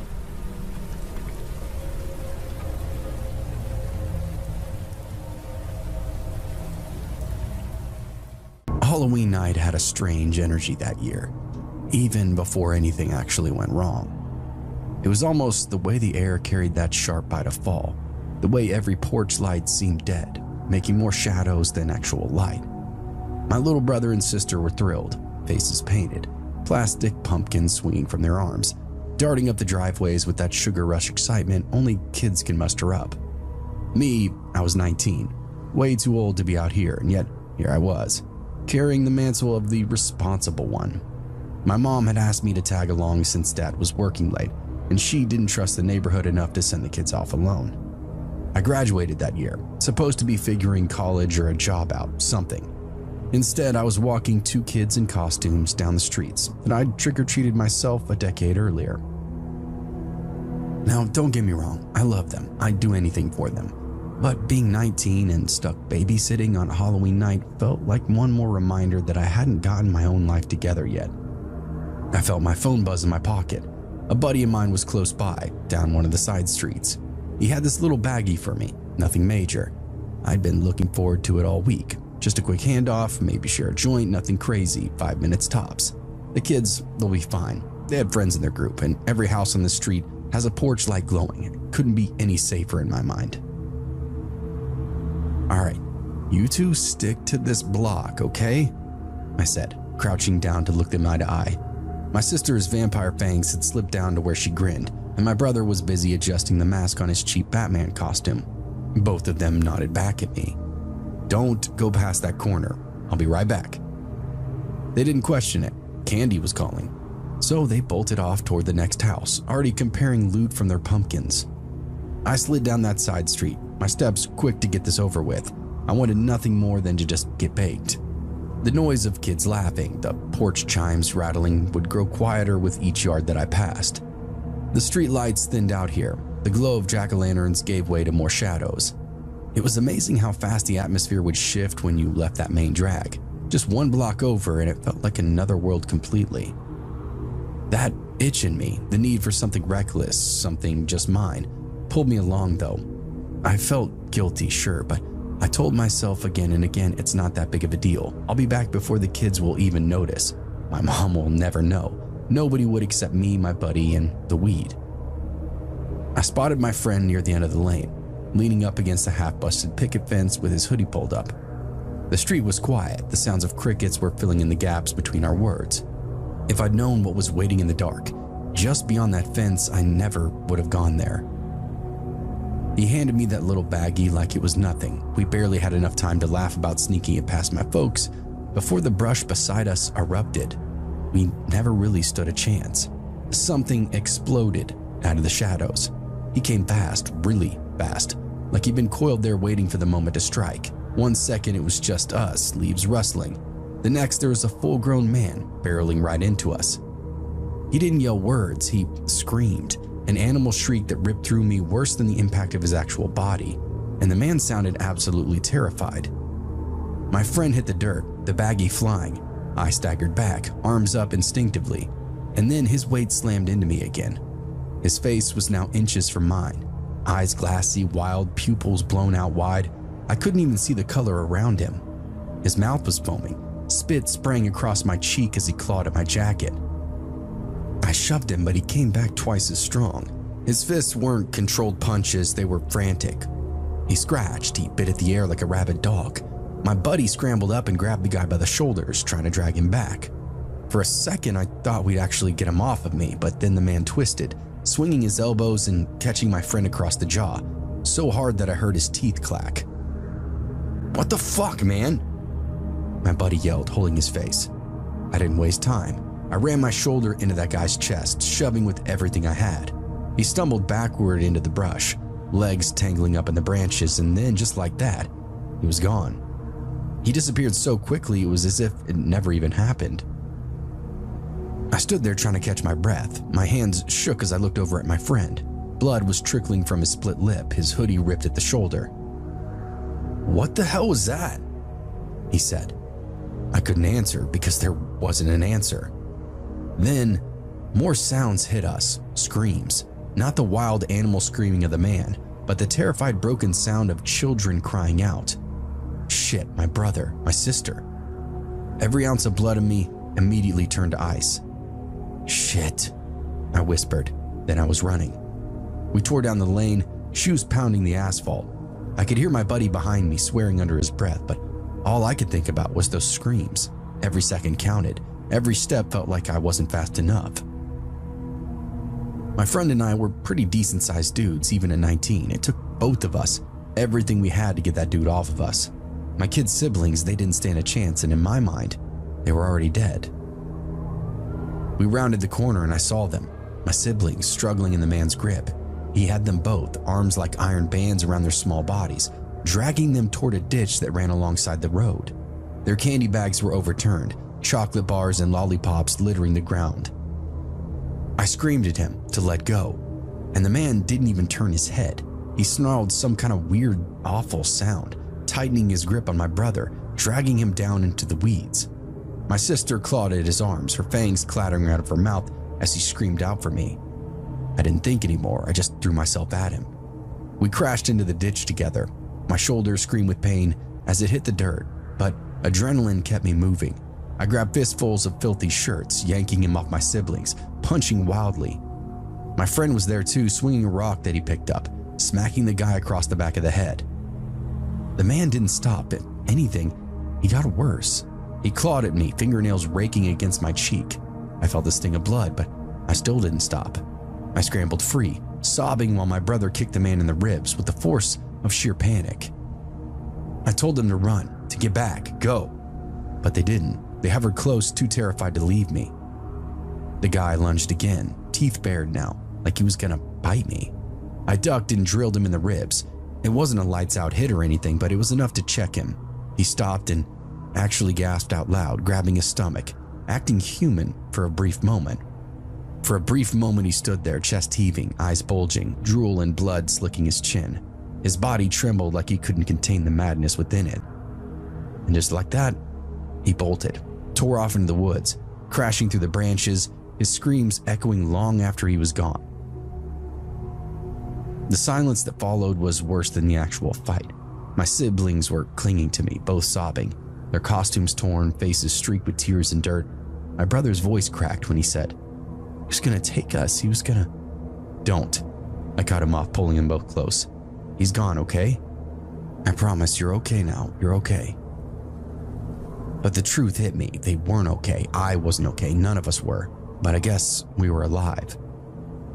We stood there in the wreckage, candy crushed under feet, the night around us heavy with the weight of what just took place. My friend was leaning up against a fence, pale, blood still seeping from his lip, muttering "Jesus Christ" over and over. "We're going home, now." "Yeah."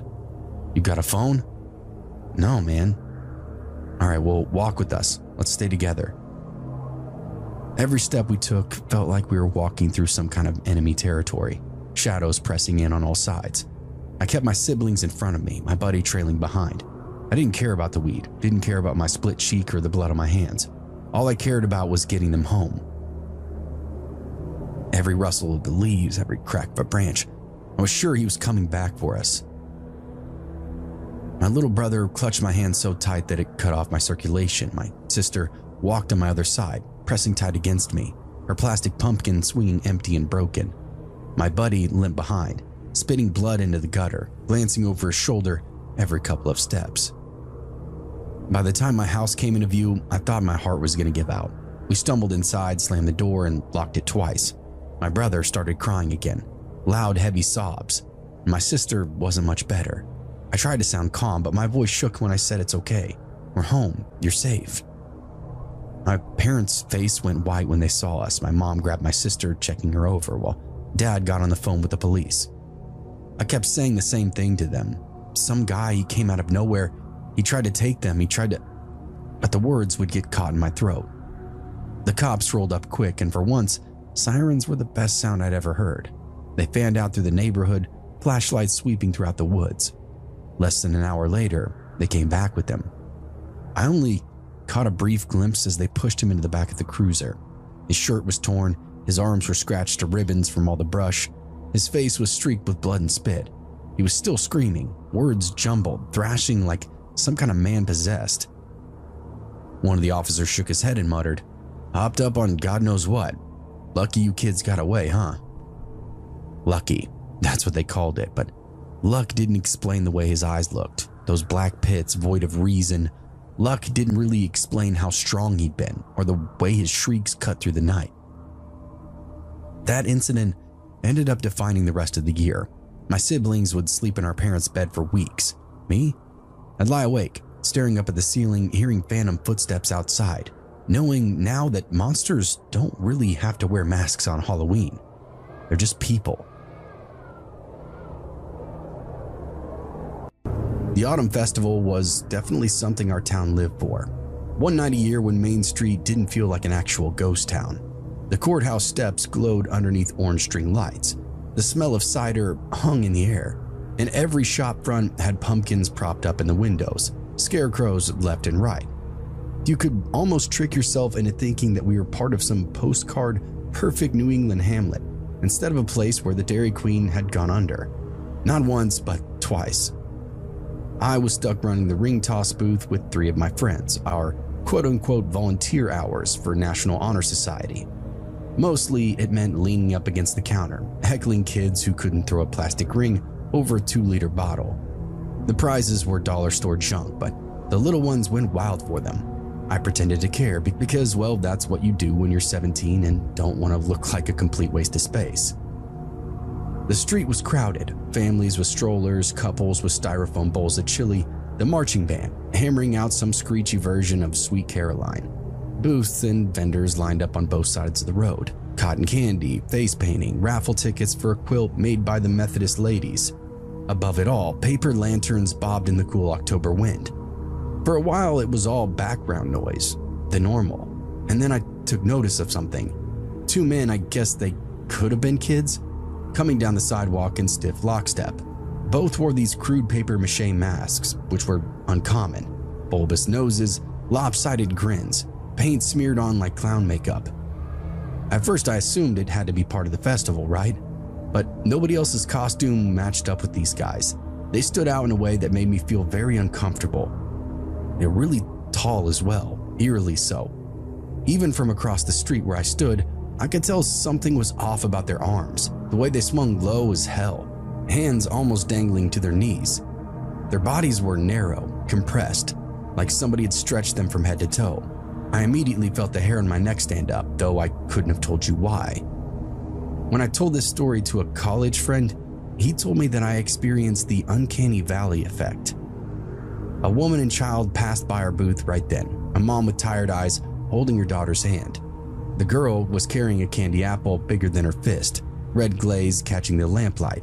She laughed, tugging at her mom to stop near the petting zoo. Normal, ordinary, safe. What the American experience is all about. The masked men slowed as they passed, their crude grins frozen on us now. Nobody else seemed to notice, just me standing there with the ring in my hand, my throat now gone dry. Something about them pressed on me, but my instincts were telling me to run. My buddy next to me laughed, said they looked like scarecrows on stilts, but I kept watching until they disappeared off into the crowd. Okay, I'm imagining things, it's Halloween, whatever I'm doing, it's all in my head. Seeing them melt off with normal people was a huge relief. Actually, as it meant, well, they were probably normal, just leaning hard into the whole Halloween vibe, The band took a break and the PA whined. People were drifting toward chili and cider, and we kept the rings moving and the line honest. The mother and the girl came back over. The girl's candy apple was half eaten. Red chips of sugar stuck to her fist. They crossed the alley between the barber shop and the antique place. A string of lights sagged above it. Half the bulbs were dead, so they were caught in some kind of darkness. Then, 10 steps behind them though, the two masked men were altering their course the same way, and they turned like a rolling tide. You see that? I asked. Hayes squinted. The sheriff stood by the dunk tank, towel over his shoulder, laughing with the volunteers. The mother glanced back, tightening her grip on the girl, and started to move faster. Then the tall guys went turbo and quickly closed the distance in a second. They flanked the girls and had them cornered before I knew it. I vaulted the booth and ran. I heard Hayes swear and then followed me. It smelled like candy and popcorn, which was comforting in the moment, but my body was running on pure adrenaline. It was this really weird contrast in the moment. They had the woman up against the wall, her arm across the child, one man leaning up close. When I got closer, the mask wasn't this sloppily crafted thing. It was smooth and chalky, hairline cracks spidering that painted grin. Not a single inch of skin was exposed anywhere, despite all the long, creepy limbs. "Hey, back off," I said. They ignored me. The second man shifted so he could block the view. Hayes quickly grabbed up a folding chair and made like he was going to take a swing. One of the creeps turned around, but really only turning his head all the way around, almost like an owl would, and I couldn't believe what I was watching. Hayes then swung for real, wrestler, no-nonsense kid, and flecks fell from the mask like powder. Under it was the same paste, impacted now, like that's what his face was actually made of. I hooked the girls and hauled off.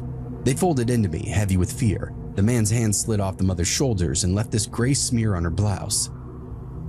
The guy blocking us snapped this long arm at Hayes and caught his wrist. I heard Hayes scream.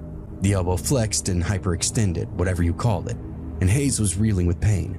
I kicked the man's shin, and I fully blasted him. I heard him grunt and he let Hayes go. Then all of us retreated back to that ring toss booth. We pushed back into Maine. The crowd turned toward the noise now. A dad in a ball cap ran up with his hands balled up. A vendor grabbed this metal ladle like a weapon. Our principal then charged through, palms out, barking orders. Soon, a little posse of defenders had formed and started to circle those two guys.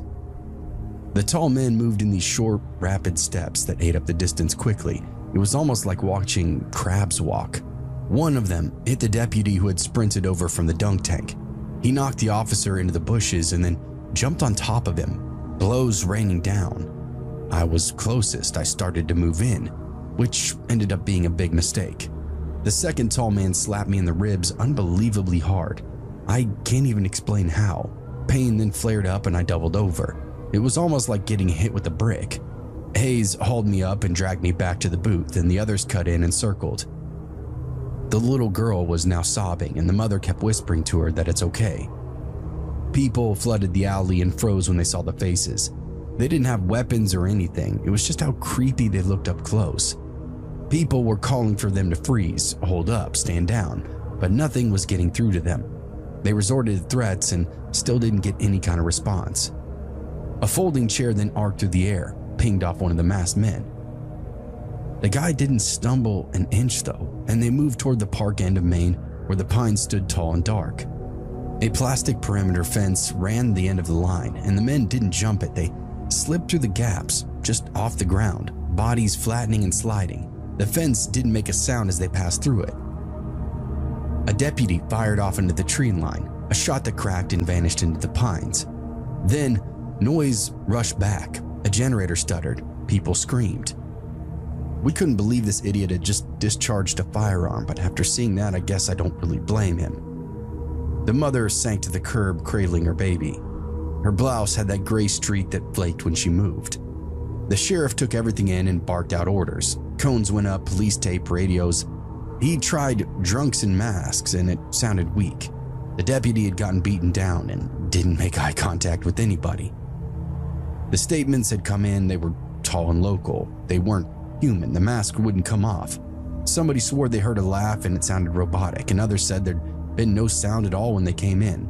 It had everybody on this Men in Black thing for a while. EMTs would ice Hayes' elbow and taped it up. They checked me and pressed a cold pack to my ribs. They wrapped the girl up in a foil blanket and coaxed her into sipping a bottle of water. She kept staring at the alley mouth, eyes blown wide like somebody had seen the other side of reality. By the time they got lights and bodies ready to search, the pines had already swallowed up any sign of them. The perimeter fence looked intact unless you peered up close, where a faint gray dust would paint some of the gaps.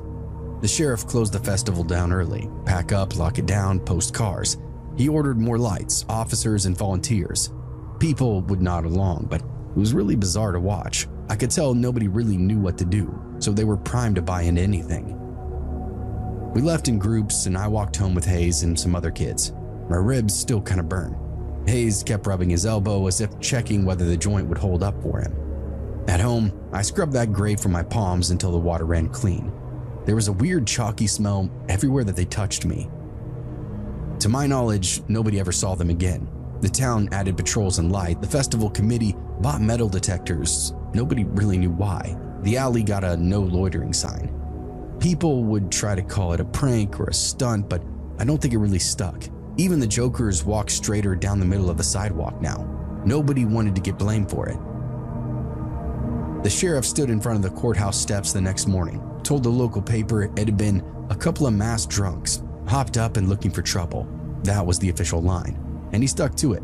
But everybody who had actually been there, the mothers clutching their kids, the dads who had charged in and been thrown aside, the high schoolers nursing their bruises, we all knew better. They seen the way those men moved, the way the masks cracked without coming off, the way the festival completely fell apart. Nobody said it out loud, but nobody bought the story either. And from then on, the festival committee approved floodlights at every corner. Volunteers would patrol, bag checks at the gates. Security tripled for every parade, every fair, and every market. And I guess, what else can you really do? This happened around 2010 when I was still a kid. We lived in a small house surrounded by trees, a place that felt tucked away but was only a few minutes from town. It was me, my mom, my dad, my cousin, my aunt, and her husband all under the same roof. Most of the days were pretty ordinary. My cousin and I were usually watched by my mom while everybody else went to work. The air always smelled like pine and deer would wander through the yard pretty much daily. The three of us spent a lot of time in the house alone, the kind of home that seemed peaceful by day and a little eerie by night. We had only one neighbor, an older man who mostly kept to himself, and at that age, I didn't think twice about being isolated. It was just a normal life. Bugs, animals, big storms, it was all routine. The strange thing about what happened that day is that everybody remembers it clearly, yet none of us remember it the same way. In my version, my mom was doing my hair. She loved to braid it every morning. I was wearing a plain white t-shirt, sitting still while she worked her fingers through my hair when everything in the room suddenly goes red. At first, I assumed I was imagining it, but the light got stronger until it filled every corner. I remember the walls glowing, the floorboards picking up the color like blood-tinted glass.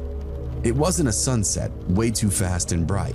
I looked up from my lap and the whole world felt slow, as if time itself had paused, and I couldn't even hear my heartbeat. The windows in front of me were uncovered. The light came straight through them, thick and steady, almost humming in a way that I could feel in my teeth. I glanced up toward my mom, expecting her to move, but she was frozen, mid-gesture, eyes wide. My cousin had backed into the far corner of the room and was staring toward the ceiling.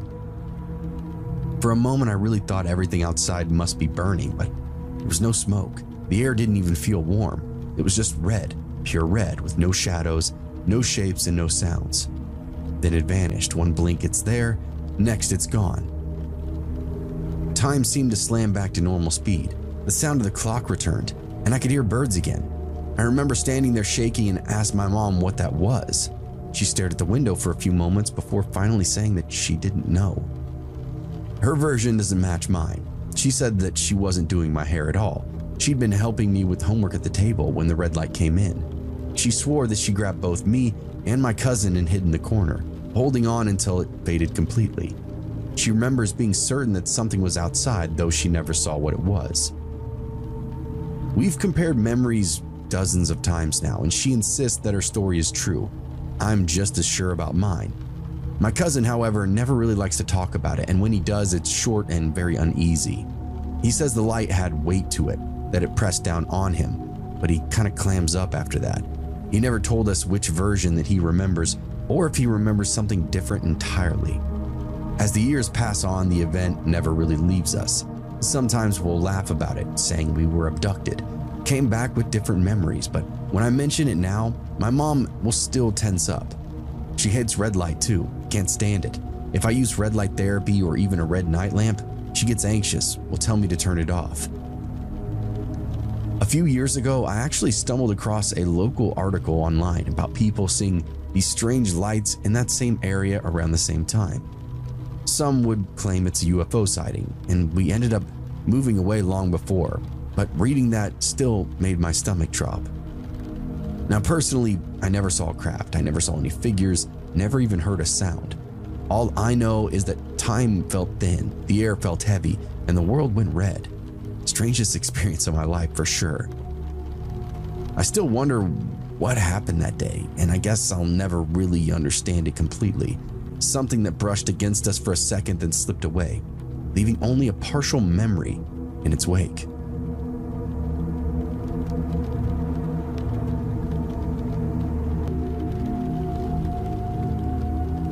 I used to live in a suburban neighborhood inside Tennessee. When you grow up in a place like this, you learn early that the forests aren't for playing. The woods just don't play in the South. My sister and I were strictly told to never go in the forest alone. I moved away when I was 8, and this happened right around that time. My friend had come over for a play date. We were hanging out in my backyard. Now, the yard is kind of strange. It sloped down sharply and ended right at the edge of the huge forest. That mattered because once you go down the hill, you couldn't really hear anybody on the deck unless they were yelling. There was this open tree line that led to a narrow trail winding deep into the woods. Being young and dumb, we thought it'd be fun to explore it. I didn't feel like running all the way back up the hill to tell my parents where we were going, so I didn't. We just kind of went. At first, everything was fine. We played around, threw some sticks, had some laughs, but when we started heading back towards my house, I heard something. Footsteps or branches snapping nearby. It felt like danger. I got this heavy feeling in my stomach like something or someone was watching us. My friend didn't say anything, but she didn't argue when I said that we should hurry back. Just as we reached the edge of the forest, I hear my mom's voice. She was calling for me somewhere off in the trees, saying that she was hurt, needed my help. That froze me. It was definitely her voice, same tone, same southern end. It just didn't make any sense. That danger feeling grew and grew. My head was telling me, go help her, but my gut was screaming to run. I took a few steps toward the voice before my friend grabbed my arm, and in that moment, the quote-unquote spell broke. My heart slammed into my chest, and my friend was pointing back up toward the deck. When I looked up, there was my mother, standing there waving, holding out popsicles. I could barely hear her calling out to us, but my friend had seen her walk outside. So we bolted up the hill as fast as we could. When we reached the porch, I asked my mom if she'd been in the woods. She frowned and said no, she'd been napping inside. Woke up with this weird feeling that she needed to check on us. I never told her about the voice in the trees. I think she already knew that something was wrong, and I didn't really want to worry her anymore. That night after she tucked me in, I remember lying there in bed, staring out the window toward that same tree line. The moonlight was soft enough that I could see the shapes of the woods, the black outlines of branches shifting off in the wind. At first, all very normal. But then something else moved. A darker shape slid between the trees, almost like liquid. It paused, then turned as if it knew I was watching it. I ducked under the covers, trying to convince myself it was just my imagination. And after that, I stopped sleeping with the blinds open. Even during the day, the woods around me would make me uneasy. Sometimes I'd catch flashes of something pale moving between the trees, or hear what sounded like breathing outside my window. A few weeks later, before we moved, my mom mentioned finding these claw marks on the back door. Thin, deep scratches just below the handle, like somebody had been testing how to get inside. She said it was probably raccoons. Fair warning to anybody visiting, stay out of the woods. I know the locals know exactly what I'm talking about. When I was in 5th or 6th grade, I learned what it meant to be alone in a house that suddenly didn't really feel like ours. I'm gonna be honest, I don't tell this story very much. My little sister Kinsley and I both came down with chickenpox that week. We were blotched, itchy, half mad from trying not to scratch anything. Kinsley made sure that we stuck together, pressing her face against mine, making me play dolls and tag even when she was burning up. A day later, I was covered head to toe. She was thrilled. Mom was too. She said it'd be easier if we both just kind of got it out of the way at the same time. My mom did what most moms did there in the 90s. Oatmeal baths, calamine lotion, lukewarm ginger ale, along with some VHS tapes stacked on the coffee table. She had to work, same as Dad, and our timing really couldn't have been worse. My dad would leave before dawn. My mom hung on long enough to make us some toast, measure the antihistamine, and tape the emergency numbers to the fridge. She kissed Kinsley on the forehead, looked at me and said, "You're old enough to keep an eye on things." I believed her. 11 felt old, ancient. I was a man. By God, I had just been put in charge too, for real this time, and for the first time in my life. Sure, watching the house here and there for 30 minutes, no big deal, but getting to run the whole show all day with my sister to boot, it felt like I was just elected president. The house was quiet after she left, the heater ticking, pipes knocking, and the fridge giving its low moan every few minutes. Normal house sounds, safe and familiar to my ears.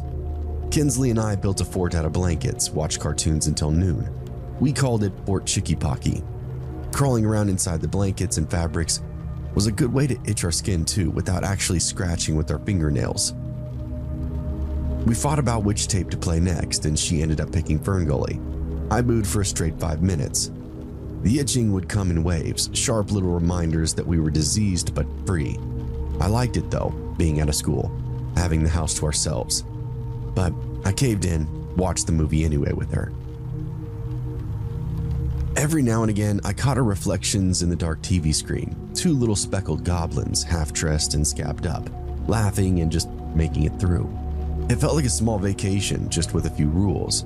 Stay put, don't scratch, answer the phone if it's Mom, and of course, lock the door. I remember how proud I actually felt locking the front door. By mid-morning, the light through the curtains had turned gold. The air in the house smelled like oatmeal and rubbing alcohol. Kinsley was humming to herself on the couch, tapping her legs, restless already. I thought the day would drag on like any other sick day, long, boring, and harmless. I didn't know the house could actually change sides though, and I didn't know family could too. The morning felt normal. Mom called around 9 to check in. I told her we were fine. She said that she'd grab some soup on lunch break, maybe even come home early. I told her not to worry. Big man words. Kinsley still sat there glued to the TV while I ended up taking a shower. My skin burned from the soap, but at least it quieted the itching a little bit. The water beat on the tile, steady and safe, and when I shut it off, the house was dead silent around me. I called out but didn't get an answer. I got dressed and walked into the hallway, and that's when I saw her leaning over the couch, face pressed up against the window. "What are you doing?" I asked her. She didn't move. "Uncle Dwayne's here." It caught me off guard. Dad's brother, always half drunk, sometimes mean and always unpredictable. I came to her side and looked for myself. This old truck sat at an angle in the driveway. Dwayne stomped through the yard in his denim jacket, pulling at boxes near the garage. He lifted a gas can, a bundle of cords, and tossed him into the truck bed. "It looks like he's just borrowing something," I said. I watched him wander, searching for whatever it might be. Sometimes he came to borrow tools or materials, whatever, so I really thought that's just what this was, one of those visits. And then he turned toward the house. "Duck," I whispered, and we dropped behind the couch. His boots then crunched their way toward the house, and the porch steps creaked. The screen door opened, then the deadbolt clicked. He had a key, though. The front door closed behind him, and the sound was soft but final. I grabbed Kinsley's hand and whispered that we needed to go upstairs. We moved fast, skipping every noisy step into a room, and I locked that flimsy knob. Downstairs, it was silence again. The fridge door opened, a hiss of a beer can. He was inside, comfortable, like he was right at home. Kinsley trembled next to me. Why is he here? I didn't know. I crouched by the floor vent and just continued to listen. I heard him move through the living room, grabbing tapes, shoving things into a grocery sack. He wasn't looking for tools, he was just straight up taking stuff for himself. I mouthed that he was stealing.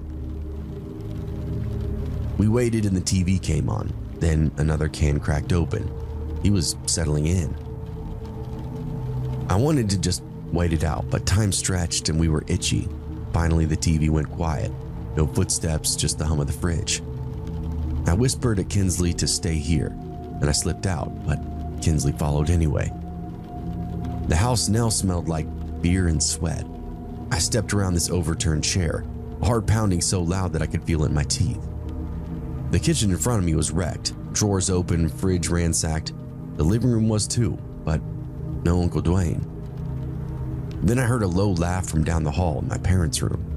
I crept forward and peeked around the doorframe. He stood by my mom's dresser, a hand buried in her underwear drawer. He lifted a pair and sniffed them, pocketed them, and chuckled again. I gasped out loud and it gave myself away. He spun around, eyes red and wet. "The hell are you doing here?" And for a second, we just stared at one another. And then he came for us. The beer can flew first, hitting the door and bursting. Foam sprayed across the carpet. "Come here, you little freaks." I pulled Kinsley down the hall. He followed, crashing into walls, knocking down pictures. "You spying on me?" We tore through the kitchen, socks slipping on linoleum. He grabbed at my shirt, missed only by inches.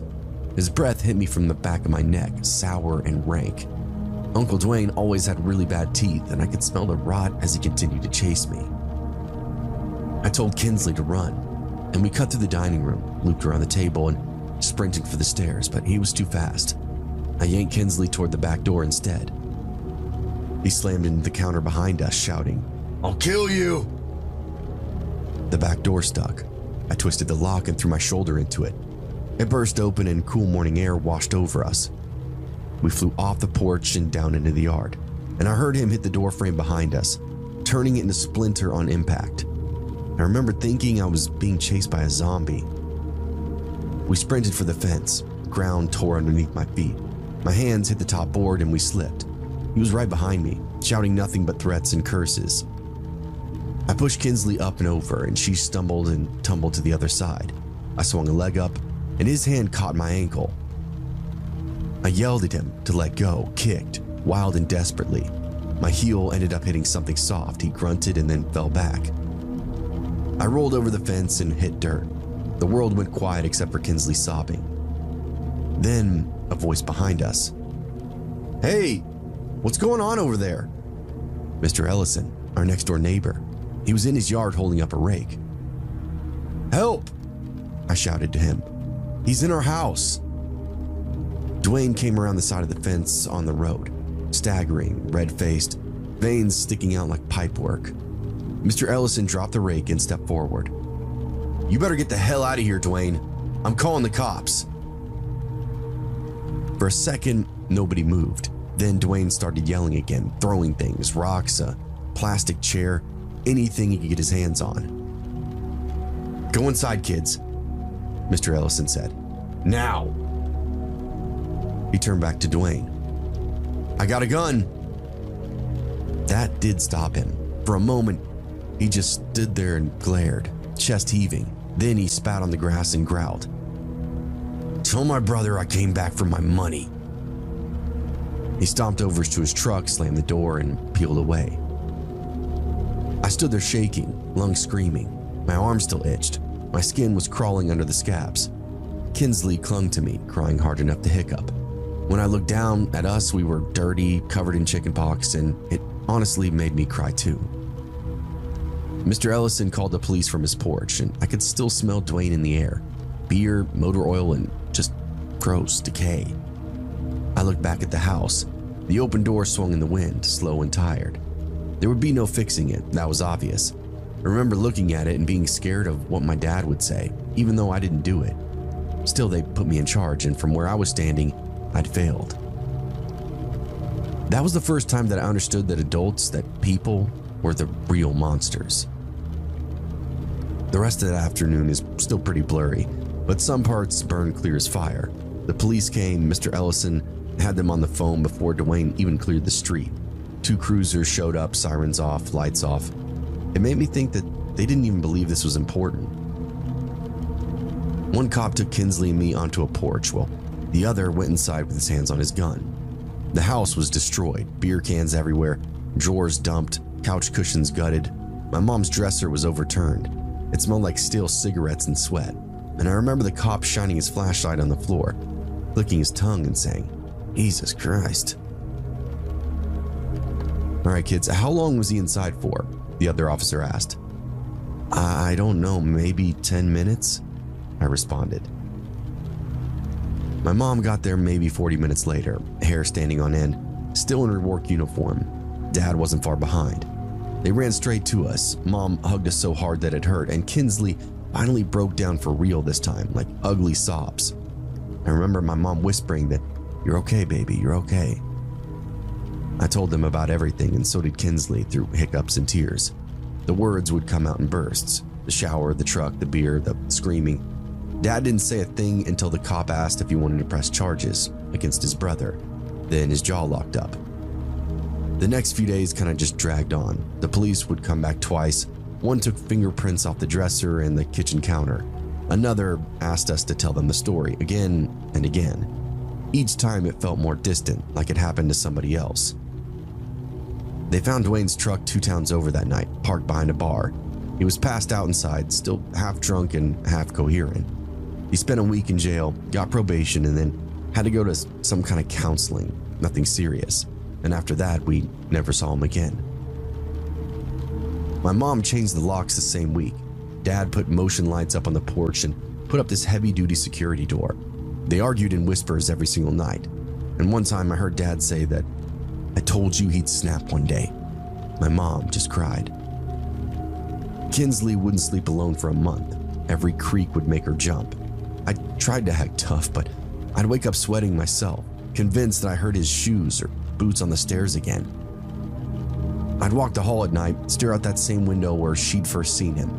And sometimes I'd imagine his truck parked there once more, tailgate down, his shadow moving amongst the trees. Now, Dwayne never came back, but that feeling never left.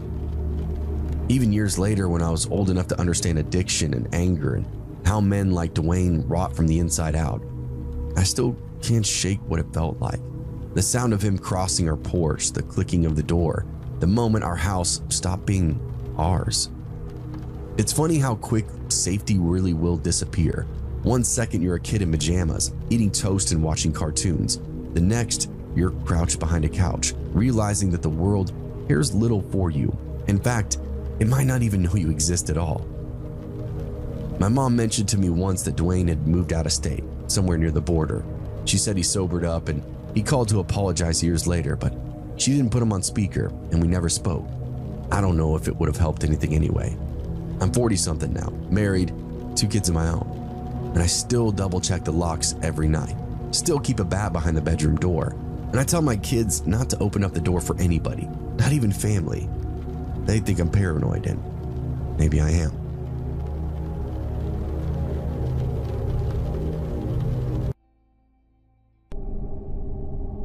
It was Black Friday of 2013. My local Best Buy always opened earlier than other stores, and Best Buy was known to have the best deals. I was searching for a new laptop for school, as I'd be starting college in the spring, and Best Buy seemed like the ideal store for that. I didn't need some super advanced computer, just a system that can help me do simple tasks.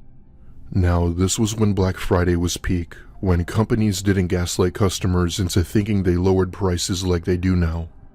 If you've gone shopping on Black Friday these past few years, you know what I'm talking about. There were about 30 plus people already camped out in front of the Best Buy to get their hands on the best deals. It was around 5 a.m. and everyone was eager for them to open any minute.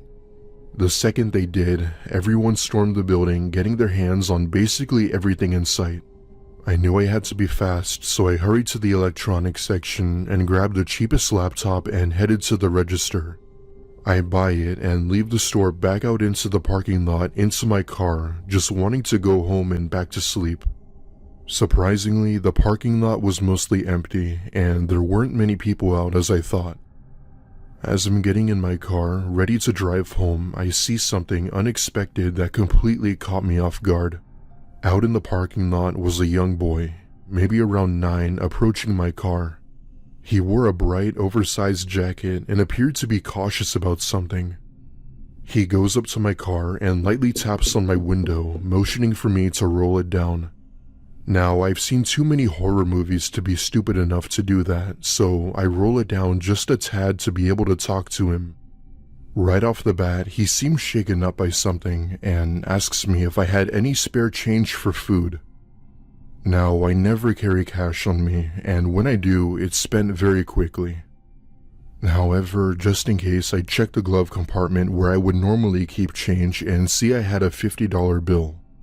Though I wasn't trying to give a kid $50, so I politely said that I didn't have any, but that I'd be happy to buy him food. There was a long pause before he said that it was fine and that he'd ask someone else. It was then when I started to realize that he didn't appear to have anyone with him. No parents, no friends, no relatives, nothing. That's when I glanced past him and saw someone hiding behind one of the cars from a distance. I'm unsure if they saw I had spotted them, but I didn't want to take the chance that they did. After putting 2 and 2 together, I sped out of the parking lot just wanting to get home. I told the kid that I had to go and that I hope things work out for him. Call me cruel or whatever, I was not about to get robbed or whatever sick trap this was. Anyway, I drive home and finally get some rest until the next morning where I told my family about my encounter. I remember them scolding me about how I was incompetent and that I should have called the police right then. Now, I could understand calling the cops, but even if I did, chances are the kid and that other person would both be gone. It's also worth noting that police in this area never actually took anything too seriously unless it was a severe crime. About a month goes by and my family and I are at my godfather's house for Christmas when my mom saw a chilling article from our town. There were reports of 2 children going missing in that area, one of them being the kid I had seen. Turns out, he had been missing for over a year and police had released his photo. Remember when I said police in my city weren't on top of their game? Yeah, well, this is one prime example of that. I had reported my sighting of him to police, but nothing ever became of it. Till this day, I strongly believe that someone had been using him as a decoy to convince people to do shady stuff, and I almost fell for it. It's been over 10 years now, and he was found deceased by a canal just a few months from my encounter.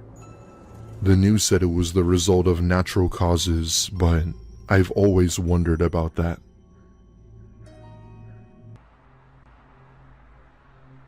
My family and I live in Georgia and would sometimes visit our extended family in Virginia for the holidays. This happened in 2009, and we had been invited to stay with them for Thanksgiving for a few days. We rarely saw each other, so we wanted to spend as much time with them as possible. They lived in a rural part of Albemarle County, and their house was massive. We had other family flying in from around the US and planned on having enough food for 40 plus people. It's a very long and boring ride up there, but we get there before noon and have time to mess around and talk with them. And we, kids, start to play around in the downstairs basement playing the Wii and whatnot until it was time for dinner. Us and our cousins are down there for a good while when we get bored and decided to play hide and seek. We were always glued to the video games, so we decided to switch it up a bit and play something productive, if that made sense. We each play bubblegum to decide who would seek first. It was later decided that it would be me, and so I gave everyone a minute to go hide while I counted down. Mind you, this basement was huge, so there were so many places to hide.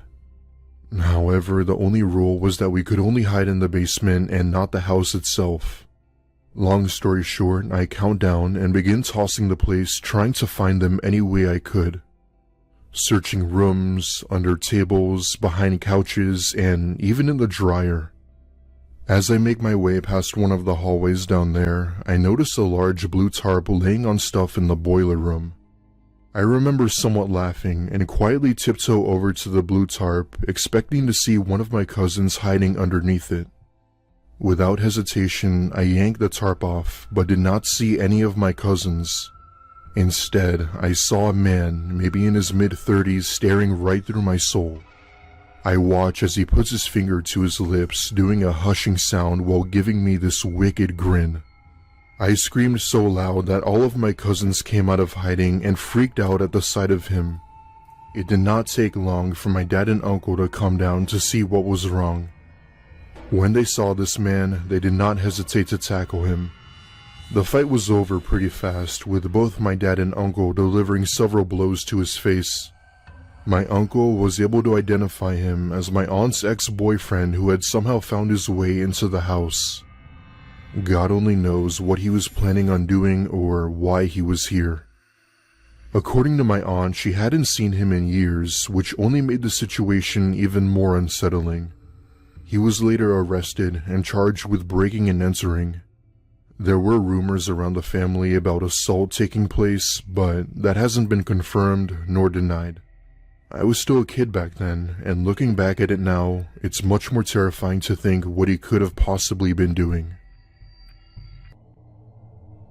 Walmart and Target not only attract the weirdest people, but also dangerous people.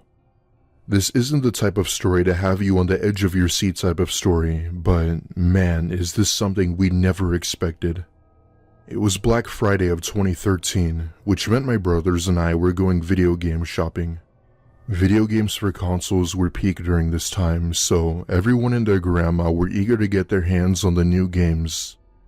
This was especially true with Grand Theft Auto V, a game that was taking over the world at the time, and we were definitely not going to risk not getting it. My mom gave us each $200, which was also our Christmas present, meaning we'd pretty much have to buy our own gifts.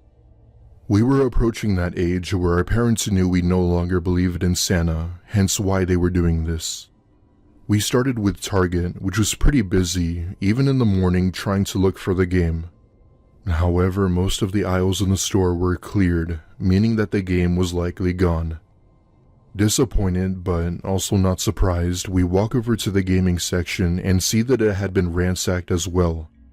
I remember my brother yelling a "God damn it" when we see a man we had never seen before approach us. He calmly asks what was wrong, and we had just told him we were disappointed that the game we wanted was sold out.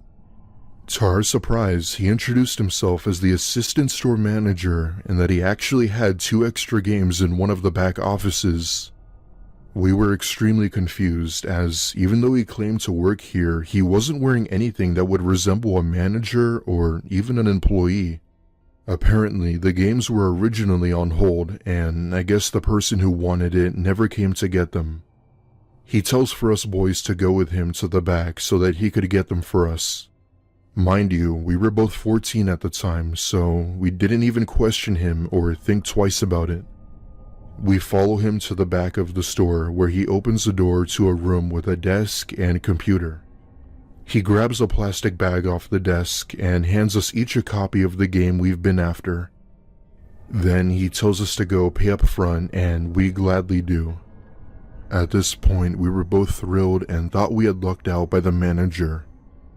We bought the games and left the store with smiles on our faces, talking about how we were the luckiest people alive. Before calling our mom to come pick us up, my brother suggested we go over to another store to look at some more stuff. We go over to another store, but don't end up buying anything as we were low on money. With nothing to do, we then call our mom to come pick us up, and she arrives within a few minutes as she was already close by. We get home and are immediately eager to play our games. I let my brother go first, and I watch as he unwraps the plastic film of the case. However, what happened next was something that shocked us both. My brother was expecting to see a game disc, but instead saw a flattened plastic Ziploc bag folded in where the disc was supposed to be. He takes it out, and inside the bag was what appeared to be a yellowish substance in the form of powder. Out of curiosity, my brother opens the bag and instantly starts coughing hysterically. I scream for my mom as I try to sit him upright to get him to relax. This utterly terrified me because it wasn't the normal cough you'd hear. His were more severe, and he was wheezing as if he were gasping for air. My mom storms into the living room in a panic and tells me to call 911 while she proceeded to perform CPR. My mom is an RN, so I let her do what she needed to do. It didn't take long for an ambulance to arrive and get my brother moving. By the time they got here, my brother was pale as a ghost with major discoloration. Just to be safe, I opened my game and sure enough, there was another small bag in it containing the same thing. I didn't even dream of touching it and just let the police deal with it. My brother was rushed to the hospital where he was treated for toxic fumes and would survive. It took a while for him to go back to normal though. For weeks after, he had been coughing here and there as well as having blurry vision until it eventually went away. As it turns out, that so-called manager at Target was no manager after all. He was a local druggie impersonating a store worker to try and get rid of whatever he gave us. He must have thought that giving it to unsuspecting teens would be the best way to go about it. How he managed to impersonate a store employee without getting caught is anyone's guess. Police say that he couldn't have been there long as someone would have noticed. My brother is doing fine now and has just graduated college with his bachelor's in pre-med. As for the employee imposter, I have no idea what happened to him. I don't know if he was ever caught, locked in prison, died in a car crash, or is still out there. I'd like to think that he was thrown in jail, but something tells me otherwise.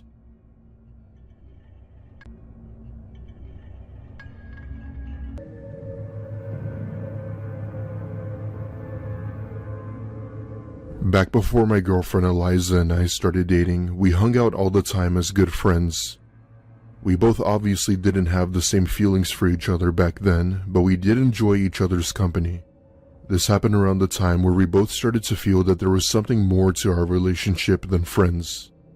It was the winter of 2018, and we both had planned a skiing trip up to Vermont. Vermont had really good slopes, and with us having some experience with skiing, we were up for a challenge. We rented out a hotel room close to the ski resort as it seemed the most convenient for us. We took the gondola ride up to the mountain and had a great time skiing. As much as people don't like the idea of skiing, it was actually really fun if you practiced. That being said, we spent most of the day skiing and having a blast. Apart from the ski resort was a hiking trail and lodge for people who either didn't want to go skiing or if people wanted a break. It was nearing the end of the day, and Eliza suggested we take the hour-long hike around the mountain. Now, this hike was sort of a do-it-at-your-own-risk type of hike, meaning there was no trail guide or anything like that. The only thing we had as a guide was some painted markings around the trees to know where we were going. Even though it was a beginner's hike, it was still really easy to get lost in these woods. Eliza and I started our hike, just enjoying ourselves and whatnot. We're about 20 minutes into the hike when she has the urge to pee. It wouldn't be for another 50 minutes or so before we reached an actual bathroom, so she said she'd go into the woods and that she'd be back. I watch as she walks off the path and into the woods before disappearing behind a large tree. She went pretty far off, but I thought she just needed extra privacy, especially us being on our first trip together. However, as the minutes passed, she never returned to the path and I didn't even see her. I then thought to myself, what could she possibly be doing that's taking her so long? I thought. At this point, she had been gone for a good 10 minutes, and that's when I started to get worried. I step out of the trail and follow her footpath to try and find out where she went. Thank God I see her standing by a small clearing with her phone out. Then she motions for me to go to her. When I walk up to her, I see what she stopped for. In this small clearing was what I could only describe as huge bones. Maybe bear, maybe horse, I don't know. The majority of the bones were organized in circles, and even some formed into a teepee of sorts. There were also some smaller bones hanging from trees by some string. I asked Eliza what the hell this was. As expected, she didn't know, and we began to wonder if the resort knew about this. There was also what appeared to be a half-formed humanoid snowman type sculpture next to the bones, indicating that someone had recently been here. All of a sudden, we both began to get a strange feeling that we were being watched, and we got out of there ASAP. We were not going to stick around to find out who or what made this, as it didn't strike me as anything good. We told the resort, but we never heard anything back from them after our trip. In the off chance that the bones were fake, it could have very well been someone easily pranking us. However, I'm not sure if I believe that. We're now a couple and plan on getting married soon, but we'll always have this story to share. In 2011, I moved to a college in Colorado during the winter for my master's degree in psychology. The school had a really good program, and a master's was mandatory for my career. My financial aid covered housing, and I had a single dorm that sat right on the edge of campus. Most of my classmates were nice, and my professors were some of the best, especially at an Ivy League school. Mid-semester, I had my midterm coming up and had a lot of homework to do. Living in a one-bedroom dorm with basically no friends, I decided that I'd take a walk to the woods beside the dorms. It was nicknamed Jordan's Forest. I still don't know who Jordan was or why it was called that, but a lot of students would commonly go there to smoke and stuff. I was never into that and hoped for a moment to myself with nobody around. So anyway, there I am, heading down the trail, keeping to myself when I decide to sit down by the old fountain hidden deeper into the woods. Apparently the fountain used to belong to a fraternity at one point. However, I guess they haven't used it in a while, as the fountain was hanging by a thread and appeared to have been unkept for years. As I'm sitting by the fountain, just reflecting on life, I hear footsteps in the snow from behind me. I turn around, and standing there is a man with a jacket and hat on. He gives me a friendly gesture as a way to say hello, and me, being the shy person I was, gave him a quick smile. He then comes up to me and introduced himself as Doug.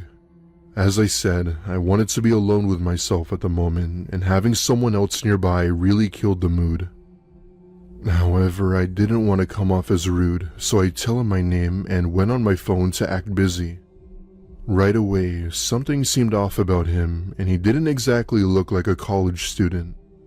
If I had to guess, I'd say he had to be in his late 30s or maybe early 40s. He proceeds to sit down beside me while keeping a short distance before saying, "So, is this your first time on campus?" he said. "Yeah, I just started my master's," I said. He looks at me with a smirk and says, "Oh, I see. Well, you'll love it here. You seem so young and bright. You do fine." I thank him for the compliment and tend to my phone to try and talk to him the least I could, hoping he'd get the hint. After some minor small talk, I finally say it's getting colder and that I was gonna head back to my dorm. As I'm walking away, I could just feel his eyes glued to the back of me, and the minute I turned around, I saw him staring at me. It wasn't until then where I started walking a little faster, hoping he wasn't following me. When I created a safe enough distance, I checked behind me once more and didn't see him. I breathed a sigh of relief and entered my dorm to continue studying for my midterm. However, as I was studying, I couldn't stop thinking about that man. I'm not one to be judgmental or anything, but he didn't strike me as a student at all. I'm not saying older people don't go back to school, they do, but there was indeed something off about him. I studied for another 2 hours or so when I decide to call it there and settle in for the night. I freshen up in the shower when my friend from my home state calls me via FaceTime. This is someone who I haven't spoken to in weeks, so I step out of the shower with my robe on and gladly answer it. She was mentioning about how she got a new job and how she just moved in with her boyfriend. Basically a bunch of life stuff. We're talking on the phone for a good hour or so when I decide to lean my phone against some books so the camera is on me. She continues her story and such when she suddenly stops mid-sentence and looks at me strangely. When I ask her what was wrong, she says that there's someone looking into my room from the window. My blood ran cold and I turn around and see what I can only describe as Doug peeking through my window. The second he spots me, he ducks down out of view. I begin telling my friend that I had met this man earlier and didn't know who he was. She recommended I call campus security, and I did just that. I even had my friend still on the phone with me as a way to make me feel like I was with someone. As I'm on the phone with security, I hear my doorknob start to move and someone trying to open it. Thankfully it was locked, but I'll never forget the voice Doug made while trying to open my door. It was this low and gravelly voice, telling me that he could easily break this door down with one kick. I'll admit, I started to shed tears right then, just wanting security to get here. When they did, they had arrived with the police who then placed him under arrest. Turns out Doug had actually been a student here once and has since been homeless for over 5 years. His girlfriend died while they were both in school and had chose to live near campus as a way to cope, as this was the last memory of her and him together. I will say I did feel some sympathy for him, but I couldn't allow him to continue what he did to me to others. Up until recently, he was released from prison for good behavior, and the university has since banned him from being on campus grounds. I graduated with honors a year later, and I haven't returned to campus since.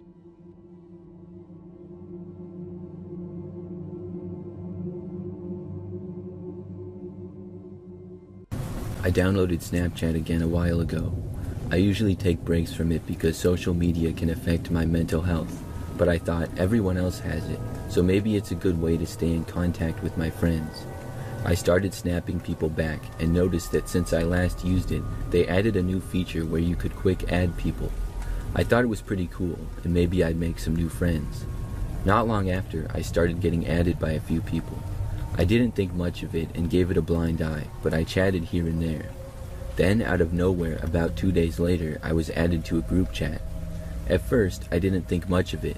It seemed like a normal group chat of about 10 to 15 people talking about random stuff. Mostly it was guys, and they talked about typical things that guys talk about, like cars and sports, although there were a few women in the group.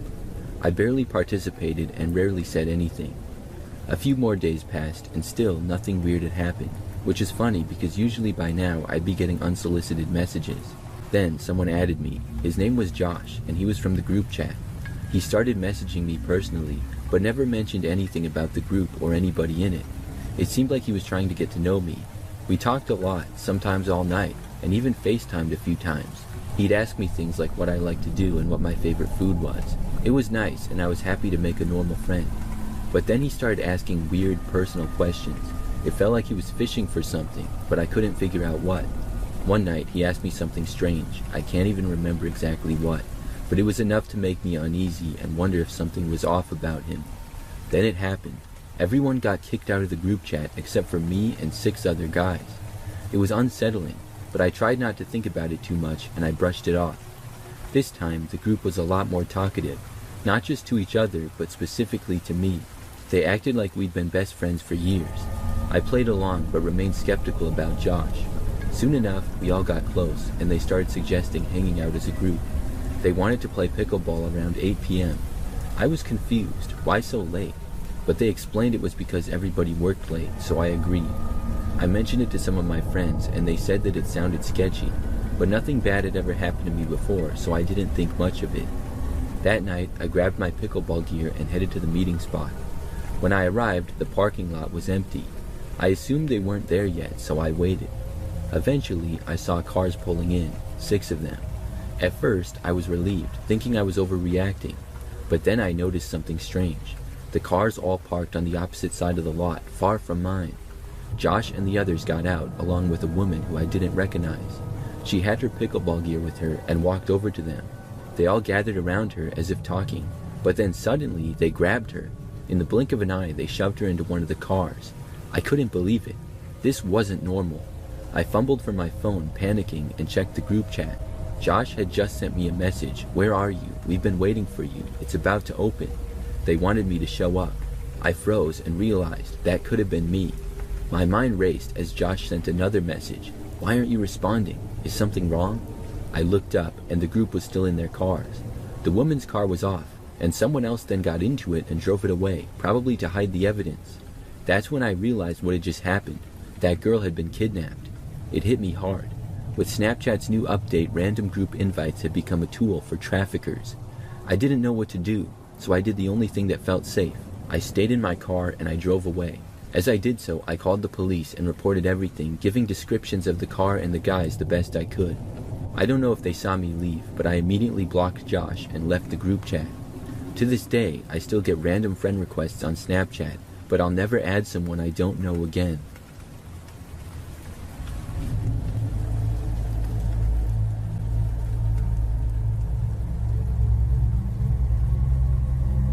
So, me and my friends used to have this group chat that was mostly for sending stupid memes. Occasionally, we'd talk about hanging out, but it was always the same thing. People would say, "Yeah, for sure," and then never actually hang out. The group was me, Emily, David, and Ryan. Ryan was your typical guy, always getting into weird situations and trouble. He was constantly meeting sketchy people on eBay or Craigslist, trying to make a quick buck off random stuff he had lying around. One day, Ryan was selling his four-wheeler and asked us to come with him because he didn't trust the buyer. We told him, if you don't trust him, why sell it to him in the first place? But Ryan didn't get what we were trying to say. He barely even acknowledged that it was a red flag.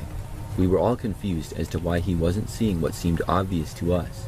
We told him to just leave it and wait until he could find a more trustworthy buyer, but he didn't listen. He told us the deal was on the south side of the city, which was the sketchiest area imaginable. That side of town was notorious for crime and kidnappings. That was the biggest red flag of all. None of us wanted to go, but Ryan wouldn't listen. Throughout the day, he was snapping us updates about getting his stuff ready and making progress on the sale. I messaged one of the other friends in the group chat privately and told them, I don't think we should let him go over there. They replied, why not? He's a grown man. If he gets into trouble, that's on him. We warned him.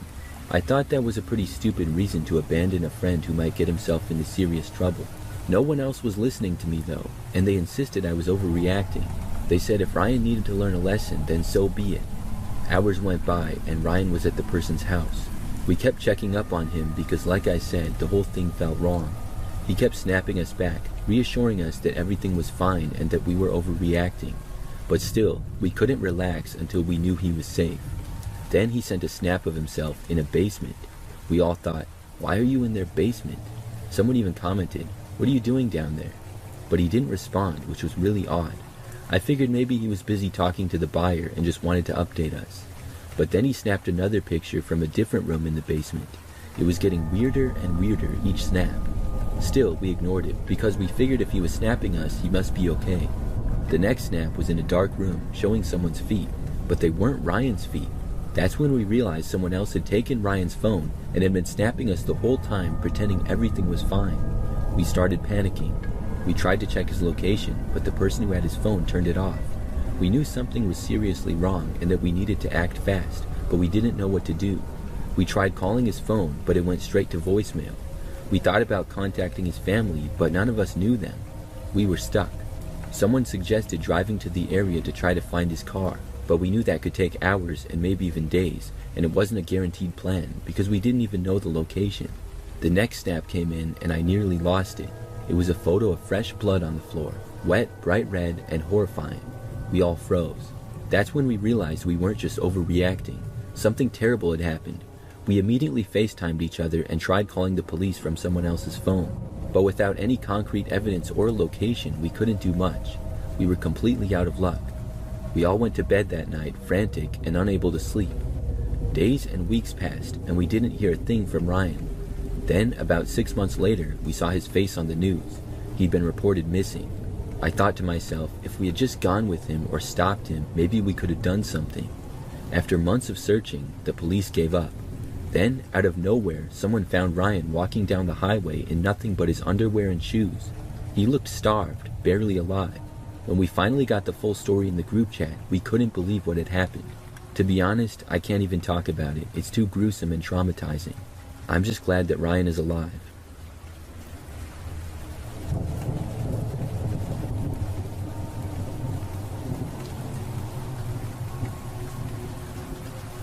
The story I'm about to tell you isn't like the other stories you might hear about someone getting stalked or followed.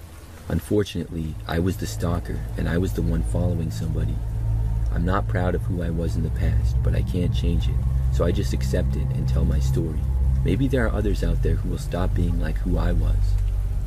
So this happened about 6 years ago, so it's not who I am anymore, but I used to stalk people whenever I got the chance. I had a particular interest in certain individuals, but I could never really find the right person to engage in with any type of stalking way. That was until one day I decided to download Snapchat. I heard it was a good way to make friends, so I added all the close people I knew. They never knew what I was up to when I was home alone. Nobody did, and that's what I liked. I like to stalk people. There's a mentality that goes into being someone who likes to stalk people. As I said, I downloaded Snapchat and started adding my friends. One of them was named Emily. I had no interest in Emily, and I was fine with that. I really liked our friendship. But I think that I typed a few numbers wrong, and I ended up adding a random Emily instead. I didn't notice until that night when I got a snap from her, and it looked nothing like Emily's house or anything familiar. I thought about deleting her, but after a few conversations, she sent a snap of her face, and it was perfect. Her hair, the way she looked, everything I ever fantasized about. This was at the peak of my stalking phase. I immediately started asking her questions like I was genuinely interested in being her friend. But honestly, I just wanted information so I could scour the internet. She told me her last name and the city she lived in, and that was all I needed to find everything. Her parents, the inside of her house through Zillow. I also knew her dog, her schedule, everything about her. I probably knew more about her than her parents did. At this point, I knew what college she went to, and most importantly, where she lived. That fueled me as the stalker I was. I played it cool. She had no idea I was so obsessed with her. We talked, and to my surprise, she only lived about 30 minutes away. What are the odds, I thought. But honestly, in my mindset back then, I felt like it was meant to be. We kept talking, and I asked to meet up with her for some snacks. Something harmless so she wouldn't figure out my true intentions. She agreed. When the day came, I got all dressed up in my nicest clothes and looked as handsome as I could. We went out for ice cream. It was casual, but I didn't want to let the chance of something deeper slip away, so I pursued her with interest. She seemed to really like me. Honestly, after the first time we went out, we texted each other all night, literally until 2 a.m. It was that cheesy love type stuff. Things were going so well that the lines started to blur between my obsession and actual love, but I had just met her, so I knew something wasn't right. From her perspective, I was just a really nice guy interested in her, but from mine, I had a different agenda. Even when I told myself I didn't, I'd get in my car, drive 30 minutes out, stop at a gas station to get snacks, and park down her road. I parked where I could barely see her house, but just enough to see her room, which was on the back side of her house. I never got caught. I saw her talking to her friends and hanging out with them. I never saw anything inappropriate like her getting dressed. I thought that was too far, and I respected that boundary. But my obsession grew stronger and stronger. Stalking turned into an unbearable urge to act. I started going insane. I checked her social media constantly, analyzed her posts, and tried to decipher her tweets. That's when jealousy hit me, hard. One night, she tweeted a cryptic message about somebody making her feel a certain way. I knew it wasn't me because we had only met once. The anger consumed me. I did what no normal person would do. I figured out a way to get her passwords. I asked her a ton of questions, and I slipped in a password-related question as a joke. Eventually, I got her password. I made sure to only sign in when I was near her house so it wouldn't seem suspicious. You'd be surprised how easy it is to get someone's Wi-Fi password. Once I was in, I read through all her DMs and messages just to make sure there wasn't anyone else, and boy was I wrong. There was this guy named Brad, and he was everything I wasn't. I couldn't let that happen. I hopped on her messages and threatened him, pretending to be her. I said things like, "If you ever talk to me again, I'll call the police. Don't ever speak to me again. I hate you." I deleted the messages and blocked him. Honestly, I don't think she ever noticed, because she ended up messaging one of her best friends saying, "I think Brad blocked me." I was in the clear. At this point, I felt like I should have backed away from stalking.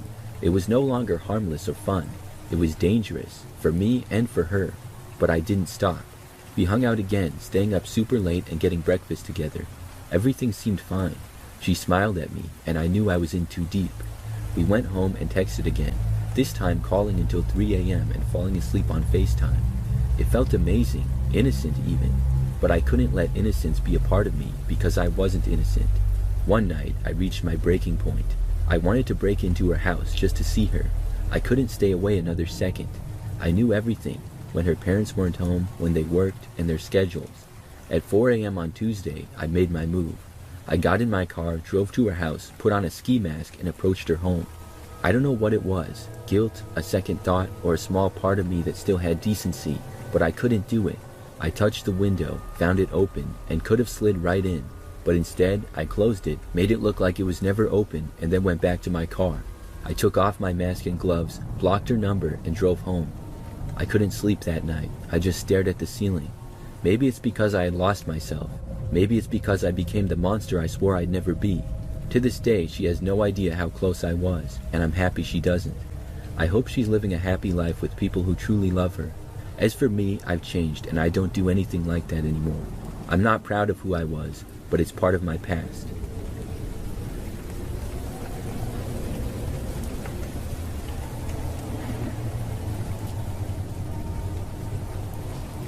I feel like some people might relate to this, because we've all heard of someone taking a Snapchat and noticing something they shouldn't have seen. One night, I was sitting at home. It was late, and I was completely alone. I lived in a very rural area, far from any neighbors or buildings, in a small town in Minnesota.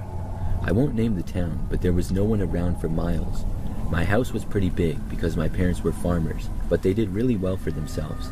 I'd say they were millionaires, so we had one of those rich farmhouses. It was white with columns everywhere, and the living room was the size of 2 kitchens. I'm just trying to paint the picture for you. That night, I was sitting on the couch, watching a movie, Snapchatting my girlfriend and some friends. I was eating, relaxing, and the whole night had been completely quiet. No strange sounds, no mysterious figures outside the window. I wasn't worried at all. I'd never had any incidents, not even with coyotes. I felt safe. Like I said, I'm being overly detailed to set the scene. My Snapchat was open, and I figured it was a good time to send a picture to my girlfriend because I'd just gotten out of the shower and I felt like I looked good. My couch faced away from the floor-to-ceiling windows, which I'd left open. Why? I don't know. There'd never been an incident, so I didn't think much of it. I snapped a picture and sent it to my girlfriend. A few minutes later, I noticed her name pop up in the chat. She said, "Kyle, I think someone's behind you. Do you have someone over?" She sounded frantic. I responded, "No, what are you talking about?" and I turned around. I saw nothing. Just to make sure, I took another picture, this time framing the window more clearly, and sent it. She saved the snap and replied, "Kyle, do you not see it?" So I looked closer, and my heart sank. There was a man, a full-grown man, about 6'5", standing outside my window, staring at me. I froze. I didn't know what to do. Should I text her back? Should I run? Should I pretend nothing happened? I didn't want to panic her, so I played it cool and said, "Let me double check." But inside, I was scared out of my mind. I was alone with no service in most parts of the house. I thought, what should I do? What would John Wick do? Before I could decide, I heard glass shatter from upstairs. The smash echoed through the house, coming from the top floor. We had 4 floors: basement, main floor, upstairs, and attic. I panicked and remembered reading somewhere that if someone breaks into your house, you should turn off all the lights because you know the house better than they do. I ran to the light switch, and luckily our house had a smart system, so with one button I turned off all the lights and locked all the doors. But it didn't matter. He'd already smashed a window to get in. I grabbed the closest thing I could find, a golf club. I wasn't about to let some intruder take over my house. I was in fight mode. I moved to the second floor, thinking he wouldn't realize I was no longer on the main floor. I could hear his footsteps above me, slow and deliberate, like a movie. I didn't know if he had a weapon, but I gripped the golf club tighter. As I listened, I heard him coming down the stairs. I hid behind a wall, holding the club like a kid playing hide and seek. The tension was unbearable. When he stepped off the last stair, I swung as hard as I could, hitting him in the knee. He tumbled down the stairs and scrambled to his feet, running. I chased him, yelling, "Get back here," as if that would stop him. In my panic, I tripped and fell down the stairs, dropping the club. By the time I got up, he was gone, hiding somewhere else in the house. Now I was unarmed, searching for an intruder. I felt completely vulnerable. I ran upstairs to my parents' room, looking for a weapon. I found a gun taped under my dad's bed. I couldn't believe it. What kind of a person tapes a gun there? But I was desperate. I grabbed the gun and shouted, "Come out or I'll shoot." He yelled back, "Do it, I dare you." I couldn't pinpoint his location, but it sounded like he was in the far left corner of the basement. Without thinking, I ran down there and started firing.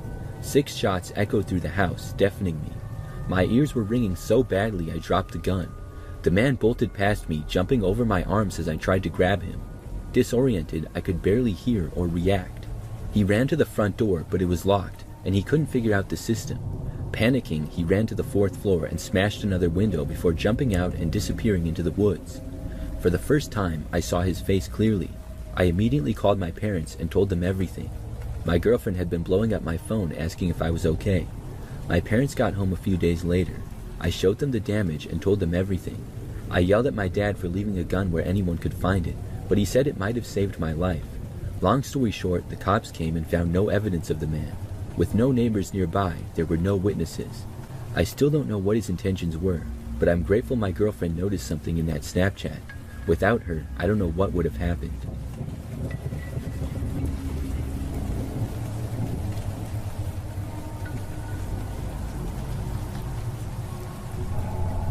This happened about 5 years ago. I was 16 at the time, and like most high school kids, I was on Snapchat almost 24/7. It was the way that I communicated with all my friends, and I had like 20 different streaks with people. I still use Snapchat today, in fact, but not quite to the same level. Anyways, one night, I was in my bedroom just watching TV and snapping friends. I lived with my parents at this time as well as my older sister. I remember that I was on the app and I saw someone new added me. It was a girl named Sophie, so without even looking at her profile or anything, I added her back. I didn't recognize her name, but I thought that maybe she went to my school or we had mutual friends. I didn't know why else somebody would add me. Also, without giving it much thought, I sent her a selfie without any words. I wanted to see who she was. She responded back within a minute, except it was not a picture of her face. She was outside and it was nighttime, so I couldn't see much. It looked like she was in somebody's backyard and there was a house. After like 5 seconds of looking at it though, I realized it. This was my house. I was so confused. The picture did not have her in it at all. It was just a picture of my house. I got up and went over to my bedroom window, which did look out to the backyard. However, we did not have good lighting back there. The backyard light was off, and there were numerous trees in the yard. I couldn't see anything. I kept looking though. Then I snapped the girl back, but instead of a photo, I sent a message. I asked who she was and why she was in my yard. Then, as I was still looking into the backyard, I saw a flash of light quickly come out from behind a tree. Then it went away. I barely saw a person sort of behind it, but I didn't get a good look at them at all. Then I got the snap of the picture that I had just seen being taken. It was a flash photo this time of the back of my house again with no words. I was so confused. I continued to look out the window. Then I saw what appeared to be a man run out from behind the tree and then hop the fence into the neighbor's yard. I couldn't see very well at all. It was literally just enough to distinguish that it was probably a guy, partly from the looks and partly from movement. I couldn't tell how old this person was or anything. It happened so fast. I was really freaked out, but told myself that maybe it was a prank by one of my friends. After that, I went around the house and covered every window and double-checked all the locks. Then I went back to my room. When I got there, I saw that I had a voice recording sent to me on Snapchat by the same user. I say user because at this point, I was sure that it wasn't the girl it appeared to be on Snapchat. I played the recording. It was the sound of a man laughing, and he seemed older than high school age. I was so creeped out. I started snapping all my friends, telling them about it. None of them seemed to have any idea who it was, as if it might have been a prank or something. After that, I blocked the user. For a few weeks, I felt paranoid, wondering if somebody else would add me, or if someone would show up in my backyard, but nobody did. I still wonder who did that and why.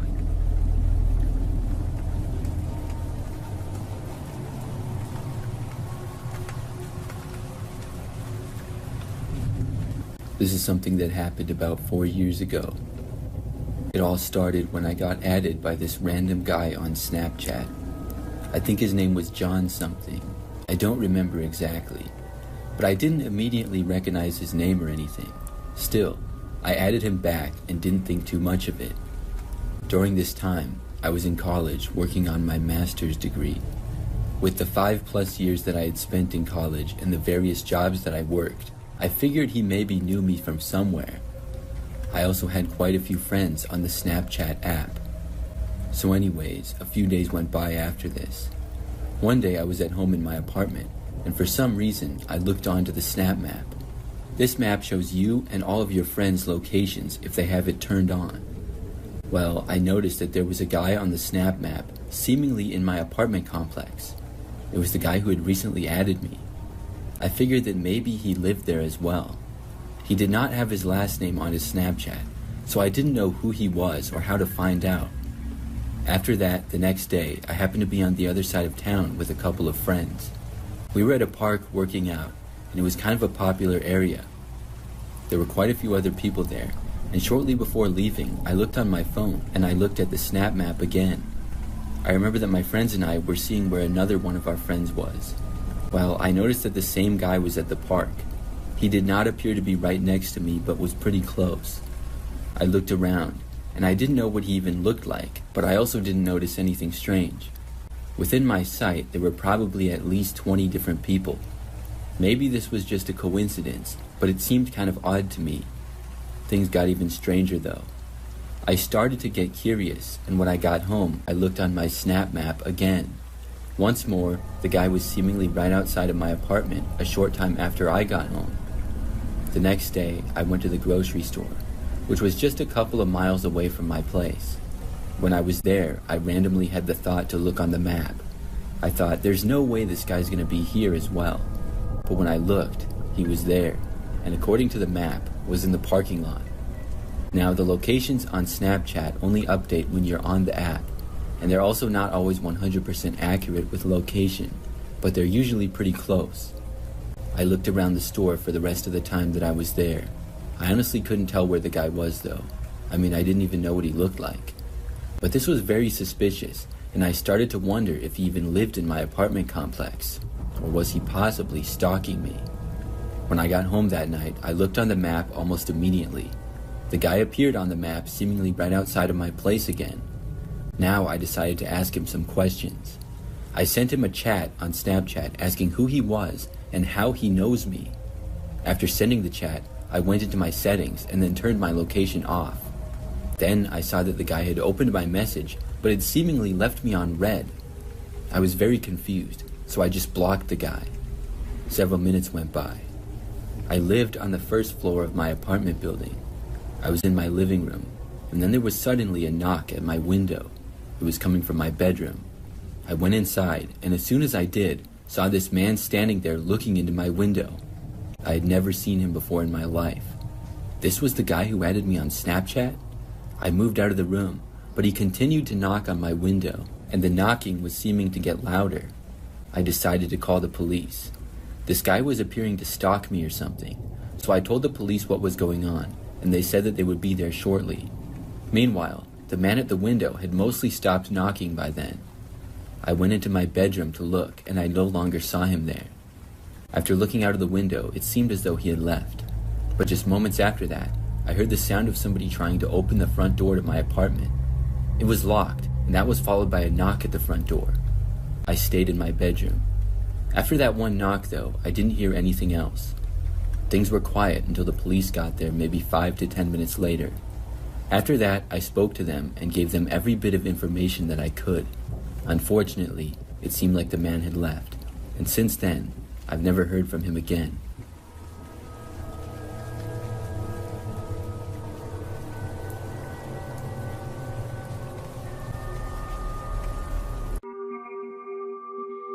Back in the early 90s, when I was 19, my brother and his wife were newlyweds and living in Baltimore. I'm from Maryland myself, but I had not spent any time in the city at that point. I knew it wasn't entirely safe in certain areas, but I was just going straight to my brother's house, so it would be fine, right? Well, I ended up turning onto the wrong street, MLK Boulevard. And back then it was just a stretch of abandoned gas stations, sketchy bars, and boarded up houses. There were a few men walking in the middle of the street, drinking out of brown paper bags. I knew that I had messed up big time, but instead of freaking out and getting even more lost, I pulled into an abandoned gas station where there was a bank of payphones and parked about 10 feet from them, then hopped out to call my brother. Remember, this was about 30 years ago. No cell phones in those days. He was impatient at first because my brother knew the city quite well, but this was my first time driving in it, and I was trying to write down his directions as he gave them to me. Just then, I looked over at my car, and the 3 men who were walking down the street were now leaning against it. 2 on the passenger side, and 1 against my driver's side door. They were staring at me, with their arms crossed. I began to silently cry, thankful that I had on sunglasses at the time. My brother heard me sniffling and said, "Why do you sound so upset? I'm just giving you directions." I couldn't tell him what was going on, as the men were within earshot. I wrote down the rest of the directions, put them in my pocket, and began walking back toward my car. The man leaning against my door reached up and wiped the tears from one cheek. Then he said, "Why are you crying, hon? Nothing bad has happened yet." Without hesitation, I responded, "I just shot my boyfriend. The cops are..." That was all I got out. The 3 men had taken off in separate directions at full sprint. If I hadn't been gifted that lie from my guardian angels or whoever, who knows what could have happened to me that day.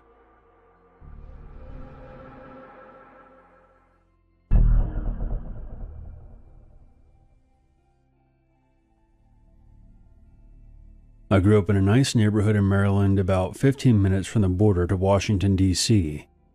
We never had any serious crimes in our area, just the typical petty theft from people leaving their car doors unlocked.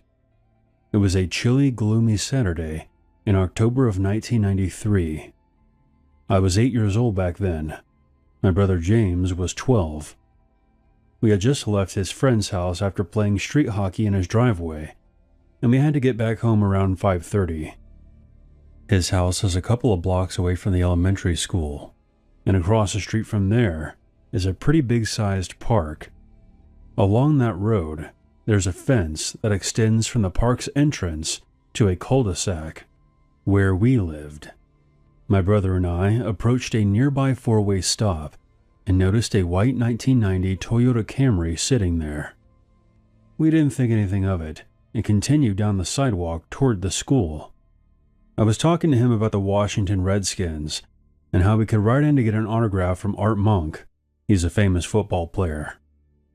I noticed that James was oddly quiet during my rambling. I asked him if he was listening, and he responded, "Keep talking, act normal, and don't look back, okay?" Confused and nervous, I responded, "Okay, what's going on?" My brother had been paying attention to the Camry ever since we saw it. It was now driving slowly behind us. We played it cool and kept walking our normal pace. As we were approaching the school, my brother put his hand on my chest, which made me stop immediately. He turned back and glanced at the driver. Now, I wasn't sure if he was trying to see how the driver would react if we wanted to make a move across the street to the park, or if he was trying to see a license plate. However, when we stopped, the car stopped. This time I got a good look. The driver was a female with brunette hair. She looked almost drugged out. She never blinked. She just stared straight ahead. Not at us, not to the side, directly straight. The passenger was the intimidating one. He was a redhead, long hair, and he had this angry look in his eyes. To be honest, he kind of looked like an evil Carrot Top. After getting a good look and realizing the situation we were in, I began to get nervous.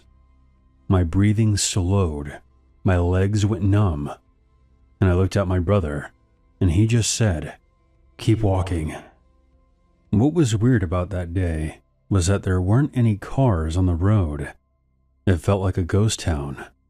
It was just us and them. We continued walking toward the next block, when suddenly the Camry started merging into the other lane. They were attempting to block us off, and then, who knows what. My brother, being the older one, looked around before saying, "On the count of 3, follow me and run as fast as you can." Before I could even say anything, he started his countdown. 3, 2, 1. We took off running, my brother charging ahead, and me trying to keep up. The Camry accelerates. James is able to make it across the street, but the car almost hits me, missing by inches. The Camry turns around and comes after us again. My brother sprints across towards the cul-de-sac, and I followed the best I could. I then realized he was making a run for our friend's house, who lived on this block. Once we got to his doorstep, we immediately started ringing the doorbell and banging on the front door like crazy. The Camry pulls up, and the passenger emerges from the car. As soon as he did, my friend's dad opens the door. We then rush inside. Carrot Top hops back in the Camry, and they speed off.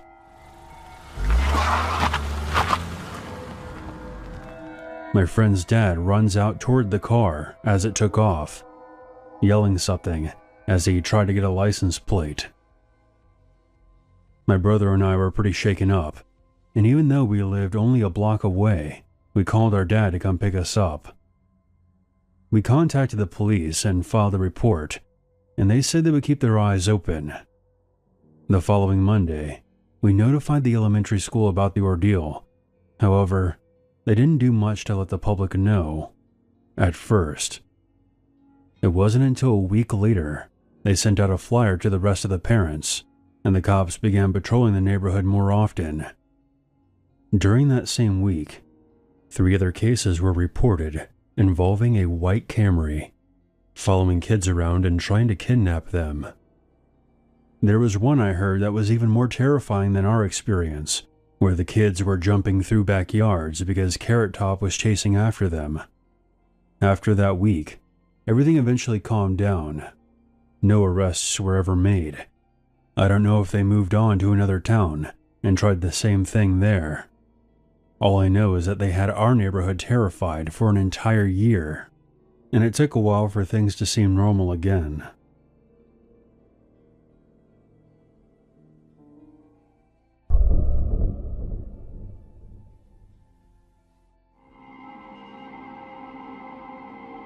I live in the mountains of western Maryland. A few months ago, I was out hiking with a friend. We were about 6 miles into an 8-mile loop we had done several times before. We decided to stop and take some pictures at the trail summit. This area of the trail had a park, benches, tables, and a parking lot. We were sitting and chatting after taking a few snapshots when I noticed a man just walking around the parking lot by himself. He seemed to be wandering aimlessly and staring at his feet. What confused me was the man was wearing jeans and a button-down shirt, not exactly hiking attire. We eventually set off on the last 2-mile leg of the trail. This part goes downhill to the headquarters of the park and into the mountainside. At the end is a second parking lot, where our car was. You don't have a whole lot of visibility from the trail, and you have to walk in single file because of how narrow it is. I was walking in front and talking to my friend who was behind me. I turn to look at her, and I see the same man from before behind her, following at a close distance. I immediately got this gut-wrenching feeling. I noticed that he didn't have a backpack on or hiking gear and wasn't even wearing boots. There was something about the look in his eyes that really spooked me. So after a bit more walking, he continues to follow very close. I say to my friend that I have to tie my shoe as a reason to step off the trail and let him pass, just in case he was only following closely because he wanted to go faster than us. She seemed to catch on to what I was doing, and we step off the trail. He looks startled when my friend politely says hello. He just stared at us. This was when I noticed that he was carrying a stick. Then, without saying a word, he passes us. We wait for him to get some distance ahead of us, but he immediately slows down. We wait a bit longer until he gets to the furthest part of the trail that is still within our sight, and he turns around and looks up at us. We decided that something feels too off about this guy, and we didn't want to have to pass him again. So we turn around and walk back up the trail toward the park. After a few minutes of backtracking, I look behind us and see him walking up the trail as well. I tell my friend to go a little faster. We book it and got back to the first parking area, and then began to strategize and wait, deciding that we should remain here to see if he emerges again. There were more people around here, so we felt safer waiting it out. About 20 minutes go by, and nothing. We started talking about how this could have meant that he kept going on the trail and is now long gone, or is waiting in a more deserted area to possibly ambush us. We then see an older couple coming from the trail in that direction. We approached them and asked if they saw anyone on their way up. They told us that they saw a young man sitting on a rock about halfway down. They described the man who had been following us. We explained our interaction with him and get into a back and forth conversation on whether or not he was a threat. That's when the husband finally interjects and says, "We should call a ranger. He wasn't just sitting there. He had a knife and seemed to be sharpening that stick he was holding." The wife was trying to give him the benefit of the doubt, but we ended up calling a ranger after hearing that. The nice couple escorted us back to our car to make sure we got there safely. The rangers contacted us later on. They walked the trail, but by then, the man was long gone. I wish I knew where he went off to, but I'm glad to know that my instincts are legit when it comes to sensing danger.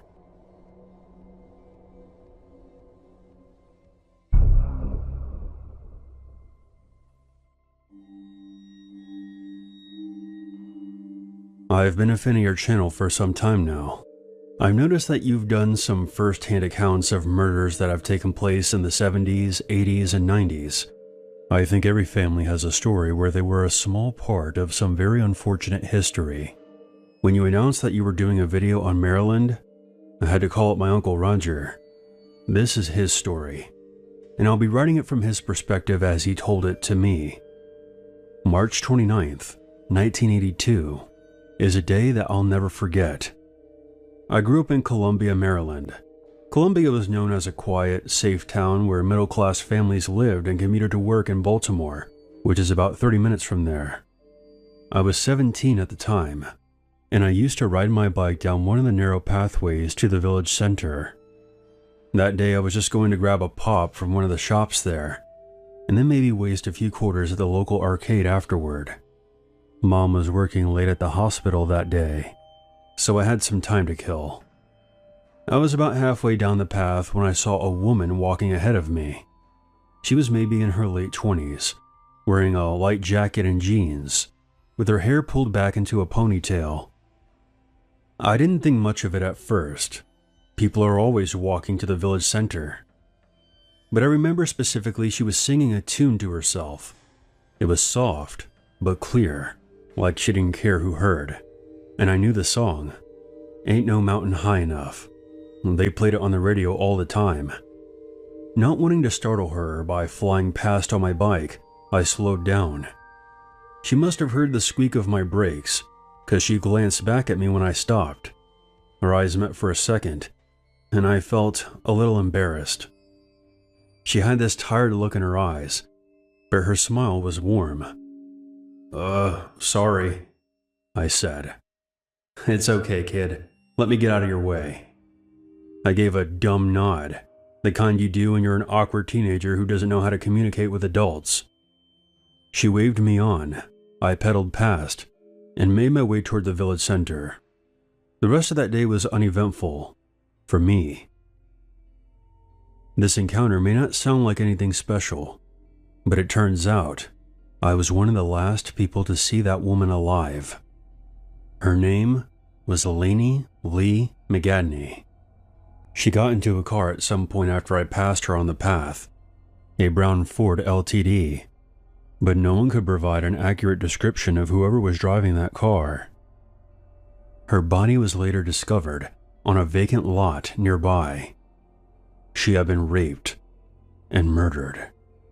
Despite police efforts, the case remained unsolved for nearly 4 decades. It left a lasting impact on the community due to the brutal nature of the killing. Columbia's reputation as a safe town also died that day. In 2021, a breakthrough in DNA evidence linked a man named Howard Jackson Bradbury Jr. to the crime. This development provided some closure, but questions still remain about the exact circumstances, potential accomplices, or why McGadney was targeted. This murder is still considered a significant unsolved tragedy in Maryland's history.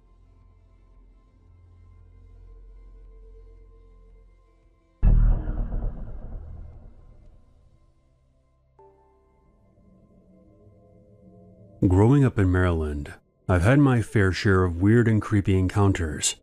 This particular incident has left me truly horrified.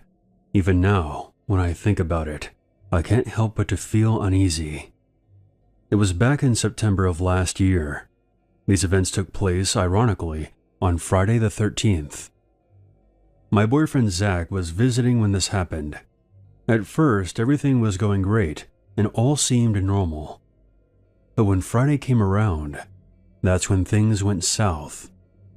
Zach and I decided to go to the local mall to see the new Beetlejuice movie, and I was wearing a black and white dress with flat black slippers. We took a lift to get there, and nothing seemed weird at first. But when we walked inside the mall, that's when I saw this man.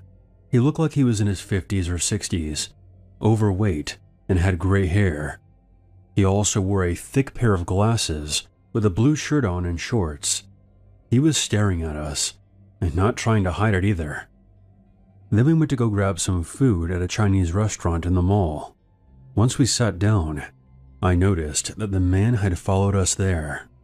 At first, I was willing to dismiss him as just some gawking creep, but then I started to get uncomfortable. We still had some time to kill, so we stopped by the bookstore. After browsing around, we walked out, and I saw the man again, shadowing us. I would have mentioned something to Zach, but I suddenly had to use the restroom bad. It was at that point I was regretting the Chinese.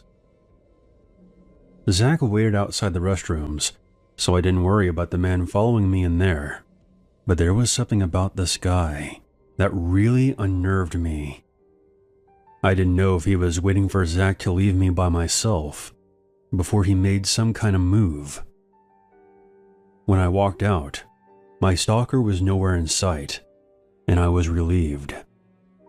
Zach and I went to go see the movie, and I tried to put this in the back of my mind.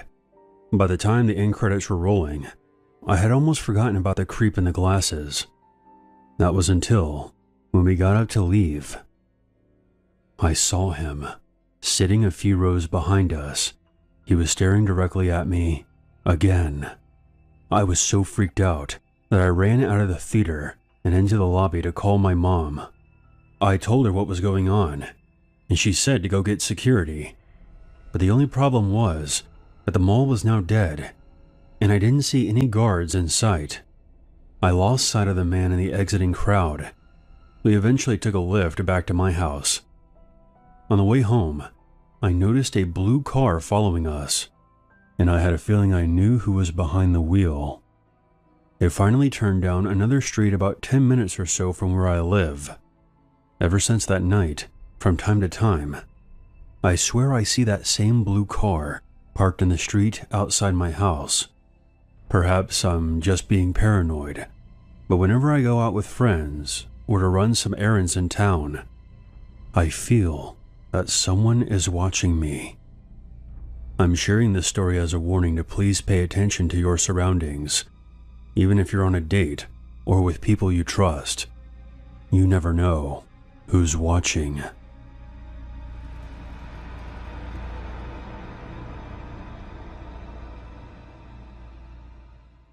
There's always a reason to be afraid.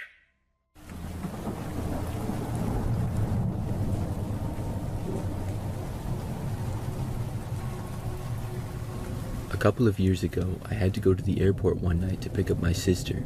She was flying in from Detroit, and the flight was supposed to land fairly late. I think it was like 10 or 11 p.m. or something like that. However, her flight ended up being a little bit late. I arrived at the airport somewhat early, but my sister wasn't back yet. I went and parked the car in a parking lot and then went inside of the airport. When I got inside, I found the time that my sister's flight was now supposed to land, and I had about 20 more minutes to wait. So I went over and sat down. By now, the airport was very quiet. There were just a few people walking by here and there. As I sat down and waited, I remember that at one point I saw this woman randomly walking up to me. When she approached me, she asked me how to get to the city from the airport. Now, the city was like 5 minutes away, so I told her, and it was pretty easy. She walked away after that in another direction. But then the woman stopped, sort of near another sitting area, but did not sit down. I wasn't really watching her, and I mostly went on my phone.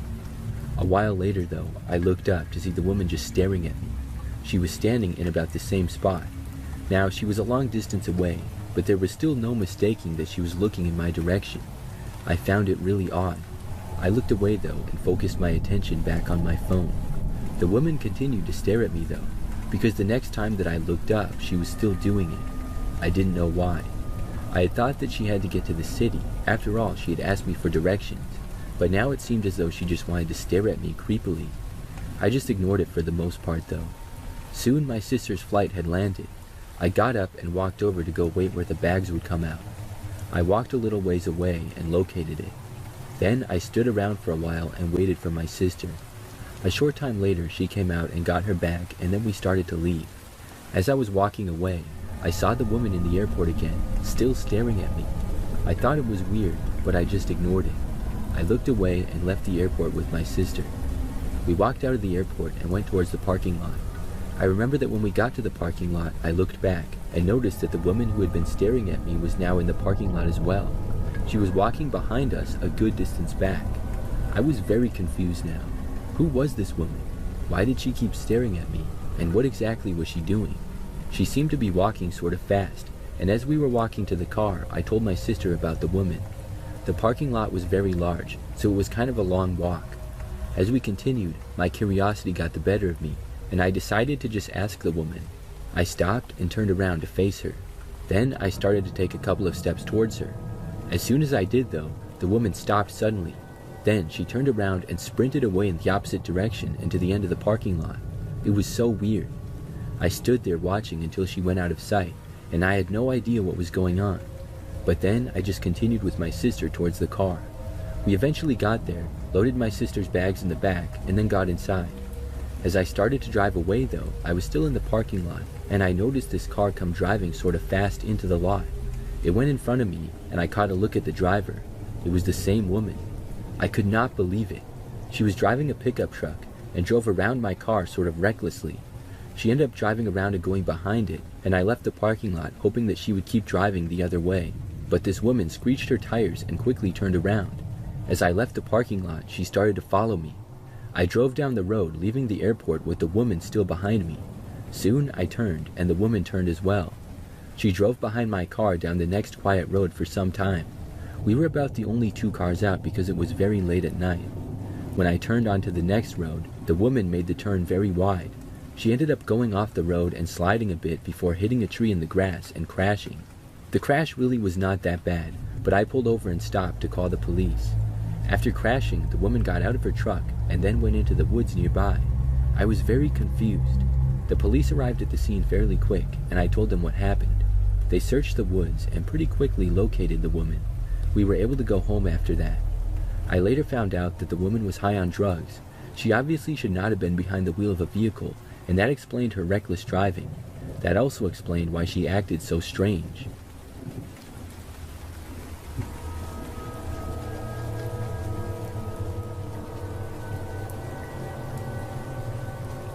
Something really weird happened to me a couple of years ago. It all started for me one day when I had a flight. I travel a lot for business, so I'm very much used to flying and being in airports. One day I had a flight from Atlanta to Baltimore. I boarded and got on the plane to my seat, which was a window seat sort of towards the front. A short time after I got to my seat, a guy came up and sat next to me. He looked pretty average for the most part, and nothing about him stood out. I gave a sort of hi when he sat down, and he did the same. Then he just sat there, and neither of us said anything to each other. The flight was really not that long. It was like an hour and a half or so. The man didn't say anything the whole time. He just sort of sat there, not that I was watching him or really paying attention.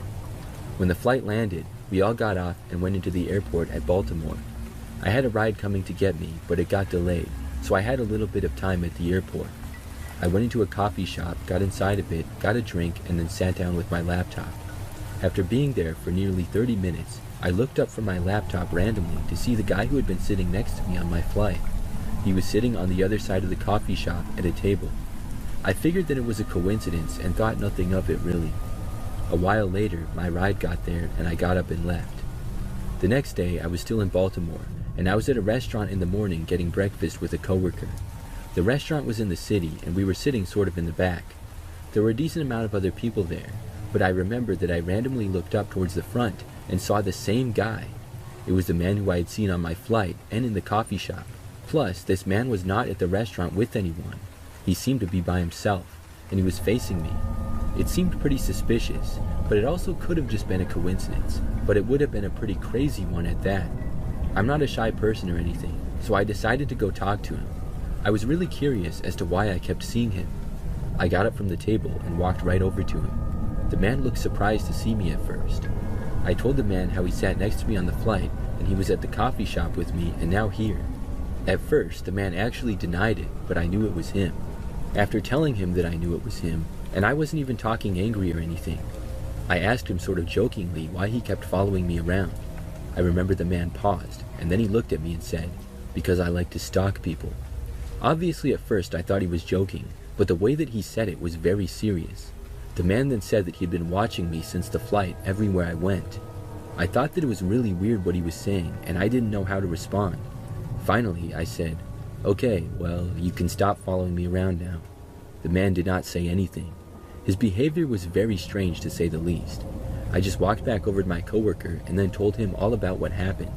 None of us knew what to make of this strange man. Before leaving, we looked over, and the guy was still there. When we walked past him to leave, I stopped and said to him, "I'm leaving now, so don't follow me." I was careful to look behind me after getting onto the sidewalk outside of the restaurant. I made sure the guy wasn't following me, and he didn't seem to. Later on in the day, though, we had work stuff to do, and I was busy. I pretty much forgot about the guy who had been following me, and I also didn't see him. That night, I got back to my hotel room and went to bed at about 10 p.m. However, before I fell asleep, I heard a noise. I was just lying down in the bed, and all the lights were off. The only sound to that point was the very quiet noise of the TV, which the volume was barely above mute. I then heard a knock from my hotel door. I really didn't know why anybody would be knocking on my door so late. Then I heard a voice. I couldn't make it out at first, because whoever it was not talking very loud. I got up from my bed and walked a little closer. That's when I heard it clearly. It was a man's voice, the same man who had been following me around. He was saying my name and then telling me to open the door. The way he said it was really creepy. It was almost like he was playing a game. I wasn't sure what to do at first. I looked through the peephole, and sure enough, the same guy was there. Then I decided to call the front desk and report him. As the guy was still in the hallway outside my door, I called and let the hotel know what was going on. Then I did my best to ignore the man. I couldn't sleep, and every so often he would knock on the door again. I just sat on the bed and hoped that the guy wouldn't do anything crazy. A while later, I heard some other voices in the hallway. Soon the knocking stopped and the man was gone. After that, I was able to go to bed. The next morning, I found out that the police got involved. The man was knocking on my door and hotel staff asked him to leave. He did leave, only to come back about an hour later. At that point, the hotel called police on him. That time, the cops got the guy to leave. I didn't see the man for the rest of my trip, and thankfully, I haven't seen him since. I don't know why that guy followed me. It seems really bizarre to do that, and maybe something was wrong with him. I just hope that I never see him again.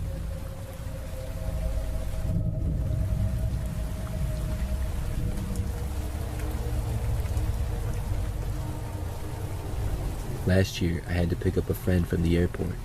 I didn't really mind it too much because I don't live that far away. It's maybe a 15-minute drive. The most annoying part really was that the flight landed at 6 a.m., so I had to get up pretty early. When I drove to the airport, things already seemed pretty busy there. The airport usually is. I went on one of those long roads where you pick up or drop off people. Cars pull over really fast and then leave. It can be kind of hectic sometimes, and it certainly was on this day. So I found a spot by where my friend said she was coming out. There was a car a little ways in front of me, and right after I pulled over, a car came and pulled up behind me pretty close. I texted my friend that I was there, and just moments later, I saw her come out of the doors. She came up to my car and put her bags in the back. Then she got inside the passenger's door. Right as I was about to put the car into drive, this car came up really fast and then turned right in front of my car. It parked extremely crooked, halfway in front of my vehicle and halfway to the side of it. It was the most careless parking job I've ever seen. There was another car parked a little ways in front of me, so I guess they wanted to squeeze in between us. The car stopped and someone got out of the passenger's door and headed towards the airport. The driver stayed in. I was a little bit annoyed at the borderline reckless move. However, I figured it must be a quick drop-off and they would be on their way. Except, the person did not leave. Meanwhile, the car behind me wasn't leaving either. I was completely boxed in. I sat there just waiting for over a minute. I didn't know what the person in the car in front of me was doing.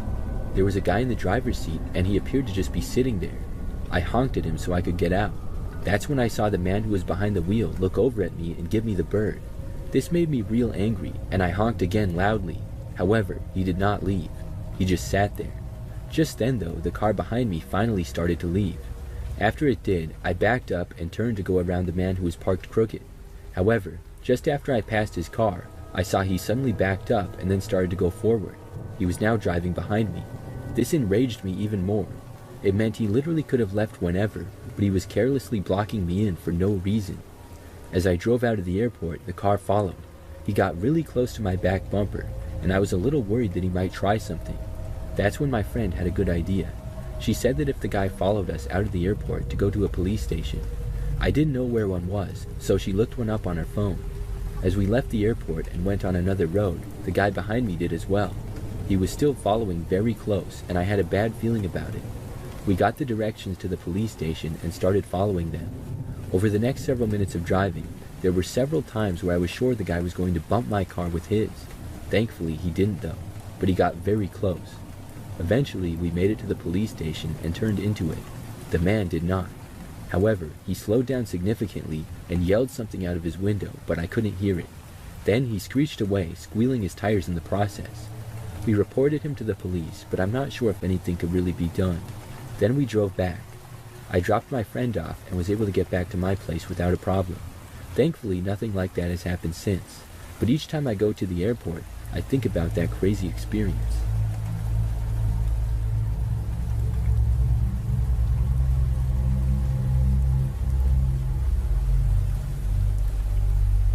This happened several years ago. For some background, I'm a female, and I was flying back home one time. I remember that I had visited a friend who lived in another state. I got to the airport and was waiting for my flight to board. When I arrived, it was about an hour before boarding time, so I had some time. I sat down in the area where my flight was waiting. After a little while of sitting down, I decided to get up and get something to drink. I found one of the airport stores and then went inside of it. When I was there, this man walked up to me. He had long dark hair, a slight beard, and was on the larger side. He He came up to me and said hi. I didn't know who the guy was, but I said hi back to him. That's when he said I was good friends with his sister. I had never seen this guy before, and I asked him who his sister was.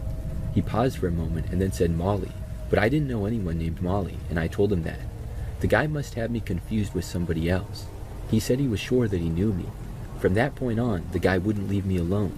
He started asking me about where I was headed and when my flight was. I told him because I didn't see the harm in it, and I was polite. He asked me if I wanted to get some food at the restaurant with him before my flight, and I said no thanks. After I got the water that I wanted at the shop, I went and checked out. The guy was basically following me the whole ways. I remember I asked him where he was going, and he said his flight was for California, I think. Then I told him to have a nice flight and goodbye. I then started to walk back over to the boarding area. The guy did say bye to me, and I made it back without him following me or anything. I sat back down and continued to wait for my flight. I remember a while later, right before my flight was about to board, I saw the guy again. He came up and walked over towards me. I was confused as to why he was there. Then he told me that he was going on my flight. I really couldn't believe it. In fact, I didn't believe him. I was so confused that I didn't say anything at all. He went on to say that his flight got canceled, and so he bought a ticket on my flight. The only thing I said was why. He said because he wanted to. I had no idea who this guy was or why he thought he could just do whatever I did. He sat down next to me, but I got up. I told him that I was sorry, but I was not interested in hanging out with him or anything. The guy didn't say anything. I went and stood closer to the counter waiting to board the plane. Eventually, we boarded. Thankfully, I did not have a seat next to the guy. I was really worried about that. He was sitting way in the back, and I was a lot closer to the front. The flight took off, and we flew back to my hometown. I had actually forgot about the guy during the flight, because I watched a movie and I also fell asleep briefly. After getting off the plane and walking through the airport again though, he caught up with me. He tapped me on the shoulder, and when I turned around and saw him, I remembered, giving me a bad feeling. The guy then asked me if he could stay at my place because he didn't have a hotel or anything yet. I told him no. As we walked through the airport, the guy followed me. I had a friend coming to pick me up, and I called to let her know that I was there. When the guy continued to follow me as I approached the doors, I told him to stop following me or I would report him. He didn't say anything. When I left the airport though, he was still there. At that point, I just took off running. I located my friend's car and sprinted to it and got inside. I told her to quickly drive away. I looked back and saw the man actually running in our direction. My friend didn't know what was going on obviously, but when she saw the guy running towards us in the mirror, she left. We were able to safely get away before he reached us, and I told my friend the whole story. Since then, I haven't seen the man. Looking back, that was just a really crazy situation. I have no idea why that guy seemed so obsessed with me. I had truly never seen him before that day. The fact that he actually bought a ticket on my flight blows my mind. I'm glad that I haven't seen him since then.